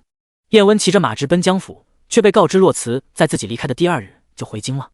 古里不敢去看自家爷的表情，燕温回来的心情有多急切，现在就有多失望，甚至连江府的大门都没有进，黑着脸重新跃上马，嗓音暗沉，回京。京城，洛辞的马车刚入京城，宋恩掀开帘子往外看，青丘随之一瞥，小姐，京城近来戒备森严。洛辞眼皮轻现，不咸不淡，前几日下朝使臣进京了，自然要戒备些。假寐片刻，又睁眼问，我倒是忘了问了，此次来楚的使臣是谁？青丘未言，他也不太清楚，倒是外面驾车的青羽出声了，是夏朝当今太子夏夜。洛辞再次重复这个名字，夏夜，我怎么未曾听过此人名讳？青羽解释道，此人并非夏后嫡出，年幼时过继到夏后膝下，2年前被封为太子。又是夏后？洛辞沉默垂眸良久，能在夏后身边讨生活，多年不显山不露水，一直默默无闻，却在3皇子死后崭露头角，在夏朝众多皇子中夺得储君之位。要么是怯懦无害的夏后傀儡，要么就是心思极深，藏拙多年，一朝把握机会直冲9天的人。若是前者，倒是不足为惧；若是后者，洛辞时只有一下没一下地敲着自己的膝盖，眼底暗流涌动。看来得找时机会一会这位夏朝太子了。马车驶到酒楼门口时，青羽轻拉缰绳停了下来。青丘掀开帘子，怎么了？青羽答道，前面有人上车，堵住了。青丘视线顺着看过去，看清酒楼门口的人后，愣了一会，回头无声地看向车里认真看游记的自家小姐。难怪堵成这样都没有人敢抱怨一声，原来是太子车驾。察觉到青丘的视线，洛辞懒懒抬头，目光从他身上淡淡扫过，透过他半掀起的帘子往外看去，原来是太子在接待夏朝使臣。视线一扫，洛慈看到了陪在史晨身边的季修明，似是不经意的扫过，全当陌生人。洛慈看过去的同时，太子楚寻也看了过来，他略微点头示意，随后青丘放下了帘子，隔开了外面的视线。青丘几乎是没有一丝犹豫就把帘子放了下来，他难得表现出如此明显的不喜。洛慈挑眉，青丘也发觉自己刚刚逾矩了，有些局促。哎，怪就怪两个不招人待见的家伙站在了一起。洛慈无奈摇头，下一秒有人从外面扣了扣车窗。楚寻见到洛慈自是欢喜，见他放下了帘子，心底难免有些失落。旁边的夏朝太子原本视线看向对面街道，边回头边说：“楚寻兄，听说你们……”话还没说完，只见楚寻看都没看他，直接打断他的话：“夏兄稍等片刻。”随后向一辆马车走去。听到外面响起扣窗声，青丘和洛慈对视一眼，片刻，青丘掀开帘子的一角，看向外面的人：“殿下有何事？”楚寻并未回答青丘的问题，而是目光温柔地看向车里半月未见的姑娘：“小慈，你回来了。”洛慈脸上挂着得体的笑意：“见过殿下。”楚寻还想再说些什么，洛慈的视线却从他面上移开，而是看向了酒楼门口同样看着自己的夏朝太子。两人沉默对视片刻，意味不明。洛慈又看向楚寻：“殿下去忙吧，别因为我耽误了贵客。”最后的两个字语速变慢，暗含嘲讽。楚寻一愣，回头看向酒楼门口的夏夜，见他从容一笑，并不着急的模样。楚寻眼底划过一丝懊恼，倒是自己大意了，小慈怎会喜欢夏朝人？前面的道路被疏通了，堵着的马车徐徐动了起来。洛慈略收下颌，冲楚寻得体，却疏离一笑。青丘放下了帘子，青羽驾着马车从楚寻眼前驶过。楚寻目送洛慈的马车离开，他并不知道身后上一秒还客气地看着自己的夏朝太子，视线也随着马车移动，一脸玩味。马车帘子被掀开时，夏夜只是惊讶于车内女子的容貌，直到身边的进士告诉他那就是大楚未来的太子妃洛家三娘子，顷刻夏夜间目光如炬，燃烧起熊熊贪欲。而旁边的季修明把他这一变化清楚地看在眼里，再看到他最后眼底划过的贪欲和冒犯实际，修明不动声色地皱了皱眉。这夏朝太子当真放肆！一脸玩味的夏夜在楚寻回身的一瞬间又变成了谦逊从容的模样。楚寻回到酒楼门口，询问夏夜：“夏夜兄刚刚说什么？”夏夜抬了抬下巴，指向对面辉煌的阁楼：“姑早就听闻这京城的如意坊是天下一等一有趣，今日终于有机会一见了。”楚寻了然，抬手示意：“夏兄请。”两人并肩走进如意坊，季修明略后一步，夏夜似是随意一问：“刚刚那位是贵国的那位闺秀？”听他提起洛慈，楚寻先是皱眉，心底警惕，却看他面上并无冒犯，似是随意一问，楚寻才放下警惕，声音温润如玉，如秋日春风，可所说出的话却是明晃晃的宣示主权，那是姑的未婚妻。夏夜听出了他话里的占有欲，心底嘲讽，面上却不动声色：“殿下好福气。”楚寻淡笑不语，不再接话。他不太喜欢别人过多的议论洛慈，他私心里把洛慈当作自己的私有物。洛慈回到麒麟居后，连休息都没有休息，直接入了书房。坐于上座，洛慈看向下面的静博，淡漠道：“林子瑜可安排好了？”为了掩人耳目，几日前洛慈就派人把林子瑜秘密押回京中，只待来日让他拿着证据出来为林相申冤。下手静博恭敬回禀：“已经安排在郊外的别院，无人知晓。”洛慈点头，抿了一口茶：“我不在这段时间，京中可有发生什么不寻常的事？”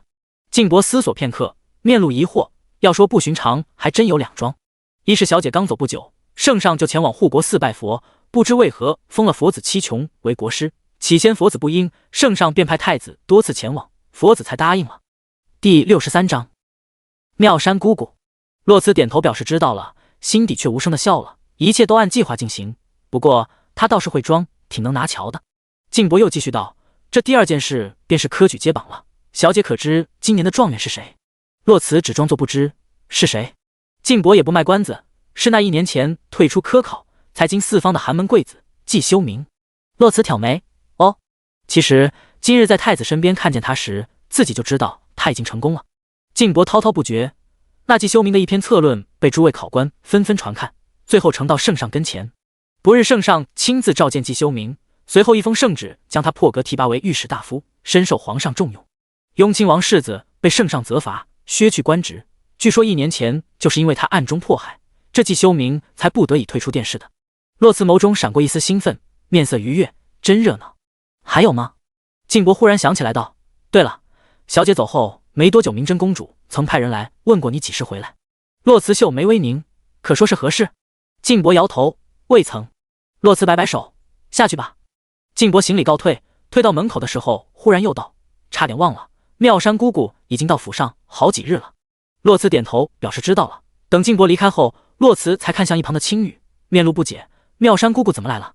青羽抱全丹西下跪，属下自作主张，请小姐责罚。洛慈并未恼，只是平静道：“起来说话。”青羽这才起来。那日玉山一战，小姐被山灵猴带走，属下担心小姐毒发，于是派人去请了妙山姑姑。后来小姐无碍，属下又去信告诉妙山姑姑不用来了。那时她恰好在夏国境内，不能赶回来。她此番来应该是放心不下小姐。洛慈并未责罚青羽，毕竟他也是担心自己。姑姑此时在府内吗？青羽摇头，她一早就出去了。洛慈手撑着书桌，单手揉着太阳穴，语气略微虚弱：“我有些乏了，晚些再去见她。”随后摆摆手：“你先下去吧。”青羽走后，青丘才上前扶起洛慈往寝室去了。青丘看了一眼洛慈疲惫的睡颜，心底叹息，小心翼翼地走出去，把门关上。一路舟车劳顿，再加上因为山灵猴，小姐心底本就不畅快，回来了却还要马不停蹄地处理事务。小公子还没到家，就在马车上睡着了，小姐却愣是眼睛都没合一下。她可有一刻是为自己而活。洛慈在睁眼，已经是傍晚时分，屋外正热闹，在青丘的服侍下，随便收拾一下便出去用膳。屋外亭子里已经坐满了人，明月叽叽喳喳，宋恩笑意不断。刚刚走近，洛慈就听见明月的声音：“还是姑姑做的饭好吃，我这段时间都想疯了。”一个中年女子和蔼的笑骂：“就你嘴甜。”只见她把手里最后一道菜放下，弯腰把宋恩抱起来：“来，让我看看咱们的小公子。”宋恩在他怀里被逗得咯咯笑。洛慈杏眼柔和，带着久违的轻松走进亭子，轻声唤了一声：“姑姑。”穿着道袍的中年女子抱着宋恩回头，眼里慈爱：“起来了，快过来坐，就差你了。”随后看向一边的青羽，自然指挥道：“把周围的帘子放下来，别让风刮进来。”又回头看了眼洛慈身上的白色狐裘，皱了皱眉，有些不满地看向自己的丫鬟：“去把我屋里那件紫色的狐裘拿来。”丫鬟麻溜地跑出去了。洛慈有些无奈：“姑姑，我不冷。”妙山姑姑严肃地看了他一眼：“你冷？”洛慈哑然：“好吧，我冷。”丫鬟抱着厚重的紫色狐裘跑回来。妙山姑姑放下宋恩，青丘懂事地上前取下洛慈身上的白色狐裘。妙山姑姑接过丫鬟手里的狐裘，亲自展开披在洛慈身上，如同慈母般给他系好前面的带子，一边说：“这可是难得一遇的紫狐，给你御寒刚刚好。”洛慈出生在珞珈山的观音庙，正是妙山姑姑接生的。听娘亲说，妙山姑姑有一女儿，才1岁就夭折了，后来就把自己当做了半个女儿。一旁的丫鬟捂嘴笑道：“小姐不知道，姑姑在夏国为了这件狐裘，差点和别人打起来。”洛慈无奈摇头，打自己记事以来，姑姑就在观音庙里，可这性情确实让人不敢恭维。洛慈看着自己身上的紫色狐裘，一看到紫色，倒是不经意地想起那人了。大家都坐在一起，亭子四周的帷幔遮住了外面飞舞的鹅毛大雪和刀刮似的寒风。洛慈看着自己碗里堆的如同小山糕的饭菜，自己如何吃得完？夹一筷子喂进嘴里，咀嚼咽下。洛慈视线似是不经意的一扫，姑姑怎么又去夏国了？妙山姑姑夹菜的手一顿，周围的人眼观鼻鼻关心，都不敢说话了。原本欢声笑语的亭子顿时安静下来，不过也只安静了几秒。洛慈故作轻松：“姑姑，都愣着干嘛？吃饭呀！”洛慈的话被妙山姑姑打断，堵了回去。亭子里又充满了欢声笑语，好似故意活跃气氛一样。见妙山姑姑不想多说，洛慈也不再提了。没一会，碗里又多了一筷子的菜。洛慈筷子开贴着自己的嘴巴，偏头看着妙山姑姑，只听她说：“多吃些。”洛慈眉眼一弯，如同一轮弯月，露出小小的贝齿。妙山姑姑宠溺地看着他，却在洛慈低头的一瞬间眸中落寞。3年来，自己前前后后去了4次夏国境内，想为洛慈谋一线生机，却终究一无所获。难道真的没有办法了吗？亭子里正热闹着，忽然一下人拿着一样东西跑过来，站定在亭子外，双手奉上：“小姐，宫里送来了请帖。”青丘起身，把他手里的东西接进来，递交给洛慈。洛慈放下碗筷，展开一看，后日宫中举行宫宴，为夏朝使臣接风洗尘。皇后娘娘特意让人送来的请帖，说是邀他入宫一起筹备，全当是为日后入主东宫做准备。妙山姑姑坐在旁边，眼睛一瞥，语气嘲讽：“什么脏东西，拿出去，别放在这里败胃口。”第64章入宫。见妙山姑姑不悦，洛慈把请帖递给青丘，青丘会意，笑着接过，把它放回房间。用完膳后，妙山姑姑和洛慈一起回屋。洛慈刚刚坐下，妙山姑姑就让他把手伸出来，说是给他把脉。知道是躲不过的，洛慈也乖乖的把手腕递到他跟前。妙山姑姑扣住他的寸关尺，眉宇间透露着凝重：“你自回来服过几次阴阳草？”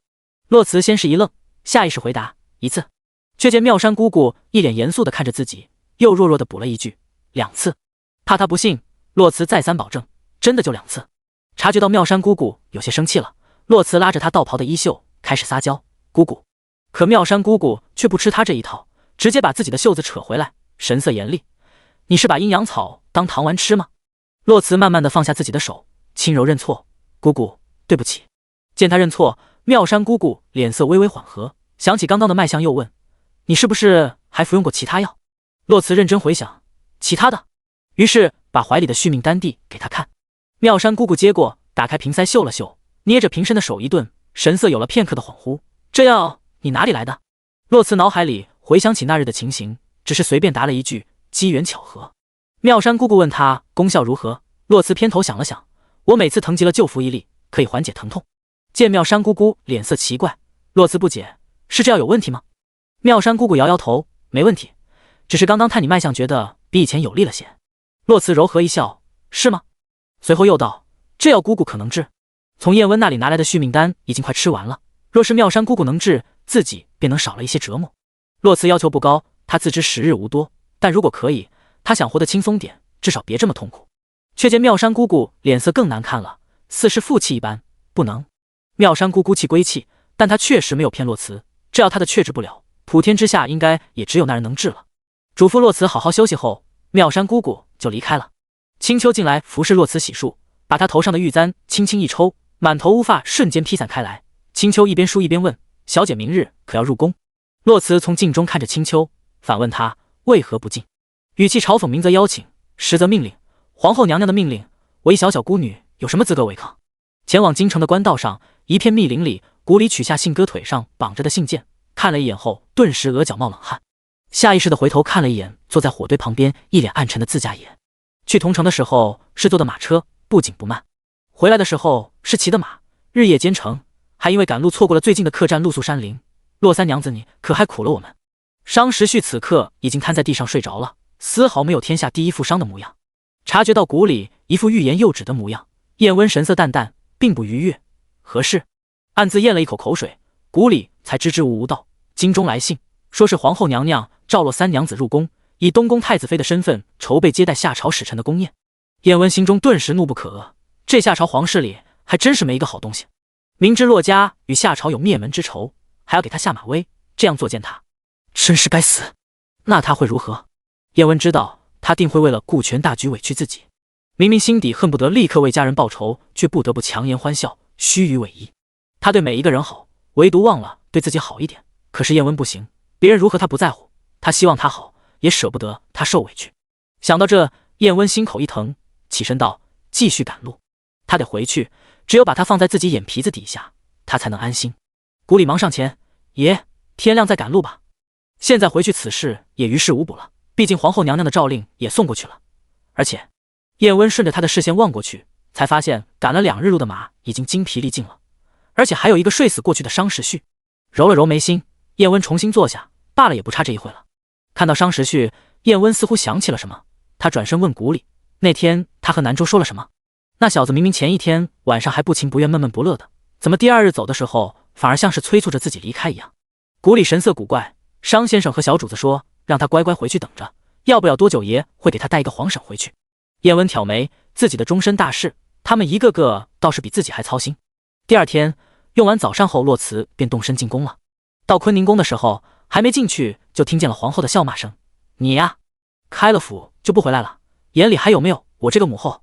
明真公主娇俏的声音从里面传来，女儿自是把母后放在心里的。明真公主一看见洛慈，便高兴地招呼她过去坐。洛慈冲她笑了笑，转身面向皇后，礼仪周到得体，洛慈拜见娘娘，娘娘万安。皇后脸上虽然依旧带着笑意，却不达眼底，快免礼，几年不见你，倒是出落得越发大方了。随后指了指明真公主旁边的位子，快坐下，让本宫仔细瞧瞧。没有错过皇后眼底的暗芒，洛慈不动声色地过去坐下。明真公主挽住他的胳膊，问他此番同城之行可有收获。洛慈随便应付着说了些外公的身体状况，其余的闭口不谈。皇后的视线似是不经意地落在他身上，此女容貌太盛，本不适合做太子妃，一想到自己儿子对她百般上心的模样，皇后心中更加不满了。若是当初的洛家太子娶了她，倒也是一大助力。只是如今洛家只剩他一人，早就失去了利用价值。若不是他身上还背负奉命，自己是不可能同意太子娶她的。没坐一会，皇后借口罚了，让他们先退下。第65章。曾经想，明真公主拉着洛辞就走了。一出了坤宁宫，明真公主就担忧地看着洛辞。此次宫宴你若不想参加就回去，父皇母后那边我来说。洛辞摇摇头，无碍。见他拒绝了，明真公主也没再说什么，只是道：今夜你也别住这坤宁宫了，我留在宫里，你和我一起去住昭华殿。昭华殿是长公主出宫开府前的宫殿。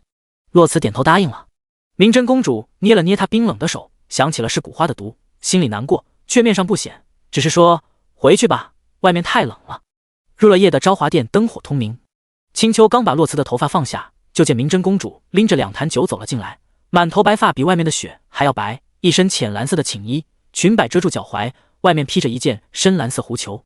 她靠着门槛，慵懒地看着正在梳洗的洛辞，冲他晃了晃手里的酒：千日酒，喝不喝？洛辞柔和一笑，没有回答，却是直接起身向他走去。青丘见状，立刻取了挂在旁边的紫球，跟了上去。雪夜里，两人携手登上高阁。上去，洛辞才发现高阁之上不知何时已经燃起了炭火，地上铺着厚实的地毯，上面放着一张矮脚桌。明真公主踢开脚上的鞋子，径直走到桌旁坐下，腿随意一伸，好不懒散。洛辞脱下自己的鞋子，弯腰把两人的鞋子放好，才走过去。昭华殿中的高阁可俯瞰皇宫，甚至可见京城，这是属于长公主一人的恩宠。此刻，整个皇城都被白雪覆盖，红色宫灯营造出一种喜悦的气氛。明真公主喝了一口酒，半趴在桌面上，看了眼洛辞：你这件大衣在我跟前穿穿就算了，可别被那位看到。那位自是指帝王宠臣山林侯，人家正得宠呢，别去触眉头。谁人不知山林侯一袭紫衣，风华绝代，金贵无双，别人穿了那都是东施效颦。洛辞仰头喝了一口酒，淡笑不语。整洁纤细的脖颈和小巧的下巴缩在紫色的狐毛里，好不乖巧的模样。明真公主俯瞰着皇宫内院里忙忙碌碌的工人，因为明日的宫宴，他们怕是要忙一宿了。像是想起什么似的，明真公主面露嘲讽，扭头看着洛辞：你知道吗？此番下朝使臣来是要择一公主和亲的。意料之中，洛辞并不意外，他并不担心柔家会被选中，有皇后和太子在，这桩差事轮不到他。洛辞不说话，明真公主也不在乎，她从小就喜欢安静，话不多，只是如今更沉默了。明真公主自顾自道：你说凭什么就要女子来牺牲？洛辞看向远方，视线飘渺，也笑了一声，柔和的嗓音随风消散：是啊，这是为什么呢？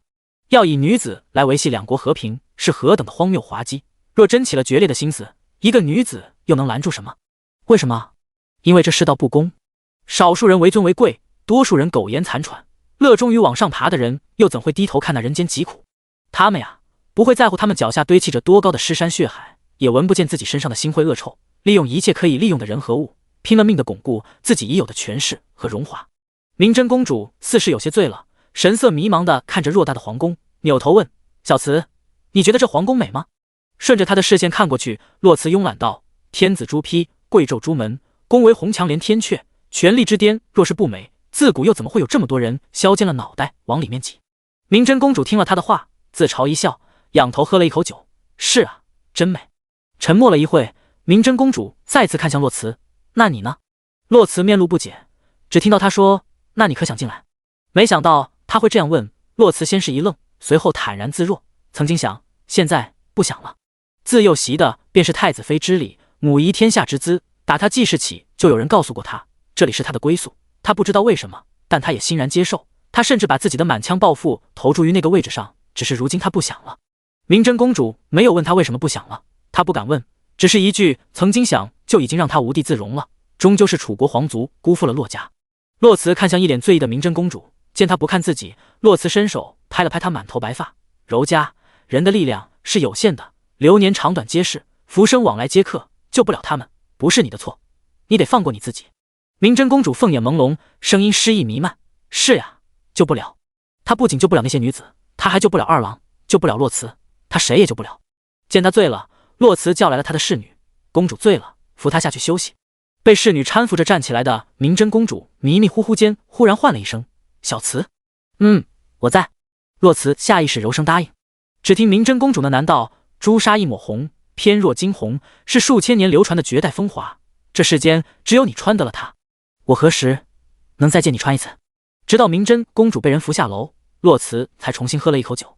他害怕红色，3年前自己刚到洛家山观音庙的那段时间里，根本不敢睡觉，一闭眼，入目皆是洛家数百族人被一把火烧为灰烬的场景，满城的哀嚎，夏朝将帅的笑声，猩红的鲜血从城中向四周蜿蜒流去，还有哥哥临死之前以血为墨写下的那块石壁，还有从阿紫身上渗出来的血，还有自己手里抱着的被温热的血水沾染的孩子，一切的一切都把他逼得崩溃。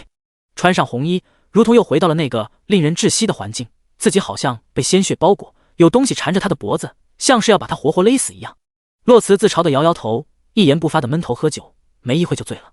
刺骨的寒风从四周吹向高阁，燃烧的炭火也渐渐熄灭了。洛慈趴在桌上看着自己露在外面赤裸的脚，皱了皱眉，费力地想把它缩回披风里。第66章热烈，却因为醉酒脚不听自己使唤了。洛慈看着自己被冻得通红的脚，眉眼委屈，冲着下面撒娇：“青秋，你在哪？”青秋听见自家小姐叫自己，忙起身上楼，刚从楼梯口探出一个脑袋，就见一紫衣身影一闪而过，半跪在洛慈跟前。青秋看着忽然出现的山灵猴，他怀疑山灵猴是刚入京就马不停蹄的过来了，因为此刻灌来整洁金贵的侯爷不仅一身风尘仆仆，而且下巴的青色胡茬分外明显，眼睁睁地看着山灵猴把自家小姐揽进怀里，半跪着把小姐冰凉的脚塞在他的手心里。犹豫了一会，青秋转身下楼，不打扰他们二人。燕温把洛慈冻得通红的脚握在自己手里，轻轻一拉，让他的脚心贴着自己的腹部，用紫色大氅把他包裹住，随后把洛慈揽进自己怀里，下巴蹭了蹭他的额顶。其实自己早就来了，在他说曾经想的时候就来了，在房顶听了好一会。下巴青色的胡茬扎得洛慈额间皮肤微红，刺痛感让他很不舒服。他微微低头，用乌黑的头顶去反蹭他的下巴。燕温抓住他放在胸前手，手指插入他的指缝，十指相扣，感受到熟悉的温暖。洛慈迷迷糊糊间扬起脑袋，一动不动地看着燕温，似是在辨认。此刻两人离得极近，甚至只要燕温一低头就能碰到他的嘴唇。洛慈抬起右手，食指落在燕温的眉间，缓缓往下滑，鼻根、鼻尖、唇峰、下巴。燕温一动不动，只是垂眸看着他胡作非为。忽然小手从下巴滑落，改为费力地勾住燕温的脖子，软绵绵道：“是冤奸啊！”湿热的气息喷洒在燕温的喉结处，上下滑动。沙哑暗沉的声音颤抖着应答：“是冤奸。”另外一只手也抬起来勾住他的脖子，两只手垂在燕温的肩后，摸索着拍了拍。他皱眉：“冤奸，你的翅膀呢？”燕温失笑出声，一路上的烦闷和怒气就被他这么给驱逐了。看着他那双水汪汪的眼睛，燕温忽然低头亲昵地吻了吻他的额心：“你乖一点，我就给你看。”洛慈茫然不解地问：“要多乖？”燕温抬手描绘他的眉眼，认真道：“多爱你自己一点，如果可以也爱我一点。”洛慈的双手改为捧着燕温的脸，微微用力想把他往下带。察觉到他的意图，燕温配合的低头，两人鼻尖相贴。洛慈用自己的鼻尖左右轻轻地蹭着他高挺的鼻梁，似有似无，若即若离。燕温喉结上下滚动，呼吸变得急促起来。忽然修长宽大的手掌扣住了洛慈的后脑勺，用力一按，温热与冰冷碰撞，喷射的岩浆取代了寒凉，长驱直入，攻城略地。纤细柔软的腰肢被压在矮桌上，折出一抹弧度。喘息间，洛慈略带哭腔的声音响起，藤腰肢往前动了动，想离桌缘远一点。燕温一听，将自己的手掌垫在他的腰后，继续往下压。洛慈喘不过气来，泪眼朦胧，下意识地用脚一蹬，闷哼一声。燕温终于离开了他的唇瓣，额头相贴，喘息不断，大手依旧掌控着他的后脑勺，嗓音沙哑隐忍：“踢哪呢？”半天不见回应，燕温低头才发现洛慈不知道什么时候已经睡着了，失去了额头的支撑。他软绵绵地往前移到靠在自己的肩头。燕温无奈一笑，把自己的脸埋在他的肩膊处，慢慢平息那抹热烈，随后让他躺在怀里，帮他整理了一下刚刚因为挣扎而有些松散的衣襟，帮他把紫色的狐裘重新系好，打横抱起，往楼下走去。周围的下人早就被青秋病退了，见山灵猴抱着自家小姐下来，青秋忙上前带路。燕温把洛慈放在床上，拉过被子给他盖上，刚要起身，却发现自己的紫色大氅被他揪住了。洛慈在睡梦中紧紧地抓着他披风的一角，细眉紧蹙。燕温半弯着腰轻拍着他的背脊：“不走，不会离开。”第二天，洛慈醒来的时候已经快中午了。青秋端着水进来，笑着说：“小姐不急，明真公主还睡着呢。”洛慈起身坐在床上，抬手揉了揉太阳穴，原本盖在他身上的紫色大氅滑落到腰腹堆叠着。宫宴是在晚上，洛慈掀开腰上的大氅，想起身下床，拉到一半却觉得手感不对，低头看向自己手中的披风，这不是他的，倒像是他抬眸看向窗户边的青丘，清冷柔和。他回来了。青丘揉手帕的动作一顿，小姐醉了，侯爷来过一趟。洛慈垂眸沉默地看着手中的大氅，上面还隐隐约约有他的味道，没再说什么，把披风放在一旁，下床洗漱。刚洗漱完，明真公主的丫鬟就带着几个婢子上门了。只听她说，这是皇后娘娘给姑娘准备的衣裙头面。洛慈淡淡的看了一眼，并不在意这些，只是从镜子里面看着丫鬟，柔家可起了。丫鬟恭敬回禀，已经起了，方才皇后娘娘特意派人来催了。洛慈点头，示意自己知道了，丫鬟也行礼告退。青丘拿过托盘里的衣裙，一件一件的给洛慈换上，月白色银丝暗纹团花长袍，外面是同色系的织锦皮毛斗篷，满头青丝披散在身后。青丘捧起最后一个托盘里有一定重量的银色头冠，戴在洛慈头上，银色镂空雕刻，祥云如意盘绕，其中镶嵌着淡紫色的宝石，两侧流苏上缀着小巧的莲花和白色玉珠。最后青丘在洛慈额间画了一朵白色的莲花花钿，端庄闺秀，气度高古。洛慈平时不爱戴首饰，更别说头冠这样难控的头饰。所谓真正的高门贵女，讲究的便是步步生莲，仪态万千，不摇流苏不颤。日落西山，皇后娘娘派人来请的时候，明真公主正坐在洛慈的屋里打叶子牌，已经连输好几把的明真公主一脸愁容，见人来请，啪的一声扔了自己手里的牌，看向旁边一脸笑意的洛慈，走吧。两人并肩上了步辇，一起前往坤宁宫。第67章，宫宴，他在作践谁？起先洛慈并不知道皇后娘娘给自己送衣裙的意图，直到他在坤宁宫看见了一袭月白金线绣纹长袍的太子时，他才明白原来如此。楚皇和皇后的视线在太子和洛慈的身上转了转，高兴愉悦，不错，当真是一对璧人。一行人前往宴会，太子自然而然地站在了洛慈的身边，两人并肩前行。洛慈目视前方，神色淡淡，而楚寻却时不时地偏头看向洛慈，他今日极美。快到宫殿门口的时候，跟在楚皇身边的李公公看着前面提醒楚皇，陛下是山灵侯。听到这一称呼，洛慈眸光一闪，而旁边的楚寻也下意识地去看他的反应，见他并无异常，才放下心来。楚皇抬眸望去，只见山灵侯似乎也是刚刚到，正准备进去。楚皇出声叫道：“燕爱卿！”正准备进殿的燕温脚下一顿，转身看向楚皇一行人，视线状似无意地从洛慈身上一闪而过，漫不经心地向楚皇抬手行礼：“见过陛下。”楚皇抬起他的手，心情愉悦：“爱卿免礼。爱卿此番同城一行辛苦了。”燕温今天白日里就进宫回禀了此行所获。楚皇知道贺兰荣轩此番来楚并无恶意之后，放心了不少，千叮咛万嘱咐，今夜燕温一定要来宫宴。至于原因，大家心知肚明。当初若不是山灵侯击退夏朝军队，又如何会有如今夏朝使臣来朝的局面？燕温在，不过是楚皇为了维护自己的权威和面子，他在告诉夏朝，大楚的威严不容挑衅。洛慈站在楚皇身后，面上露出一丝嘲讽，曾经靠着洛家，如今靠着山灵侯，这楚国皇室还真是如同水蛭一般，靠依附别人才能活，不仅依附于别人，还贪得无厌，要把别人的血息干了才肯松口。他很好奇，若是有朝一日楚皇知道燕温的身份后会如何？那时候他该靠谁护国寺里那81座被烧成灰的佛像吗？楚皇高兴道：“爱卿与朕一同进去吧。”燕温点头，站在了楚皇身边，脚步略微慢了一步。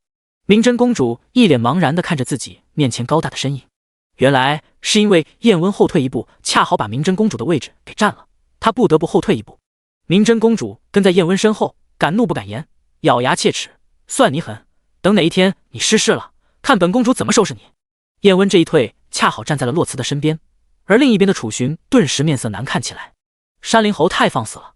洛慈也是一愣，偏头看了一眼面无表情目视前方的燕温，见他不看自己，洛慈也收回视线，不再探究。忽然洛慈手臂一僵，一只温热的手握住了自己的手指，还捏了捏。想起身后的柔家，洛慈更是紧张，一动不动，生怕被人察觉。看着他紧张的模样，燕温嘴角微微上扬。其实两人衣袖宽大，走路时有所纠缠实属正常，没人会看到宽大衣袖下是怎样一副光景。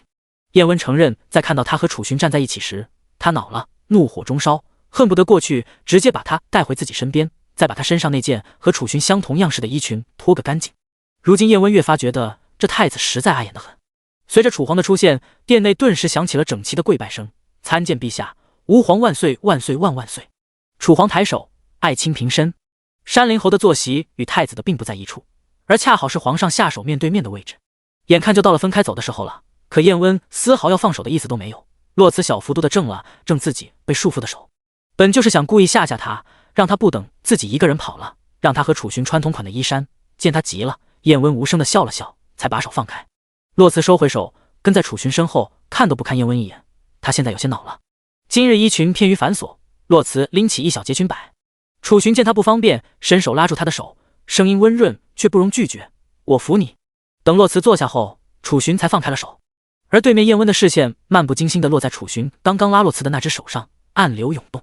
洛慈坐下后，下意识地紧了紧刚刚被楚寻拉过的手，不舒服，他甚至有想洗手的冲动。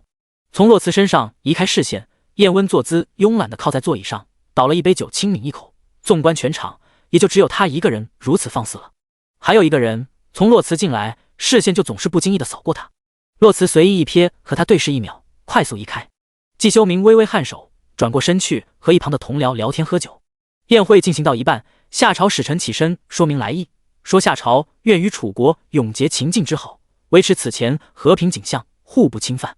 楚皇自是满口答应了，说了几位公主的名号，问夏朝太子看中了他哪位公主。如洛慈所料，其中没有明真的名字，而楚皇的意思也很明显，他是让使臣在刚刚几位公主中选一个。夏朝使臣怎会听不出楚皇的意思，心中不满，却也没有表现出来。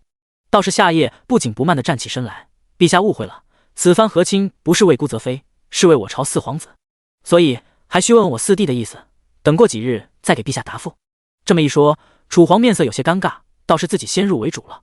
不过想来也是，历来也没有那一招的后为是别国公主的。楚皇忙打哈哈，告诉他不急。这边楚寻出来缓解尴尬，刚想让乐师舞姬上来表演，怎料夏夜却打断了楚寻的话，而是视线一转，直直地看向坐在一旁的洛慈。孤曾有幸在战场上领教过洛家将领之姿，只是可惜如今再也见不到了。不知洛三娘子可愿指点一二？洛慈剥花生的手用力一捏，白嫩的花生顿时碎成粉末，整个宫殿都安静了下来，连呼气声都微乎其微。楚寻下意识地低头看向旁边的洛慈，可因为他此刻是低着头的姿态，所以没能看见他的表情。而一直懒洋洋的燕温在听到这句话时，神色暗沉，山雨欲来。他以为他在作践谁？第68章，你不可以低头。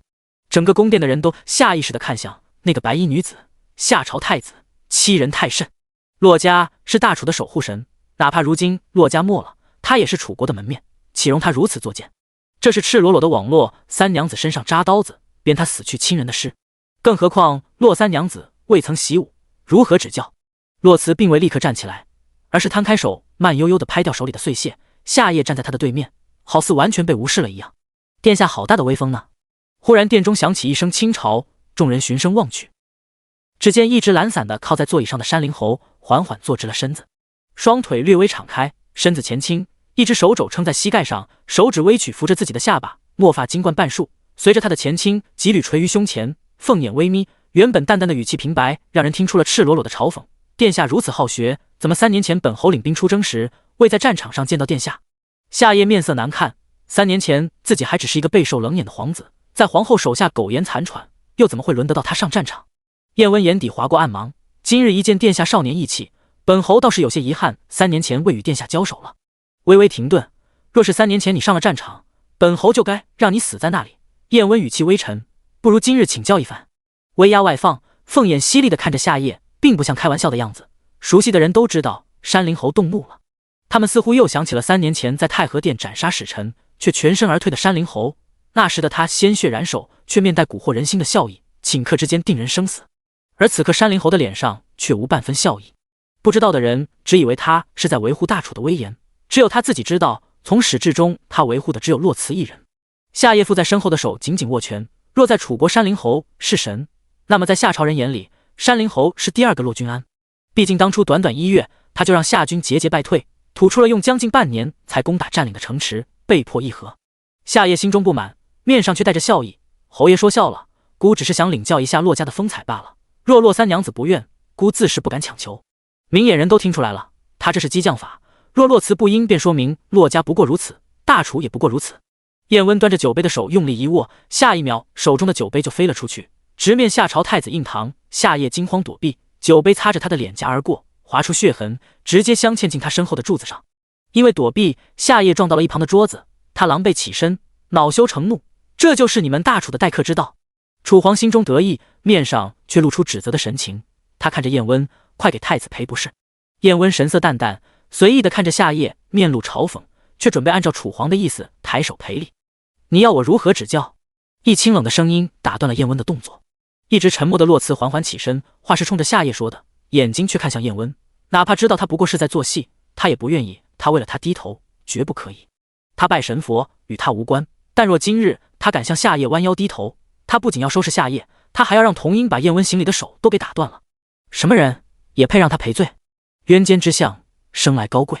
夏夜眼底划过兴味，如毒蛇一样让人恶心。洛辞直视他那双让人不舒服的眼睛，欲向下走去。忽然坐在一旁的楚寻拉住了洛辞的手，洛辞垂眸，只见他冲自己摇了摇头，他不希望自己下去，他到底是担心自己，还是觉得一国太子妃不应该这样抛头露面，怕他损了皇家颜面？眼底划过失望，洛辞终于释然了。他忽然想明白了，哪怕没有赵成一事，他和他也不会有结果。哪怕自己当初真的嫁给了他，也终会有分道扬镳的一日。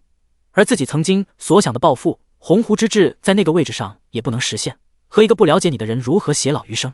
楚寻看着洛辞的眸中由最初的失望到最后归于平静，只觉心中一慌，张嘴想说什么，却只是嘴唇动了动。洛辞笑着摇摇头，缓缓地把自己的手抽了出来。曾经的自己走的是别人给自己安排好的路，在一个还不知道什么是爱的年纪，努力地对他心动，努力地接受他是自己未来夫婿这个结果，认认真真地把他放进自己人生的每一个计划里。可如今这个人他不要了，3年前是不能要，而今天是他不想要了。楚寻抬手想再次抓住他，却扑了个空，眼睁睁地看着他从自己面前走过。目睹全过程的明真公主暗自摇头，她和洛辞相识18载，她说过不要的东西没有哪一样捡起来过，甚至连看都不会再看一眼。皇兄何时才能明白，有些事有些人错过了就是错过了？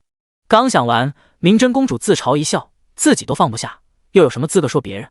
洛辞视线明确地盯着夏夜，脚下步伐不急不缓，脑袋上的头冠未偏分毫，流苏不颤，比高台上的那位更具有母仪天下之势。他站定在宫殿中间，看着站在坐席旁的夏朝太子，再次问：你想我如何指教？连敬称都没有用。夏夜走到洛辞跟前，目光如炬，嘴上却礼仪周到。他面向楚皇大声道：免得大家说孤欺负女子，今日指教点到为止。洛辞像是听到了什么笑话，笑出了声：殿下可知洛家的剑但凡出鞘，饮血方息。夏夜神情玩味，眼神颇为放肆的在洛辞身上上下一扫。难不成洛三娘子还要和我签一份生死状不成？洛辞先是眼睑下垂，随后微微上掀，用仅仅2个人能听到的声音：殿下可知上一个要我指教的人是谁？不需要他回答，洛辞嘴角带笑，自顾自道：他于城墙之上用剑指着我说要领教一下洛家的风姿，神色比今日的你还要张扬几分。殿下猜后来怎么了？看着夏夜眼底的暗沉，洛辞继续道：后来我把他永远留在了城墙上。第69章挑拨离间。夏夜心底猖狂，自己才不是那个蠢货，而且当初他是有麒麟卫加持才占了上风，如今仅凭他一女子如何敌我？他眼神狠厉地看着洛辞，后退一步，请洛三娘子指教。楚皇在上面担忧不已，觉得此番洛辞会丢了皇家颜面，他一弱智女流，如何敌得过夏朝太子？会这样想的不止楚皇一人，甚至连明真公主都觉得洛辞不敌。他不在乎什么颜面不颜面的，需要用女子的牺牲来维护的颜面，不要也罢。他只是担心洛辞会受伤，他本来就身中剧毒，如何能经得起这种折腾？就在楚皇绞尽脑汁要阻止此番比试的时候，从洛辞起身就沉默的山林侯开口了：来人，给洛三娘子腾地。下一秒，守在外面的侍卫纷纷拿着剑进来，井然有序围成一个圈子，在大殿中间围出了个宽敞的空间。洛辞看向燕温，隔着人群相望，两人心领神会。洛辞眼中的是感谢，而燕温眼中是安抚。他在说：放心做你想做的，天塌下来有我给你兜着。洛辞心中滚烫，原来他懂我。这一战他不得不战，不为别的，而是为了洛家的尊严。夏夜嗤笑出声，嘲笑洛辞的不自量力。今日他就要让洛家名誉扫地，学习100年来战场上被洛家单方面压制的耻辱。他从侍卫手中接过自己的武器，长枪在手心翻飞。他说：孤听闻洛二郎是这天下使枪第一人，洛三娘子觉得孤这枪使得如何？洛辞并未答话，淡漠的杏眼之后波涛汹涌，电闪雷鸣。他看向旁边的一排兵器，就在所有人都好奇他会选什么的时候，山林侯的侍从拿着一柄剑走到中央，古里双手奉上，恭敬至极。我家侯爷的剑借三娘子一用。众人震惊，议论纷纷。山林侯怎会把剑借给洛辞？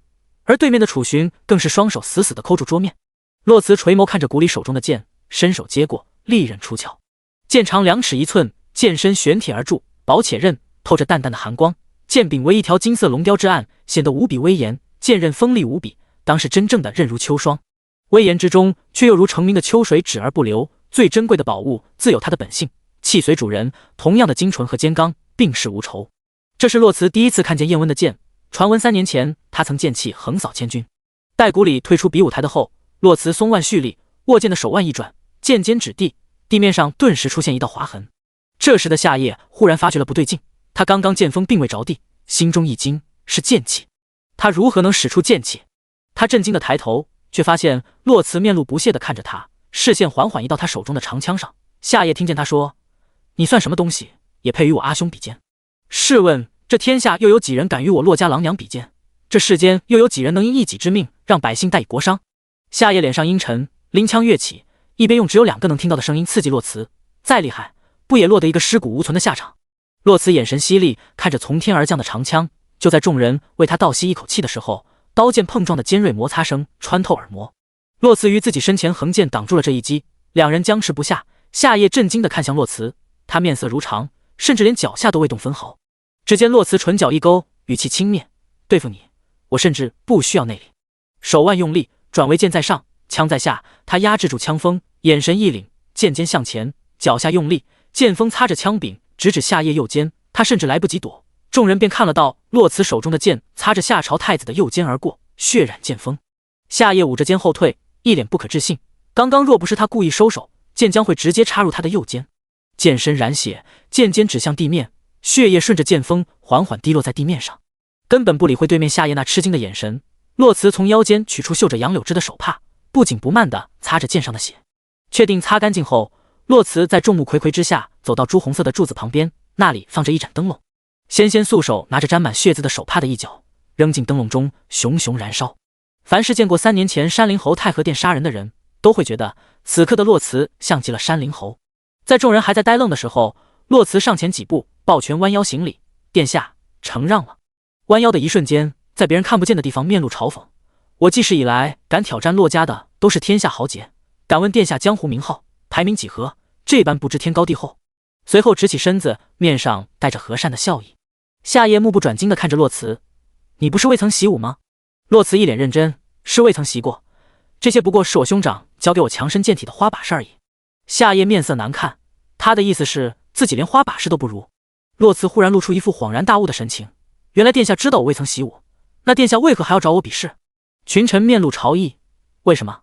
柿子挑软的捏呗，丢人现眼。”夏朝使臣顿时面上无光，纷纷低头。楚皇这个时候出来打哈哈了，说什么点到为止，以和为贵，让2人回到自己的位置上去。洛慈行礼准备退下，却仿佛想起什么似的，回头看着夏夜，一副百思不得其解的模样。洛慈还有一事请教。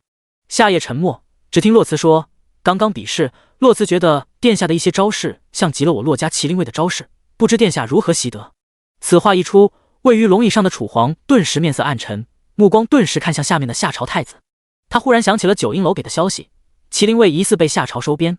夏夜顿时一僵，下意识的否认：“你胡说。”洛慈皱眉：“那也许是我看错了。”说完就想转身回到座位上，背对着夏夜。洛慈心中默数：1、2。齐将军，楚皇出声了。第70章，你找死！臣在。坐席上一硬朗青年起身行礼。听见楚皇的声音，洛慈嘴角一勾，真是瞌睡了，有人递枕头。自己正愁找不到离间的法子，你倒是自己送上门来了，也算是意外收获。也是刚刚比试洛慈才察觉这夏朝太子的招式有些许熟悉，不管他是从哪里学来的，虽然只是形似，但也足够了。麒麟卫向来是楚皇的逆鳞，若有人想与他争，他呀可是六亲不认呢。随后他步伐如常，甚至多了些轻快，走向明真公主，坐在他旁边，无视楚寻落寞的眼神。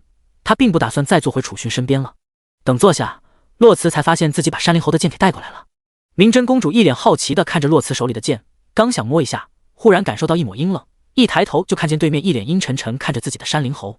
明真公主麻溜地把手收回来：“切，不摸就不摸，谁稀罕？”察觉到明真公主的异常，洛慈身子微微前倾，偏头去看她的表情，怎么了？明真公主越想越生气，扭头看着洛慈，红唇撅起：“他瞪我。”“谁？”洛慈顺着她的视线看过去，只见燕温嘴唇含笑地看着自己，她扭头问明真公主：“你是不是看错了？她不是一直都是这个表情吗？”明真公主惊讶于山灵侯如此丝滑的变脸，她不禁怀疑自己是不是什么时候得罪过他，让他这么不待见。此刻众人的视线都落在台上，没人注意他们的小动作。齐将军已经走到了殿中，楚皇看向齐将军，眼中划过暗芒。你曾经追随于洛将军麾下，自是见过麒麟卫的招式，你来说说，太子刚刚所用可是麒麟卫的招式？齐将军先是沉默了片刻，随后确定道：夏朝太子殿下方才所用，确实是麒麟卫军中招式。不过话锋一转，齐将军又道：不过殿下的招式只算皮毛。楚皇顿时面色暗沉，黑眸沉沉地看着殿中的夏朝太子，皮笑肉不笑，殿下不给朕一个解释吗？楚寻面上隐忍，片刻面上带着虚伪的笑意，做出一副不好意思的模样。天下多少人仰慕麒麟卫之姿，孤也不例外。刚刚那几招也是偶然从别人身上学来的，半真半假。四国谁不想复制一支麒麟卫？自己做储君这2年，暗中招募人马，从旁人口中复刻麒麟卫的一招半式，慢慢拼凑。刚刚那几招确实是从旁人身上学来的，可无论真假，楚皇都不会相信。大臣只听楚皇似是开玩笑道：旁人都没学到，就殿下学到了，殿下好运气。笑声里却是让人毛骨悚然的恶意。一切回归平静，舞起乐起，歌舞升平，欢乐背后是无尽的波云诡谲，暗流涌动。洛辞知道他的目的达成了，楚夏盟约到此为止。满是玩味的视线从楚皇身上移到夏夜身上，嘴唇微微上扬：别着急，一个一个来，该赔命的一个也跑不了。实在无趣，洛辞借口如厕起身出了宫殿。他不知道的是，他离开不久，夏朝太子也起身出去了。离宫殿不远的一处湖边，此刻两旁灯火通明，周围的琉璃瓦上堆着薄薄一层白雪，红色的宫灯倒映在湖面上。湖边一棵高大的垂杨柳，几缕青枝裹着细雪坠入湖面。洛辞半靠在柳树上，双手堆叠于腹部，严丝合缝地藏在披风之下，杏眼一瞬不瞬地看着湖面，脸上带着意味不明的笑意。忽然轻笑出声，他摇了摇头，抬手揉了揉自己的脖颈，食指绕来绕耳边的流苏，这玩意儿真重。想了想皇后脑袋上整日戴着的玩意，可比自己这重多了。洛辞顿时觉得这位置狗都不愿意当。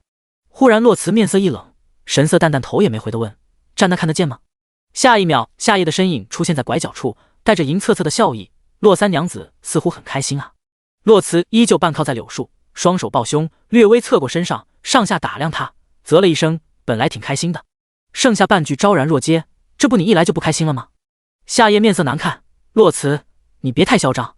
洛辞秀美一皱，状似不解，殿下似乎对我有很大敌意，我还意外殿下会感谢我呢。毕竟若不是我，殿下还不一定做得了这太子。谁人不知那夏后嫡出的三皇子才是众望所归的储君人选，而不是一个宫女所出的看别人脸色长大的皇子。夏夜面目狰狞，这件事是他此生最大的污点。自己做太子以来，兢兢业业，用尽全力去维持着虚假的揽月照山河的人设，只为让别人忘记自己不堪的过去。可如今却被洛辞毫不留情地戳穿。可是他不知道的是，只有他自己觉得他的过去是不堪的，别人才能伤得到他，是他自己用那短暂的过去否定了自己的一生。他忽然低头阴恻恻地笑出声，如同毒蛇吐信一般。洛三娘子可还记得赵成那数百被烧为灰烬的尸体？见洛辞面色变得难看，夏夜似是找到了自信一样，啧，好不凄惨，威震八方，世人歌颂又如何？最后不也死得不明不白？洛辞的沉默让他更加嚣张。对了，还有你哥哥，名扬四海的小战神呐，何等的意气风发，天纵奇才，死得好不凄惨。看着洛辞紧握的拳头，夏夜得寸进尺，做出射箭的动作。咻，第一箭射中了他的左腿，咻，这第二箭射中了他的右腿。你这兄长倔得很，就是不跪。你猜然后怎么样了？他自顾自道，然后咻，万箭穿心，从万丈高崖上坠落，然后啪的一声被巨浪拍成粉末。洛辞双目通红，你找死！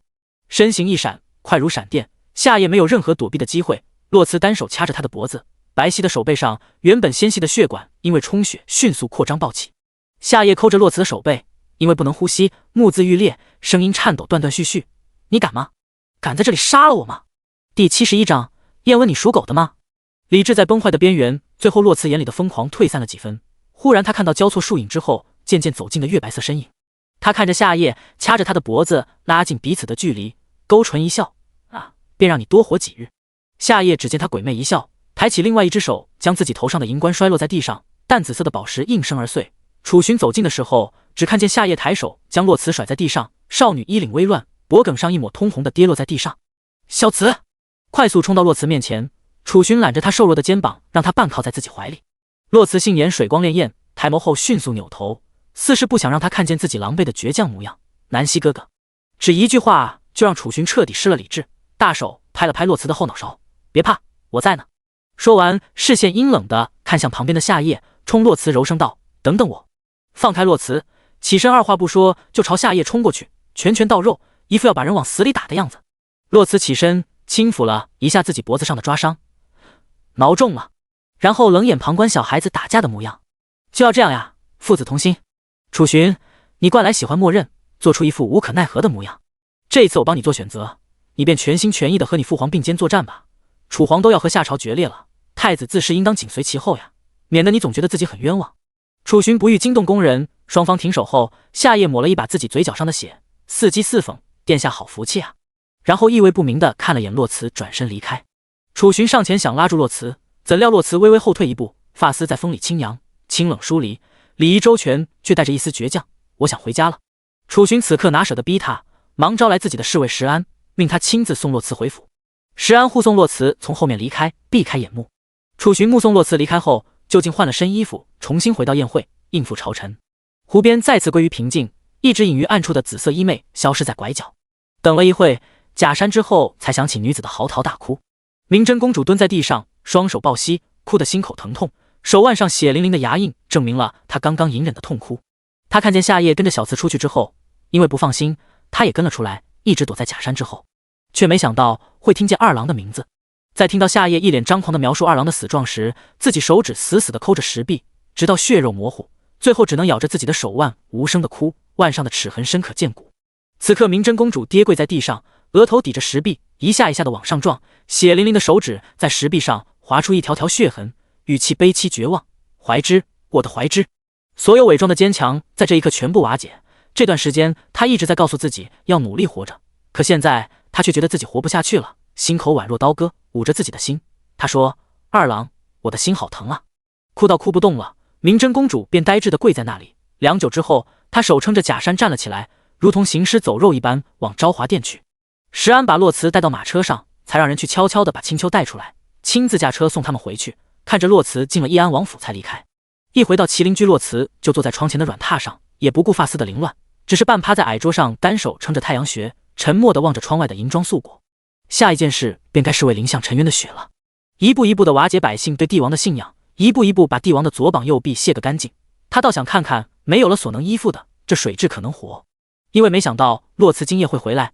屋里并未燃炭火，一进屋青丘就把从宫里带出来的紫色大氅披在洛慈身上，随后忙前忙后吩咐下人把屋里的炭火烧上，又命人拿来手炉，接过后感受了一下温度，才放心的塞进洛慈手里。屋里渐渐暖和起来，下人们纷纷退下。洛慈看着盖在自己身上的大氅，方才想起来自己好像把燕温的剑落下了。他扭头看着忙碌的青丘，抱着一丝希冀：“侯爷的剑你可还给他了？”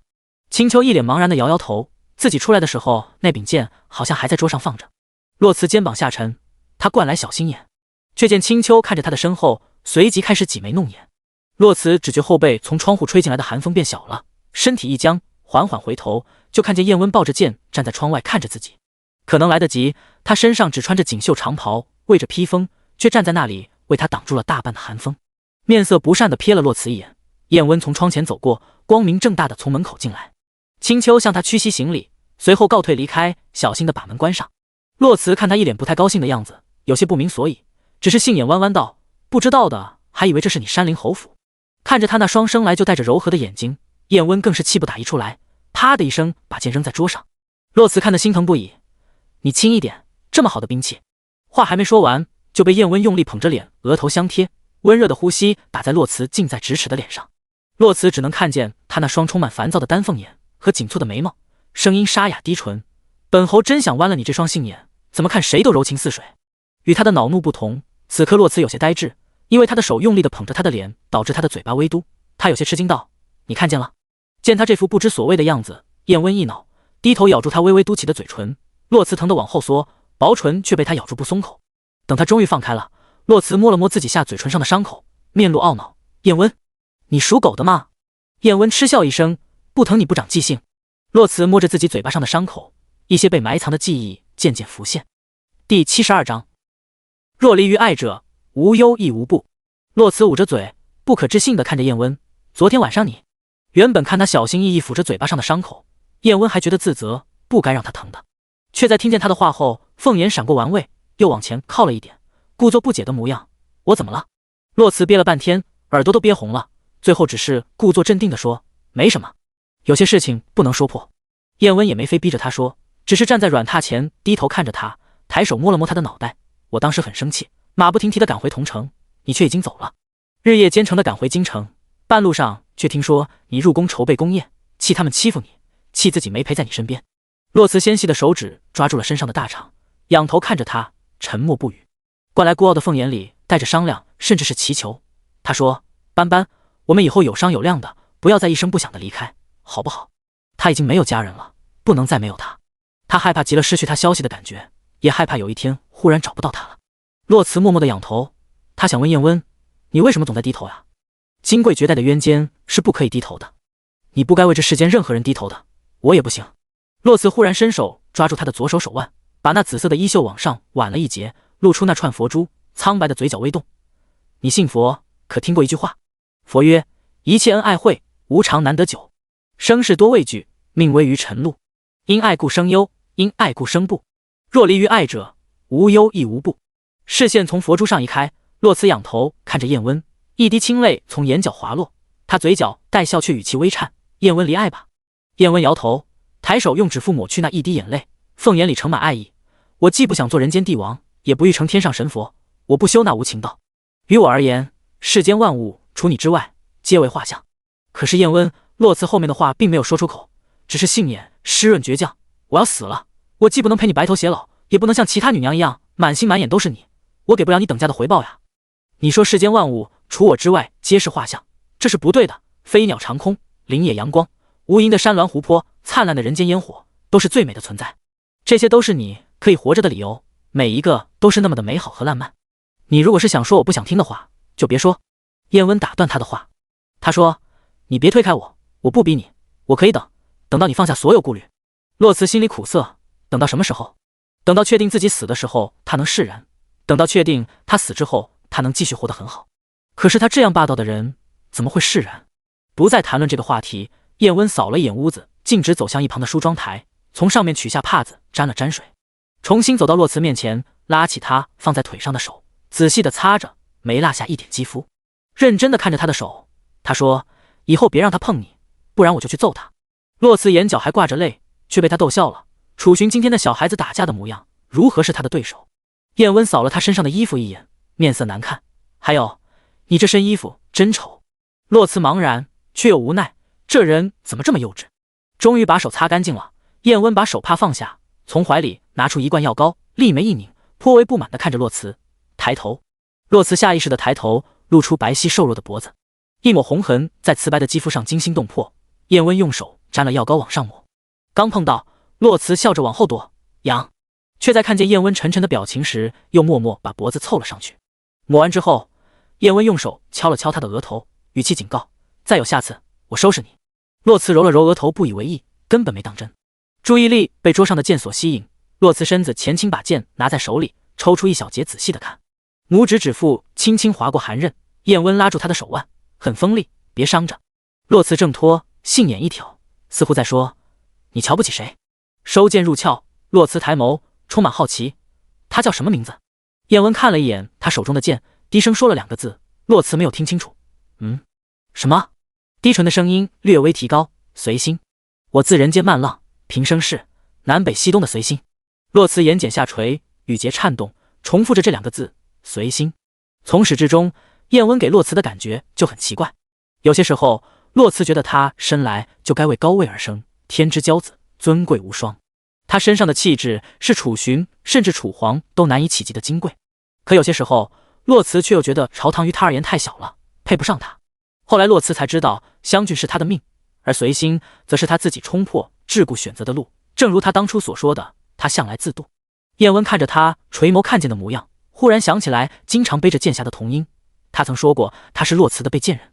也就是说，并不像江湖人所猜测的洛慈没有兵器，相反他应该有一把极好的兵器，只是失去了名扬天下的机会而已。至于为什么洛慈从来没有拿起过它，只是因为中毒，还是因为其他原因，燕温不欲问。他愿意说的时候，自然会说。洛慈爱惜地看着手中的剑，忽然抬头看着燕温：“我有一把剑，名为破山、破九幽、斩阎罗，你知道吗？我从小就觉得兵器有灵，喜欢看各种天下名器。世人皆说洛家兵器认主，只有它的主人能发挥它最大的威力。可是我用得了附近的安邦剑，耍得了我娘的血衣枪，甚至我哥哥的是神枪，我也能用上一二。姐姐的雁翎刀，我更是从小玩到大。我用得了天下所有兵器，唯独拿不起自己的兵器，是不是很可笑？”燕温张了张嘴，想问他为什么，却发现自己问不出口。沉默了一会儿，只是抬手把他揽进怀里，看着窗外的鹅毛大雪，清润沉醉。终有一天，你会重新找到拿起它的理由。第73章，看中了哪位公主？皇宫昭华殿，半夏在宫殿门口走来走去，面色焦急。宫宴都结束了，公主怎么还没回来？就在半夏准备出去找一找的时候，却看见自家公主扶着红色宫墙跌跌撞撞地走了回来。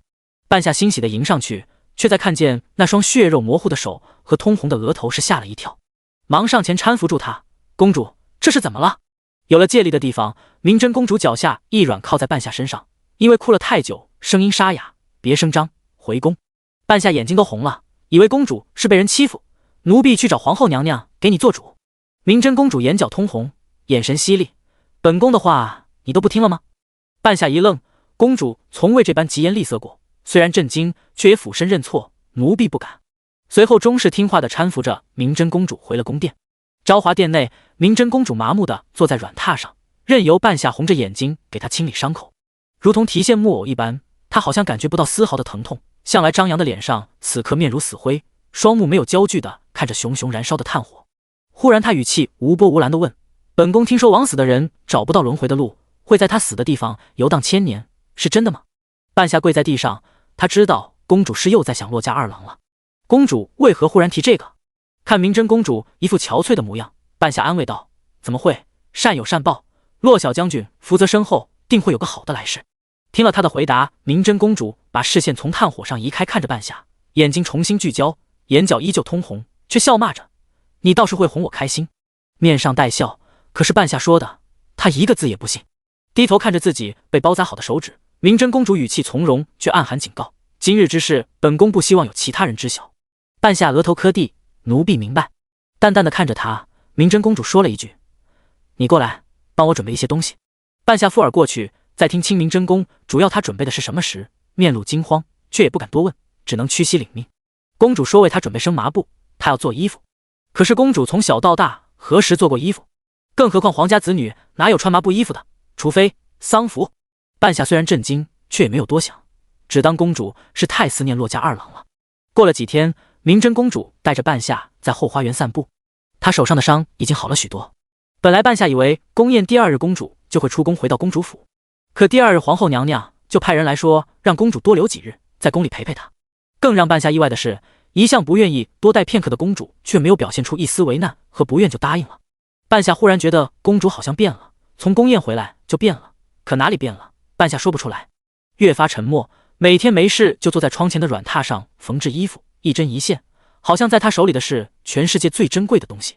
娇嫩的手指时常被针刺破，却眉头都不见皱一下。此刻明真公主双手拢于腹部，神色淡漠地在雪地上行走，白色的头发似乎和血色融为一体。忽然一旁的半夏指着对面惊喜道：“公主，红梅开了。”明真公主抬眼望去，果见一片白芒里艳丽的红梅不知什么时候悄然绽放，美不胜收。她眼中并无太多波澜，她已经见过了这世间最美的景色，其余都不过如此。半夏一脸高兴的提议：“公主，我们才两只回宫里插起来吧。”见她高兴，明真公主也不愿意扫兴，于是轻轻点头：“去吧，多挑些，给坤宁宫送一份过去。”半夏欢快地朝旁边的几棵红梅跑去，背对着明真公主摘花。明真公主紧了紧披风，无聊地低头采雪，沙沙的声音一下接着一下。忽然不远处有一行人走过，是新上任的御史大夫领着下朝使臣，看着他们去的方向，明真公主眸光一闪，那是御书房的位置。半夏摘了红梅之后，一回头就看见自家公主看着御书房的方向一动不动。半夏出声提醒：“公主，我们回吗？”明真公主收回视线，看了眼她手里的红梅，神色平静：“交给其他人吧，本宫有其他事吩咐你。”过了半个时辰，季修明才从御书房出来，送走了夏朝使臣，一个人缓缓地在公道上行走，一身清正。想起刚刚御书房的一幕，他眉宇微皱，属下盟约危矣。夏朝使臣竟然想娶明真公主，皇上自是不答应，于是他们退而求其次，说要娶明珠公主。可那明珠公主是当朝夏贵妃唯一的孩子，夏贵妃可是惯宠多年不衰。走到一拐角处，一丫鬟正站在那里等着，季修明并不认识她，那丫鬟却直直向他走来。大人，我家公主有请。季修明跟着丫鬟走到了一处亭子，还未进去就闻见了若有若无的迦南香。都说明真善香道，今日一闻，果然名不虚传。半夏站在亭外抬手示意，大人请。随后就守在亭外。季修明看向里面的女子，宝蓝色的华丽长袍，额间一朵金色的牡丹花钿，弯腰行礼，臣参见公主。明真公主放下手中的香具，看向对面的座位，季大人请坐。季修明不动，明真公主掩嘴笑出声，指了指四周，光天化日之下，本宫还能吃了你不成？四周并未有任何遮挡，两人在庭中的一举一动都异常清楚，觉得没什么不妥之后，季修明才坐了下来。明真公主亲自给季修明倒了一杯茶，季大人别慌，本宫只是有些事想向大人请教一下。季修明惶恐地接过明真公主递过来的茶，刚放下，就听见对面的女子问：刚刚夏朝使臣进宫可是为和亲一事？季修明手掌放在膝上，坐姿端正，因为知晓他与洛慈交好，所以客气恭敬。正是。明真公主轻抿一口茶，毫不慵懒。他们看中了哪位公主？季修明犹豫片刻，也未隐瞒：明珠公主。第74章。季大人感觉如何？明真公主嗤笑一声，是指看中明珠，还是最后不得已只能选明珠？眸光一闪，季大人不必瞒我。被明真公主的聪慧所震撼，季修明如实相告。夏朝使臣已经察觉到了楚皇隐约有猜忌之心，但现在还没到撕破脸皮的时候。好在楚皇先前已经当众允诺和亲一事，此次和亲势在必行。夏朝人也不傻，现在这种局面，娶一位最尊贵的公主，来日若真的盟约破裂，那也是手中筹码。在楚国最尊贵、最具威望的公主，自然是长公主明真。可他们也料到了楚皇不可能答应，于是又看中了明珠公主，先提出求娶明真公主，再装出退一步的模样求娶明珠公主。楚皇自会考虑。季修明看了一眼明真公主的表情，却发现她脸上没有一丝惊讶，反而一副意料之中的模样，漫不经心地抚着自己指尖的丹扣。我父皇怎么想的？季修明答道：陛下顾虑夏贵妃，暂未答应。明真公主看着对面这位弱冠就以才华名扬四海的新晋御史大夫，话语试探：大人觉得陛下会答应吗？季修明不着他的道，一本正经地说：臣不敢揣测圣意。随即起身：公主若无别的事，臣先行告退。说完头也不抬地转身离开。明真公主觉得他很像一个人，曾经的国之肱骨，文臣之首，林相。明真公主迎风凭栏而立，她所对的方向正是御书房，自言自语：不知和亲的车驾可会经过赵城？自是会经过的，赵城设官分楚夏，此为必经之路。半夏站在外面，并未听清楚他说了什么。他进去的时候，只看见明真公主的脸上带着温柔的笑意。是夜，是说阁的一间雅间里，洛慈站在窗前，默默地听完季修明的回禀。洛慈透过一丝缝隙看着楼下，眉飞色舞的说书人津津有味地听课，头也没回地问那个明真公主问了的问题：你觉得陛下会答应吗？白天避而不谈的季修明此刻知无不言，会。哪怕再猜忌，再不满，楚皇也不会在这个时候和夏朝撕破脸。一个公主而已，楚皇随时可以舍弃。洛慈知道，若不是有皇后和太子施压，连明真都可以被牺牲。聊完了公事，洛慈转身看着季修明，比起初见时的一身粗布青衫，现在的他身着锦衣，墨发一丝不苟的竖起，更显清俊挺拔，儒雅谦和，一身清正，世间无两。洛慈偏头，一脸笑意：年少扬名，建朝以来最年轻的御史大夫，感觉如何？季修明并不做作，轻笑回答：好像还不错。他在最狼狈的时候遇见了洛慈，他见过自己最不堪的模样，将他拉出深渊，保他傲骨不折，清正不朽。在他面前，他没什么好伪装的，他就是要入仕途，登高位。洛慈双手抱胸，懒散地依靠在窗沿上，神色愉悦：继续努力吧，这个位置还不够。季修明不明白，你需要我到一个什么样的位置？自是到达与你最相配的位置。洛慈理所当然地回答。季修明无奈笑道：我自己都不知道我能到达哪个位置。洛慈啧了一声：这么不自信可不行。他看着季修明问他：知道林相吗？季修明点头：曾经的百官之首。见他知道，洛慈直接道：那就是你该到达的地方。不理会季修明震惊的表情，他继续道：不是要你做到宰相的位置，你要做的就是以最快的速度往上爬，至少要让楚皇对你无话不说，深信不疑。他不是不能做到相位，只是他的相位不在大楚，他有更好的出路，在那里他治国安邦，测平天下的抱负才能最好的实现。上前拍了拍季修明的肩，洛辞擦肩站在他身侧，用极其平淡的语气说着动荡国安的话。不久之后，朝中会迎来一次大洗牌，那时你会看见高楼崩塌，有人跌落高台，有人乘机崛起，而我希望你是崛起的人当中最得圣心的一个，这需要你在接下来的时间里好好努力。说完之后，洛辞离开，留下季修明一人站在原地。高楼崩塌，季修明站在原地思索片刻，他扫视屋内，看见了不远处的棋盘，走过去坐下，一人落子。他把如今的朝堂当作这个棋盘，把棋子当作这朝中之人，将帅是向各归其位。垂眸思索良久，这棋局之中，除了皇帝太子，动谁会牵一发而动全身？他从中取出一颗棋子，思索片刻，又放回去，如此反复。季修明又拿起一颗棋子，在梳理他的朝中地位裙带时，眉头越来越紧，最后棋子从手中滑落，在棋盘上跳动几下，眉头舒展开来，却面露震惊。怎么会是他？季修明想不通，若真如洛辞所言，那到底是什么事情会牵扯到帝师宰相？周相此生门生众多，又是圣上少时之师，朝中许多官员皆是他的门生，他若倒，必定殃及池鱼，众多官员被连累，这朝纲必定动荡。转念一想，季修明知道洛辞并不是会伤害无辜的人，所以向来被誉为轻松风骨的周相，到底做了什么让洛辞非杀他不可的事？回去的马车里，洛辞于马车内伏案写信，写好后交给青丘，小心写。戚琼自被封为国师以后，就搬到了宫里的青天间，见面诸多不便，洛辞与他多为书信往来。刚刚那封信中写道：大局已定，请君静候佳音。洛辞撑着脑袋闭目养神，用不了多久就能洗脱林家的冤屈。到时候为了维护自己的权威，楚皇定会弃车保帅，让周相一人出来顶罪，把自己撇得干干净净，就这样瓦解他的左膀右臂，把自己的人一步步的推上去。他不是喜欢依靠别人吗？那自己便找几个人给他依靠。想到周相，洛辞眼底暗芒划过，在他死之前，自己得去见他一面，有些事情得问清楚。至于楚下盟约已然松动，静观其变即可。第75章自请和亲。几日之后，太和殿百官上朝，下朝使臣站于下手。楚皇说和亲之事会在今日给他们一个答复。半夏跟在不辇后面，他不明白为何今日公主起得这般早，梳妆打扮直往太和殿去。明真公主背脊挺直地坐在不辇上，公主凤仪巍然不动。听说昨天夏贵妃在御书房门口跪了一天，直到晕了过去，皇上都没有召见她。明真公主知道父皇妥协了，她会答应下朝使臣的请求，让明珠去和亲。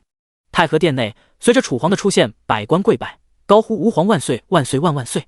楚皇看着下面的下朝使臣，故意装出一副不舍的模样。明珠公主乃是朕的掌上明珠，朕本不欲她远嫁，只是公主深明大义，愿为两国和平，自请和亲。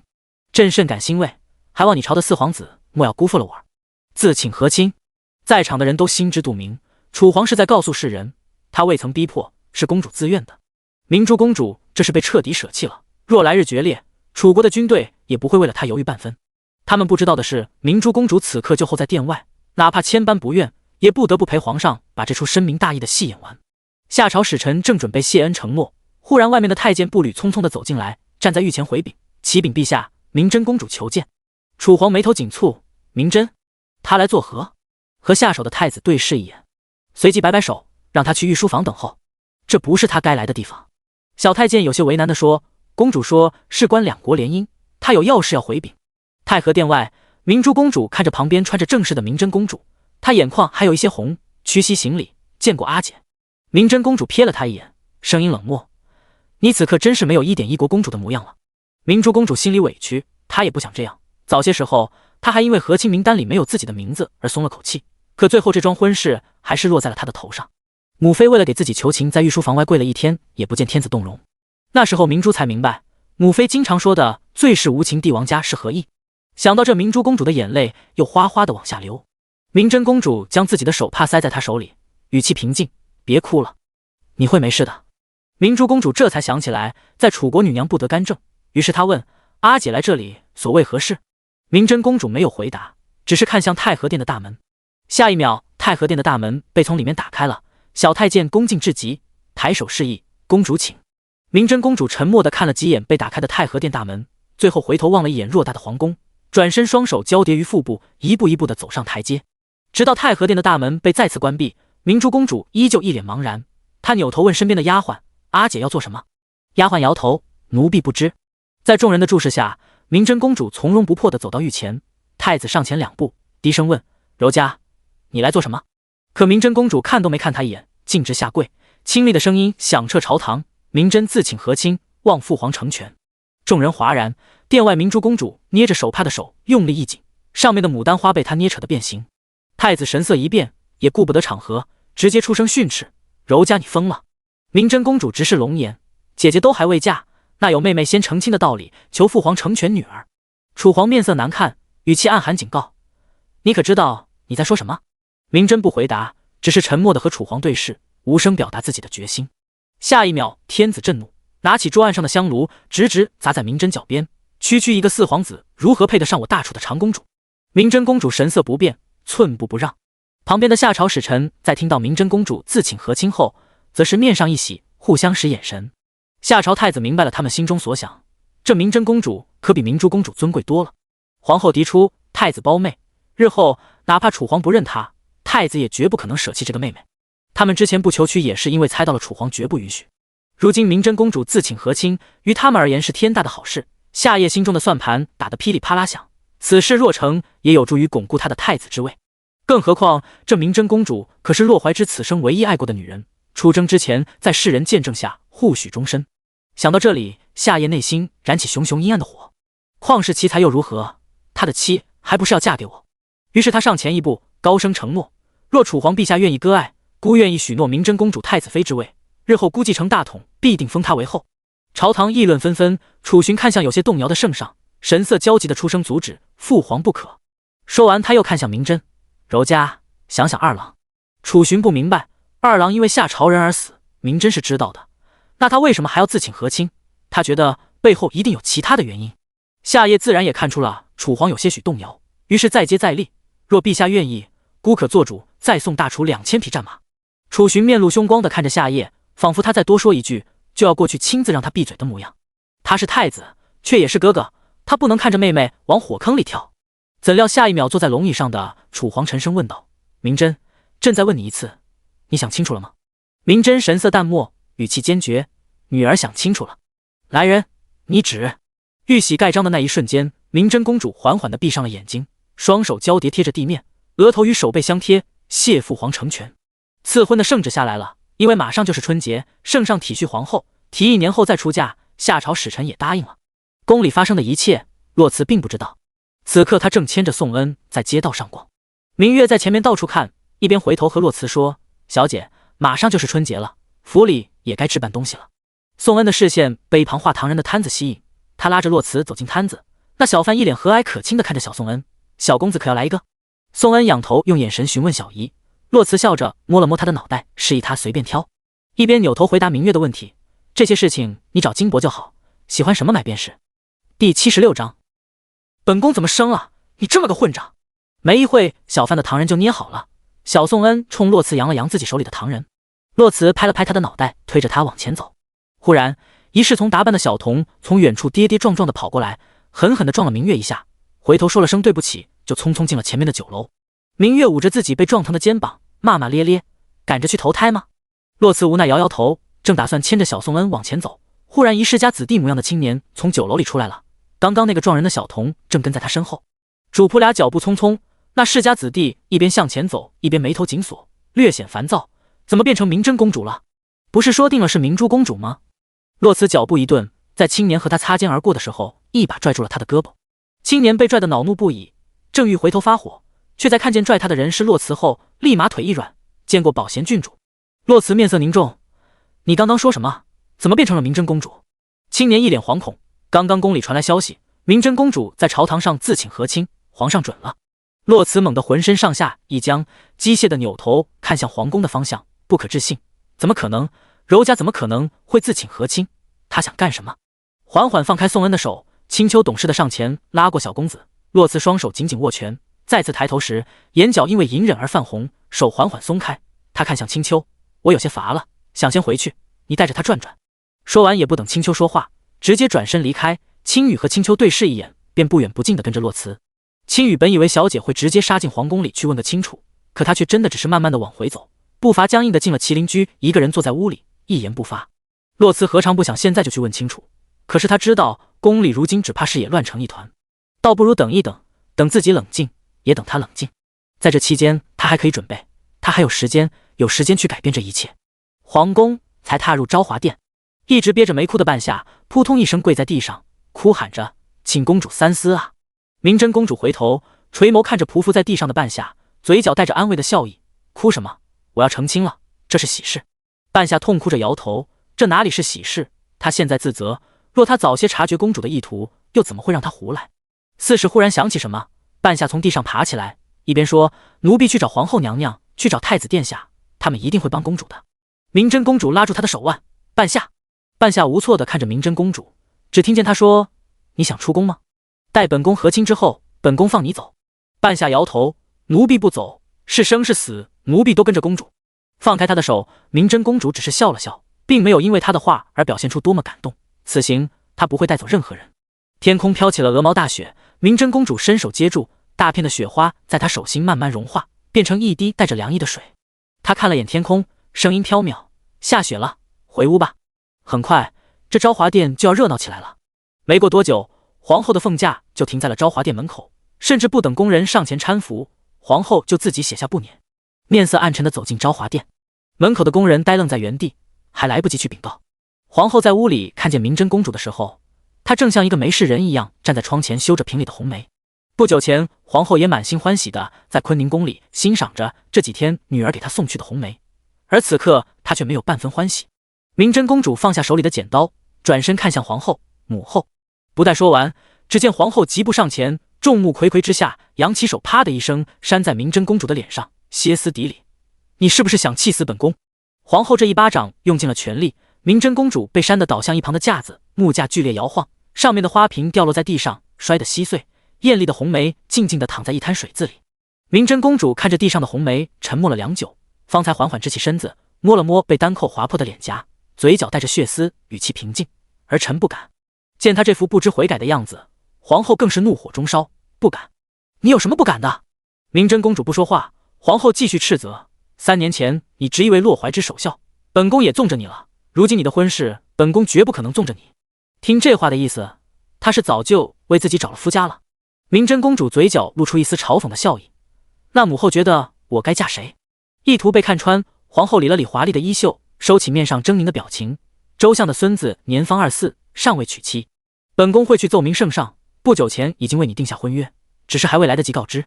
你去求你父皇，让他收回成命，你皇兄会帮你。”明真公主面上嘲讽之意更甚，直接笑出了声：“周相，母后打得好算盘。”皇后厉声呵斥：“放肆！”根本不在乎她的斥责，明真公主控制住不让眼里的泪水滴落，强颜欢笑：“不过也是，如今这朝臣中确实没有比周家更有权势的家族了，其他的都被杀的杀，贬的贬，周家也算是一家独大了。”她看向皇后，神色意味不明母后惯来是会挑人的，意图被女儿当众戳破，皇后面上挂不住，更是恼怒，扬手又要打明真公主。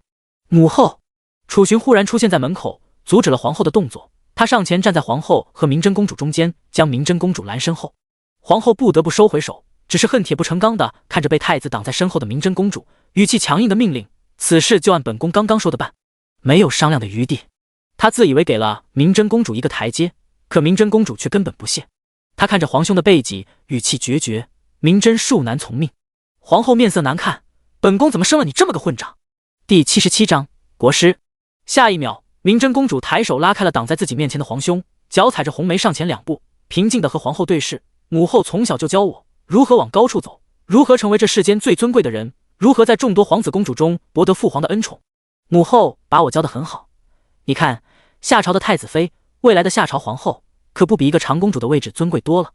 父皇也会因为我自请和亲，对您心怀愧疚，尽力的弥补您和皇兄，一举多得，母后应该高兴才是。”皇后指着明真公主：“你半天说不出一个字。”柔家楚寻拉住明真公主的手腕，想劝说1、2，可明真公主却挣脱了他的手，看向他：“我意已决，无人能阻拦。”皇后怒不可遏，只留下一句：“从今往后你是死是活，本宫都不会再管。”甩袖离开。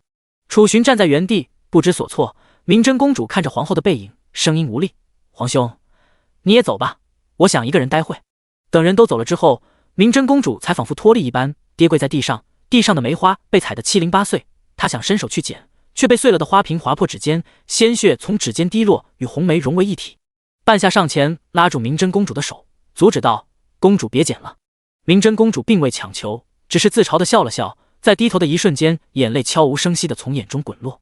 落花不与空辞树，飘落水中随风去。她扶着旁边的架子，从地上站起来，向里间走去，只留下一句：“收拾干净。”半夏看着那一抹蓝色的背影，这京城最张扬的女子，骄傲如牡丹，此刻庄重的发髻却因为刚刚那一巴掌略显散乱，带着无尽的落寞和孤寂。是夜，新晋御史大夫的府邸，季修明一回屋就看见了站在窗前戴着帷帽的白衣女子的背影。洛慈转身看向季修明，叨扰了。季修明摇头，无碍。洛慈走向桌前，示意季修明坐。季修明走过去坐下，洛慈才表明此行的真正目的。我想知道今日朝堂之事，一字不差。听他说完之后，洛慈眼神微暗。你是说楚皇和太子事先并不知道？季修明摇头，御书房那日楚皇已经明确表示是由明珠公主和亲。停顿一会，他又说，而且看他们今日朝堂上的反应，并不像知道的模样。洛慈沉默不语，既无人逼迫，所以柔家，你到底想做什么？季修明看洛慈一脸疲惫的模样，试探道：“你需要我做什么吗？或者说，我有什么能帮到你的地方？”洛慈摇头，先静观其变，若有需要，我会告知你。重新把帷帽戴上，洛慈起身欲离开，我先走了。季修明起身相送，只见少女的身影如同幻影一般跃上房檐，消失不见，而他的身边似乎跟着一个背着长匣的孩童身影。洛慈的轻功是童音教的，虽不及童音，那也是极好的。只是童音习惯性的落后洛慈一步，他只需要在有危险的时候站在他身前就好了。他可与天下人比，唯独不会与洛慈比。两人的幻影直奔皇宫而去，只是目的地不是昭华殿，而是与昭华殿完全相反的方向，青天间。燕温披着黑色的大氅，缓缓走在公道上，古里跟在他身后离他一步的地方。今日楚皇召他入宫议事，直到刚刚才结束，这也是他第一次和太子站在了同一战线上。明真公主不能去和亲，其实明真公主和亲有利于父子离心，若在和亲路上或者下朝有个三长两短，更会加快楚夏决裂，倒戈相向。到时候燕国坐山观虎斗，在双方虚弱之时将其逐个攻破，怎么看都是天大的便宜。若是在以前，燕温定会促成这桩婚事，可是今天楚皇开口询问他的看法时，燕温却几乎没有一丝犹豫，就说自己不赞同。不为别的，燕国重登四国尊皇位的事情，他已经谋划了许多年，不急于这事。但若明真公主真的和亲了，对洛慈又是一个巨大的打击。这世间本来就没什么能留住他的东西了，若再让他失去他看重的东西，他怕是更不会学着去爱这个世界了，他会缩回壳里，再也不出来。燕温想起今日楚皇的态度，这位白发帝王的眼里早已经被夏夜许诺的未来后卫和2000匹战马给迷住了。他猜忌夏朝，心里也做好了与之决裂的准备，可还是为了这短暂的利益牺牲了自己的女儿。忽然，燕温停下脚步，扭头看向不远处的夜空，古里跟着自家爷看过去，却什么也没有看到。下一秒，只听见自家爷说了一句：“你先回去。”便消失不见。洛慈和童音最后落在了青天间的一处院子里，院子里种满了翠竹，此时被厚重的雪压得弯下了腰。屋内烛火通明，微微晃动。洛慈抬步推开房间的门走了进去，童音站在门外并未进去，而是在洛慈进去之后无比自然地把门关上，退到院子里，脚下轻点飞跃到屋顶，扫了扫屋顶正脊上的雪，一条腿踩在正脊上坐下，闭眼假寐，留意四周风声。屋内，七琼端坐在桌前，看着推门进来的洛慈，眼里略微吃惊。只见他摘了帷帽，随意地扔在桌上，看出了他的吃惊。洛慈毫不客气地嘲笑：“怎么，咱们的国师大人没算到今夜有客人拜访？”七琼收起了眼里的吃惊，额间的朱砂痣在烛火之下越发明显，一脸笑意。贫僧虽然没有算到贵客到访，但是贫僧倒是算到了这位施主心情不佳。他平时虽然也爱对自己，但是也没有到一看见就阴阳怪气的地步，刚刚显然是在挑事。洛慈并不理他，只是扫了一眼屋子的陈设，薄唇一勾，看来楚皇很看重你，这日子看起来过得还不错。七琼一脸不屑：“好是好，只是贫僧粗茶淡饭吃惯了，这些东西实在是消受不起。”洛慈深以为意的点头，也是，山猪吃不了细糠。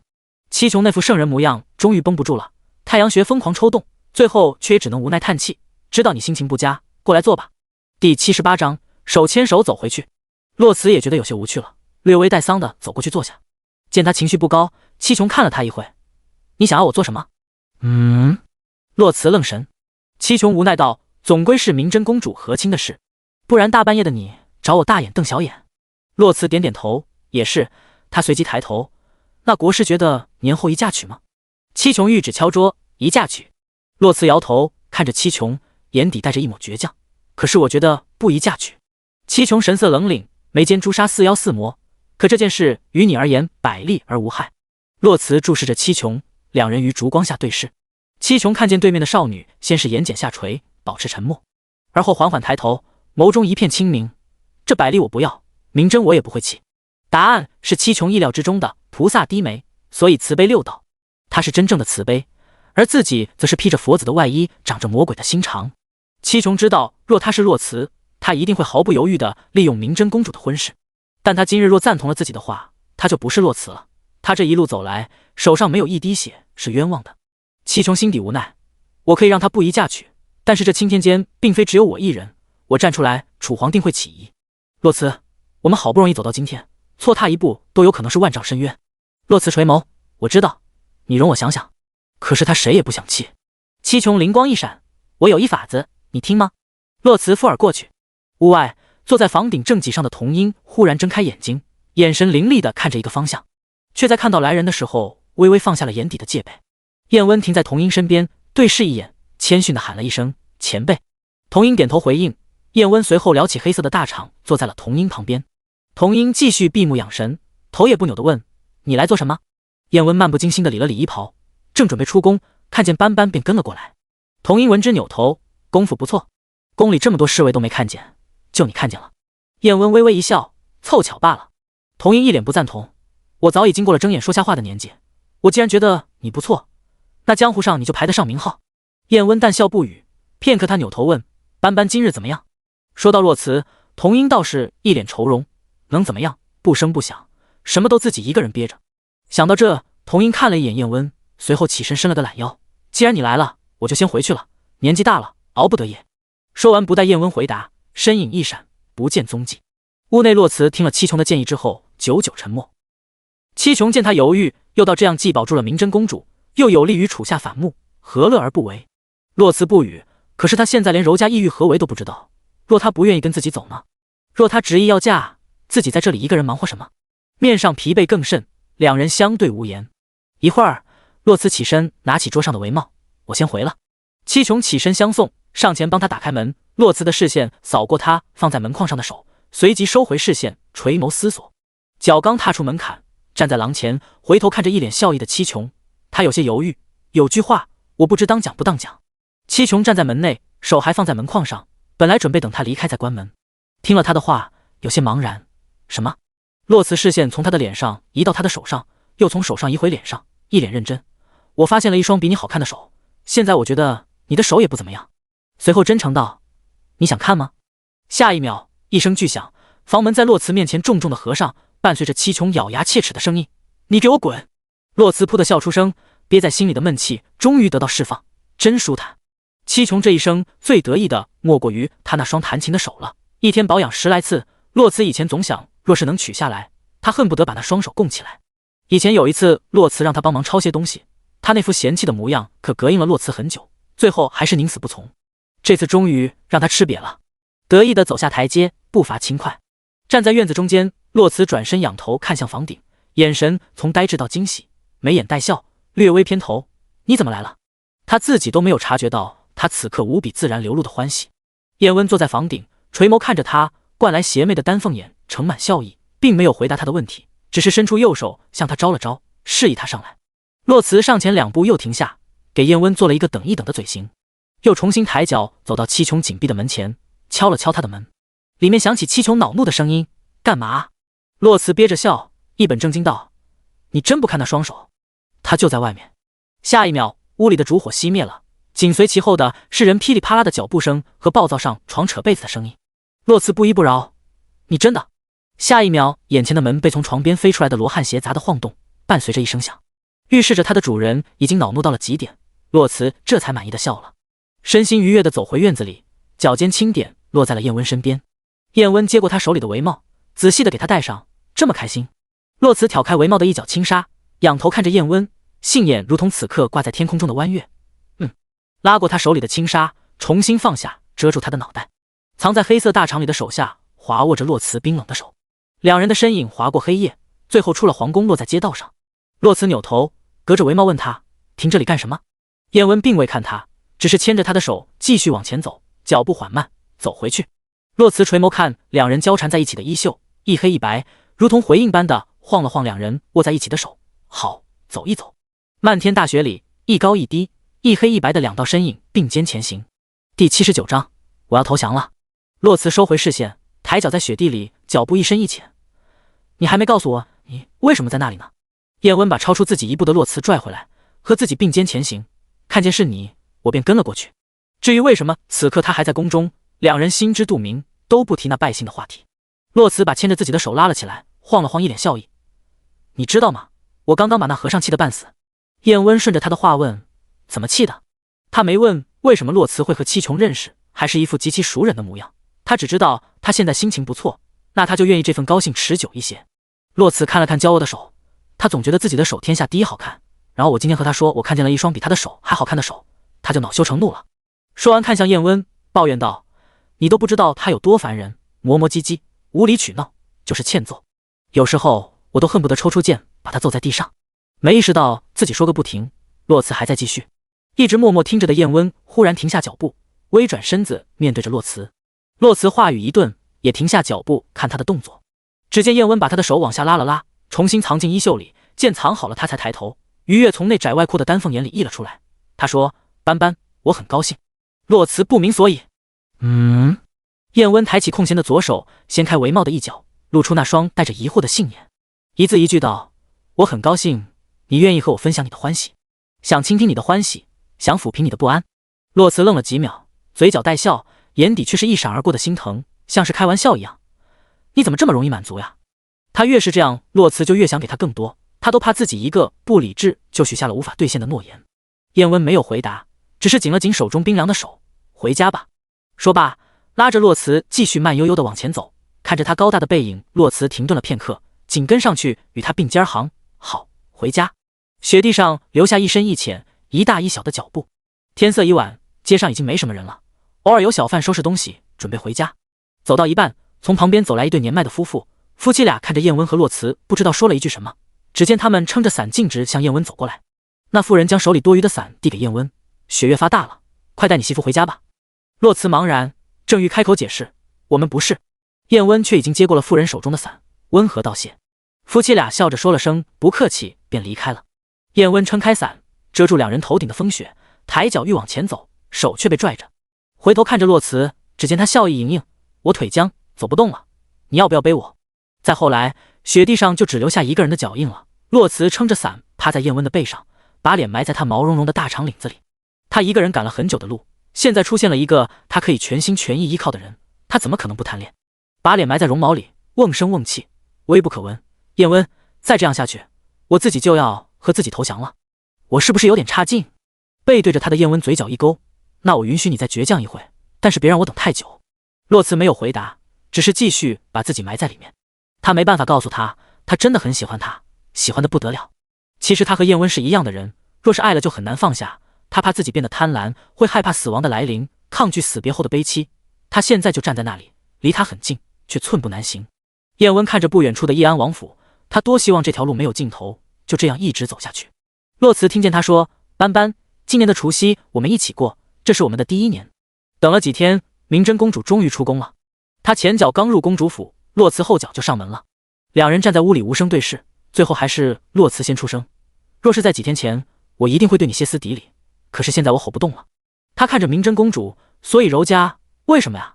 洛茨是失魂落魄的离开公主府的，才上马车，淤积在喉头的鲜血喷吐在马车地毯上。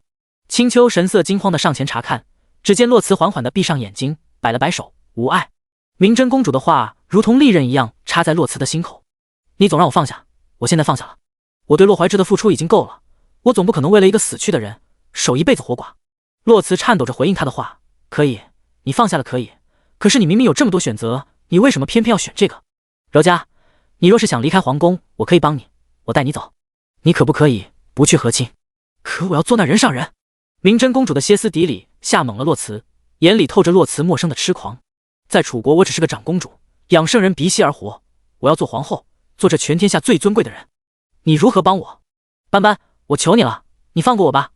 我求你了！一句一句的我求你了，在洛慈脑海中挥之不去。他忘了自己是怎么离开公主府的，他只记得自己走之前留下了一句话：你要的后位我给不了你，那也不是你想要的。和清车嫁入了夏朝，会有人带你离开，我替我阿兄还你自由，从此天高地阔，愿你得偿所愿。明真公主看着洛慈的背影，直到他彻底消失不见，凤眼里的眼泪跟断了线的珠子一样往下掉。她死死地抓着半夏的手腕，如同魔怔了一般，一遍又一遍地问：我是不是伤到斑斑了？半夏抱住明真公主：没有，没有，公主怎么会舍得伤害洛三娘子呢？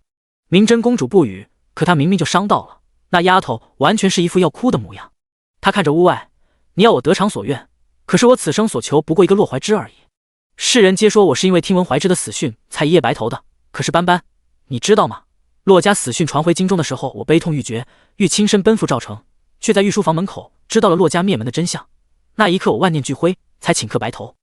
第80章，燕温，我爱你啊！一直敬仰的父皇坑杀了他最爱的少年郎，而他温润如玉的皇兄却选择了沉默，目睹默认了这场悲剧的发生。3年前的那天晚上，明真公主失去了爱情，也失去了亲情。洛慈坐在窗前，看着院子里忙忙碌碌的下人。新春将至，大红色的灯笼被挂了起来。青秋看着屈膝坐在软榻上的自家小姐，她从公主府回来就坐在那里一动不动，双手环抱着小腿，下巴搁在膝盖上。屋外的雪已经停了，化雪的时候却是更冷的，而她此刻却恰好坐在窗口，任由寒气袭人。天色已晚，青秋眼底心疼，上前2步：小姐，关窗吧。洛慈头也没回地说了一句：好，依旧面对窗户坐着。青秋无奈，轻身向前把窗户关上，站在旁边犹豫了一会，最终还是转身出去了，把房间留给洛慈一人。燕温进屋的时候，就只看见那缩成一团的背影，反手把门关上。燕温上前2步：轻唤斑斑。洛慈神色茫然的缓缓扭头，却在看见燕温的那一刻，大大的杏眼蓄满了水，秀眉紧紧的蹙在一起，就这样看着燕温，不说话也不起身。看着他这副模样，燕温心里恍若憋着一口气，又闷又疼，急步上前，略显迫切。右手抚着他的后脑勺，左手揽住他瘦弱的肩膀，轻轻用力把人扣进怀里，嗓音微微颤抖：我来了。一直抱着膝盖的手缓缓地松开了，抓住燕温两侧的衣衫。洛慈脑袋抵着他的腹部，无声的哭泣，眼泪划过苍白的脸庞，滴落在深色的衣衫上。燕温拍了拍他的后脑勺，燕温回应：我在。洛慈的声音略带哭腔：柔家不要我了。委屈的让燕温心口一疼，他弓背安抚的亲吻他乌黑的头顶：他不要，我要。洛慈头抵着他的腹部摇头：不一样的，这不一样。燕温紧了紧揽着他肩膀的手：有些人注定只能陪你走一程，也许到这里刚刚好。洛慈垂眸沉默了一会，他说：我知道，所以我放他走了。我只是难过，我又失去了一个很重要的人。没有失去，斑斑，你没有失去。燕温目视前方，视线缓缓下移，曾经和他有关的喜与悲都在那里，你若记得，他就还在。洛慈垂眸不说话，只是抓着他两侧衣衫的手缓缓上移，变成了环抱他净瘦的腰。燕温却握着他的肩膀，把人从怀里拉出来，低眉看着他，认真道：你知道我在说什么吗？洛慈眼眶还有湿气，茫然的仰头看着一脸认真甚至力眉微蹙的男人，蹙着的眉微微舒展。燕温神色柔和：我是说，明真公主没有离开，就像你爹娘，你阿紫兄长，只要你记得，他们就没有离开，他们一直在。洛慈仰头看着燕温，好不容易止住的眼泪又从眼角滑落，只不过此刻的他面上带着笑，所有人都在告诉他，他们死了，让自己放下，可是这些人从来没有教过自己如何放下。这世间根本就没有所谓的感同身受，人们只是习惯了站在神的位置，自以为是的度化别人刻骨铭心的悲伤和仇恨，可是这本来就不公平。你凭什么以为你轻飘飘的一句话我就能放下？只有他，只有燕温一人告诉他，他们没有离开，不用放下，你不用放下他们。杏眼里盛满水光，柔和的脸上带着笑意。他看着燕温：那你呢？你会离开吗？拇指指腹蹭了蹭他的眼尾，那双丹凤眼里藏着惊心动魄的热烈。我在，一直在。可洛慈没有安全感惯了，听不得这种虚无的承诺，便蹙着眉头问：一直在是多久？燕温轻笑出声，胸腔震颤，一字一句道：这辈子，下辈子，下下辈子。两人沉默对视，一起笑出声。洛慈边笑边哭，故意道：那下下下辈子，我是不是就可以换一个人了？都看腻了。把人搂进怀里，下巴搁在他的肩窝，湿热的气息喷洒在白皙的脖颈上。燕温用薄唇蹭了蹭那清晰可见的血管：不可以。洛慈蹙着眉头，用他刚刚说话的语气问：“你知道我在说什么吗？”燕温把脑袋从他的肩窝处抬起来，神色疑惑。只见他微微苍白的薄唇轻启，燕温僵在原地。他说：“燕温，我表达爱的方式简单明了。那天你说这是我们的第1年，那便从今天开始吧。”他扭身向后，推开青丘刚刚关上的窗户，看着外面的月亮，回头看着燕温：“燕温，你看，这是我们的第1天。”洛慈不想用年来计数他们的余生，若这样计，那余下的每一分每一秒都是离别。所以他告诉燕温：“这是我们的第1天，你看，我们还有好多好多天去热烈且真诚的爱。”洛慈盘腿坐在软榻上，偏头看着燕温：“你没有听懂吗？我是说，燕温，我爱你啊！”燕温双手垂在身侧，骨节分明的手指僵硬的动了动，随后站在原地，胸腔震动，沉闷的笑声自喉咙里传出。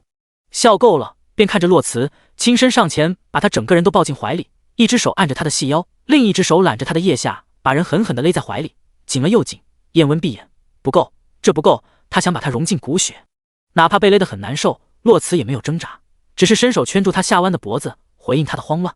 薄唇一下又一下的重重地蹭着洛慈颈间细嫩的皮肤，连喷出的气息都带着颤抖。他说：“斑斑，我很高兴从你嘴里听到我们这个词，我以为我还要等很久。都说司马昭之心路人皆知，以前我在想，我的心思你何时才知？后来我又想，我的姑娘这么聪明，她怎么可能不知道？再后来我又想，我的姑娘何时愿意爱我？”洛慈架在他脖子上的手，一只轻拍着他的背脊，一只抚着他的末发。“你以后要好好爱我呀，你只需要负责爱我就好了，剩下的交给我。我负责爱你，负责教你去爱这个世间的一草一木、一花一树，教你对这个世间保持永不褪色的热情，直到我走了，你也能好好活着为止。”洛慈看着屋内晃动的烛火：“燕温，我不信神佛，不信轮回，唯有你，我希望有来生。”第81章，挣钱给舅舅花。一转眼就到了除夕这天，青丘、明月都围坐在麒麟居内，两人手里都在剪窗花。青丘不知道上哪找了一把小剪刀给小宋恩，小家伙坐在旁边学得像模像样的，剪完还把手里的小兔子往洛慈跟前递了递，一副求表扬的模样。洛慈放下手里的东西，揉了揉他的脑袋，真诚地告诉他剪得真好，这小兔子真好看。旁边的明月看着宋恩手里那张剪得乱七八糟的窗花，噗的笑出声，毫不客气的大笑。小姐能看出来这是一只兔子也不容易，连惯来稳重的青丘都忍俊不禁。小宋恩本来还沉浸在小姨的夸奖里不可自拔，小脸红扑扑的，一脸憨笑，却在听了明月的话后，眼睛里没有光了，看看自己手里的窗花，再看看别人手里的窗花，小嘴一瘪，虽然没有哭，却也把不开心写在了脸上。青丘忙安慰道：“小公子已经剪得很好了。”小宋恩看着自己那乱七八糟的窗花，显然不相信青丘说的话。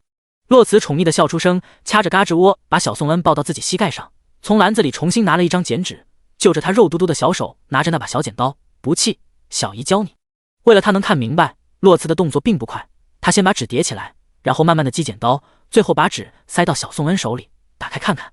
宋恩一脸好奇的打开，一只小兔子栩栩如生，他一脸惊喜的看着洛慈：“小姨，我可以把它贴在我的屋子里吗？”洛慈笑着点头：“当然。”从洛慈的腿上下去，小家伙回到自己的座位上，拿起剪刀照葫芦画瓢剪小兔子。洛慈重新拿起桌上的东西，认真编着。明月看得好奇：“小姐你怎么忽然编起剑穗来了？”洛慈淡笑不语。青丘用手拐了拐明月，示意他别多问，理了理手里淡紫色的穗子。洛慈将它放在桌上，拿过旁边放着的一个木盒，打开取出里面的玉连环，梨花白的和田玉环环相扣，拿起桌上的穗子仔细的编织在一起。明月看着那白色的玉，越发觉得眼熟，不知道是不是他的错觉，他感觉那玉连环的材质像极了夫人赠与小姐的那块极品和田玉，心里又暗道：不可能，这么大一块玉石，小姐怎么可能拿来做掏雕？做玉连环需要一整块料子，环环相扣，其余的都是边角料，极其浪费。明月太阳穴直跳，哪怕再不愿意相信，他还是试探着问：“小姐？”洛慈头也没抬的应声：“整块全脆了。”洛慈茫然抬头，似是不解他为什么这么问，认真点头：“一口气上不来。”明月死死地掐着青丘的胳膊，从这天起，明月看山灵侯的眼神都不太友好。那么大一块玉就这么没了。山灵侯现在在明月眼里就是一坨坨的南狐狸精，勾得他家小姐倾家荡产的那种。把剑穗编好，一白一紫是一对，盒子里还有几颗圆润的白玉珠。洛慈满意的看着。忽然外面响起了静博惊讶的声音：“柳公子，你何时回来的？”柳寒枝的声音随即响起：“刚到，回来陪丫头过除夕，她在里面吗？”静博点头：“在呢。”洛慈面露喜悦：“小舅舅回来了。”与他的喜悦不同，青丘明月对视一眼，同时看向了桌上打开的盒子。要是让那位爷看见，这年还过不过了。在柳寒枝进来的前一秒，青丘眼疾手快地把盒子盖上，冲洛辞道：“东西贵重，奴婢帮小姐收起来。”说完也不待洛辞回答，拿着手里的盒子转身就往里屋走。柳寒枝进来的时候，只看见青丘往里走的背影，也未多想，只是径直朝洛辞走过去，一手按着小宋恩的脑袋，将他压的脖子一缩，拉开凳子坐下，将手里的纸袋子啪的一声放在桌上。来，刚出炉的梅花香饼。洛辞拉过桌上的袋子，打开看了看，你可真客气。柳寒枝翘着二郎腿，扫了一眼屋子，可不是吗？上门做客哪有空手来的道理？说完，见洛辞不动，他便把袋子推到眼巴巴的小宋恩面前，拍了拍他的后脑勺，吊儿郎当：“吃吧，小崽子。”小宋恩拉过袋子，两侧脸颊红扑扑的，一脸憨笑：“谢谢舅老爷。”随后在自己刚刚捡的一堆兔子里面挑了半天，最后拿起了他最初捡的乱七八糟的那只兔子，递给柳寒枝，咧嘴笑得真诚：“送给舅老爷。”柳寒枝嘴角抽动，这小兔崽子是觉得自己傻吗？看不出来，他在一堆好兔子里挑了半天，每拿起一个都一脸不舍得放回去，最后两眼放光的看着旁边那张他自己都嫌弃的窗花，然后像宝贝一样送给自己。洛辞本来还想说柳寒枝一点舅老爷的样子都没有，结果也被小宋恩的举动给逗笑了。柳寒枝嘴上不饶人的看向洛辞，这小崽子和你小时候简直就是一模一样，手上却自然的接过小宋恩手里的窗花，小心翼翼的折起来塞在衣袖里，又拍了拍宋恩的头，问他舅老爷对你好不好。小宋恩麻溜的点头，好。柳寒枝一脸慈祥的忽悠，那你长大了努力挣钱给舅老爷花，好不好？洛辞莫名觉得这句话很熟悉，曾经柳寒枝也拍着小洛辞的脑袋，给他递了一根糖葫芦，长大了挣钱给舅舅花，好不好？洛辞一脸黑线的看着柳寒枝，你能不能有点出息？柳寒枝一脸我乐意的样子，也不跟他贫。洛辞好奇道，你以前可没这么积极，这次竟然不请自来，是不是做什么对不起我的事了？柳寒枝折扇一打，在手里轻摇，这话说的。洛辞嘴角一抽，你要是热就去外边凉快，穿着袄子摇扇，什么德行？柳寒枝啧了一声，一脸不赞同，你小孩子懂什么？这叫风雅。洛辞拉出一抹嘲讽的弧度，我看你风雅10多年了，也没看见你给我风雅出一个舅母来。柳寒枝摇着折扇，故作风流，这你就不懂了吧？风雅的最高境界就是万花丛中过，片叶不沾身。说完又推了推桌上的糕点，认真道，你真不尝尝？他可排了好久的队呢。洛辞嘴上说着嫌弃，手却诚实的扒开了袋子，拿出一块轻咬一口，和小时候一样的味道。第82章除夕。柳寒枝看洛辞和小宋恩一起吃东西，记忆里他也才有宋恩这么大，怎么一转眼就长这么大了？不知道从什么时候开始，所有的难过都自己一个人藏在心里，不吭声。若不是自己无意间听到，他还打算瞒多久？柳寒枝想，他一定会瞒到死。是夜，整个麒麟居灯火通明，红色宫灯在雪夜里微微晃动，每一扇窗户上都贴着一只栩栩如生的兔子。小宋恩把自己捡了一天的兔子都贴上了，青丘和明月捡的只能贴在院外府外大门上。数千里之外的九幽山，那座漆黑的高楼也多了几分喜色。青离将军跨着将从楼上下来，只见几名麒麟卫正在窗上贴窗花。看着那肥嘟嘟的兔子，青离将军嘴角一抽，哪来的？其中一名麒麟卫笑盈盈，是小主派人送来的，说是小公子亲手捡的，让大伙贴上，乐呵乐呵。青离将军这才了然的点了点头，表示知道了，转身往下走。身后的几名麒麟卫还在谈论，哎，你们说这小公子捡的怎么全是兔子？另一个接话，会不会是小公子特别喜欢兔子？另外几个深表赞同，那我们改天在下面养些兔子，万一哪天小主带着小公子回来，还有个能逗他开心的玩意儿。大家都点头，觉得这主意不错。青丘帮着妙山姑姑把最后一道菜端上桌子，众人围桌而坐，其乐融融。十人以彩绳穿前，编作龙形，置于床角，谓之压岁钱。尊长之赐小儿者，亦为压岁钱。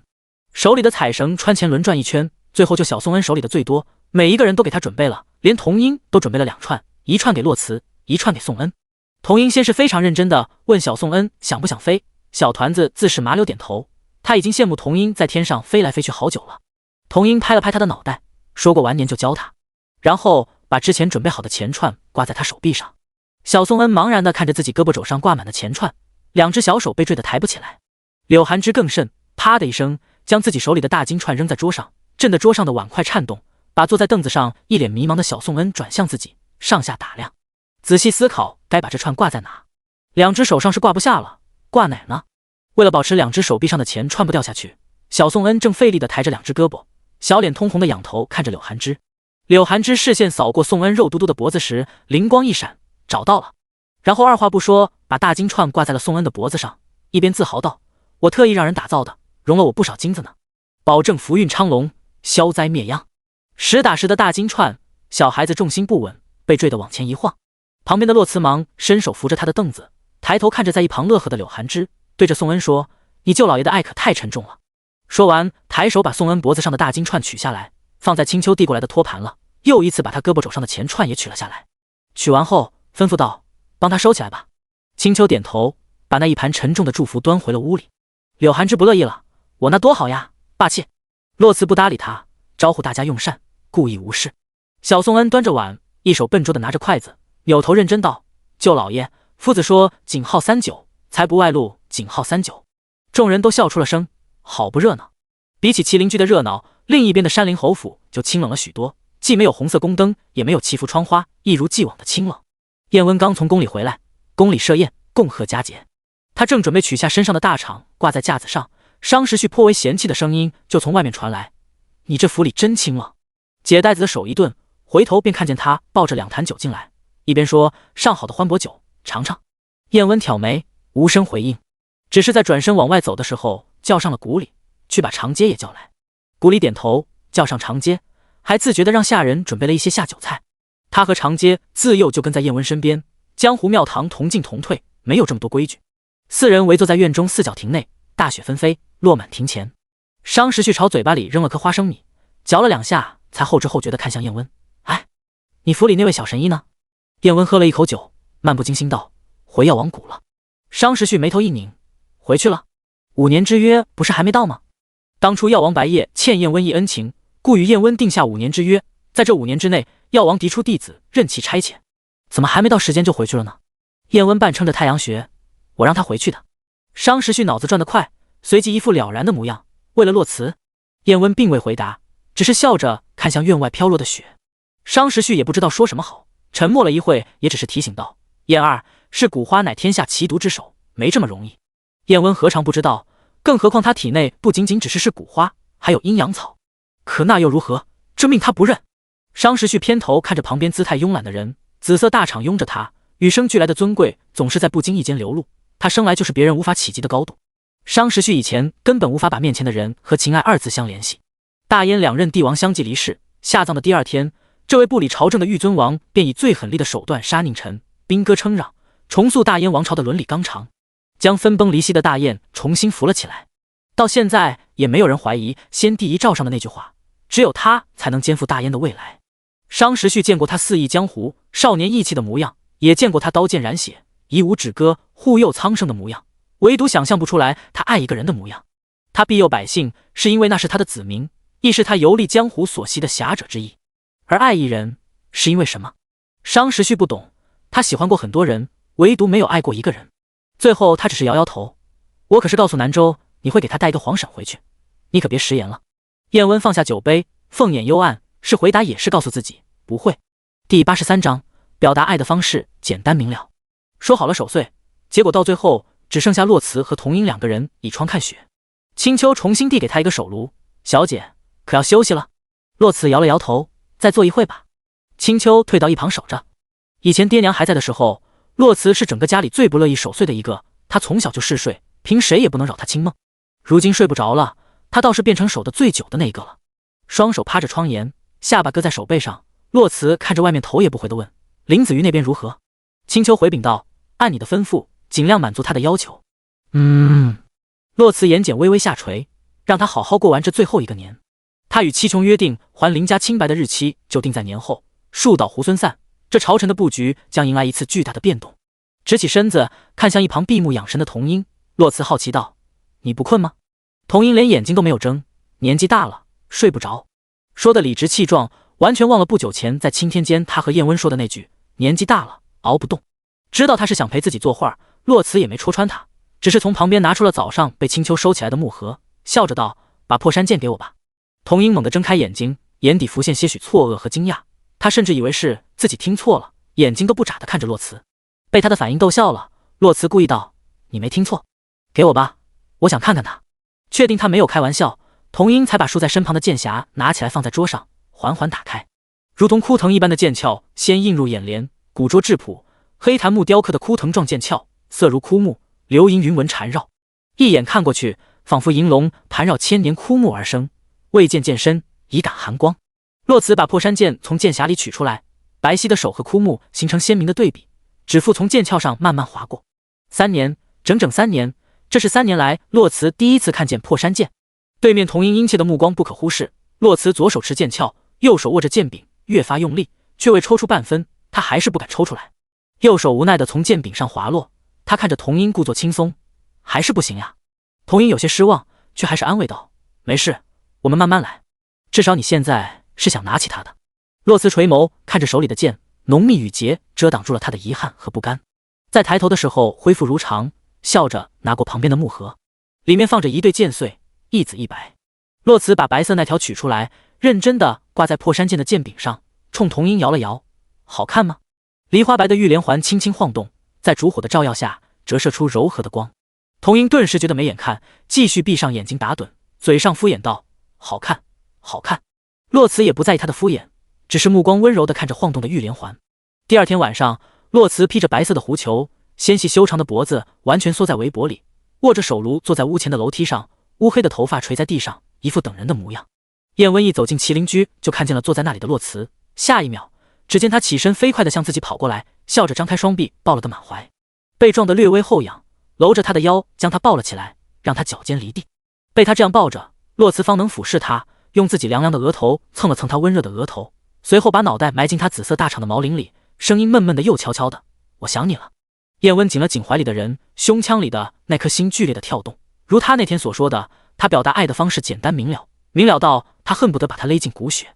洛慈不知道他在想什么，他只知道这一生太短了，他想抓紧余下的每一分每一秒，好好的爱他。拍了拍他的背，燕温蹭了蹭他露出来的耳朵：“外面冷，我们回屋。”洛慈闷声答应，说完就想从他身上滑下来，紧在腰上的手却没有松开的意思，从他肩上把脑袋抬起来。洛慈不解地看着燕温，只见他眉眼带笑，不放。洛慈怔了怔：“不行，屋里有人。”青丘还在屋里呢。本就是想逗逗他，见他慌了，燕温手一松，把他放了下来，大手顺势握住他冰凉的手。两人并肩刚刚走到院子中央，就听见屋顶传来颇不耐烦的一声啧。一抬头就看见柳寒枝双手抱胸，吊儿郎当地坐在屋顶上，看着燕温，语气嘲讽：“哟，这是谁啊？大过年的不在家待着，上我们这串门呢？”一瞬间被抓包的局促划过杏眼，片刻恢复如常。洛慈乖巧道：“舅舅。”柳寒枝呵呵，平时不见你叫，这回叫得挺顺口的。燕温松开洛慈的手，朝着柳寒枝的方向拱手行礼。柳寒枝差点吓得从房顶滑下来，他看得清楚，山林侯刚刚行的是晚辈礼。他很了解燕温是怎样一个性子，这晚辈礼他还真不太敢接受，心里骂骂咧咧：“呸，真不要脸！”他想立马回去写一篇新的戏折子，唱遍大江南北，就写山林侯老牛吃嫩草，霍霍人家小姑娘。柳寒枝还想说什么，却被不知道从哪里冒出来的童音扯住了袖子，嘶哑的声音听得他脖子一缩：“走，喝酒去。”说完不等他答应，童音拖着他飞快消失在屋顶上，只留下柳寒枝不甘的警告声：“天色已晚，侯爷还是早些回去吧。”洛慈失笑出声，重新拉住燕温的手往屋里去。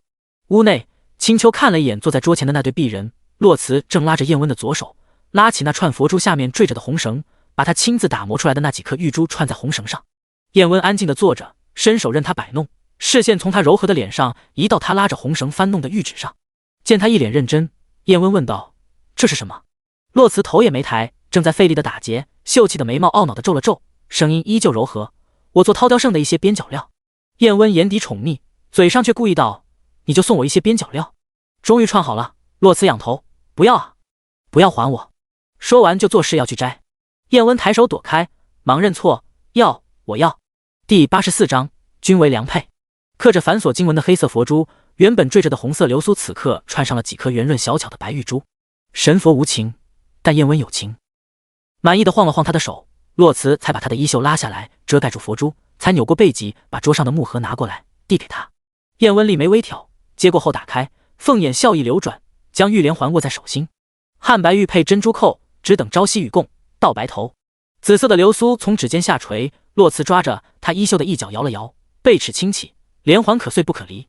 燕温盯着手中的玉连环，带着笑意的眼眸背后是深不见底的幽暗和深渊，是逐渐隐藏不住的偏执和疯狂。3年不够，如果可以减轻他的心理负担，让他放宽心的爱自己，他可以装作接受这个他以为的结局，但仅限于装给他看而已。生死有命，但他偏不认命。只要那天还没有来临，他就不会放弃，哪怕是海外仙山碧落黄泉，但凡有一丝可能，他都不会放弃。敏锐地察觉到燕温情绪有变，洛慈不知道为什么，但他拉住他的手，看着他的眼睛认真道：我舅舅说，男女之情，谁先动心，谁便输了。可是燕温，我觉得感情不是这样算的，而且我不信他一个30多岁的孤寡，也敢教我情爱之事，我才不信。舅舅说你城府极深，不是良配。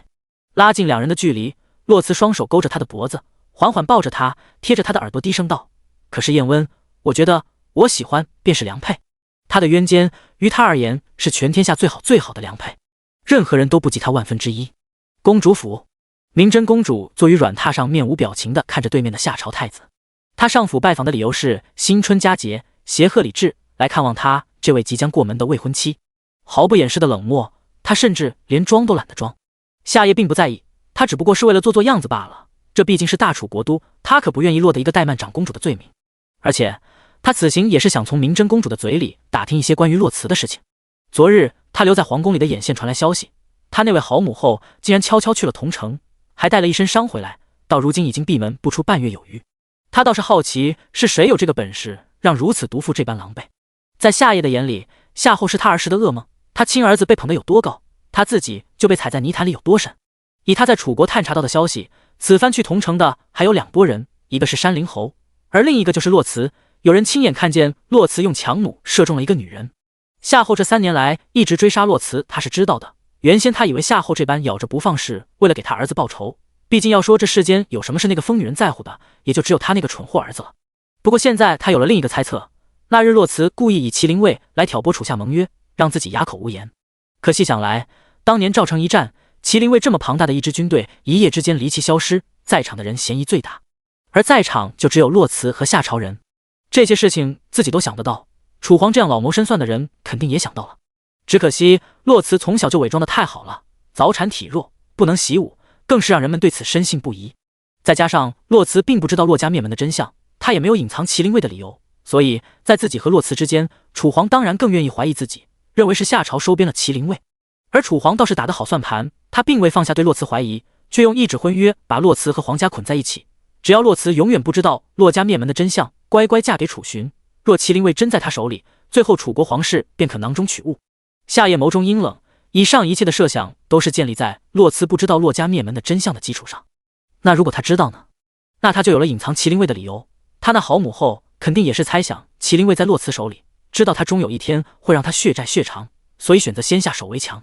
手中握着麒麟卫，却对灭门之事隐忍不发。可那天自己提及洛怀之的死时，他眼中迸发的凌厉杀意是做不得假的，恨不得杀了自己，却又继续和楚国皇室虚与委蛇，除非他有更大的图谋。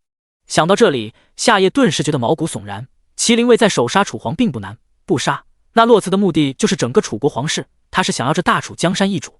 夏夜的一双眼睛如同毒蛇一般，让人毛骨悚然，兴奋又阴暗。他会把这一猜想告知楚皇吗？不，他不会。他自以为窥探了天机，想做那掌局人，欲做山关虎斗，当最后的赢家。殊不知洛慈以天下做棋盘，他不过盘中棋子。虽然没有证据，但夏夜此刻几乎已经肯定了自己的猜想。他甚至已经想到了未来他坐收其力，称帝为皇的场景了。明真公主和洛慈交好，也许自己可以从他这里套一些话，看看这洛慈到底是在藏拙，还是真的如同传言，只是一个普通的闺中女子。想到这，他脸上养着虚伪的笑容，看着明真公主，仿佛感受不到她的冷脸一样。似是自说自话，公主身居京城，可曾见过战场交战之景？明真公主漫不经心地抚着自己指甲上的单扣，语气不屑，说的好像你去过似的。谁不知道一落魄皇子那有上战场的机会？夏夜垂眸，眼底划过阴翳，再次抬头，又表现出一副遗憾的模样。公主说的对，孤确实没有上过战场。说完，话锋一转，默默地看着明真公主的表情，试探道：特别是3年前赵城一战，孤甚是好奇。明真公主知道他不怀好意，单扣一紧，面上却不动声色，也不接他的话。夏夜继续道：孤曾听闻那一战极其惨烈，只有洛慈一人活着走出了那座城。说到这，又做出一副说错话，不对，还有那个襁褓中的孩子。第85章回九幽楼。夏夜笑看明真公主，一夜之间赵城变成了一座死城，除了他们俩无一活口。公主觉得奇不奇怪？明真公主终于正眼看他了，语气冷漠：“你想说什么？”夏夜移开视线，不与他对视，只是看着远处，想说什么？姑只是曾经听过一个传闻罢了。传言说是洛慈坑杀了城中百姓，男女老少无一活口。话音刚落，站在一旁的半夏因为惊恐碰倒了架子上的翡翠摆件，立马跪在地上：“公主恕罪。”半夏的反应让夏夜非常满意，他重新看向明真公主，想看那张高贵的脸，惊慌失措。让他失望了，明真公主面上没有一丝惊恐，相反极其冷漠地瞥过跪在地上的半夏，没有半分纵容。出去领罚。半夏连忙磕头：“谢公主。”随后爬起来出去领罚。夏夜一副和事佬的模样：“公主何必罚他？姑当初听到这一真相，比他还失态。”明真公主心底冷笑：“刚刚还是传闻，现在就变成真相了，真当本宫蠢不成？”端起桌上的茶杯在手里晃了晃，抬眸的一瞬间犀利无比，声音极具威压：“你在教我做事？他不跪，你去跪！”夏夜嘴角的笑顿时僵硬，却只能隐忍不发。他无所谓这桩婚事成不成，但自己必须娶她，于是道：“公主误会了，姑只是觉得洛慈坑杀。”摔东西的声音打断了他接下来的话，原来是明真公主反手把手里的茶杯摔在地上，冷眼看着他：“殿下慎言。”随后一脸怒意地看着夏夜：“是哪个烟杂坡才在殿下面前胡说八道，造谣我大楚未来的皇后？若让本宫知晓，非撕烂他的嘴不可。更何况本宫怎么不知晓洛慈何时有了这般本事？”话锋一转，明真公主意味不明地看着夏夜：“不过本宫倒是听闻殿下的三弟是个心狠手辣的，多年前以屠戮镇压难民，好不威风。想来屠个赵成于他也不是什么大事。赵城百姓到底死于谁手，彼此心知肚明。但他人若是敢把这个罪名扣在洛慈头上，明真公主第一个不答应。”夏夜最后走的时候脸色难看，心底恶狠狠地想着等明真公主嫁到夏朝如何搓磨她。明真公主沉默地坐在凳子上，没一会半夏进来了。明真公主淡淡地看了他一眼，半夏又扑通一声跪了下去。明真公主移开视线：“起来吧。”随后神色暗含警告：“今夜谈话的内容半个字都不准往外说，让府里的人看紧自己的嘴。”半夏点头：“奴婢明白。”明真公主摆了摆手，让他先下去，自己一个人呆着，陷入沉思。今夜夏夜上门，打着看望他这个未婚妻的名头说的话，却句句不离小词。他想试探什么，意欲何为？半晌，明真公主走到书桌前，取出一张纸，提笔写了一句话，折了起来。随后叫了一个名字，一暗卫忽然出现在他的面前。他面露担忧：“你亲自送到小慈手里。”等人走后，明真公主神色坚定：“那些说小慈斩杀赵城数百黎民的屁话，我是一个字也不信。他一生光明磊落，坦坦荡荡，不输男子，是这世间少有的奇女子。洛家的郎娘个个都是拿得出手的君子，容不得别人诋毁。”洛慈把手里的信递给一旁的青羽，示意他看。青羽展开一看，上面只有一句话：“夏夜上门，言语皆是对你的试探之意，恐对你不利，小心为上。”你怎么看？洛慈看向青羽，青羽皱了皱眉，询问道：“小姐觉得明真公主可还能信？”洛慈不解地看向青羽，似是无法理解他为什么会这么问。青羽解释道：“属下是觉得他已决定和亲，会不会？”“不会，他永远不会伤害我。”洛慈打断他的疑惑，十分肯定地回答：“自己和柔家交好，从来不是因为哥哥的原因，无论他喜不喜欢哥哥，他都是自己最好的朋友。”青羽抱拳：“是属下冒犯了。”洛慈摇摇头，并未放在心上，只是再次问：“你觉得夏夜想如何？”青羽面露困惑：“属下看不明白。”洛慈垂眸沉思，眸光幽暗：“他都已经慌不择路去试探柔家了，且等着吧，要不了多久，他自己就会告诉我他想干什么。”青羽没有接话，他从来都对洛慈的话深信不疑。似是想起什么，洛慈忽然抬头看向青羽：“回去的事安排好了吗？”青羽点头：“按你的吩咐，这几天会有人易容成你的模样待在府里，称病不出。因为生病闭门不出，对洛慈来说是常有的事，也没有人会怀疑。妙山姑姑的易容术，洛慈很放心。他要带宋恩回一趟九幽山。”除夕的第二天，柳寒枝就留下一封信离开了，也没说去哪。洛慈并不担心，没有几个人能伤他。正好他不知道怎么和他解释他要离开几天，他一走府里，也没人能识破妙山姑姑的易容术。而燕温那边他也已经告知，他并未问缘由，只是让他注意安全。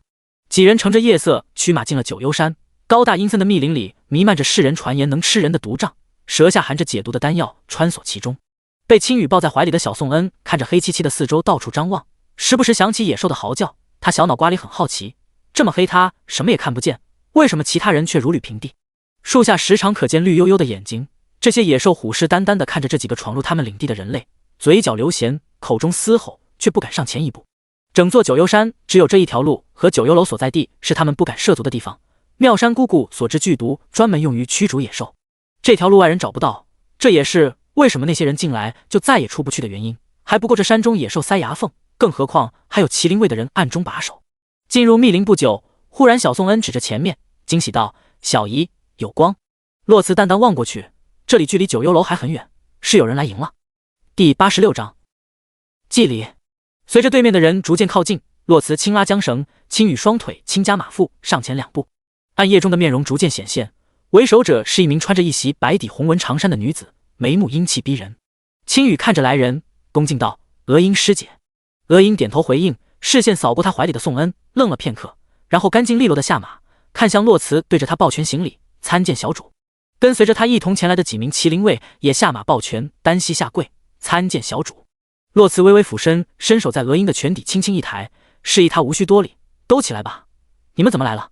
娥英站直身子，笔挺有力：“奉青离将军之命，迎接小主。”洛慈垂眸看着他，视线向前，看向他身后的几名麒麟卫，他们面上是毫不掩饰的激动，杏眼在火把的照耀下泛着喜悦柔和的笑意，温和的声音不大不小，但足以让在场的所有人听见：“上马，回家。”急切清晰的马蹄声在密林里连续不断，高耸的阁楼逐渐映入眼帘，红色的灯笼飘摇诡异。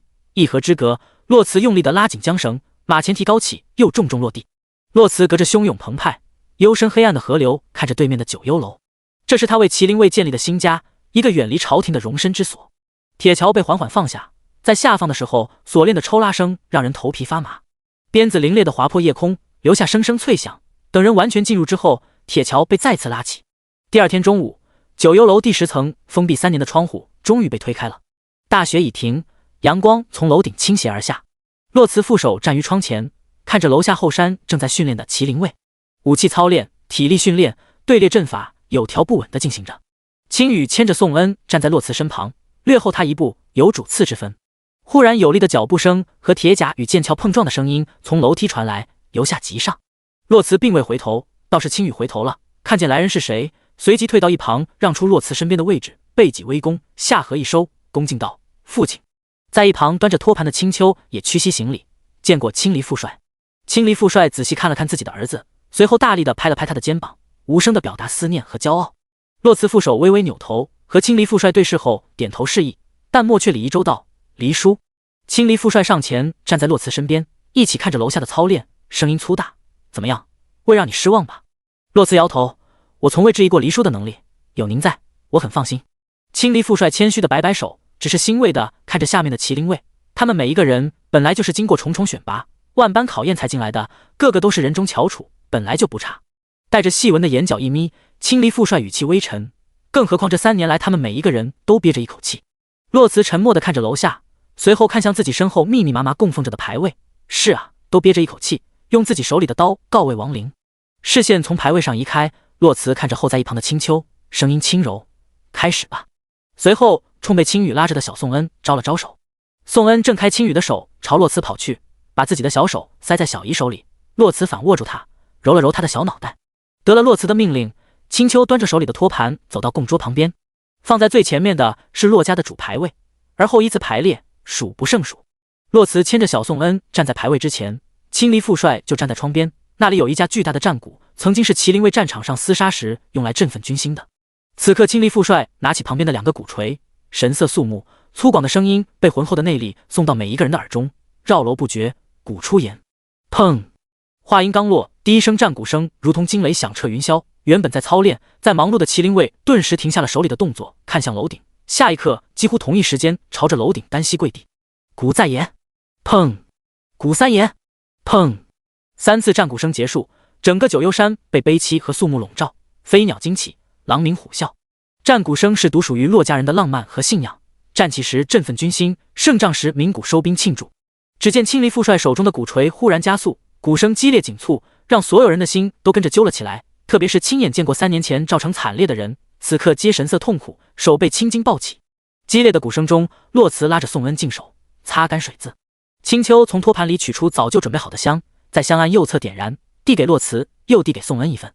洛慈半蹲着身子面向宋恩，见他迷茫的拿着香，不解地看着自己，安抚地揉了揉他的小脑袋。洛慈柔和地告诉他，跟着小姨做。小宋恩乖巧地点头，一副小大人的模样。洛慈手持高香，举与眉齐，一拜，再拜，三拜。旁边的小宋恩学得像模像样。见他做完，洛慈把手里的香递于左侧，站在左侧的青羽恭敬地接过香，与眉齐，上前插入香炉中，再接过宋恩手里的香插入炉中，直到青羽把手里的香全部插入香炉，青离副帅手中的鼓槌才渐渐停了下来，复为勒指，高呼祭礼毕。洛慈看着最前面的几个牌位，眼眶湿润，用极其微弱的声音说了一句：“春节吉祥。”我带宋恩来看看你们。随后他轻轻地推了推宋恩的后脑勺，指着最中间的2个牌位：“宋恩，给外公外婆磕头。”小宋恩听话地跪下磕头。洛慈又指着旁边的一个牌位说：“这是舅舅。”最后只剩下一个牌位了。洛慈看着上面的名字，眼泪刚滑出眼角，就被他抬手抹去，深吐出一口气，快速平复心情，半蹲下身子，看着小宋恩强颜欢笑。他说：“这是你娘亲。宋恩，给你娘亲磕头。”之前乖乖磕头的小宋恩，在听完洛慈的话后，神色迷茫，圆溜溜的眼睛从洛慈身上移开，看向那个牌位，眼神里是好奇和探究。第87章，送他去大宴。他从小就看到父王看着一幅画像发呆，有时候一坐就是一天。他问画中人是谁，父王就看着那画像笑得温柔说：“那是你娘，天上的仙女。”他问父王他什么时候可以看见娘亲，父王就说：“仙女有脾气，父王惹她生气了，等以后父王去哄哄她，带她回来见你。”现在小姨说他娘就在这。宋恩呆呆地看着上面的牌位，洛慈拍了拍他的脑袋，再次重复：“宋恩听话，给你娘磕头。他可是遭了很大的罪，才把你带到这个世界来的。”小宋恩乖乖的磕头，奶声奶气：“宋恩给娘磕头。”青离副帅看得眼眶一烫，为避免失态，忙移开视线。青羽把宋恩带下去了。麒麟卫那群大老粗昨天晚上就眼巴巴的看着小宋恩了，怕吓到他才忍到现在。青羽才把宋恩带下去，就被他们抱着走了。宋恩显然已经习惯了这种被人抢来抢去的日子，在同城那段时间，他几乎就没有挨过小姨的边。府里的弟子带着他玩遍了整个同城。楼上只剩下洛慈和青离副帅2人。洛慈看着那些牌位，头也没回的问：“黎叔，九幽楼可查到了当初那封密旨的下落？”青离副帅紧眉：“未曾，无迹可寻。”他担心找不到密旨，楚皇咬死不肯认罪，那洛家的冤就无法完全洗清。洛慈薄唇紧抿，语气淡漠：“继续查，既然楚皇也在找他，就说明他一定未被销毁。只要是这样，我们就还有希望。”青离副帅还是担心万一。没有万一。洛慈打断了他的担忧：“哪怕真的找不到，我也有的是法子让他亲口认罪。找密旨是要他哑口无言，是将其罪行昭告天下。”洛慈眼底阴厉冰冷，自己不是父亲，没有什么君臣大义，这世间多的是让人求生不得求死不能的手段，若他不认，那自己不介意让他尝尝。青离副帅看着面前的少女，3年以前他只觉得他确实是一个少年奇才，无论是习武还是行军打仗，都表现出了这世间不可多得的天赋，只因为未来太子妃的身份不得不藏拙居于后方，也因此世人皆说他最不像洛家人。青离副帅不以为意，因为那只是他故意掩饰而已。可3年前赵城一战让青离副帅彻底对他改观，如世人所言，洛慈确实最不像洛家人，不是因为他不能习武，而是他身上有着的狠戾和桀骜。洛家其他人身上是为人臣子日月可见的忠心和恭谦温良，只一眼人们便知那是忠臣良将。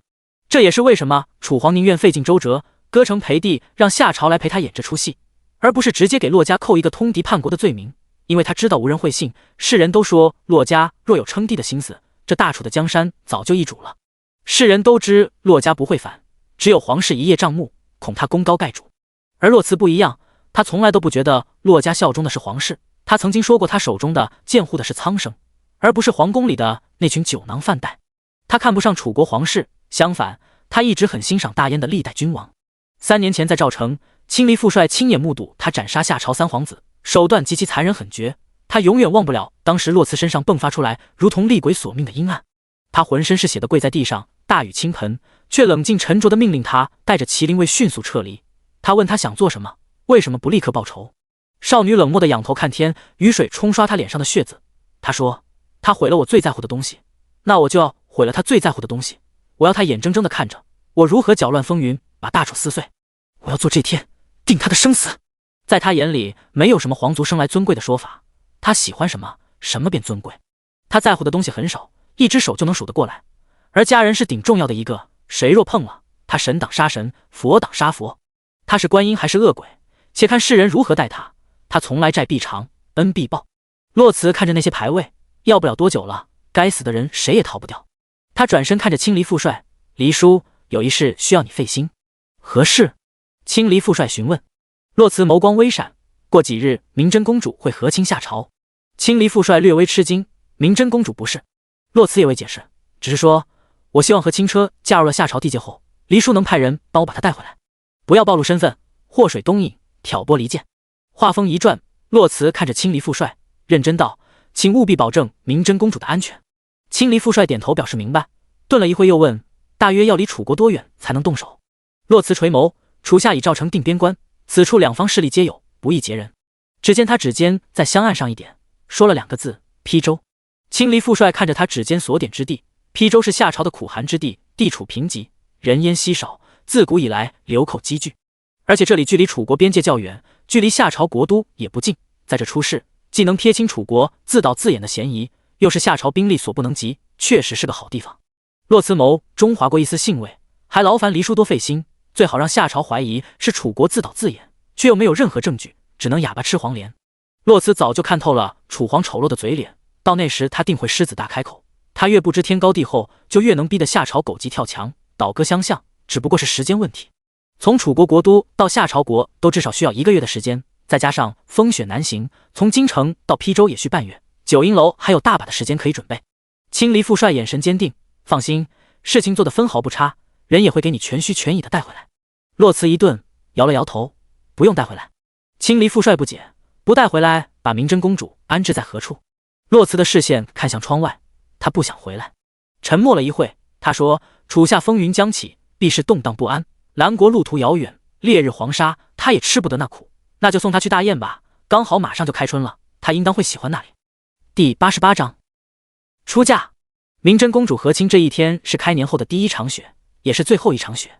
和亲的车驾驶出午门的时候，明真公主掀开窗帘回头看，高墙之上，皇室之人和几位重臣目送车驾远去。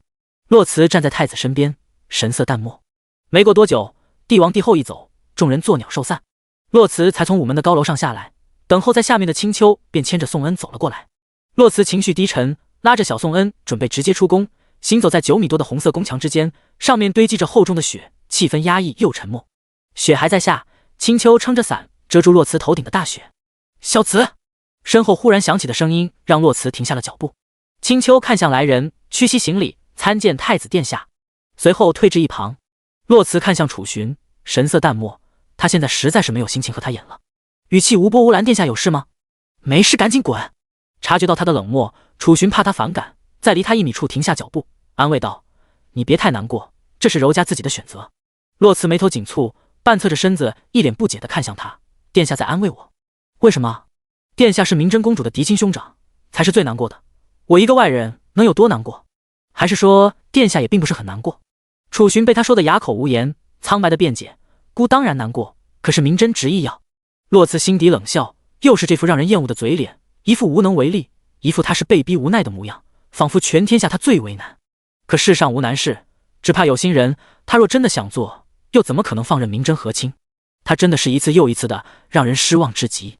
洛慈彻底转过身去，面对着楚寻，言语带着他从未见过的激烈：“若我是明真，我做出了这样一个选择，殿下猜我兄长会如何？”也不需要他回答，洛慈自顾自道：“我兄长定会揍得我半个月下不了床，对和亲之事只字不提为止。他会告诉夏夜，区2000匹战马，一个后卫算什么东西，也配求娶我妹妹？简直是痴心妄想！”洛慈逼近一步，这桩婚事与明真而言，百害而无一利，是火坑。而一个好哥哥绝对不会看着自己的妹妹去跳火坑。所以殿下，你可曾真的用心为她争取过？楚寻踉跄后退一步，如同被人戳中了痛处一样。如果不是洛慈这段话，他还以为自己争取过了呢，他自己都感动了。洛慈看着他这副如梦初醒的样子，只觉得好笑。他好像一直都很擅长自我感动，做错了事会立马认错，表现出一副真心忏悔的模样，周而复始。你能拿这样的人怎么办？洛慈闭上眼睛，脑海里都还是明真公主刚刚掀开帘子回头的场景。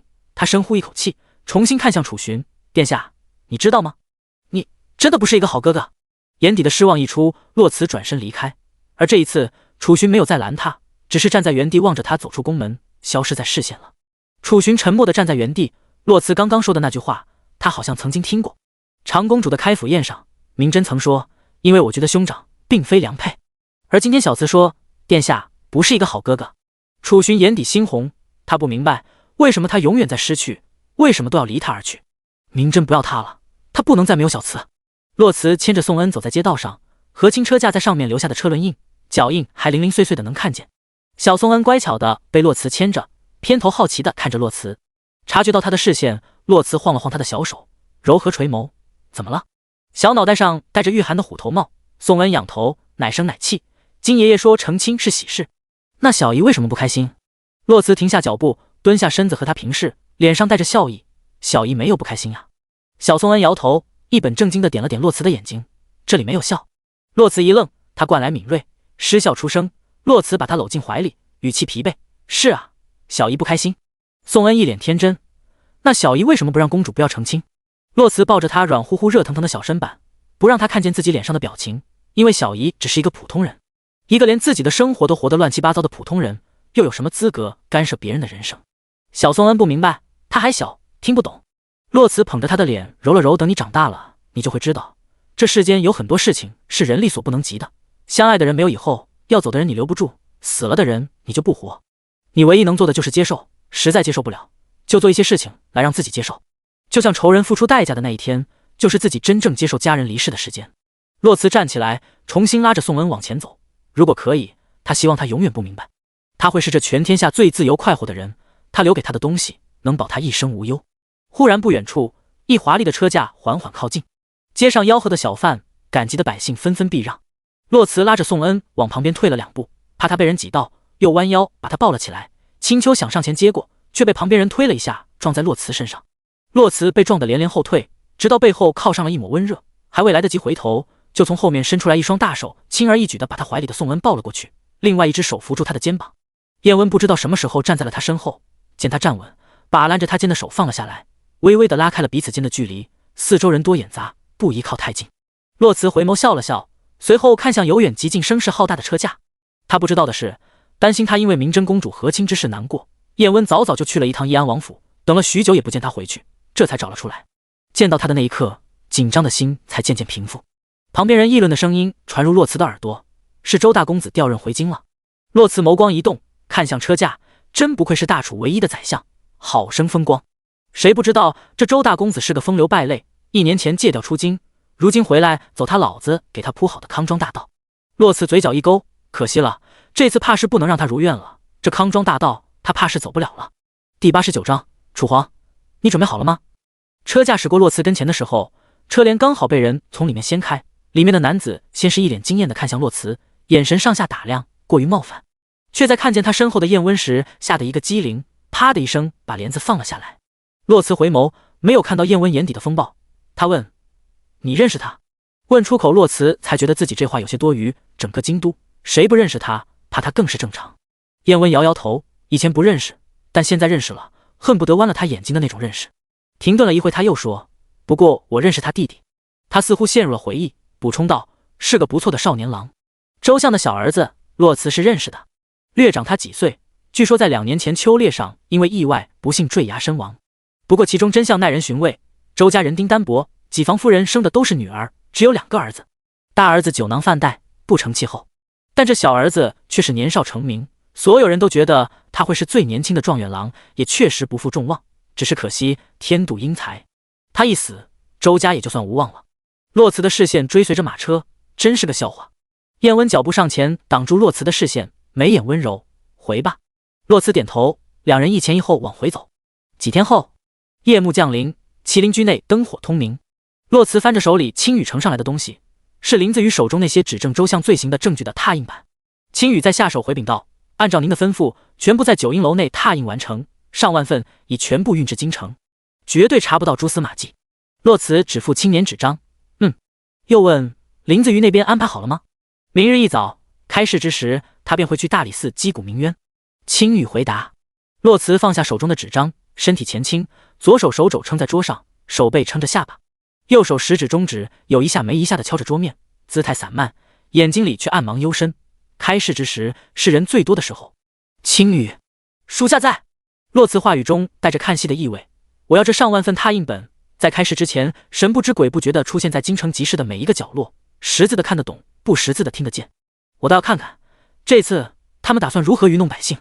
青羽抱拳，声音昂扬：“属下定不辱命。”青羽离开后，洛辞视线落在黑夜里，冷漠决绝：“楚皇，你准备好了吗？这是我送你的第一份大礼。我很好奇，这次你会怎么选？”若是他执意保周相，洛辞还会高看他一眼，可他不会，他只会让周相出来顶罪，把自己撇得干干净净。第二天一早，开市的时候，人潮涌动，一股脑的往集市里挤。只见街道上铺满纸张，就连店铺大门上平时张贴告示的架子上都贴满了纸张。此时入市的多是一些普通百姓，其中一些都不太识字或者识不全。只见一老者从地上捡起一张纸，左看右看，一脸疑惑，冲着旁边的一年轻小伙喊道：“李秀才，快过来看看这上面写的什么。”一年轻小伙一副没睡醒的模样，边打了个哈欠，边一脸得意地走过来，接过老者手里的纸张，也没看是什么，张嘴就大声读出来。一群人围在他周围，眼巴巴地看着。草民刘兆，乃云城人士，弱冠入京城谋生，以仿抄书画为生。奉安30年6月12，一人上门，以重金为酬，要吾访一人自记。吾苦练数月，终习得此人自记。那人却要求吾以当朝丞相之名写下通敌叛国书信，吾不从，便以家人性命相邀，吾不得不从，遂写之。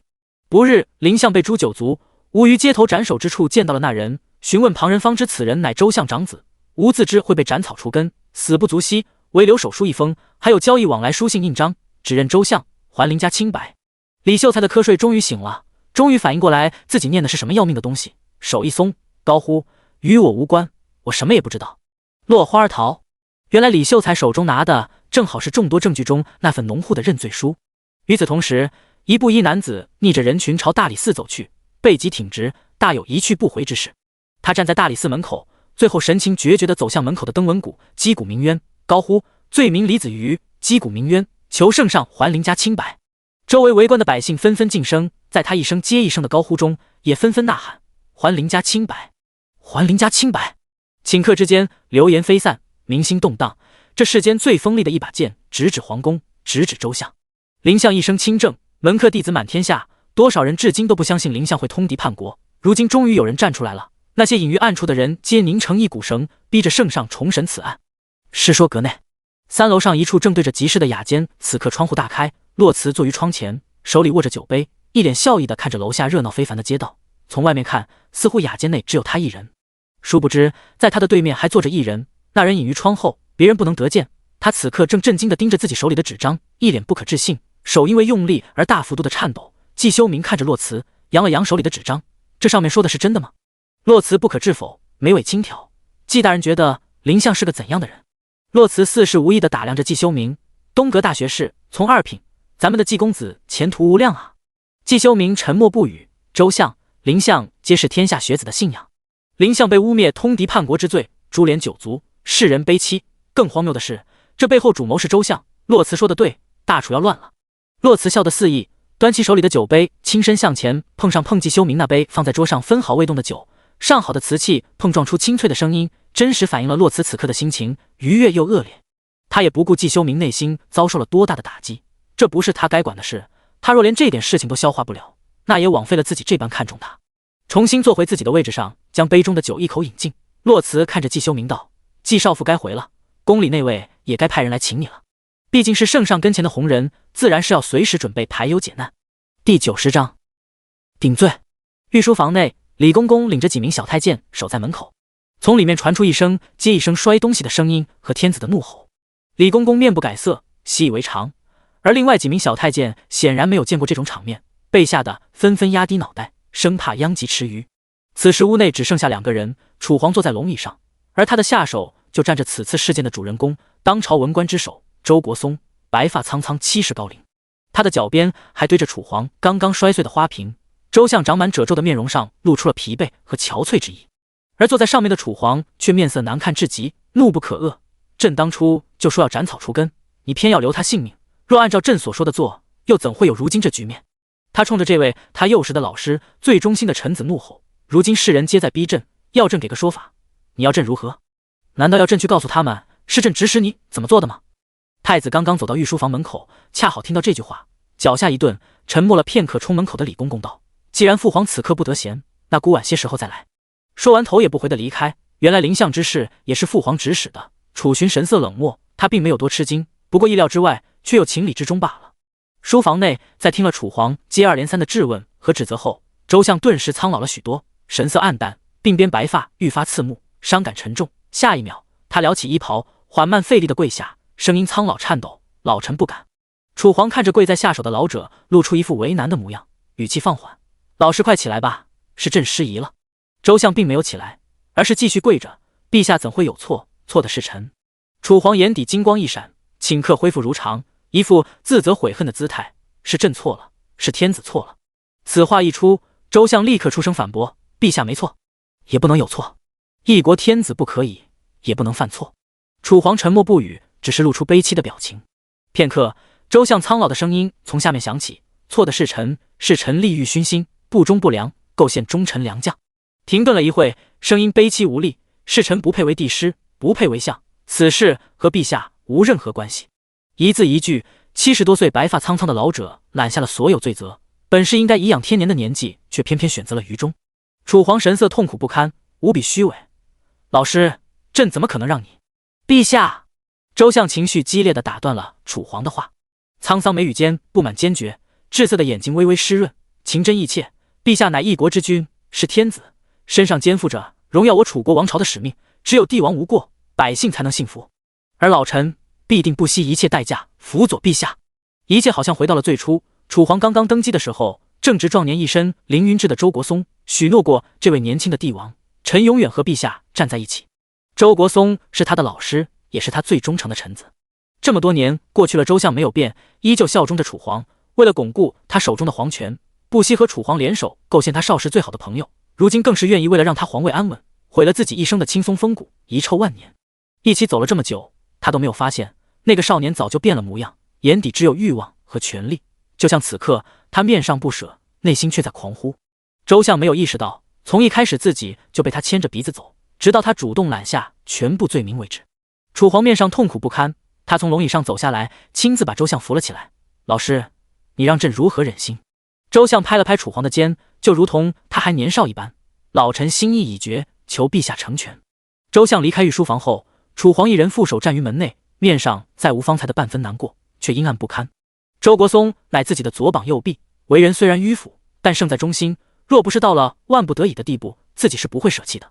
可惜了。第二日，季修明被宣召觐见的时候，燕温已经在御书房内待了许久。季修明进来的时候，楚皇正在和燕温下棋，在内侍的指引下，他上前行礼，不卑不亢，从容不迫：“微臣参见陛下。”随后微微转身，冲着燕温的方向见过山陵侯。楚皇笑着让他平身，让人赐座。而坐在楚皇对面的燕温却连头都没抬，依旧看着棋盘。季修明坐下后，平静地观看两人下棋，也不着急问楚皇召见自己的目的。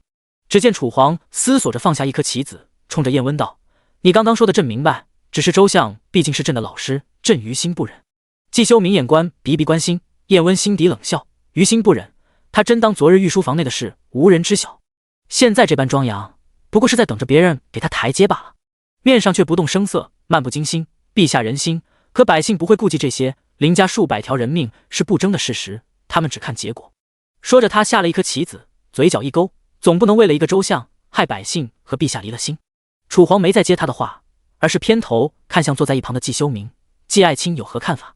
季修明谦逊：“微臣不敢妄言。”楚皇随意摆手，一副人君的模样：“无妨，朕想听听季爱卿的看法。”季修明这才道：“微臣觉得山陵侯说的不无道理，只是……”楚皇追问：“只是如何？”季修明继续道：“周相固然犯了不可饶恕的罪孽，可终究是一国元老，于大楚也有功劳。不若只追究周家父子和其余共谋者的责任，其余家眷皆除去官籍流放，这样也昭示了陛下仁慈。”楚皇听后思索片刻，看向燕温，无声的询问。燕温看了眼季修明幽深的眸色之后，是笑意和温柔。他的姑娘是全天下最好的娘子，哪怕恨极了，也不会牵连无辜。她生来就是观音，低眉慈悲，哪怕怒目亦是金刚。知道楚皇的眼神落在自己身上，燕温将手中迟迟未落的棋子扔进棋盒里，姿态金贵慵懒：“陛下倒是又得了一位好臣子。”第91章林书恒欢迎回家。楚皇大笑，燕温这是赞同了季修明的提议。而且他极少夸人，就连他当初入朝为官，都是自己派太子三顾茅庐才请来的。他如今看得起季修明，楚皇更是高兴，这说明季修明确实是不可多得的人才。而普天之下，莫非王土，他本就应该效忠于朕。没有了一个周国松，还有千千万万个贤才供朕驱使。面露喜悦，楚皇对着外面喊了一声：“来人！”你旨。传朕旨意，命东阁大学士季修明和大理寺卿共同彻查林家通敌叛国一案，若构陷属实，朕绝不姑息。季修明起身，拱手弯腰：“臣领旨。”周相终是被气了。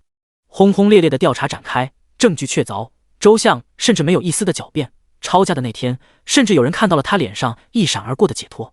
圣旨很快就下来了，周家父子及其党羽斩立决，其余家卷没收财产，流放边界之境。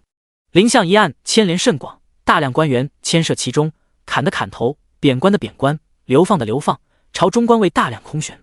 连楚皇都没有想到会牵扯出这么多人。他当然不知道季修明是洛辞的人，他觉得该送走的人都会借着这次机会把他们安排到别处，越是那些忠心的，就越不能留在楚皇身边。他不是不喜欢忠臣吗？那洛辞就如他所愿，让他身边没一个忠心之人。斩首的日期定在月末，民意虽渐渐平息，但终究留下了隔阂。他们对这位帝王有了一些不可说猜忌。圣旨颁布的第二天，灵府大门上的封条就被撕了。入夜，穿着月白金线、绣纹袈裟的佛子悄无声息地出现在了这座荒芜的庭院。洛辞带着几个人赶到的时候，七琼站在院子中央一动不动，向身后的手下做了一个手势。几人拿着手里的东西无声地进了一间屋子。洛辞负手于身后，走到他身边，和他并肩而立，看着枯草萋萋的院子。七琼侧头看着他，强颜欢笑的半开玩笑道：“怎么，又来抓我回去？这次还揍我吗？”洛辞侧头看了他一眼，想起了当初的彼此，低头无奈的笑了笑，随后抬头看着他，薄唇微微上勾，认真道：“这次不会了。”随后他后退一步，做出一个抱拳贺喜的动作，微微弯腰：“林书恒，欢迎回家。”七琼先是一愣，随后俯身撑着膝盖，断断续续的笑出声，到后面笑的声调渐渐变了，哭声一声盖过一声，到最后变成了无声的大哭，痛到极致是发不出声的。洛辞上前两步，伸出手悬在他肩膀的上方，犹豫了一会，终是有力的落在了他颤抖的肩膀上。他说：“七琼，你已经尽力了。”七琼蹲在地上，一个劲的摇头：“不够，我想要他们活，要他们都活着。”洛辞何尝不想，可有些事情确实是人力所不能及，他们能做的就是为他们洗去污名，清清白白的离开。七琼垂着的脑袋，哭够了，他才缓缓抬头，明明一脸悲痛，却嘴角还带着笑。其实我知道，这已经是最好的结局了。可是洛辞，我有些贪心了，怎么办呀？洛辞摇头，这不是贪心，想要他们活着不是贪心，是你最美好的愿景。所以七琼，你可以想，但是要学会放过自己。七琼蹲在地上仰头看着洛辞，释怀的笑出声：“好，我尽力。”洛辞站在他面前，向他伸出手：“起来吧，我给你准备了一些东西。”七琼啪的一声抓住洛辞的手，借力站了起来，旋即放开。洛辞皱着眉，甩了甩被他拍得通红的手：“你是不是欠揍？”七琼两手一摊，无所谓道：“你刚刚说了今天不揍我的。”洛辞无语：“你要求可真低，看在他今天可怜的份上，就不与他计较了。”踢了他小腿肚一脚，洛辞下巴指着屋内，示意他进去。七琼拍了拍身上的袈裟，抬步上前，一推开门，就看见在屋内忙碌的几个黑衣人。屋内已经被打扫干净，有准备好的供桌香案、白烛钱纸。洛辞抬手示意其他人都出去。屋内只剩下两人，洛辞走过去，打开旁边的箱子，刻着林家每一个人名字的牌位出现在七琼眼前。见他错愕，洛辞朝他招招手：“过来啊！”随后半蹲在地上，从里面拿出一个牌位递给他，头也没回地说：“本来可以让人完全准备好的，但是我想有些事情还是得让你自己来。”七琼接过那个牌位，略带薄茧的指腹摩擦着上面的名字，沉默不语。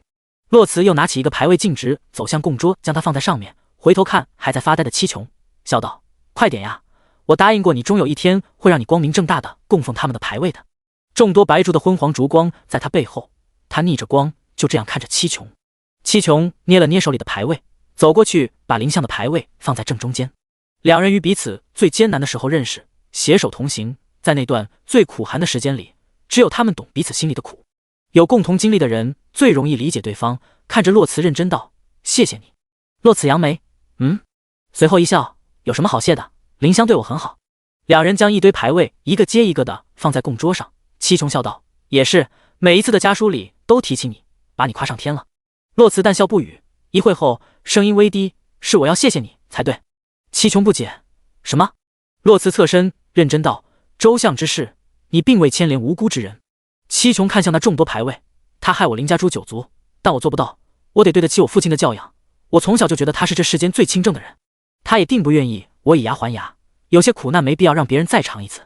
然后似是开玩笑道：“我没有这么变态的癖好。”洛慈把视线从他身上移开，看着面前晃动的烛火。有些人从小接受的教养就注定干净且孤独，做不了恶人。第92章，这么多年你睡得着吗？周相问斩的前一天夜里，关押朝堂重臣的大狱中，一身绯色官袍的年轻男子缓缓而来，看守的侍卫迅速抱拳行礼，参见首辅大人。来人乃新任首辅季修明。季修明神色肃穆，音色清明：“都下去吧。”几名侍卫犹豫几秒，最终还是都退下了。此人是他们万万不敢忤逆的。他们一走，一穿着黑色披风的人从暗处走了出来，披风上宽大的黑色兜帽盖住了他的面容。他走到季修明身边，两人相视一眼。季修明道：“按你说的，父子两分开关押。”洛慈微微点头，随后季修明亲自上前为他打开了牢房的大门，在他进去后退到不远处守着。一身囚服的周相披头散发，花白的头发显得整个人沧桑疲惫。他靠坐在墙边的草席上，看着面前容貌不清的女子：“你是谁？”洛慈上前两步，站在牢房的中央，在听了他的质问之后，缓缓抬手把盖在头上的兜帽摘下来。周相是认得洛慈的，他小时候自己就见过他，整个洛家的掌上明珠。那时自己还年轻，和林岩、洛将军还是无话不谈的好朋友，还总是开玩笑说洛君安好福气，生的儿女都是一等一的公子闺秀。不久前的宫宴上，他也见过他，他当时还感叹年纪轻轻就已有母仪天下之姿，能娶此女是太子之幸。此刻在这里看到洛慈，周相面露吃惊，随后神色微微和蔼，哪怕身处泥潭，身上依旧有着轻松风骨。原来是洛家的三丫头，你来这里做什么？洛慈看着他这副云淡风轻的模样，顿时觉得可怜又可笑。到现在了，他都还不明白他在替怎样的一个人去死。他也并不知道，就是他眼中的这个女娃娃把他从相位上拉了下来。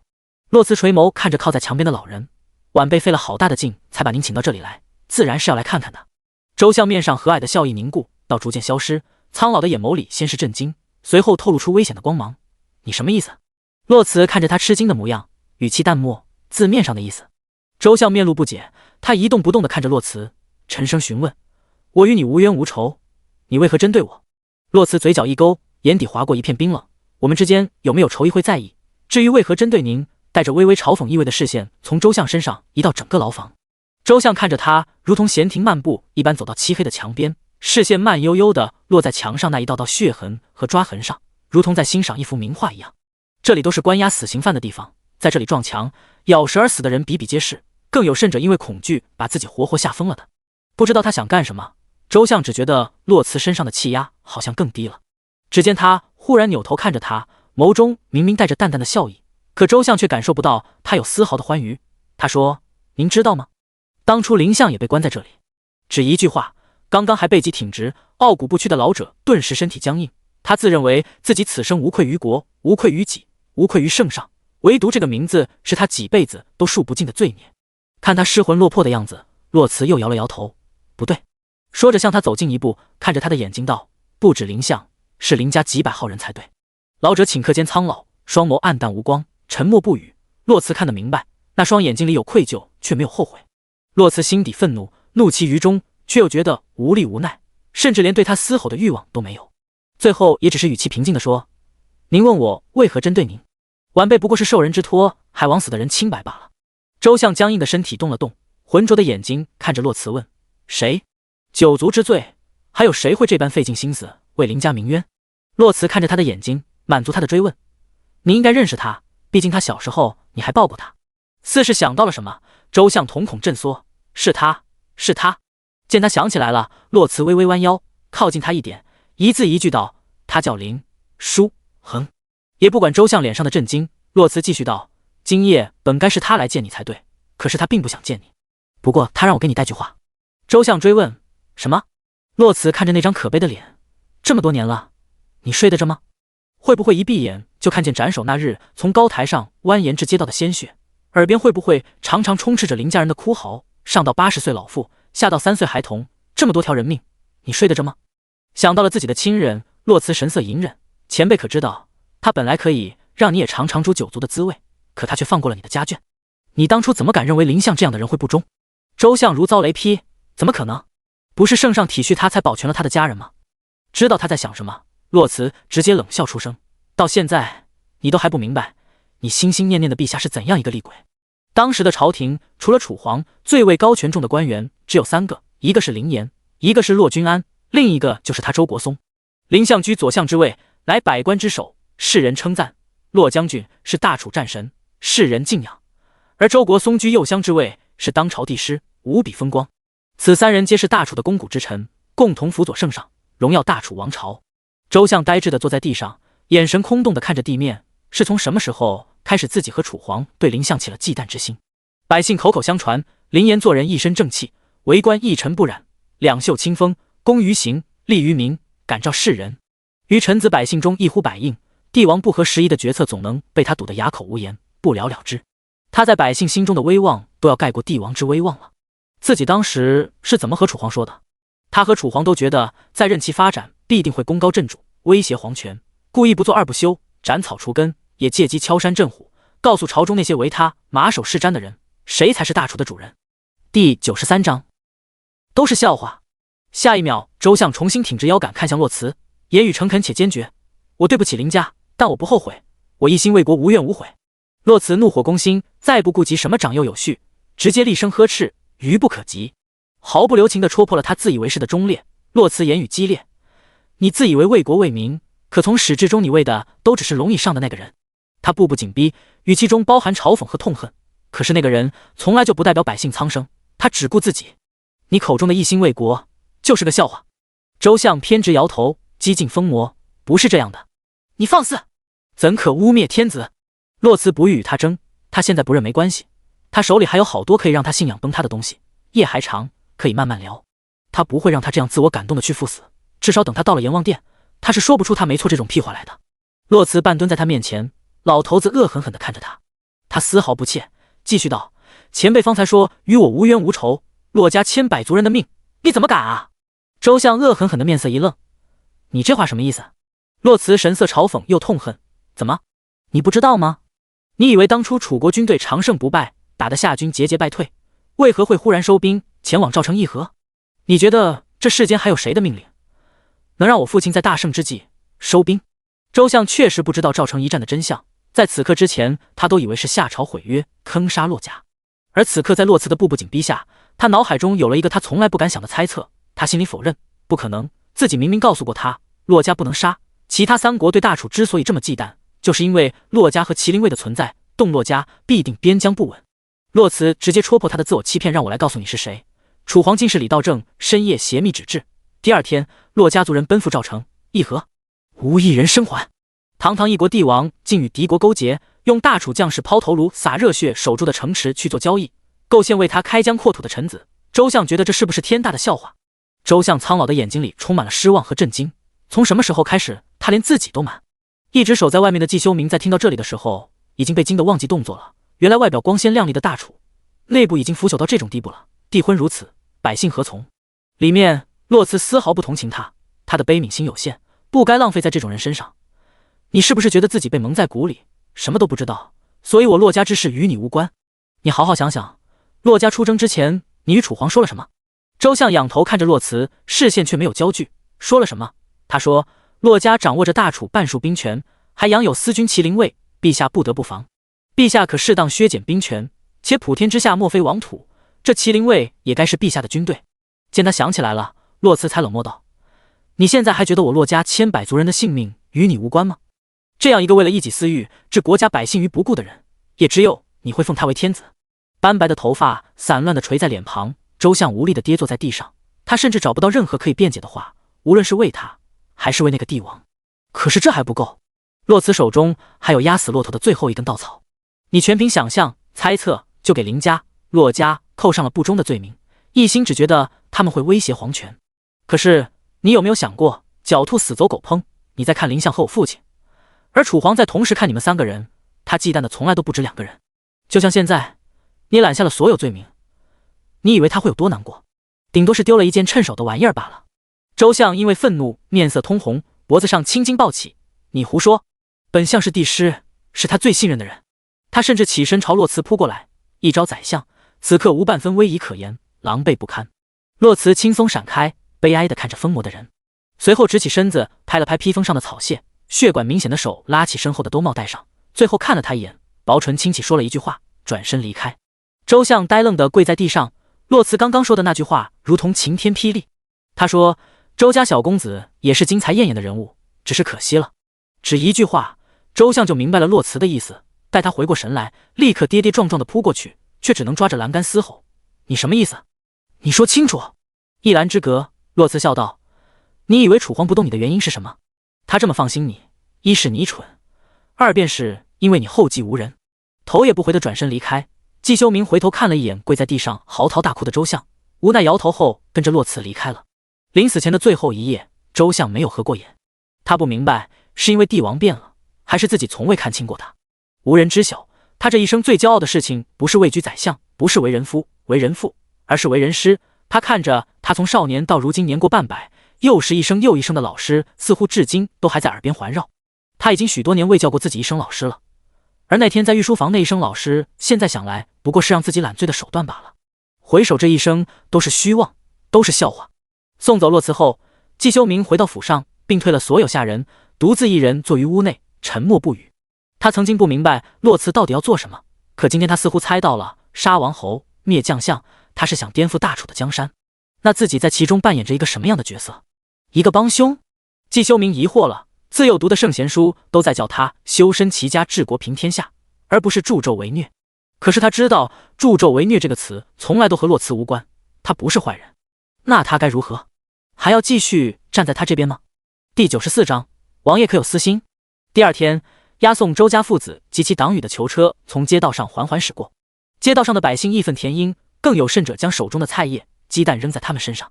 曾经一人之下万人之上的一朝宰相，此刻却被贬得一文不值，以往所有的功劳在这一刻都被世人遗忘了，他们只记得他谋害忠良，可他们却忘了，其实他这一生功大于过。楼下百姓群情激昂，而楼上那些世家贵族却冷眼旁观，甚至落井下石，墙倒众人推，树倒猢狲散。在这个王朝，周相已经成为了过去式。刑场上，周相蓬头垢面，浑浊的眼睛深陷在眼窝里，满脸皱纹，无悲无喜。他看着皇宫的方向，一遍又一遍地重复着：元夫太子，宗挑世系，善恶之际，兴亡思在，兴亡在焉。这是楚皇还是太子时，周相常于他耳边说的话。可惜了，他当初没有听明白，现在也不懂这句话的意思。或许他不是听不明白，他只是不想去做。手起刀落，血溅当场。几乎同时，青天间内，白衣佛子缓缓闭上了眼睛。阿弥陀佛。麒麟居内，洛辞坐于书桌前，提笔画画。若靠近了看，会发现那是一幅尚未完成的千里江山图。书房的另一边还挂着另一幅千里江山图，是当初在玉山山顶的破庙里，他向季修明讨的那一幅。同样的内容，可两幅画的画风截然相反。季修明手下的千里江山，繁花似锦，国泰民安，可临渊见龙。这是他向往的国家和官场，和出图落出书，圣人则知。而洛辞手下的千里江山，雾霭沉沉，不见青天不见日，一派凄凉肃杀之景，这才是繁华之下真正的大楚，光鲜亮丽的皮囊，腐朽肮脏的内里。视线从自己手下的画一到旁边挂着的那幅画上面，洛辞放下笔，眸光平静。青羽进来打破了平静：“小姐，结束了。”洛辞点头表示自己知道了。青羽又道：“朝中官位大量空缺，小姐有何打算？”洛辞从画上收回视线，答非所问：“季修明可有异常？”青羽恭敬回禀：“那日回去之后就闭门不出，今日早朝也称病告假了。”洛辞重新拿起笔，微微弯腰，有一下没一下的继续画画，头也不抬，语气带笑：“看来是吓到咱们的季大人了，那就让他好好想想吧。”下一秒眸光微凉，眼角划过一抹不为人知的冷漠。不过他得快些想明白，我可没有太多时间等他。他不会在身边放一个隐患，一场交易，他不要季修明的忠心，但他收了他给的好处，就得把答应的事情做到。若做不到，他也不会是吃亏的人。但愿季修明别让他失望。洛辞垂眸看着桌上的画，不知他是否能看见其中的拨云诡谲，找到那条自己真正所求的道。重新抬眸看向青羽，回答他刚刚的问题：“挑几个重要的位置，把我们的人推上去，其余的你看着安排。”青羽刚要领命，就听见洛辞补充道：“记着，好好挑一挑。”他可不希望能在楚皇身边看见一心效忠于他的人。青羽了然，他明白洛辞的意思。山陵侯府，商时旭一脸愉悦地走进书房，直奔坐在书桌前的燕温而去。只见他双手撑在桌子上，看着燕温：“燕儿，我听谷里说莫城的兵防你已几近掌握。”燕温点头，多亏了洛慈给的布防图，才能这么快完全掌握。莫城原为大燕城池，不止莫城，楚夏两国现有城池中有许多都曾是大燕的国土。曾经的燕国为楚四国尊皇，版图最大，国力最盛，只是后来落寞了，才被划入他国境内。莫城被划给楚国后，几经变革。莫城之险，易守难攻，四面环山，地势陡峭，只有极少数地方可以通行。而莫城是攻打大楚的必经之路，莫城一旦被攻破，再加之没有了洛家和麒麟卫，大燕军队将如入无人之境。显然，楚国人也知道这一点，所以自古以来就对莫城十分重视，派重兵把守。可以说，莫城集中的军力是整个楚国最强大的，而且有着天下第一的奇门之术，机阔众多，出了名的难打。几年来，燕温遍寻天下善奇门遁甲之术的人，莫城的机阔已经不用担心。如今，燕温更是完全掌握了他的兵防布局，这一最大的障碍没了，大燕将以最小的伤亡攻破此城。不同于燕温的平静，商时旭神色激动：“那我们是不是可以回去了？”眼中带着少见的激动和疯狂。莫城之困已解，楚国朝廷分崩离析，无一可用之人。王爷该回去整装军队，一举进攻。燕温眸色一动，并没有回答他。是该回去了，可是他不能留斑斑一人在这。商时旭自然是察觉到了他的犹豫，继续劝道：“王爷，还不是时候。”燕温语气淡漠地打断他的话。商时旭只当这是他的托辞，完全不赞同，言语激烈：“王爷可还分得轻孰轻孰重？我们等了这么多年，就没有比现在好的时候。”燕温冷凛的凤眼自书桌前微微一扫，无声的威压尽数释放。商时旭哑然，这才想起来自己在和谁说话。他颓然道：“王爷恕罪。”燕温收回视线，不怒不惊：“你自己也说了，大楚确实开始分崩离析，那为何不再等一等？等到他真正不堪一击的时候，不是更容易？”商时旭反问：“还要等多久？”燕温的视线掠过他，看向窗外，春已至，新芽发。清越磁性的声音响起：“你是不是忘了？我们的目的可不止大楚。”商时旭皱眉思索，猛然惊醒：“王爷是说下朝？”燕温答非所问，而是直接说：“快了，要不了多久，等到楚夏开战，咱们坐收其利。”商时旭知道燕温的打算是正确的，可他还是问出了他心中所想：“王爷这个决定可有私心？”从窗外收回视线，燕温从容坦然地看着他，无声对视。第95章，君子之交。商时旭知道自己的问题越界了，哪怕是自幼相识，可终究尊卑有别。燕温是王，是大燕最尊贵的人，威严不容侵犯。可他还是要问，他担心燕温为儿女情长所困，忘了自己身上背负的使命。他已经做好了迎接他怒火的准备，可是他没想到的是，燕温平静地直视他，眸中坦坦荡荡，自是有的。他丝毫不回避自己所想所爱，大燕是我不能逃的使命，而洛慈是我所有的私心。我私心里把他放在比使命更重要的地方，所以时序不要对他有任何的不敬。最后这一句话是提醒也是警告。于燕温而言，此生故短，无洛慈便无可欢。在认识他之前，他是一个把世间百态当细看的人，就连父兄遗愿，他也只是如同提线木偶一般去完成。唯独为了他，他甘愿做这戏中人，嬉笑怒骂皆是他赐。几日后，世说阁有人送来消息说，季修明想见洛慈。入夜，世说阁雅间的门被人从外面推开，季修明盘腿坐在矮桌前，听到声响时，猛地抬头看向门外。洛慈手里拿着一样东西，和他对视一眼，走进来，反手关上了门。洛慈刚刚坐下，季修明就道：“今日楚皇召我进宫，我听见他与太子讨论你的婚事。”洛慈一愣，并未想到他开口第一句话是这个，他还以为他是来指着他鼻子告诉他，他是不会和他同流合污的。他没有说话，示意他说下去。季修明继续道：“听皇上和太子的意思，要把婚期提上日程了。”洛慈并未表现得多惊讶，嫁不嫁他们说了可不算。他抬眸问：“楚皇召你进宫做什么？”季修明茫然，觉得真是皇帝不急太监急，压下心底的气，却也认真回答：“他欲重修护国寺，再造81座金身佛像。”洛慈嗤笑出声，带着毫不掩饰的嘲讽之意：“怎么，他可有告诉你是哪位大罗神仙托梦给他了？”季修明沉默不语，只因为他也觉得荒诞至极，但他不像洛慈一样可以直接说出来，以至于楚皇问他的时候，他只能保持沉默。洛慈越发瞧不上楚皇了，之前的81座金身佛像历经2代帝王才完全制成，他简直是在痴人说梦。更何况如今的大楚如何比得上当初的鼎盛，哪来这么多钱给他修？难不成还要继续克扣军队补给吗？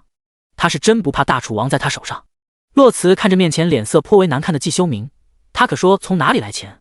此话一出，季修明脸色更加难看了，像吃了苍蝇一样。皇上欲增加百姓赋税。洛慈握着茶杯的手一顿，用力捏了捏，简直放肆！我洛家辛辛苦苦守护的安稳，可不是让你这么作践的。片刻恢复如常，他端起茶杯，轻抿一口，不咸不淡地看向季修明。那你觉得他对吗？没想到他会这么问，季修明明显一愣，随后眼睑下垂，陷入了沉思。片刻，他抬眉直视洛慈，语气坚决：不对。他并不是一个是非不分的人，在见过周相之后，他更加警醒自己，不可以做愚忠之人。洛慈垂眸，低笑出声，笑意渐平地看向季修明：我本以为今日你是要和我分道扬镳的。季修明一愣：什么？我以为我所做的事，季公子并不赞同。洛慈看着他，季修明也坦荡：犹豫过，但结果是我今天还是坐在了这里。而且现在的大楚，哪怕没有你，也走不长远了。他相信洛慈，他背负仇恨，却始终没有被蒙蔽心智。他做不出危害百姓之事。相识于微时，那时他籍籍无名，身如浮萍，是他给了自己机会。他为他做的，远比他要从他身上得到的多得多。他季修明并不是知恩不报的小人。季修明看向洛慈：清风明月，我与你有一样的追求。什么？洛慈问他。他说是向人间世，实复济苍生。洛慈看了他良久，轻声给他倒了一杯茶，以茶代酒，平静举杯，道由白云静，春雨清溪长。季公子前途无量。上一次在世说阁，洛慈一厢情愿地和他碰了酒杯，那时季修明还沉浸在周相害死林家的事情里，根本就没喝。而且洛慈当时的举杯没有半分真心，有的只是如愿以偿的欢愉和恶劣。而此刻他的脸上没有丝毫的调笑和随意，而是背脊挺直地举着手里的茶杯，神色平淡又认真。季修明看了眼面前的茶杯，端了起来，两两相碰，借洛三娘子吉言。两人相视一笑，一切尽在不言中，我只交让我叔父的朋友。没过一会儿，季修明看向淡然的洛慈，问出了他一直想问的话：你有没有想过，若有一天世人误解了你，你当如何？误解什么？欺君叛国，还是祸国殃民？洛慈视线外移，在看见楼下等在世说阁后门的马车时，微微一愣，那不是自己的马车。压下心中喜悦，洛慈看向季修明，桀骜又从容：误解？我不会让任何人毁了我洛家的清誉，包括我自己。若他真的这么不管不顾，又何须像现在这样与楚皇苦苦周旋？杀他容易，但不能让洛家和不忠弑君扯上关系，所以得让他自己作死。他继续道：千古流芳如何？遗臭万年又如何？世人是误解还是称赞，我不在乎，我自追求我的道。说完，他又看了一眼窗外，不知道他等多久了，心里有些急切。洛慈把自己拿来的东西放在桌上，缓缓打开。季修明才明白，他拿来的是两幅画，一幅是自己当初赠送给他的，而另一幅，他看向洛慈：这是你画的？洛慈挑眉，把自己画的那幅画往他身前推了推。今日来的时候，我在想，若你执意要和我分道扬镳，那道不同不相为谋，我就把你的画还给你。但季修明，好在我没有看错你，所以这幅画是你的了。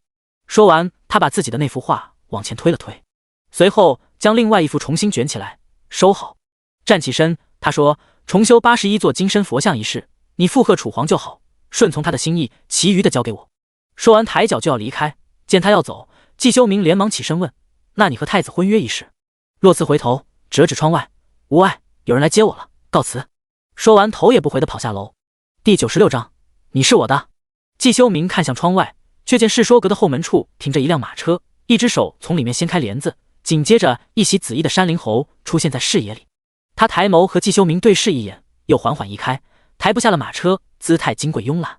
此刻向来冷厉肃杀的男人眉眼柔和地看向他的前方，下一秒，刚刚还在自己面前清冷桀骜的白衣女子飞扑进他的怀里，娇喝道：你怎么来了？只见山林侯稳稳当当地接住洛慈飞扑过去的身子，揽着他的细腰掂了掂，贴着他的耳朵说了一句什么。洛慈额头贴着他的胸膛蹭了蹭，他说：我想你了。季修明默默地关上了窗户，也是，他若不想嫁，谁又能逼他？洛慈先上马车，燕温的手始终停在离他腰部一拳的位置，等他进去了，才缓缓收回手，跟了上去。马车内，燕温看了眼洛慈手里的东西，羽结下垂，遮掩住他心中的憋闷，明知故问道：那是什么？洛慈把画卷往他跟前递了递，那次在玉山和季修明讨的画。随后又问：你要看看吗？燕温面上一片从容的摇头，心里却冷笑：有什么好看的？他又问：你拿着它做什么？既然他不看，洛慈便把画收了回来。听他这么问，也如实回答：我重新画了一幅送给他。准确来说不是送，是两幅画代表了两条路，看季修明选哪条。本来就是假装的从容大度，听他这么一说，燕温的脸这下彻底黑了，直接毫不客气的冷笑出声，把不开心写在了脸上，阴阳怪气，挺好的。洛慈不傻，他在乎的人，他更是关注了解他的脾性情绪，而此刻他就是想逗逗他。那我改天再给他送几幅，或者送些别的。燕温面容冰霜，知道他是故意的，故意不搭理他，直接扭头不看他。洛慈凑过去，偏头看着他，他更是把眼睛闭上了，脸上只差没写着他不高兴几个字。身子前倾，洛慈仔细打量着他的眉眼，眼底笑意更甚，一丝不容错过的观察他的表情，嘴上继续道：让我想想，下次给他送什么呢？说着做出一副认真思考的模样，要不送几本孤本，或者一些玉。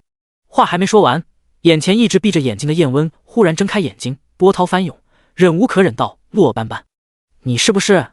怒意还没来得及表达，嘴巴就贴上了一抹温热，转瞬即逝。车外驾马的谷里本来被自家爷那句怒气十足的洛斑斑给吓个不轻，还在思索洛三娘子没事惹他干嘛，却发现没有了下文。燕温沉默了，如春风过境，抚平了一切急躁。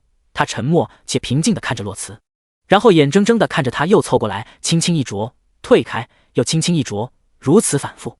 杏眼璀璨夺目，一轮弯月里盛满了星河。最后他用自己的额头蹭了蹭燕温的额头，拉开距离。他说：不气不气。下一秒燕温动了，直接伸手掐住他的腰肢，把人提到自己膝盖上，面对面的坐着，被他磨得没了脾气，颇为无奈的把自己刚刚没说完的话说完。你是不是欠收拾？洛慈做出一副吃惊的模样。你要打我吗？然后偏头想了想，可能不行，随后有理有据道：我有外公，有舅舅，有童英，你要是敢欺负我，我让他们揍死你。燕温一脸黑线，你倒是舍得。嘴角一抽，简直被气笑了，掐在他腰两侧的大掌慢慢后移，猛地用力把人从膝头拉近，胸腔相贴。洛慈猛了几秒想起身，却被他用力的扣着，一动不敢动。燕温视线暗沉的看着前方，嘴唇贴着他的脸颊划过，在他的耳边若即若离，嗓音沙哑暗含警告：有的是法子收拾你，你别惹我，乖一点。随后缓缓后退和他面对面，十分和蔼道：好不好？洛慈咽了咽口水，僵硬的点头，乖巧极了，好。燕温这才满意的笑了。见他笑了，洛慈试探性的想往后退，却又被用力的按了回去。只见燕温面露难色，眸中尽是隐忍，别动。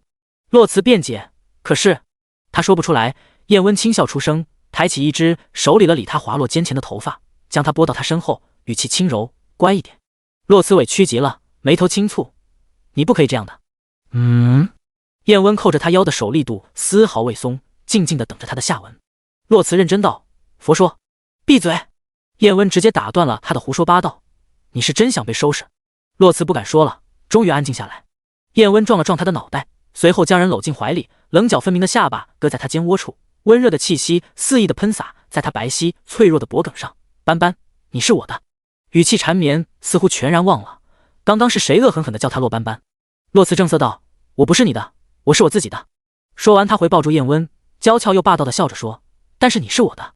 燕温失笑出声，拍了拍他的背，附和道：好，我是你的。听了他的话，洛慈直起身子，承他不备，又亲了亲他的脸颊，然后立即重新抱住他，窝在他怀里。燕温啧的一声，掂了掂他，想把他从自己的怀里拉出来。没完了是吧？洛慈紧紧地环住他的脖子，把脸埋在他肩上，他才不傻，不能直起来。下一秒，洛慈身子一僵，脖子一缩，脖颈上贴上了一抹温热，从细细密密的轻啄到急切的舔舐，到轻咬撕扯，被吻得又痒又疼。洛慈挣扎着求饶：我错了，燕温，我真的错了。怎料下一秒，燕温直接咬上了洛慈的脖颈，尖锐的牙齿以不轻的力道撕磨，随后气息粗喘，嗓音沙哑又颤抖：斑斑，别折磨我了，行不行？洛慈自然察觉到了他身下的变化，闷声道：对不起。马车停在义安王府的时候，青丘早就等在门口，刚准备上去迎自家小姐，却感觉一阵风从自己面前飞快闪过，自家小姐头也不回地冲进府里。洛慈的轻功是童英教的，自然不同寻常。马车内燕温无奈地摇摇头，声音还带着笑意，冲外面的青羽道：回吧。第97章药王谷，在下柳寒枝。青丘不知道发生了什么，直到他在洛慈肩颈上看到那一连串的红梅时才明白过来。他很纠结，要不要告诉小姐成婚之前要注意分寸。想到这，他又忽然松了一口气，得亏柳公子没在府上，若让他知晓了，不得拎刀上门找山灵侯，到时候也不知道谁吃亏。还有那块玉石，万一他哪天心血来潮想看看，他都不知道怎么替小姐解释。青丘直摇头，忽然替山林侯捏了一把汗，人还没娶回去，就把人家外公、舅舅得罪了个遍，也不知道这人是怎么想的。其实燕温也很无奈，姜老盟主不待见自己，他可以理解，毕竟他现在的身份和楚国皇室确实有点牵连。但柳寒之为什么这么不待见他，他就想不明白了。明明之前两人关系还不错，看戏的看戏，唱曲儿的唱曲儿，高低也算是朋友，怎么一下子就这么不待见了？特别是一想到他暗戳戳的和洛慈说自己不是良配时，燕温就来气。他这是偏见，本来就还没哄到手的媳妇，差点被他搞没了。另一边药王谷，陆熙自从王府回来，就一直待在藏书楼里。药王谷有着天下最齐全的医药典籍，而他想从里面找到救洛慈的方法。忽然，一个披头散发、穿着随意的中年男子拎着一酒壶推门进来，目测50岁左右，半靠在门框上，看着站在楼梯上看书的陆熙，又看了看地上杂乱堆叠的古籍，忙把酒壶挂在腰间，一脸心疼的跑过去捡起来，小心翼翼的拍了拍，一边无奈道：“我的小祖宗，你小心点，这些都是孤本。”陆熙眼神都没给他一个，根本不搭理他。药王白夜把手中的书放回架子上，一边弯腰捡其他的，一边道：“你都气这么久了，怎么还不消气？我又没骗你，这是古花，确实解不了，生死有命。”话还没说完，从高处扔下来一本书，直直砸在了他脚边。药王暗自吞了一口口水，仰头怒骂：“一日为师，终身为父，你这个不孝子，是想砸死我吗？”陆熙眼皮都没抬一下，药王语气放缓：“咱先下来，行吗？可别再霍霍我这些宝贝了。”一边心里叹气，这死丫头脾气也不知道像谁，怎么这么绝？自己不过说了一句救不了，别白费力，就气得数月不与自己搭话，全当自己是空气。主要是自己也没骗他，确实救不了，总不能骗人家说能救，结果最后空欢喜一场。要说脾气倔，这丫头确实很像一个人。白夜直摇头，都是他祖宗，也是稀了奇了，自己一生未婚，怎么平白无故给自己找了2个祖宗？上面翻书的陆熙越想越气，低头看着自己那不成器的师傅，说道：“侯爷说了，若找不到法子，就告诉你欠债的那些赌方你的身份，让他们都上药王谷讨债。反正药王谷别的没有，珍贵药材、医书多的是，也应该勉勉强强够赔你欠的那些钱了。”白夜急得跳脚：“不行，这些都是我的命，这小子为老不尊！”陆熙嘲讽道：“还为老不尊？人家帮你还了多少债？我看你是倚老卖老。”被自家徒弟揭了短，白夜一张老脸憋得通红，却半天憋不出一个字，最后只能抹了一把鼻子，好像是挺多的。他无奈的招招手：“你先下来，我陪你一起想办法。”陆熙一脸惊喜：“当真？”说完又补充道：“你要是敢骗我，我一把火烧了你这藏书阁。”白夜才不信他舍得烧，先把这小祖宗骗下来再说，可别再霍霍他的宝贝了。于是忙不迭的点头：“我保证。”陆熙刚从楼梯上下来，还没来得及和师傅说话，就有门童来报说有人进了山门，点名要见药王白夜。药王白眼一翻，吹胡子瞪眼：“他要见我就见，凭什么？我偏不。想见我的人多了去了，他算老几？”陆熙无语的看了一眼自家师傅，扶额望天，他到底为什么这么自信？他上前一步问：“来人什么身份？”门童摇头：“他并未表明身份，只是他让我转交一样东西给先生。”白夜靠着柱子打了个哈欠，眼皮一掀：“什么玩意？”门童手往前一伸，上面放着一小木盒。白夜像没骨头一样靠着柱子接过门童手里的盒子，只打开一角就迅速合上了，还发出了较大的声音。陆熙被吓了一跳，眉头一皱，一脸好奇：“什么东西？给我看看。”而白夜却没有回答，只是抓着盒子的手用了极大的力道，缓缓站直了身子，神色出现了片刻的恍然若失。回神后，他看着门童，脸上不再是刚刚的嬉皮笑脸，略显沉重：“他可有说什么？”门童回禀道：“他说他姓柳。”白夜心口一震，果然，该来的总会来的。一旁陆熙的注意力还在师傅手里的木盒上，并未察觉到太多的异常。白夜瞥了陆熙一眼，指了指众多书架中的一个说：“我记得那里有一本古医书，隐隐约约提到过一些和是古花有关的药材，你去找找。”陆熙一听，顿时来了精神，顺着他指的方向看了过去，在看见那上百册的医书时，嘴角一僵，却不疑有他，麻溜的顺着梯子爬上去，从上往下一本一本的找，扔了几本才反应过来似的，猛地回头大喊：“师傅，那书叫什么名字？”可阁中早就看不见自家师傅的身影了。陆熙吐槽：“走得真快，却也只当他是忘了说。”随即自言自语道：“算了，我自己找吧。”说完还不忘嘚瑟道：“反正我看得快。”白夜走到山门口的时候，只看见一年轻人背对着他坐在石梯上，一条腿伸直放在台阶上，而另一条腿屈膝立在身侧，姿态懒散，一只手翘着兰花指，兰指开合，风情端雅，媚而不妖。若不是看他背影是一个血气方刚年近30的男子，白夜还以为是一女子。男人嘴里叼着根狗尾巴草，嘴里戏曲咿咿呀呀，叹人生在世间犹如梦境，一路上俱是黄土新坟。似是知道有人来了，他把嘴里的狗尾巴草取下来，站起身理了理衣袍，转过身来。第98章逆流侧。看着那熟悉的眉眼，白夜身体一僵，只见那青年抱拳行晚辈之礼，朗声道：“在下柳寒之，见过白先生。”白夜默然，柳姓并不多见，曾经也有一柳姓之人名扬天下，那人便是前武林盟主柳清泉。白夜微微侧身，伸手指向山门：“柳公子请。”柳寒之微微颔首，客气有礼，多谢。随后走进山门，单手负于身后，手中还摇着那根从嘴里拿出来的狗尾巴草。白夜看着青年的背影，散漫又谦逊，对自己的态度实在不像是面对杀父仇人该有的。25年前，武林盟主柳清泉遭人暗算，武功全废，妻子死于那场谋杀。那时的白夜还不是现在名扬天下的药王，只是一个不到30的年轻人。柳清泉武功被废，却欲报杀妻之仇，便找上了白夜，寻求恢复功力的办法。世人只知药王谷集天下医家大成，医术高明精湛，却无人知晓药王谷内世代守护着一本医书《逆流册》。《逆流册》是药王谷的禁书，只有历代谷主知晓它的存在，并且祖训明确表明禁止使用和外传。所谓逆流，便是逆天改命之意，里面记载的医术皆是违背天道伦理的，甚至被称为邪术。而初出茅庐，刚刚继任药王谷谷主的白夜，恰逢少年意气时，他才从自己师父手里继承了逆流册，几经查阅探究，被其中记载的奇邪之术所吸引，废寝忘食的研究，跃跃欲试，却无从下手。只因书中所记，他不敢轻易尝试。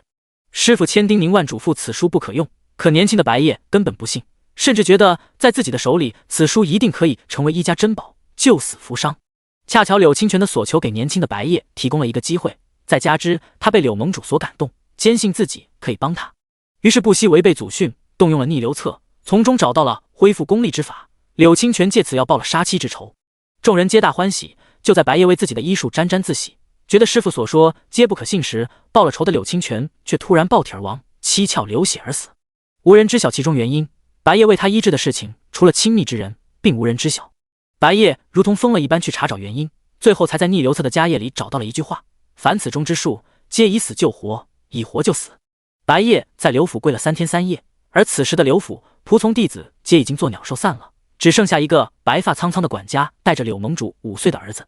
除了跪在那里，白夜找不到其他的方法来缓解自己的愧疚，直到江副盟主上门接走了那个5岁大的孩子，他才失魂落魄地回到药王谷。江副盟主告诉他无需自责，说柳清泉早已经做好了赴死的准备。可是白夜放不下，他总在想，若不是自己太自负，若自己没有答应他的请求，他是不是就不会死？后来白夜回到了药王谷，按照族训将逆流册重新封存起来，再也没有碰过。他也听别人说，柳盟主的那个孩子被江盟主收为义子，亲自教养。如今时隔25年，当初那个孩子亲自找上门了。白夜略微慢着柳寒之一步，看着他的背影。白夜不知道他此次前来的目的，但无论如何他都接受。而此刻的柳寒之如同游园的公子哥一样，一双桃花眼四处打量，看得津津有味。他感觉得到背后探究的视线，但他此刻并不打算解释。他此番所求不能让任何人知晓。在小童的指引下，柳寒之终于进了屋。白夜抬手示意他上座，柳寒之风流一笑：“前辈说笑了，我今日若坐了这位子，被我家老爷子知道，不得打断我的腿。”说完微微弯腰，礼数周到的示意白夜上座，而自己却后退2步坐在了下手。他的所言所为让白夜一愣，随即了然，反应过来他口中的老爷子应该是江老盟主。白夜心中一叹，看来江老先生把这个孩子教得很好，随后笑着坐在了上手。小童麻溜的上茶，然后退到一旁，安静的候着。柳寒之端起茶盏，不紧不慢的喝了一口，丝毫没有先开口的意思。白夜没有他的气定神闲，于是先开口道：“不知柳公子所来为何？”柳寒之放下茶盏，笑得谦逊：“前辈叫我枪华就好。”枪华，方宇则其杂柔兮，枪芳华自中出。白夜一瞬间又想起了刚刚在山门口兰齿开合的戏子。说起戏曲，天下谁人不识柳寒之？寒之是柳清泉为他取的名，而枪华是江老盟主为他取的表字。柳寒之看着白夜，与他对视，随后视线旁移，意味不明地看了一眼屋内的下人。白夜了然，沉声并退了屋内所有的下人，直到只剩下他们2人，然后看向柳寒之，请讲。柳寒之看向白夜，他的手边还放着那个自己让门童转交的木盒，声音似是回忆：“前辈可还记得，当初义父把我带走时，前辈曾经给过我一个玉扳指，今日韩芝把他还给前辈。白夜放在桌上的手一紧，他当然记得当初江盟主安慰自己后，牵着柳寒枝从自己面前离开，没走出去多久，自己仿佛突然回神，跌跌撞撞地追过去，拉住了5岁的柳寒枝，把自己手上的玉扳指摘下来塞在他的手里，说：“此物乃药王谷谷主的信物，今日我将它交给你，日后等你长大，无论是要我的命，还是要我做事，我绝不推辞。如今当初那个孩子说要把它还给他。”白夜目光深沉，无论什么他都接受。他问：“你要什么？”柳寒枝沉默片刻，说出了几个字：“我要前辈帮我救一个人。”白夜皱了皱眉：“何人？”柳寒枝没有说是谁，只是直截了当地说：“是蛊花之毒，前辈可能解。”白夜一愣：“怎么又是蛊花？”柳寒枝见他面露难色，再次追问：“前辈有何高见？”白夜自嘲一笑：“实不相瞒，你并不是第一个为了噬蛊花来找我的人。”柳寒枝目光探寻，只听见药王说：“我那徒弟多年未回山门，前不久突然回来了，也是为了天下第一奇毒噬蛊花。”说到这，视线上移，面色沉重地看着柳寒枝。而我给他的答案是无药可救。第99章，他是全天下最好的舅舅。柳寒枝面色凝重，沉默了良久，话题一转：“敢问前辈的弟子是为谁而求？”白夜目光远视，并未隐瞒：“山灵侯燕温。”柳寒枝了然：“我与燕温所求是同一人。”白夜顿时好奇起来，到底是谁中了噬蛊花，能让朝廷和江湖同时牵涉其中？柳寒枝目光淡淡，眼睑下垂，在抬头时已经一片清明和坚定。他看着白夜，态度恭谦：“此人与我有泰山之重，是我半副身家性命，无论如何，寒枝都愿意一试。他还年轻，一生才刚刚开始，他作为舅舅，无论如何都要为他谋一条出路。”白夜暗自摇头：“老夫实在无能为力。他不是见死不救之人，若有半分对策，也不会拒绝得如此利索。能被称为天下第一奇毒，可见其毒其邪。”他看着柳寒枝，言语恳切：“柳公子哪怕是要老夫的命，我都可以二话不说就给你。此毒实在无解。”随后又劝慰道：“既是极其重要之人，那不若在最后的时间里好好陪陪他，莫要强求。”柳寒枝摇头，从未动摇半分。若晚辈偏要强求呢？那一瞬间，他眼里迸射出来的不甘和阴翳，让白夜想起来，当初他父亲也是以这样一副姿态，是要为其报仇。柳寒枝惯爱唱戏，平日里的姿态多风流放浪，情态万千，这样的神情在他身上实则少见。哪怕洛辞在这里，也会为之一惊。这样的小舅舅是他所陌生的。片刻，他回神，敛去面上骇人的神色，转眸看着白夜：“前辈的命寒枝不要，但洛辞的命他不仅不会放，还会牢牢抓住。他此生最大的遗憾就是没有留住他母亲的命，他不想再重蹈覆辙。”只听他继续道：“我小时候确实怪过前辈，觉得是您害死了我父亲，但后来长大了也就明白了。我父亲上武是出了名的武痴，武功被废，妻子惨死，他本就心灰意冷，哪怕活着也是行尸走肉，一生不得意。所以前辈不用觉得欠我什么，我父亲的死也是他自己的选择。”白夜神色动容，嘴唇动了动，却没有说出一个字，只觉惭愧。若是别人早就恨不得杀他泄愤，可偏偏无一人迁怒于自己。柳寒枝自嘲一笑，解释道：“想通了之后，晚辈从来没有打算会拿着这枚扳指来找你，只是如今确实走投无路了，才舔着脸上门求一求前辈。”停顿了一会，他的视线上移，和白夜对视，语气确定：“因为我知道只有前辈有法子能救他。”白夜眸光一凝：“你想要我做什么？”柳寒枝神色坦然：“寒枝曾听义父讲过，药王谷有一本医书，名为逆流册，其中之术可以逆天改命。前辈当初为我父亲开了一次逆流册，寒枝想求前辈再为寒枝开一次逆流册。”白夜身形一顿，斥责道：“你可知你在说什么？你父亲当初就是死于此册。”不料柳寒枝没有丝毫惊讶：“晚辈知晓。”他全都知道。白夜不明白，既然知道，为何还要再试一次？就不怕再出悲剧吗？两人沉默对视片刻，柳寒枝撩起青色的衣袍，笔直下跪，声线清润：“求前辈救他一命。”白夜面露惊讶，久久没有动作。这是整个武林真正的天之骄子，历代最出名的2位武林盟主，一个是他父亲，一个是他义父，甚至有戏言说他便是江湖之中的太子。柳寒枝此生只为3个人低过头，一个是他义父，一个是云舒，而另一个便是洛辞。而在今日之前，他只跪过2人，那便是他父亲和义父。可现在他却为了洛辞下跪了，笔直的背脊巍然不动。柳寒枝沉默地看着白夜，他不是一个好儿子，辜负了义父的厚望，偏安一隅唱戏听曲儿。他也不是一个合格的义弟，喜欢的人求而不得，环护不住他的性命。但他要努力做一个好舅舅，这是在洛辞刚刚出生，自己把襁褓里的他抱在怀里时就暗自许下的承诺。可柳寒枝不知道的是，在洛辞眼里，他是全天下最好的舅舅，也一直是他的骄傲。他有多好，可惜他自己不知道。两人一跪一站，僵持不下。最后白夜无奈叹了口气，上前抓住他的手臂：“起来吧，你容我考虑考虑。”露西从藏书阁出来的时候，看见几名仆从忙里忙外的收拾上好的客房，他一脸不解：“师傅不是最讨厌接待客人了吗？怎么还留人住下了？”他抓住其中一个仆从问：“什么人要住这？”小童露出白皙的牙齿，笑道：“谷主说柳公子要在这里住一段时间。”露西皱眉：“柳公子？哪个柳公子？这么大的面子，让抠抠搜搜的老头子把上好的客房收拾出来了。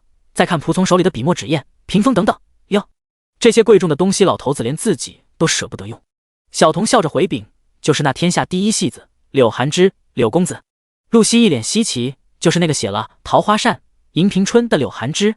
小童忙不迭的点头：“是他。小姐不是最喜欢听这两本戏折子了吗？可以借此机会和柳公子好好讨教讨教。”小童所说倒是提醒了露西，抬脚就想去见见这位传说中的柳公子，却忽然想到什么似的，脚下一顿，拍了拍自己的脑袋：“不对，人家今日刚到谷里，肯定舟车劳顿，现在去打扰人家不太合适。”说完收回脚步，一副惋惜的模样：“那我明日再上门拜访。”然后转身往别处走去，走之前还恋恋不舍地看了一眼紧闭的客房。小童嘴角一抽，面露不解地挠了挠头，他何时这般体贴懂礼了？也不怪小童害怕，主要是这小祖宗有多蛮横，在谷里是众所周知的，就连他如果想见谷主，哪怕是半夜3更，也是敢去踹谷主的房门的。小时候更是他一个人睡不着，一定要敲锣打鼓的把全谷里的人都吵起来陪他闹的，怎么一下子善解人意起来，还让人挺不习惯的。第100章，师傅，我给你养老送终。露西本来是打算回藏书阁的，结果刚到门口，脚下一顿，毫不留情地拍了拍自己的脑袋：“哎呀，差点忘了正事。他是出来找老头子问他那本书到底叫什么名字的，结果被一打岔就给忘了。”脚步一转，脚下欢快，一蹦一跳的去找师傅，溜达了半天也没有找到，随手抓了一个小童问了一下。小童指着药王谷的祠堂说：“见完柳公子谷主就去祠堂了，也不让人跟着。”听他说完，露西抬脚向祠堂走去，面上却是不解：“无缘无故去祠堂干嘛？”露西到祠堂的时候，只看见自家那向来没心没肺的师傅盘腿坐在跪垫上，坐没坐相，跪没跪相，仰头看着上面供着的祖师爷，手里抱着他那命根子似的酒壶，神色茫然。露西走过去，也跟他一样盘腿坐着。白夜瞥了他一眼，啧了一声，语气颇为嫌弃：“小姑娘家家怎么坐没坐相？”露西才不惯他，这不是多亏师傅多年以来的言传身教吗？白夜摸了一把鼻子：“不认账，胡说！你这个不孝子，别在祖师爷跟前污蔑我。”说完闷闷不乐地喝了一口酒。露西打记事起就在药王谷，白夜就是他唯一的亲人，他哪里不对劲，他一眼就能看出来。偏头看着他，开玩笑道：“怎么，你把药王谷败光了？”白夜摇头：“还没呢。”露西试探道：“那没事跑祠堂来干嘛？”老头子不接话了：“跑来干什么？来找出路呗，看看哥这座会儿，今天晚上祖师爷会不会给他托梦，指点迷津。”为了让他开心点，露西豪气万丈道：“败光了也没关系，以后我赚钱给你养老送终。”白夜斜视他一眼，不客气的嘲讽：“哼，找块破席子去街上卖身葬父，就你还挣钱？给人看病，遇到富人还好，知道收点诊费，要遇到平头百姓，恨不得倒贴钱财要财。”白夜仿佛一瞬间想到了自己的凄惨晚年，穿不暖，吃不饱，没酒喝，没屋住，跟着露西吃土。一想到这，浑身上下打了个哆嗦，不行不行，还是得靠自己。露西忙：“呸呸呸，说什么不吉利的话？”心情舒缓一点了，白夜才问小丫头：“你怎么找到这来了？”被他一提，露西才想起自己的目的，于是道：“哦，你没告诉我你说的那本医书叫什么名字？”本就是为了骗他才胡说的，白夜哪里知道那书叫什么名字，又认真又敷衍：“年纪大了，忘了。”露西一脸黑线，抓着老头子的衣袖，撒泼打滚，不依不饶：“忘了？你怎么能忘呢？师傅，你别忘，你快想想，快想想，快想想。”白夜似是忽然想起什么似的，问道：“你要救的人是谁？”话题转变得太快，露西愣了一下才回过神来：“你问这个做什么？”白夜想起柳寒枝最后所说的话：“晚辈所求，不希望除你我2人以外的人知道，还望前辈替我保密。”虽然不知缘由，但白夜答应了。露西这么一问，白夜只做出一副好奇的模样：“怎么，求我救人，还不让我问问？”老头子一脸认真。露西思索了一会，觉得他说的不无道理，也不隐瞒，但还是小心翼翼地瞧了一眼没有一人的四周，才贴着师傅的耳朵悄悄道：“白夜本来还觉得他这副作态过于浮夸，却在听见他说出的名字后，眸光一凝，略显凝重。随后心底了然，原来如此，竟然是故人之后。这么看来，也难怪柳公子这般看重。却又突然道：“你怎么会和他相识？”露西似乎想到了什么，一脸笑意。白夜看着他一脸略显猥琐的表情，一巴掌毫不留情地呼过去。真害怕，你吓到老子了！露西痛呼捂着自己被扇了后脑勺，怒吼道：“侯爷心悦于他。”白夜更是一脸菜色，他觉得更害怕了。他实在想象不出来燕温那样的人喜欢一个人的样子。这回他是真的好奇了，忙追问道：“他是个怎样的人？”露西偏头：“是一个极好的人。”白夜。两人沉默地对视了一会，白夜见他一脸认真，忍不住自我怀疑：“你小时候我没有送你上过私塾吗？”露西摆手，不耐烦道：“哎呀，等你见到就知道了。”说完又问：“所以师傅，你到底有没有法子解释古花的毒？”白夜颓然，他自然是没有的，就连逆流册中是否有解毒之法，他也不确定，要看过才知晓。可现在他还在犹豫要不要开逆流册。面对露西的提问，也只能垂头丧气：“你容我想想。”露西点头，也不逼他，只是忽然想起什么，又一脸好奇：“师傅，那戏子来我们药王谷做什么？”白夜先是斥责：“什么戏子？怎么说话的？天下这么多戏子，又有哪一个有柳寒枝一句千金的能力和天之骄子的身份？”露西吐了吐舌头，她也不是故意的，只是不知道要如何称呼才合适，最后在自己师傅严厉的目光下改口：“好，柳先生，柳先生，可以了吧？”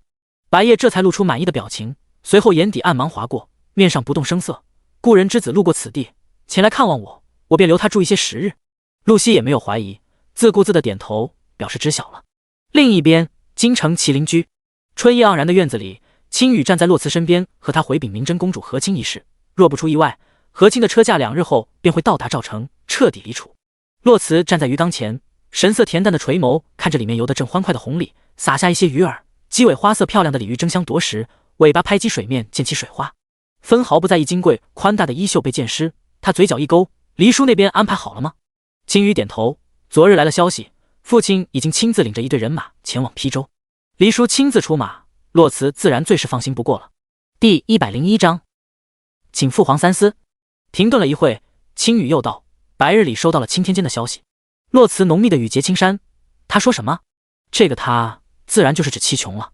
青羽眉间浮上一丝担忧：“佛子说，昨日宫里那位让他观天象、测吉凶、定婚期。”停顿了一会，青羽问：“我们可需要做些什么？”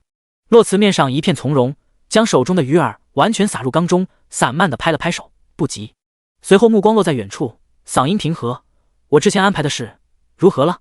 青羽恭敬回禀：“已经按照您的吩咐，把楚皇玉增加赋税、重造佛像的消息散播出去了。算算日子，也该风声四起了。”洛慈嘴角勾起一抹嘲讽。那日季修明和他说了之后，一回到麒麟居，他就吩咐了青羽把这一消息散播出去。他倒是要看看这赋税楚皇还敢不敢收。这样下来，他只能偷鸡不成蚀把米，不仅佛像见不了，还失了民心。父子俩怕是也暂时没有闲心来掺和他的婚事了。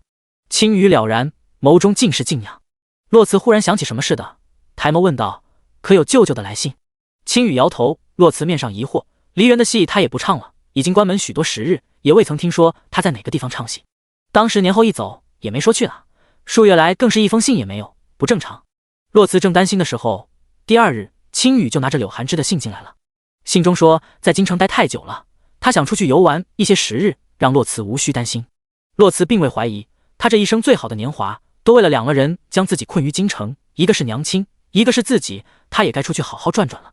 小时候，爹娘常年在外征战，兄妹3人留在京中，他是又当爹又当娘。再后来，阿紫兄长随爹娘出征，自己尚且年幼，他更是无微不至的照顾和教养。明明还未成亲，就已经尝遍了为人父母的甜苦。也正是因为他的存在，才会让自己哪怕爹娘常年不在身边，也未习得京中贵子的半分骄纵。他早就该为自己而活了。既然知道了他的下落，洛慈也就不担心了。不日，流言蜚语如同狂风一样席卷京城，不知从何处而来，却人尽皆知。百姓们奔走相告，面色愁苦，帝王又要征税修建佛像，可如今年年收成不好，生意难做，再提高赋税，让他们这些平民百姓怎么活？没人出来澄清，没人出来安抚，周相及其党羽一死，朝中再无以死执剑之人，没有人会在帝王兴致勃勃之时上前忤逆违背他，给自己招惹祸端。而楚皇的呢？他是百姓如草芥，认为自己是真龙天子，至高无上，普天之下皆是他的囊中之物，要如何他说了算，根本没有把百姓的不满放在眼里，还在野心勃勃地和他的诸位爱卿商讨怎样才能收更多税，填补国库。季修明奉召赶到御书房门口时，只听见里面传来父子俩的争吵声，与他一同等在门口的还有新上任的御史，30多岁的模样，在看见季修明时恭敬的行礼，见过首府。季修明抬手示意他免礼，目光看向御书房紧闭的雕花木门，也正因为如此，错过了那新任御史探究的眼神。屋内，楚寻面色凝重，多番劝诫，还请父皇三思，此举必定动摇国之根基。楚皇神色不耐烦，反驳道：“我大楚历代君王皆一心向佛，朕如何不能效仿？”楚寻忍无可忍，直言不讳：“如今的国力如何能与当初的盛世比肩？更何况与夏朝的盟约岌岌可危，他们随时会反扑，到那时国库空虚，如何御敌？”他的一句如何比肩，彻底激怒了楚皇，踩到了他的尾巴，戳破了他的无能。只见略显苍老的脸上瞬间紫红一片，他怒吼咆哮：“放肆！朕是天子，朕就是天，这世间无人能与朕比肩。越是无能的人，越是喜欢发脾气，希望通过发脾气让别人恐惧和敬畏。”楚寻面上倔强，分毫不让，还请父皇三思。他知道不能再退了，若再让他为所欲为，这大楚的100年基业就要毁在他手里了。楚皇面露凶光：“你再叫朕做事，朕看这太子你是不想做了。”楚寻眸光一凝，眼底划过暗芒，面上固执，嘴上淡淡认错：“儿臣不敢。”楚皇怒喝：“不敢？朕还没死，这圣意还轮不到你来下达。”楚寻战于下手，在听见他的话后，抬眸看了一眼自己的父皇，心底冷笑连连。原来他是觉得自己越界，觊觎他的皇位了。他沉默不语，就这样看着楚皇，眼中是毫不掩饰的失望。被他失望的表情所激怒，他一区区太子也敢对天子失望？若不是朕给他这个身份，他什么也不是，他凭什么？想到这，楚皇恼羞成怒，大力的把桌上的奏折扫落在地，犀利的目光暗沉：“来人，传朕旨意，太子顶撞圣上，闭门思过1月。”一直候在门外的李公公在听见楚皇的吩咐后，一刻也不敢耽搁的进来，抬手示意门外，对着楚寻道：“太子殿下请吧。”楚寻神色淡淡的看了一眼李公公，转身离开。那一眼让李公公毛骨悚然，他忽然觉得这位殿下或许并不像世人所看到的那样风光霁月，却也不敢妄加猜测。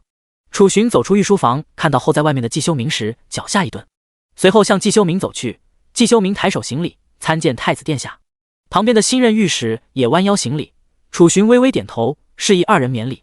他看向季修明，语气诚恳：“孤知小首府是清正之人，明辨是非，定晓得此事的轻重，还望首府劝诫1、2。若再提高赋税，必定民生艰难。”季修明心中一愣，反应过来回答道：“臣明白。”心中却疑惑，这太子到底是一个什么样的人？季修明也曾以为他如世人眼中的清风明月，廉政爱民。后来知晓，他一直默认楚皇的所作所为，觉得不过是个伪君子。可现在他有些看不明白了。不过季修明倒也不会多惊讶，这世间之人都不是非黑即白的，大多半人半鬼。在某些方面，他做的可能确实不尽如人意，但也许在另一方面，他又有着自己的信仰。譬如现在众臣避之不及时，他不惜忤逆帝王，也要反对，只因他觉得民生艰难。第102章，他不信我。得到季修明的答案后，太子才离去。御书房内，李公公带着几个小太监麻溜的把刚刚帝王发怒摔落在地上的奏折收拾干净，一边心里暗自思索，如今圣上越发容易动怒了。等收拾完了，李公公才小心翼翼的抬头看了一眼楚皇的神色，见其怒意稍减，才开口提醒道：“陛下，首辅和御史已经在外面候多时了。”楚皇原本神色艳艳，在听了李公公的禀报后，眉心微不可察的一皱，语气疲倦：“让他们进来吧。”得了召见，两人一前一后的进来，同时行礼。山林侯几日前被安排出京办事，他不在，楚皇最信任的就是季修明了。他此刻只想从他这里找回刚刚被太子抚了的面子。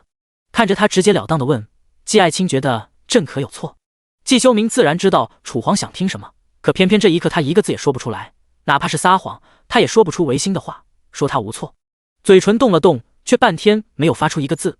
楚皇的眼神也从最初的信任渐渐变得暗沉，声音带着威压：“怎么？难道季爱卿觉得朕有错？”季修明忙拱手行礼认罪：“臣不敢，圣上自然无错。”可这一句话并不足以打消楚皇对他的怀疑。就在季修明知道自己必须说些什么的时候，一直安静地站在一旁的御史出声，打破了压抑的气氛。只见他上前2步：“陛下误会首辅了。”楚皇目色沉沉地看向御史，季修明只听见他继续道：“刚刚在屋外时，季大人还与下官说，陛下一心向佛，必定会开创一个更大的盛世。”季修明清正的眉眼一凝，自己与他素未相识，他为什么要帮自己？不过他倒是会揣测圣心。楚皇这一生最恨的就是人们拿几位先帝和他比较，都说他不如前人，就连刚刚和太子发怒八九不离十的原因，也是那句如何比肩。抬眸看向楚皇，果不其然，原本紧绷暗沉的面色微微好转，问道：“是吗？”那刚刚正问他时，他为何不答？御史反应极快，季修明还没来得及开口，就被他噎回去了。他恭敬回禀：“季大人许是刚刚被太子殿下提点了一二，还未回神。”楚皇刚刚缓和的面色一瞬间又黑下去了，没有情绪的笑了一声，语气虽然没有暴怒，但实在也算不得好。朕很好奇，太子是如何提点爱卿的？明明一直都是在问季修明，可偏偏仿佛他是一个哑巴一样，次次都被御史抢先替他回答了。这回他也是不给季修明开口的机会，直接把太子刚刚在屋外和季修明说的话重复一遍。向来耿直的季大人在听他复述完后，身子微不可察的僵硬了，只因明明是同样的话，甚至一字不差，怎么从这位新任御史嘴里说出来就完全变了味，变成了威胁的语气。季修明甚至回忆刚刚和太子交流的场景，确认自己没有记错，心底划过一丝猜测，他猛地看向前面的御史。而楚皇在听完他的复述后，直接震怒，他好大的胆子，朕还没死呢。他手未免伸得太长了。御史忙弯腰，语气惶恐：“陛下息怒。”嘴上惶恐，面上却没有丝毫的害怕，甚至是幸灾乐祸。而这一切都被站在他身后的季修明看得清清楚楚。楚皇随意摆摆手，此刻也没有再怪罪怀疑季修明，只当他是因为太子的警告而殿前失仪。两人退出御书房后，并肩向外走出一段距离，直到彻底看不见御书房了，季修明才停下脚步。察觉到他停了下来，新任御史也停下，并转身向他微微弯腰行礼。季修明面色有些肃穆，问：“你是谁？”那御史笑着上前一步，声音低微，恭敬地回答：“我家主子姓骆。”季修明手指一动，果然，面色有些难看，连他自己都没察觉到自己的语气带上了少有的怒气和质问。他不姓我，能将如玉公子逼得发怒，也就只有洛辞了。御史立马解释：“公子误会了，小主在宫里安排的人必然不止你我二人。今日让我来，也不是他不信任你。小主说，他知晓你不愿做这乱臣贼子，也做不出助纣为虐的事，这些东西交给我们来就好了，也不用为了这点小事平白脏了你的手，要你出力的地方还在后头。”季修明沉默不语，倒是自己小题大做了，误会他就罢了。其实哪怕他是真的不信任自己也是正常，更何况他说了用人不疑。因为有些许人的反对，征税的圣旨迟迟没有下来，也没有人出来告诉百姓到底征不征税，流言愈发加剧，民怨沸腾，猜忌不满顿时爆发。次日，众多百姓汇聚在大理寺门口要给说法，挤得大理寺水泄不通，迅速呈报。太和殿内群臣跪拜，帝王战于上首，面目狰狞的怒吼：“刁民，都是刁民，都给朕抓起来，抓起来！”等他发完火之后，才有官员上前颤颤巍巍道：“陛下息怒，如今当务之急是想办法安抚百姓，以免军民离心。”众人纷纷附和。楚皇无论有多不满，也明白他们说的对，先想办法把这群渔民稳住。他看向季修明：“季爱卿可有法子？”季修明出列：“太子殿下一直颇得百姓赞誉，不若派他去安抚百姓。昨日自己差点露馅，坏了洛辞的大事，今日不能再有差池了。”季修明心里告诫自己。楚皇皱眉，可自己昨日才将他禁足，今日便放出来，未免有些朝令夕改了。天子跟前最不能不会的就是揣测圣意，季修明自然看出了他的为难，给旁边的御史使了个眼色，御史会意，紧跟着附和：“首辅说的有道理，太子殿下虽在禁足，此时让他出来安抚百姓，刚好可以将功补过。”楚皇瞬间就明白了他们二人的意思，若太子处理得好，就将功补过；若处理得不好，自己也可以灭灭他的威风，让他知道这天下谁说了算。眸色一暗，同意了他们二人的提议。第103章，李公公死。李公公拿着圣旨赶到东宫的时候，楚寻低头冷笑，说的好听是太子，说直接了就是他养的一条狗，若听话了便纵容些，若冲他露出了獠牙，便把牙齿打掉，让他长记性。楚寻乖顺太久了，让楚皇觉得他是一只不会咬人的兔子，可他没有意识到，在他步步紧逼之下，那只兔子渐渐露出了獠牙，虎视眈眈，生出了逆天的心思。婚事被一而再再而三的推迟，自己想要的永远留不住，他已经清楚地意识到，只有将权力握在自己手里，才能得到自己想要的。想到这，一手撩起月白色的衣袍跪下，眉眼温润，儿臣接旨。不得不说，百姓对太子的信任已经远远超过了楚皇，虽然依旧怨声载道，却也有所平息。就在一切按部就班的进行，朝中之人都以为不用多久就可以完全平息的时候，却忽然发生了意外。皇帝最信任的进士李公公死了。城东是平头百姓集聚之地，而在城东之中更有一片区域是贫民窟的存在。此时贫民区的一处破旧高阁里，一身金线绣纹飞袍的楚寻端坐在简陋的矮桌前，从敞开的窗户里俯视下面的街道，神色冷淡。而他的身后还站着几名太子党的大臣。此番闹得最凶，就是此处百姓位于最底层，生活最艰难，现有赋税就已经让他们举步维艰，若再提高，简直就是在逼他们去死。而走投无路的人往往就没有了顾忌，为了给自己找一条活路，会选择不择手段。无论太子如何安抚，都不愿意相信，一定要楚皇下旨说明不会增加赋税。可楚皇如今是铁了心要从百姓手里掏钱，太子也给不了他们保障，双方只能僵持不下。此时杂乱污秽的街道上，一身华服的李公公在几名侍卫的拥护下缓缓前行，鼠眼中是毫不掩饰的嫌弃和轻蔑。站在楚勋身边的石安看着楼下李公公的那副姿态，向来面无表情的脸上多了些罕见的神色。若他没记错，李公公进宫前就是出自这里的。而站在楚勋身后的一名大臣更是一脸不平，陛下既然将此事交给了殿下，为何还要派一个阉人来搅和？身后的人纷纷附和，替太子抱不平。而坐着的楚勋却依旧面无表情，他何尝不知道父皇这是在明里暗里的监视自己？可那又如何？清润的眼睛淡淡的看着下面的人，嘴角一勾，那姑今日就让你有来无回。身后的大臣还在义愤填膺，忽然下面人群中忽然有人指着趾高气昂的李公公大喊，此人就是来加征赋税的，他是奉旨来武力镇压我们的。此话一出，蜷缩在街头的百姓揭露出惊恐的表情，而后面目狰狞，脸上是不顾一切的疯狂，纷纷向李公公蜂拥而去。李公公并未想到会有这种变故，此番前来只带了几个侍卫，根本敌不过这些百姓，一边狼狈逃窜，一边高呼大骂刁民放肆。很快那几个侍卫就死于暴怒的起义之下，李公公一身狼狈，跌跌撞撞，连滚带爬的缩到墙角，无处可逃。此地离府衙极远，更何况无人通风报信，他一脸恐慌地看着拿着棍棒刀剑慢慢靠近的百姓，脸上再也没有刚刚的趾高气昂了。楼上大臣们目瞪口呆地看着下面一瞬间的转折，只有楚勋不慌不忙地端起桌上的茶杯，刚递至嘴边，还没有碰到，眉头一皱，露出一丝嫌弃，又不动声色地放回去。身后一名官员支支吾吾道：“殿下可要救李公公，若再不救，怕是……”楚勋缓缓回头，清明的眼睛带着淡淡的笑意，语气轻缓：“刘大人在说什么？”语气微微拉长，带着一丝不解和疑问，可偏偏让在场的人后背一凉，被点名的官员更是顿时身体僵硬，一瞬间如五雷轰顶。他看着一脸温润从容的太子，又猛地看向窗外，李公公已经被人群埋没，从咒骂到哀求到痛呼，到最后没有了声息。刘大人此刻终于明白了，这是一出被人特意安排好的戏，而且这个戏本的人就是向来以慈悲仁爱示人的太子。在场的人除了石安，其他人都觉得毛骨悚然。清风明月是世人对这位太子最大的误解，害怕惊讶的同时却又热血沸腾，因为这才是真正的帝王之道，万物不为我所有，但万物皆为我所用。把有用的人和资源汇聚到自己身边，把那些威胁、诋毁、陷害自己的人想办法借别人的手除掉。该仁慈时仁慈，该狠心时也绝不手软。从楚皇年幼时就辅佐在侧的李公公，就连当今皇后也要对他礼让3分，没有人会想到他会死在这样一个地方，横尸街头，血肉模糊。直到李公公的呼喊声彻底消失了，端坐的太子才缓缓站起来，抬手轻轻示意，拿过的令牌让京兆府的人过来镇压，就说李公公假传圣意，激起民怨，不幸身亡。石安抱拳领命，一瞬间消失在阁楼里。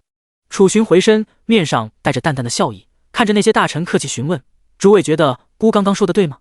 在场的都是人精，官场沉浮数载，自然听得出其中警告之意，后辈冷汗淋漓，纷纷附和：“殿下说的对。”他们本就是太子阵营的人，一根绳上的蚂蚱，若和他背道而驰，相当于自掘坟墓。他们只是从未见过这样的太子罢了。得到自己想要的答案，楚勋姿态谦逊，点头示意，单手负于身后踱步下楼，其他人紧随其后。李公公的死因就这样被他轻轻一句话一锤定音。宫里楚皇震怒，质问太子时，太子亦是一副什么也不知道的表情，只说：“儿臣也不知李公公为何会去那里，又为何要假传圣意，激怒民愤。”楚皇哑口无言，为何去那里？以他的尿性，肯定是想回去显摆显摆。至于假传圣意，如今死无对证，也无从知晓原因和真相，只能哑巴吃黄连，也不可能为了一个死人再次激化军民矛盾。太子党的人也终于明白，为什么太子会不计后果的要弄死李公公了，是因为他太了解龙椅上的那位了。再亲近的人，只要没有了利用价值，他随时可以舍弃。第104章，我想你了。麒麟居内，洛慈听到这一消息时，微微挑眉，楚勋这是装不下去了，父子反目，内心不以为意，全当看戏。哪怕李公公今日不死，洛慈日后也不会放过他。看向窗外，洛慈目光渐渐柔和下来，只是不知燕温何时回来。想到着，转身到桌前，提笔疾书，将近日京城发生的事一一告诉他。可其实他心心念念的人并不在兰州。几天前，楚皇派山林侯前往兰州，处理当地一桩年前遗留的赈灾银贪腐案件。兰州、谷里留守于此，只为营造出一种山林侯就待在兰州的假象。实则才出京城没多久，燕温就已经带着长街夜以继日地奔赴下朝。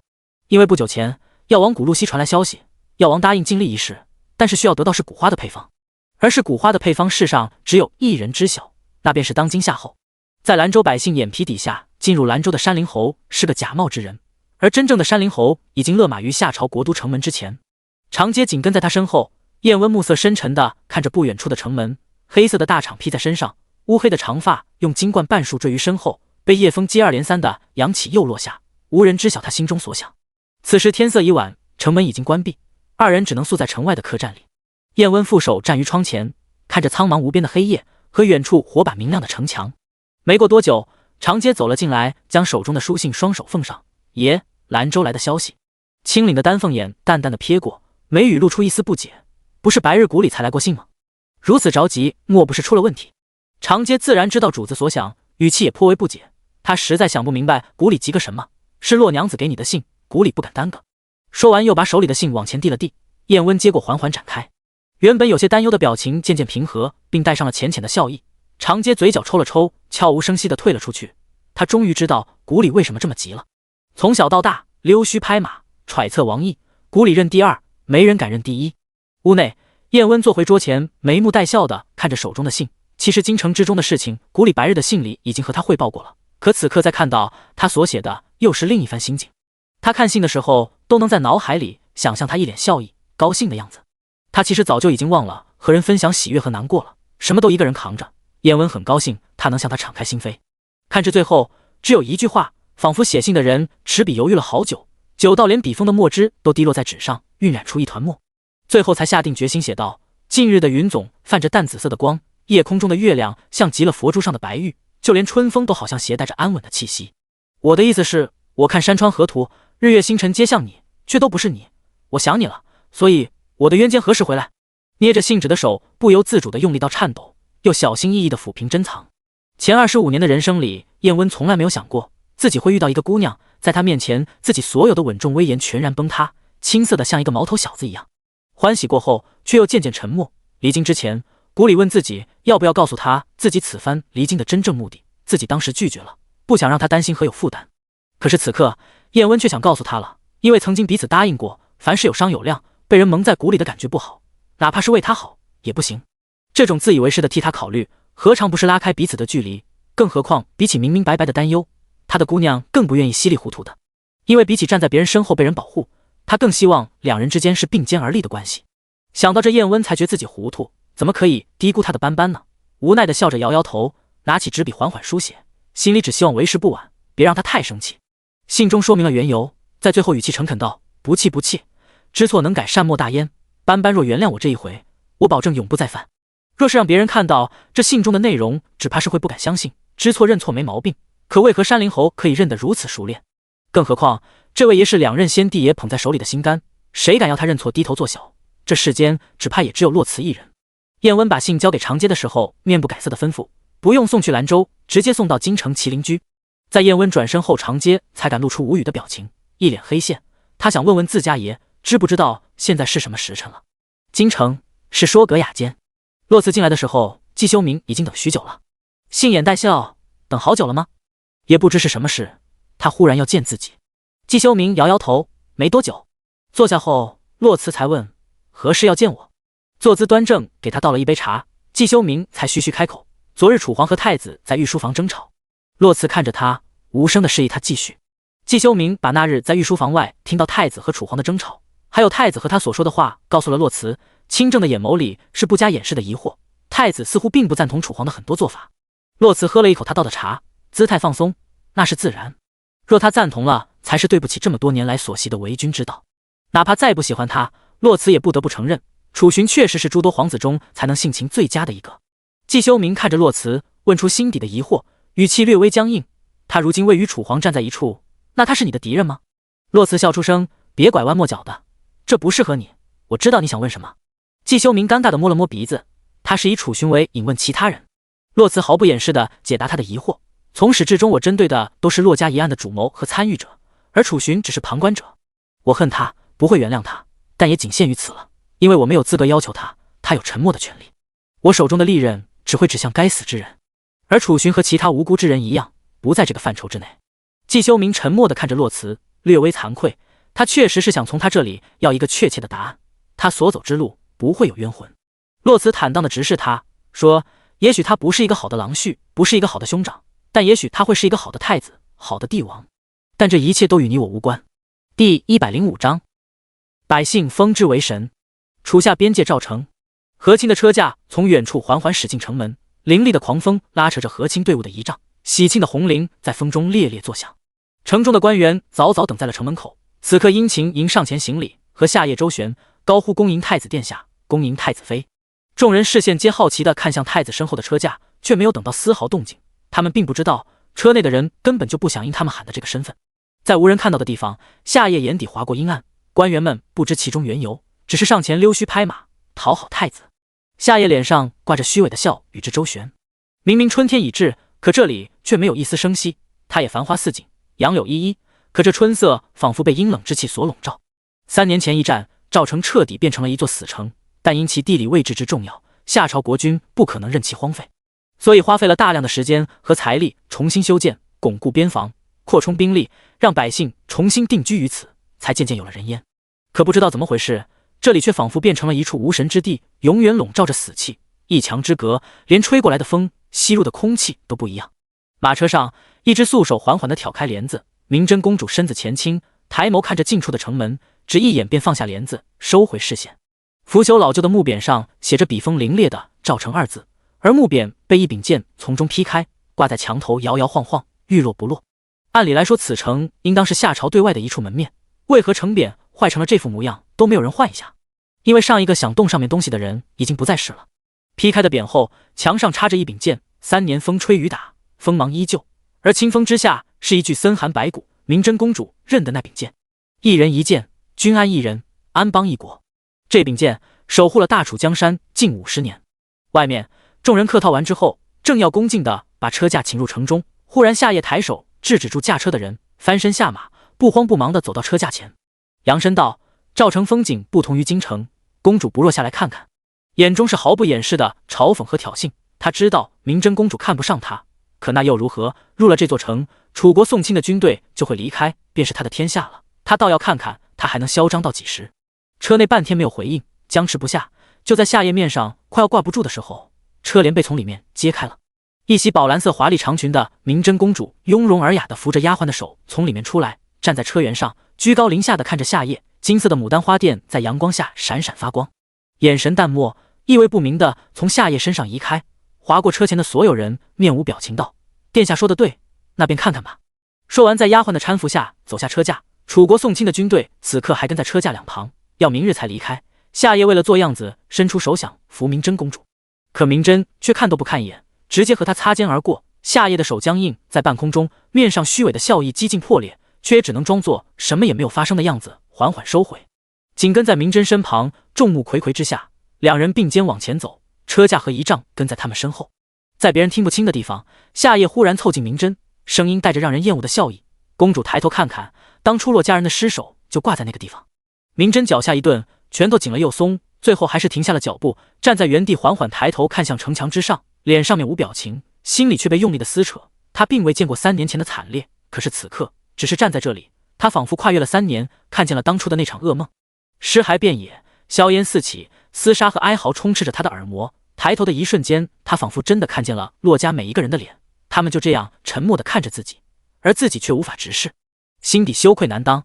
可明真公主的目光还是从他们每一个人的脸上扫过，可是哪怕看到了尽头，他也没有看见那个他刻入骨血的面容。他找不到他的二郎。夏夜面上带着偏执和阴暗的笑，凑到他的耳边低声道：哦，忘了告诉你了，有一个人的尸体没在那里。明真公主视线从城墙上移开，落在夏夜的脸上，不悲不喜，用只有2个人能听见的声音说：他曾弱冠之年就名扬天下，后征战四方，百姓封之为神。说完话语一停，不咸不淡地瞥了夏夜一眼，不知那时你算什么东西？你要庆幸没机会遇见他，他最见不得你这种人了。若见到了，指不定下一个挂在上面的人就是你了。目光一移，夏夜顺着看过去，便看见了被安邦鉴定在墙上的尸骨。两人靠得极近，在旁人看来是何等的亲密，殊不知其中蕴藏着的是腥风血雨，电闪雷鸣。夏夜面色难看，恶狠狠地看着明真的脸，可明真丝毫不怯。他从出生到至今，唯一怕过的是骆二郎不喜欢他，其他的他还没有怕过。旁边一直想拍马屁的官员见缝插针，以为他们两人是在讨论赵成的风土人情，于是一脸谄媚的上前问：“不知公主在看什么？可要下官为你介绍一二？”明真公主一脸嘲讽的笑意，甚至直接笑出了声，看向官员，随后下巴微抬，指了指城墙上的青风白骨：“本宫在看你们大夏的脸啊！”听了他这句话，在场的官员顿时目瞪口呆，一边心里愤恨不已，觉得明真公主不识大体，一边又觉得羞愧难当，因为这确实是大夏的耻辱。他们也明白了，这明真公主根本就瞧不上他们的太子殿下。夏夜觉得面上无光，靠近明真公主，咬牙切齿道：“以后的路还很长，公主还是适可而止的好。”谁料明真公主红唇一勾：“是吗？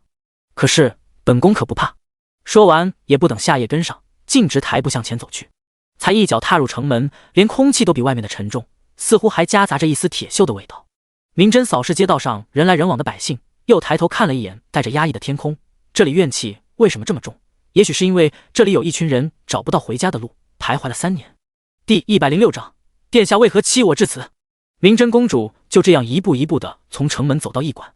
入了夜，明真公主站在窗前，沉默地看着外面的夜色。丫鬟端着饭菜进来，恭敬道：“公主用膳吧。”明真公主回头淡淡地看了丫鬟一眼，半夏并没有陪她和亲，就如同她最初所说的还她自由，跟着她是没有未来的。她问道：“罗将军他们几时走？”罗将军是此次负责送亲的将领。丫鬟答道：“明日正午，送亲的人就回去了。”正午，明真心底默默思索，没有多少时间了呢。看了一眼桌上的饭菜，明真公主抬眸看着丫鬟问：“太子殿下呢？”丫鬟一愣，这一路上公主根本就不理睬太子，如今怎么主动问起来了？心里疑惑，嘴上却恭敬的回禀：“殿下在下面和那些官员一同用膳。那些人为了巴结太子，自然不会错过这种表现的机会。”明真垂眸看向桌上的菜，掩住眼中的神色，吩咐道：“去请殿下上来用膳。”说完又补充道：“恭敬些。”丫鬟又是一猛，下意识的点头，退出房间往楼下去。楼下，夏夜坐在上首，一脸愉悦的享受着下面人的恭维和巴结，桌上的酒一杯接着一杯。视线扫过左下手的罗将军，夏夜虚伪的笑着向他举杯：“这一路上辛苦罗将军了。”罗将军一脸肃穆，举杯相迎，不苟言笑，职责所在。随后又补充道：“明真公主乃我大楚最尊贵的长公主，风华绝代，举世无双，还望殿下以珍重相待。”神色认真，这也是我大楚上至朝堂下至百姓共同的祝愿。夏夜眼底划过一丝无人察觉的暗芒，说是祈愿，实则是警告提醒，脸上却带着虚伪的笑，自然孤敝当代公主如珍宝。正说着，只见明真公主的丫鬟从楼上下来，径直走向上首的太子：“殿下，公主请您上去一同用膳。”在场的人都是一愣，白日里明真公主的态度他们都是看见的，而现在却派人来请，语气恭敬，姿态拂晓，给足了面子。夏夜也是有些茫然，一边猜测他在卖什么关子，一边却也被取悦到了。男人都爱面子，更何况他此时喝了好多酒，心里畅快的不得了，面上却拿瞧：“姑此时有些忙，让公主自己用膳吧。”丫鬟却再次邀请，甚至把明真公主的姿态放低，就连一旁的官员都忍不住附和道：“殿下快去吧。”夏夜才做出一副为难的模样，在众人的瞩目下上了楼。等到看不见他的身影了，众人才再次开始推杯换盏，一边笑说才子佳人互为良配。没过多久，忽然楼上传来一声巨响和女子的痛呼，紧接着是丫鬟着急的呼喊声。罗将军自然听出来那声痛呼是明真公主发出来的，立马放下手中的酒杯，站了起来，直奔楼上。官员们也紧跟着上去，却被面前的场景惊得目瞪口呆，愣在原地。只见明真公主躺在地上，头上的金冠流苏摔落在地上，脖子上是明显的五指印，嘴角带血捂着胸口，面色痛苦道：“殿下为何欺我至此？”他的丫鬟一脸担忧地跪在地上，揽着明真公主的肩膀，而被指责的夏夜却站在原地看着自己的手，酒醒了大半。罗将军脸色难看地质问丫鬟发生了什么。丫鬟断断续续，一脸惶恐地摇头：“奴婢不知道，奴婢进来的时候只看见太子殿下掐着公主的脖子，把她摔在地上。”说着把明真公主扶了起来。夏夜嘴唇一动，上前一步想说点什么，罗将军却直接上前站在明真公主前面挡住夏夜，沉声道：“殿下自重。”周围的人指指点点，夏夜着急忙慌的解释：“姑没有，是他故意激我。”可惜他的解释却没有人相信，因为在对面明真公主苍白柔弱的姿态下，他的解释显得无比苍白。罗将军更是直接上前一步：“此事我会如实上报皇上，还请和亲的车驾在赵城留几日。”这句话夏夜听懂了，意思就是这桩婚事成不成不一定了。心中一慌，不能这样，因为这桩婚事的促成，父皇好不容易对自己有所改观，若是黄了，回到都城之后，他如何抬得起头？可此刻罗将军却根本是寸步不让。就在夏夜不知所措的时候，虚弱的女声从罗将军身后传来：“将军不可！”只见明真公主在丫鬟的搀扶之下走上前，站在众人面前，再次对罗将军道：“还请罗将军莫要将此事告诉父兄。”说完，眼神闪躲的看了一眼夏夜：“殿下刚刚只是喝醉了，并不是有心的。”罗将军不解，他根本不相信。公主，不止罗将军不信，在场的下朝官员、使臣也都不信。白日里艳丽明媚的牡丹，此刻如同被雨打凋零一样，让人心疼。明真摇头示意罗将军不必再说，让众人都散了。夏夜临走前，恶狠狠地看了一眼明真公主，明明就是她故意激自己的，这个女人到底想干嘛？明真公主似是被他的眼神吓到了，害怕的往罗将军身后一躲。罗将军自然也看到了他凶狠的眼神，往前一站，挡在明真公主面前，神色暗沉的和夏夜对视。夏夜面色一虚，没有了刚刚的凶狠。就在他自认倒霉的时候，却忽然看见了明真公主嘲讽不屑的表情。刚刚风一吹就到的虚弱姿态荡然无存，恢复了那副金娇高贵。夏夜几乎咬碎了牙齿，才把自己的怒火和不甘憋回去，面无表情的转身离开。他清楚的知道自己此时不占上风，讨不到半分好处。等只剩下明真公主和罗将军，还有他的几名副将的时候，明真公主才抬手指着屋内：“还请将军借一步说话。”她仿佛强忍着痛楚，维持一国公主的尊严和威仪。罗将军示意几名副将守在门外，跟着明真公主走进屋内。门一关，明真公主朝罗将军行了一个大礼。罗将军惶恐不安，离开下跪。公主折沙尘了。第107章，二郎，我好想你。明真公主示意他起来，才说：“还请将军别将今日之事告诉父兄。”罗将军面露不解，他是一个武将，难懂其中的弯弯绕绕。只见明真公主目光远过他，看向远处，言语恳切：“识君之路，忠君之事，本宫出生至此，父兄仁厚，百姓爱戴，无以为报。如今若能以我一人之牺牲换两国和平，明真义不容辞。”罗将军终于知道他在顾虑什么了，他是想用他一人的牺牲来换两国盟约。他看向明真公主的眼睛里顿时充满了敬佩和尊重。公主大义，这样的女子被用来和亲，着实可惜了。更何况朝中谁人不知，明真公主是为了保护明珠公主才自请和亲的。大楚现在堪当大任的武将少之又少，而罗将军算其中顶厉害的一个。他曾经也有幸跟随骆家人东征西讨，是一个彻彻底底的武将，内心也看不起要用女子的牺牲来巩固的王朝。可他终究为臣，君命难违。他看着明真公主，眼里带着固执和同情。公主不可。他私心里不愿意明真公主的牺牲，无论是她本身的珍贵，还是为了自己曾经仰慕的少年将军骆怀之，罗将军此刻都想救这个女子于水火。怎料明真公主一针见血：“将军无需为我惋惜，若不是到了万难之境，明真也不会如此轻贱自身。只不过如今国库空虚，边防残弱，哪怕大楚上有和夏朝一战之力，只怕也是狼狈勉强至极。他国虎视眈眈，明真不愿意以此冒险。”说完，明真公主看着罗将军，眼神坚定，屈膝不弯腰：“还望将军成全。”罗将军动摇了，他站在原地。作为武将，他比任何人都了解大楚如今的状况，内忧外患，帝王晚年昏聩，君臣百姓离心。大楚远不是外表所看起来的光鲜亮丽。罗将军不得不承认，明真公主说的没错，如今的大楚已经赌不起了。驿馆的建筑并不隔音，屋内的谈话被守在屋外的副将们听得一字不落。他们皆面色沉重和不甘，都是一群意气风发的少年郎，有着安邦平天下的鸿鹄之志，而此刻却只能眼睁睁地看着长公主牺牲自己的一生，而无能为力。他们作为武将，竟然要一个女子站在他们前面，他们深感惭愧。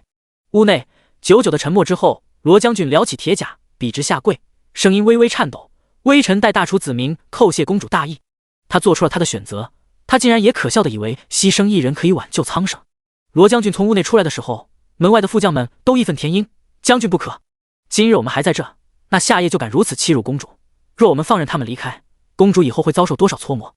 还请将军三思。”罗将军面上露出深深的无奈，示意他们收声，只是说了一句：“回吧，此事已经不是我们所能左右的了。”副将们哪怕心有不甘，却也不敢违抗将令。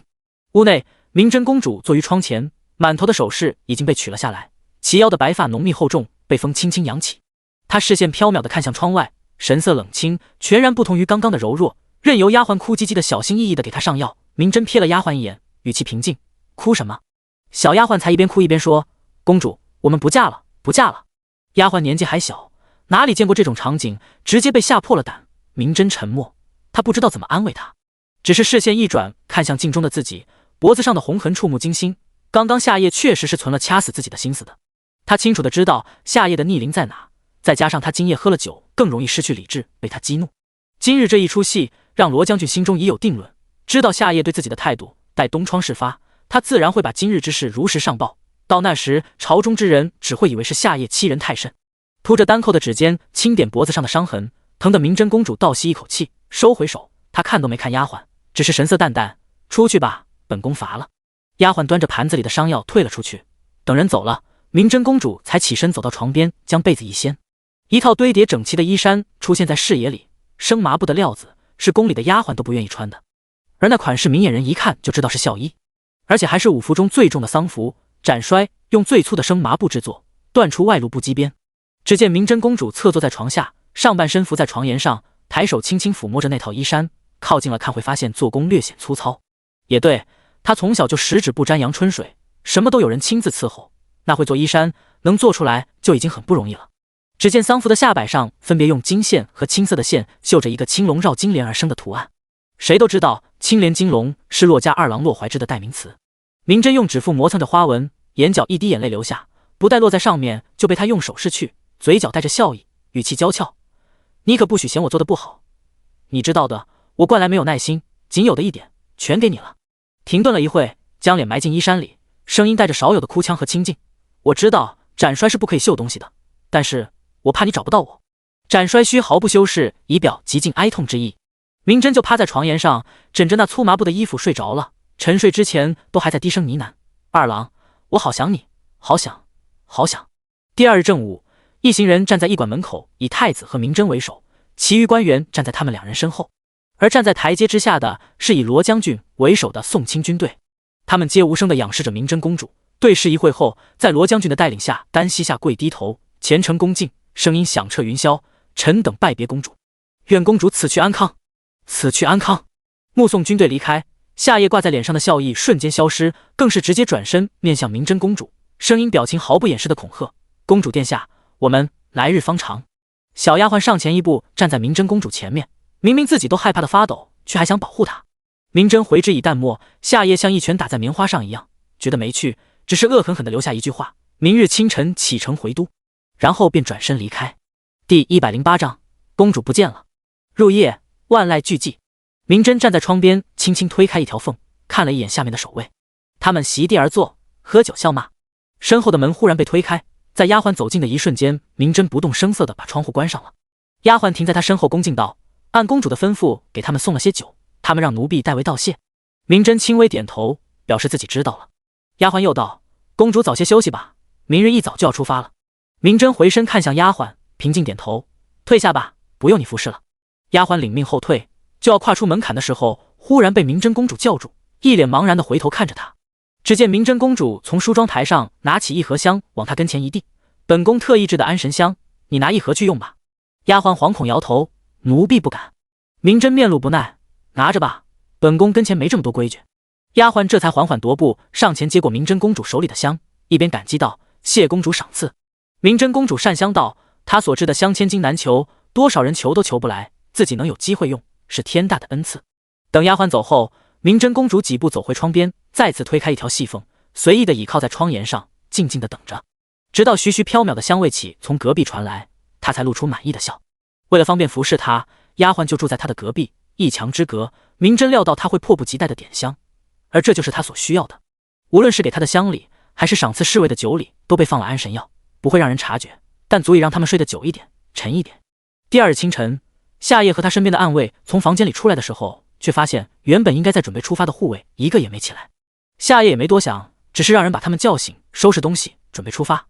其中一个侍卫头头一边揉着自己的脑袋，一边去指挥人马收拾行囊，嘴里嘟囔：“怎么睡了这么久？莫不是怪昨日喝了太多酒？可是也没喝多少啊。”擦肩而过的一瞬间，夏夜似乎想到了什么，眉头一皱，叫住了那名侍卫：“你说什么？什么酒？”侍卫头头茫然的回禀：“昨天夜里，公主身边的丫鬟给弟兄们送了些酒，说是这一路辛苦，公主特意犒劳弟兄们的。”挥手示意他退下。夏夜偏头看着楼上紧闭的房门，面露不解，却也没有深究，坐回屋子中间的桌前，静默喝茶。没过一会，一名侍卫进来回禀：“殿下，东西都收拾的差不多了，只是公主的东西还未收拾。”夏夜才猛地回神，他还未起，他还以为是早就起来了，不想见他才没有下来的。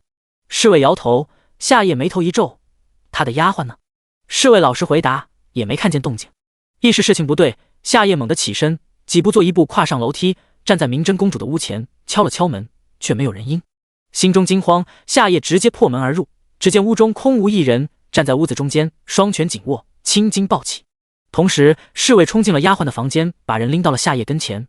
丫鬟身上还穿着中衣，一脸没睡醒的模样，眼睛里还带着不知所措的惊恐。夏夜上前掐着丫鬟的脖子，厉声质问：“公主呢？”丫鬟自然也看到了空无一人的房间，瞌睡全醒了，因为害怕声音带着颤抖，解释道：“奴婢不知道，奴婢什么都不知道。”把丫鬟留在屋内，夏夜抬步走出去，门一关，隔绝了丫鬟的视线。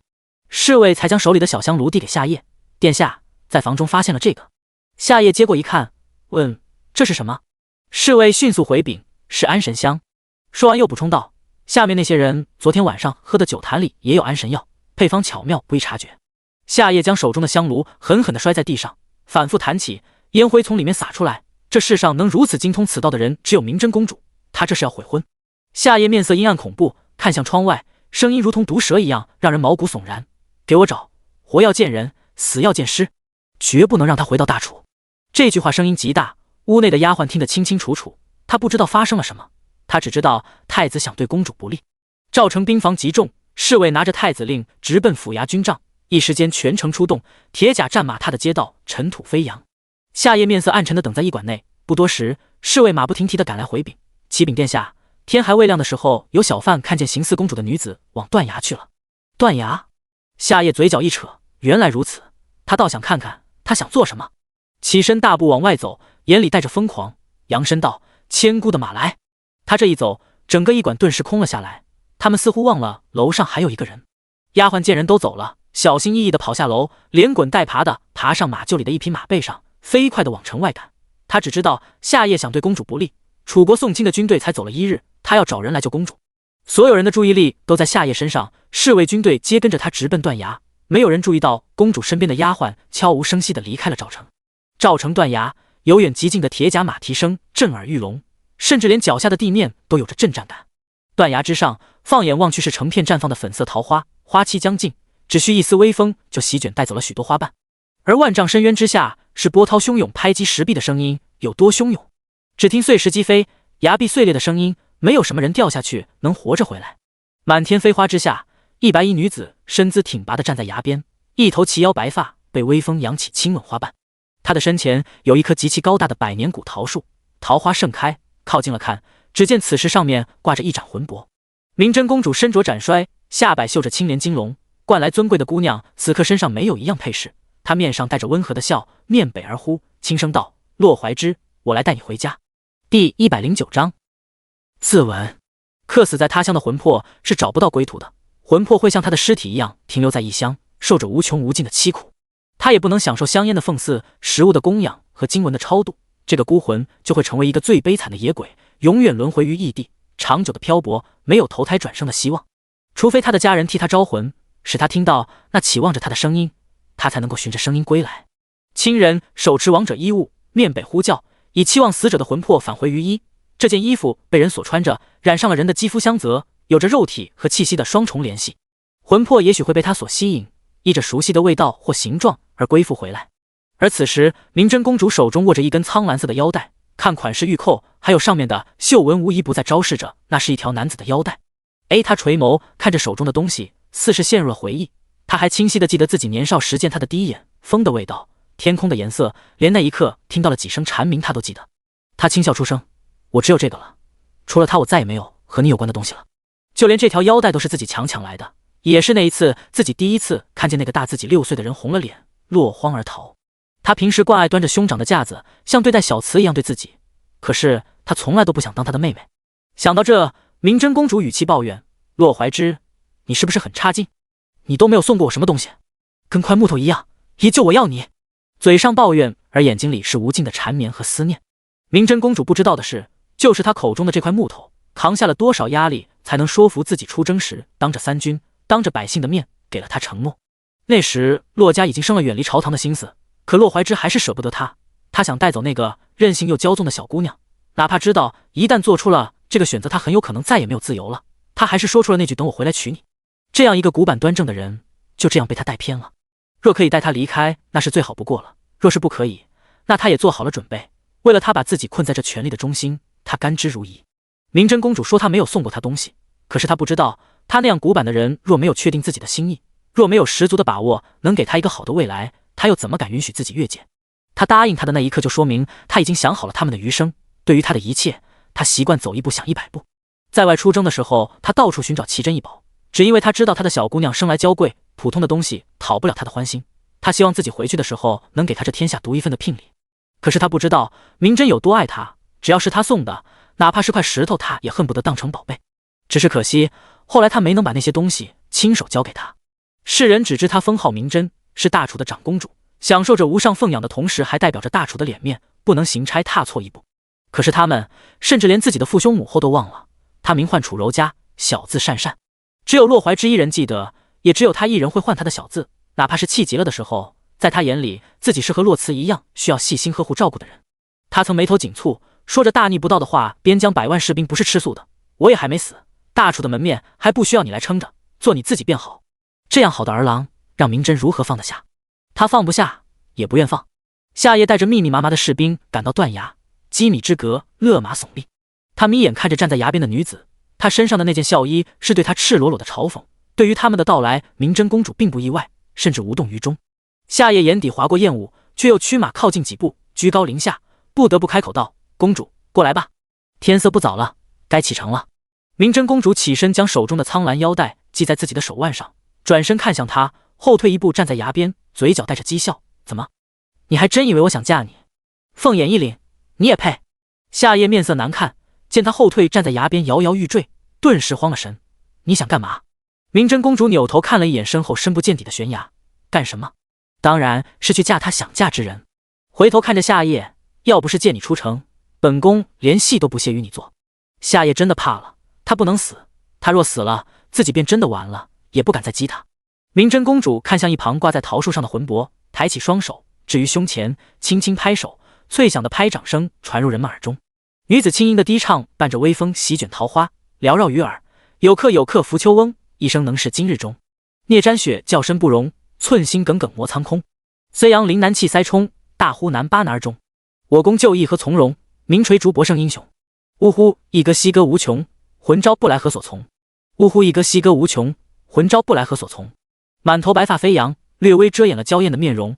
明真公主弯腰拿起脚边的长剑，利刃出鞘，寒芒刺骨。夏夜上前2步，妄图言语逼迫：“你是要置2国盟约于不顾吗？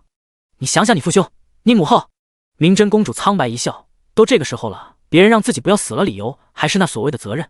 她活着是不是就只有这个理由？可是她已经做得够多了，她现在只想为自己活一次。”她身着斩衰，背对着悬崖，系在手腕上的苍蓝腰带随风飞舞。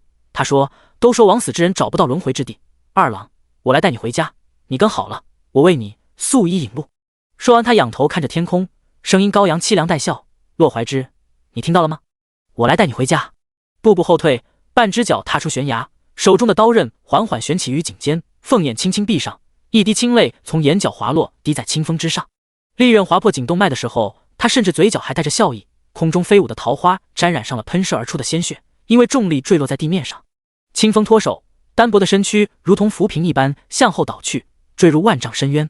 夏夜面色扭曲，不，第110章洛怀之，如同一颗石子扔进大海，悄无声息，甚至激不起一点浪花。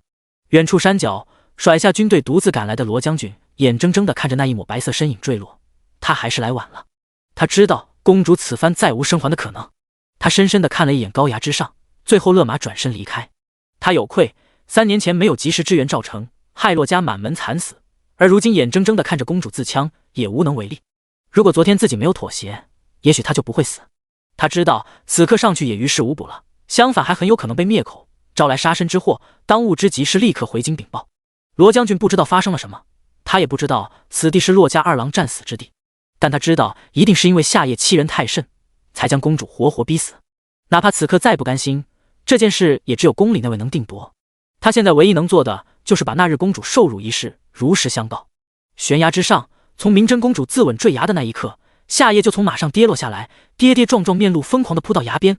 你不能死，你不能死！抓住身边侍卫的衣领，如同疯子一样给箍下去找。活要见人，死要见尸。侍卫们跪在地上，颤颤巍巍不敢说话。如何找？那下面是可以击碎崖壁的巨浪，掉下去只怕是连尸骨都找不到，更何况公主还自刎了。夏夜回神之后也意识到了，青筋暴起，抓着衣领的手慢慢松开了。他捏拳站在原地，面色慢慢沉静。他终于知道他那日为何故意激怒自己了。他死了，所有的矛头都会指向自己。他该怎么办？如何解释逃脱？父皇会不会废了我的太子之位，然后重新回到那个人人可妻可见的生活？不可以，不可以！夏夜疯了一样摇头，然后猛地抬头，如同毒蛇吐信一般，让人毛骨悚然。既然如此，那就站到无人可欺的位置上去。他是太子，离那个位置不过一步之遥。他看向身后的侍卫，声音低哑带笑，估计得母后一直和江湖中的人有来往。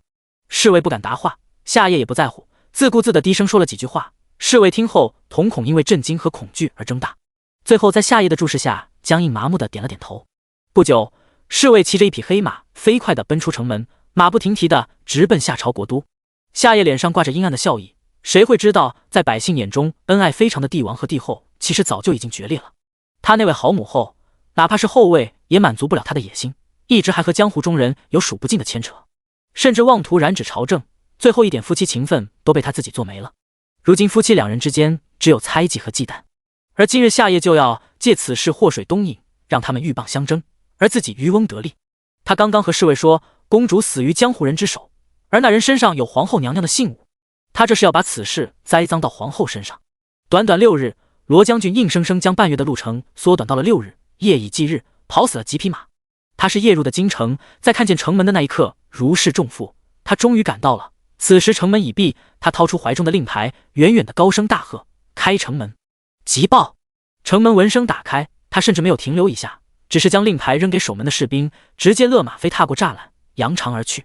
侍卫茫然地看着自己手里的令牌，一会才疑惑开口：“罗将军回来了？为什么一个人回来了？”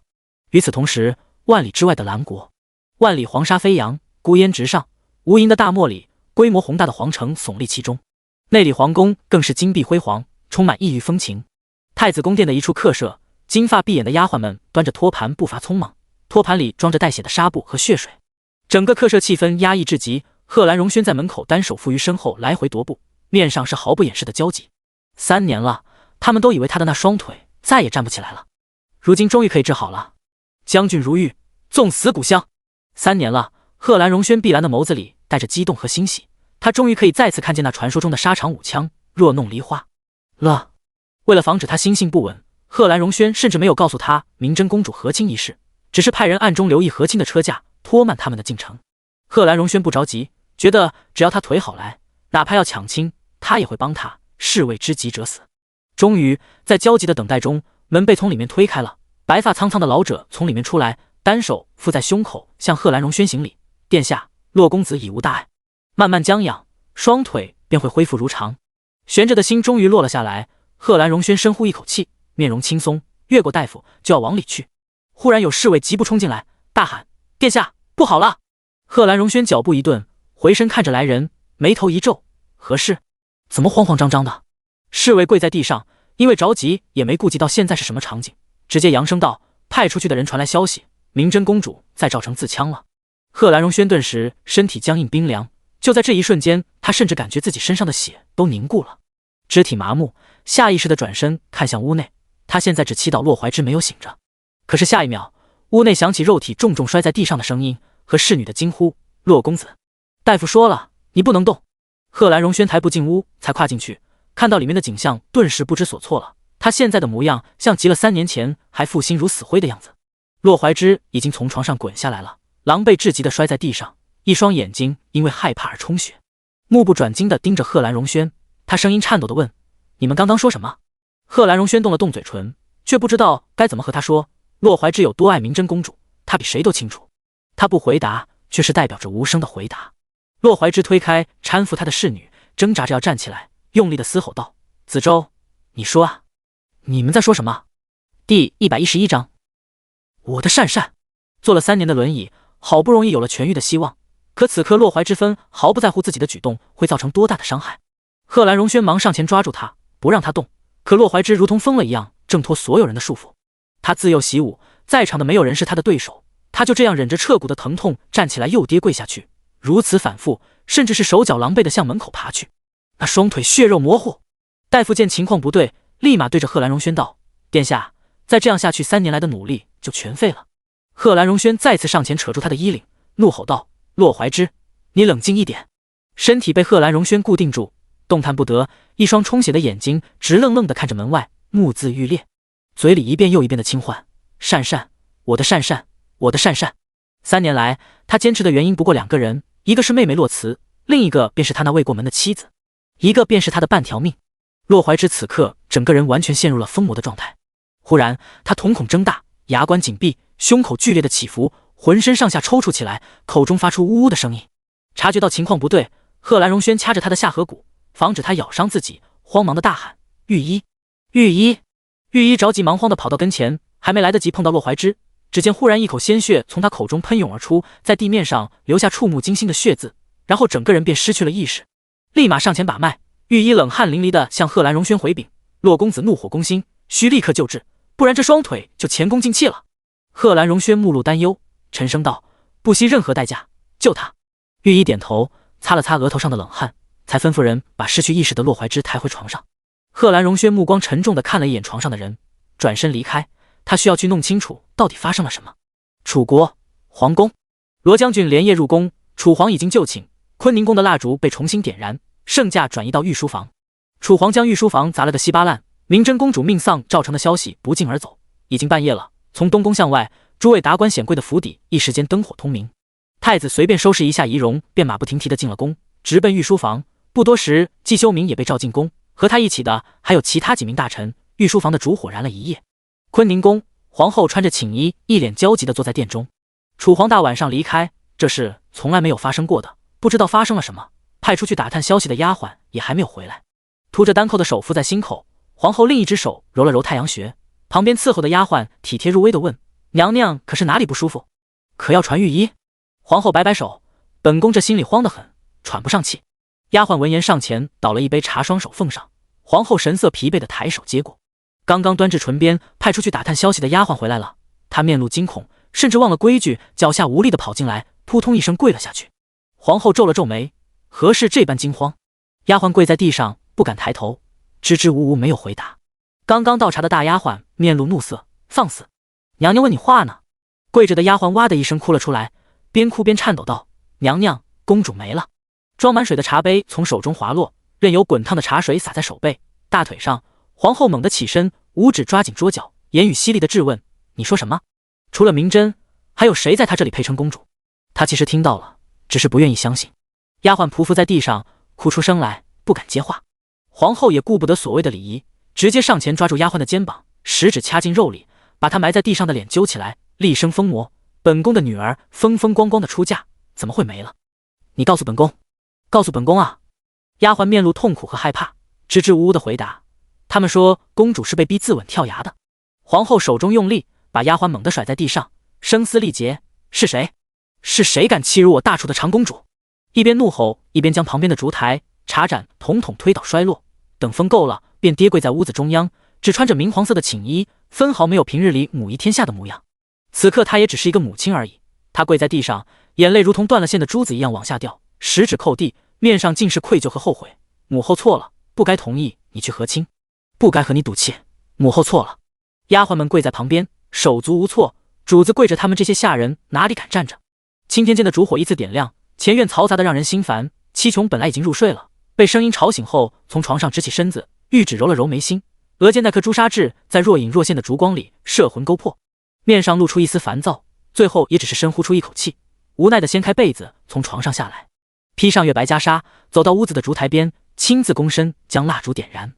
小太监站在屋外恭敬地轻唤一声佛子，只因为这位佛子向来不喜欢旁人近身。七琼挑了挑灯芯，声音淡漠：“何事？”小太监立刻回禀道：“罗将军孤身一人回来了，明真公主在赵城跳崖身亡。”挑灯芯的手一顿，玉指在淡黄色的烛光下泛着如暖玉一般的光芒。不过失神一刻，七琼便恢复如常，将手中的签子随意地往桌上一放，继续道：“知道了，你先下去吧。”门外的小太监站在原地沉默了一会儿，才试探着开口：“佛子不去殿前候着吗？”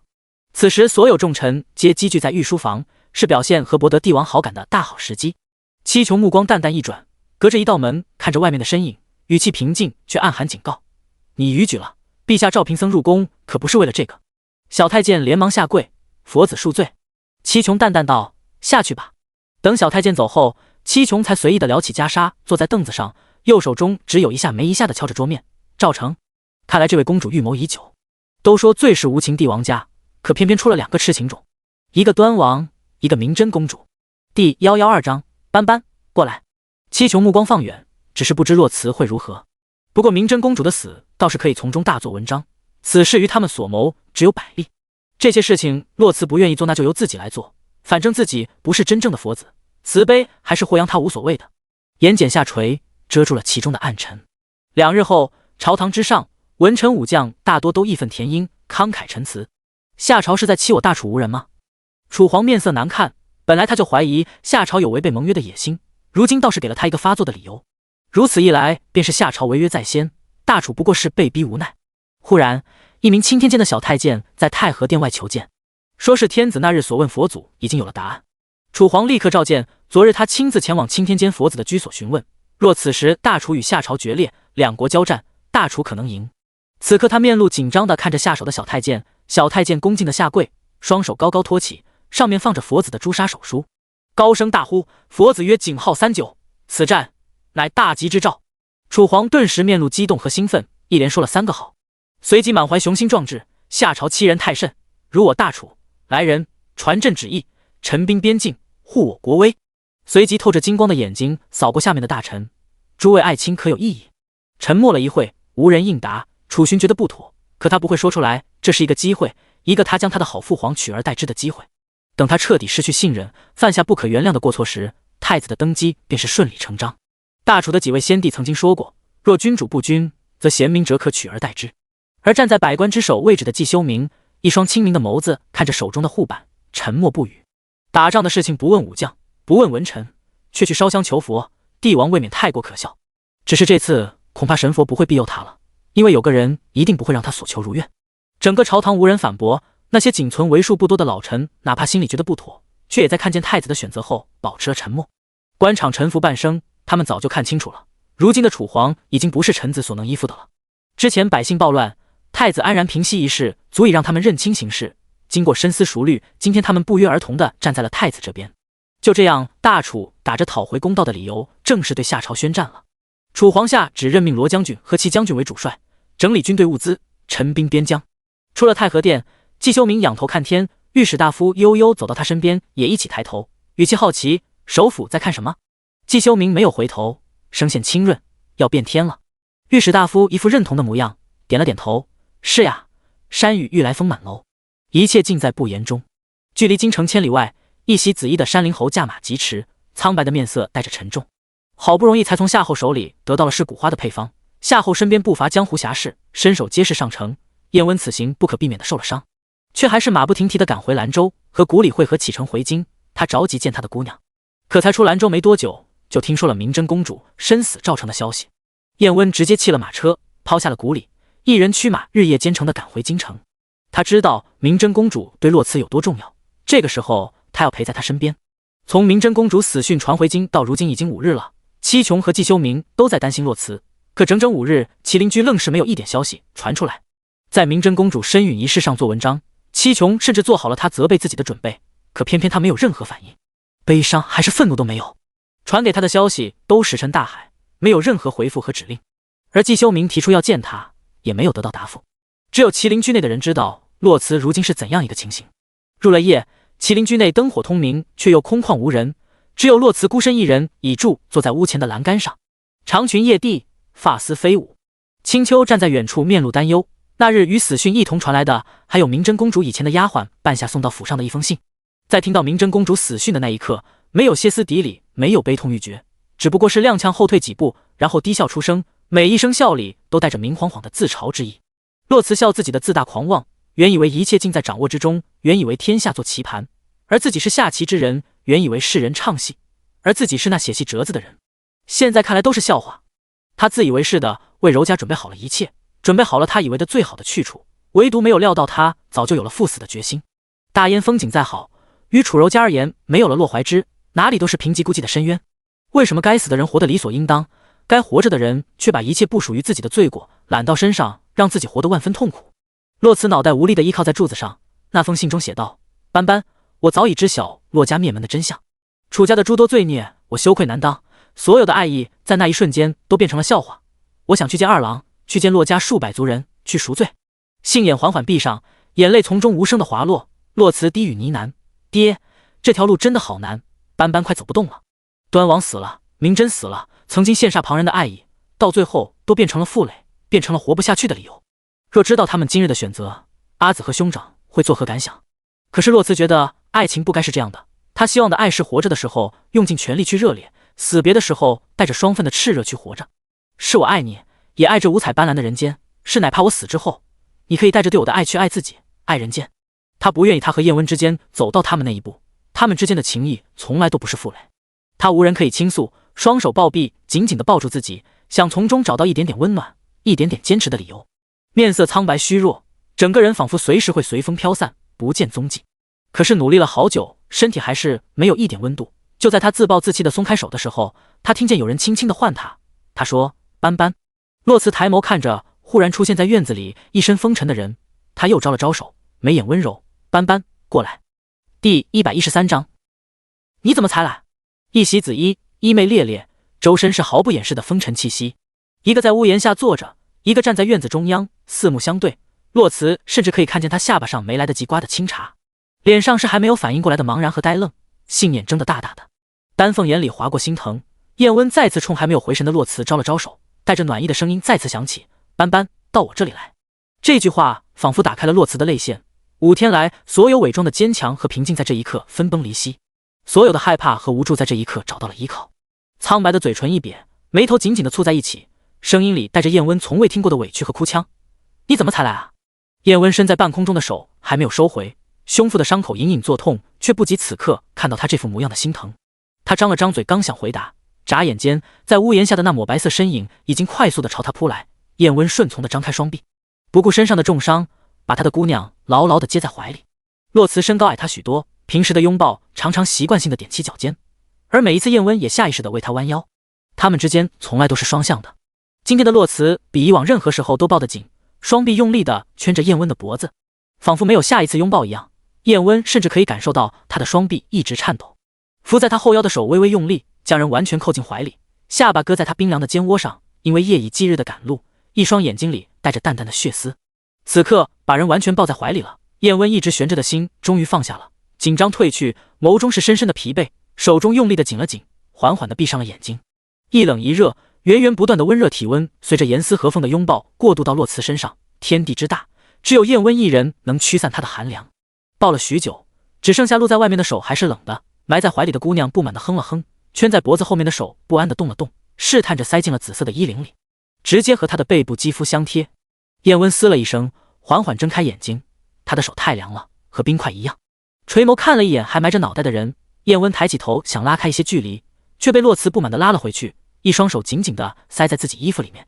轻笑出声，燕温重新低头，用下巴蹭了蹭他的肩窝，几个来回，洛慈终于出声了，哼唧唧道：疼。燕温一愣，抬起头一看，才发现肩窝处白嫩细腻的皮肤被蹭得一片通红。燕温哑然失笑，喉结上下滚动，他不是故意的。扣在腰上的手缓缓上移，一下一下地轻抚着他单薄的背脊，声音温柔：斑斑，掀起来好不好？身上还裹着绷带，若再放任他往里伸，那血淋淋的伤口迟早会被发现。燕温不想让他担心，怎料今日的洛慈格外任性，额头贴着他的肩膀，摇摇头：不要。燕温无奈一笑，最后只能认命一样，一手掐着他的腰往上一提，另一只手顺势托住他的臀。洛慈双腿下意识地盘着他的腰，整个人窝在他怀里。燕温一边抱着人往屋里走，一边念叨：“春夜寒凉，怎么穿这么单薄就出来了？”洛辞不答，他喜欢听他念叨。塞在他衣服里的手顺势往里伸了伸，忽然手指一僵，顺着手下的纹路摸了摸，然后不动了。燕温拍了拍他的臀部，洛辞被惊得直起身子，面红耳赤。他怎么可以这样？抬手把人按回肩上。燕温故意道：“怎么不摸了？”耳朵通红，洛辞缓缓重新趴回他怀里，带着凉意的嘴唇和他颈部的皮肤若即若离，闷声道：“你怎么受伤了？被欺负了？谁欺负你了？”燕温不答，直接抱着人走回屋里，一言不发的把人放在桌子上，双手撑在他的两侧，微微躬身和他对视。可洛辞此刻的心思都在他的伤上面，继续追问：“谁欺负你了？”燕温哑然，抬手用指腹揉了揉他通红的眼尾：“也就你觉得我会被欺负？”刚刚哭了好一会，洛辞的眼睑还泛着红意和水汽，固执认真道：“都受伤了，不是欺负是什么？只要是你不高兴了，不舒服了，那都是欺负。”说完又认真的看着他的眼睛道：“所以到底是谁？夏后吗？”燕温笑着点点头：“是被欺负了，不过他伤的可比我重多了，手中的江湖术士也被我折了半数。”抚顺他鬓边的长发，举止亲昵：“所以别担心，我没吃亏。”洛辞摇头：“不行，得去找他讨回来，我让外公替你报仇。我还有韩代娘子。”话没说完就被人堵住了嘴。洛辞茫然地看着眼前放大的面容，唇上的触感由轻到重，由缓到急，唇角缓缓勾起，慢慢地闭上了眼睛，主动又热烈的回应。屋内烛火微微晃动，两人纠缠的身影映在了窗纸上。许久之后，娇弱的轻呼声打断了渐渐失控的燕温。疼！燕温拉开距离，和他额头相贴，胸腔剧烈的起伏，呼吸纠缠，少女的腰肢被他一只大掌托着，微微弓起，整个肩背部几乎贴上了桌面。两人就这样无声又缠绵的对视，勾着他脖子的手无力的下滑。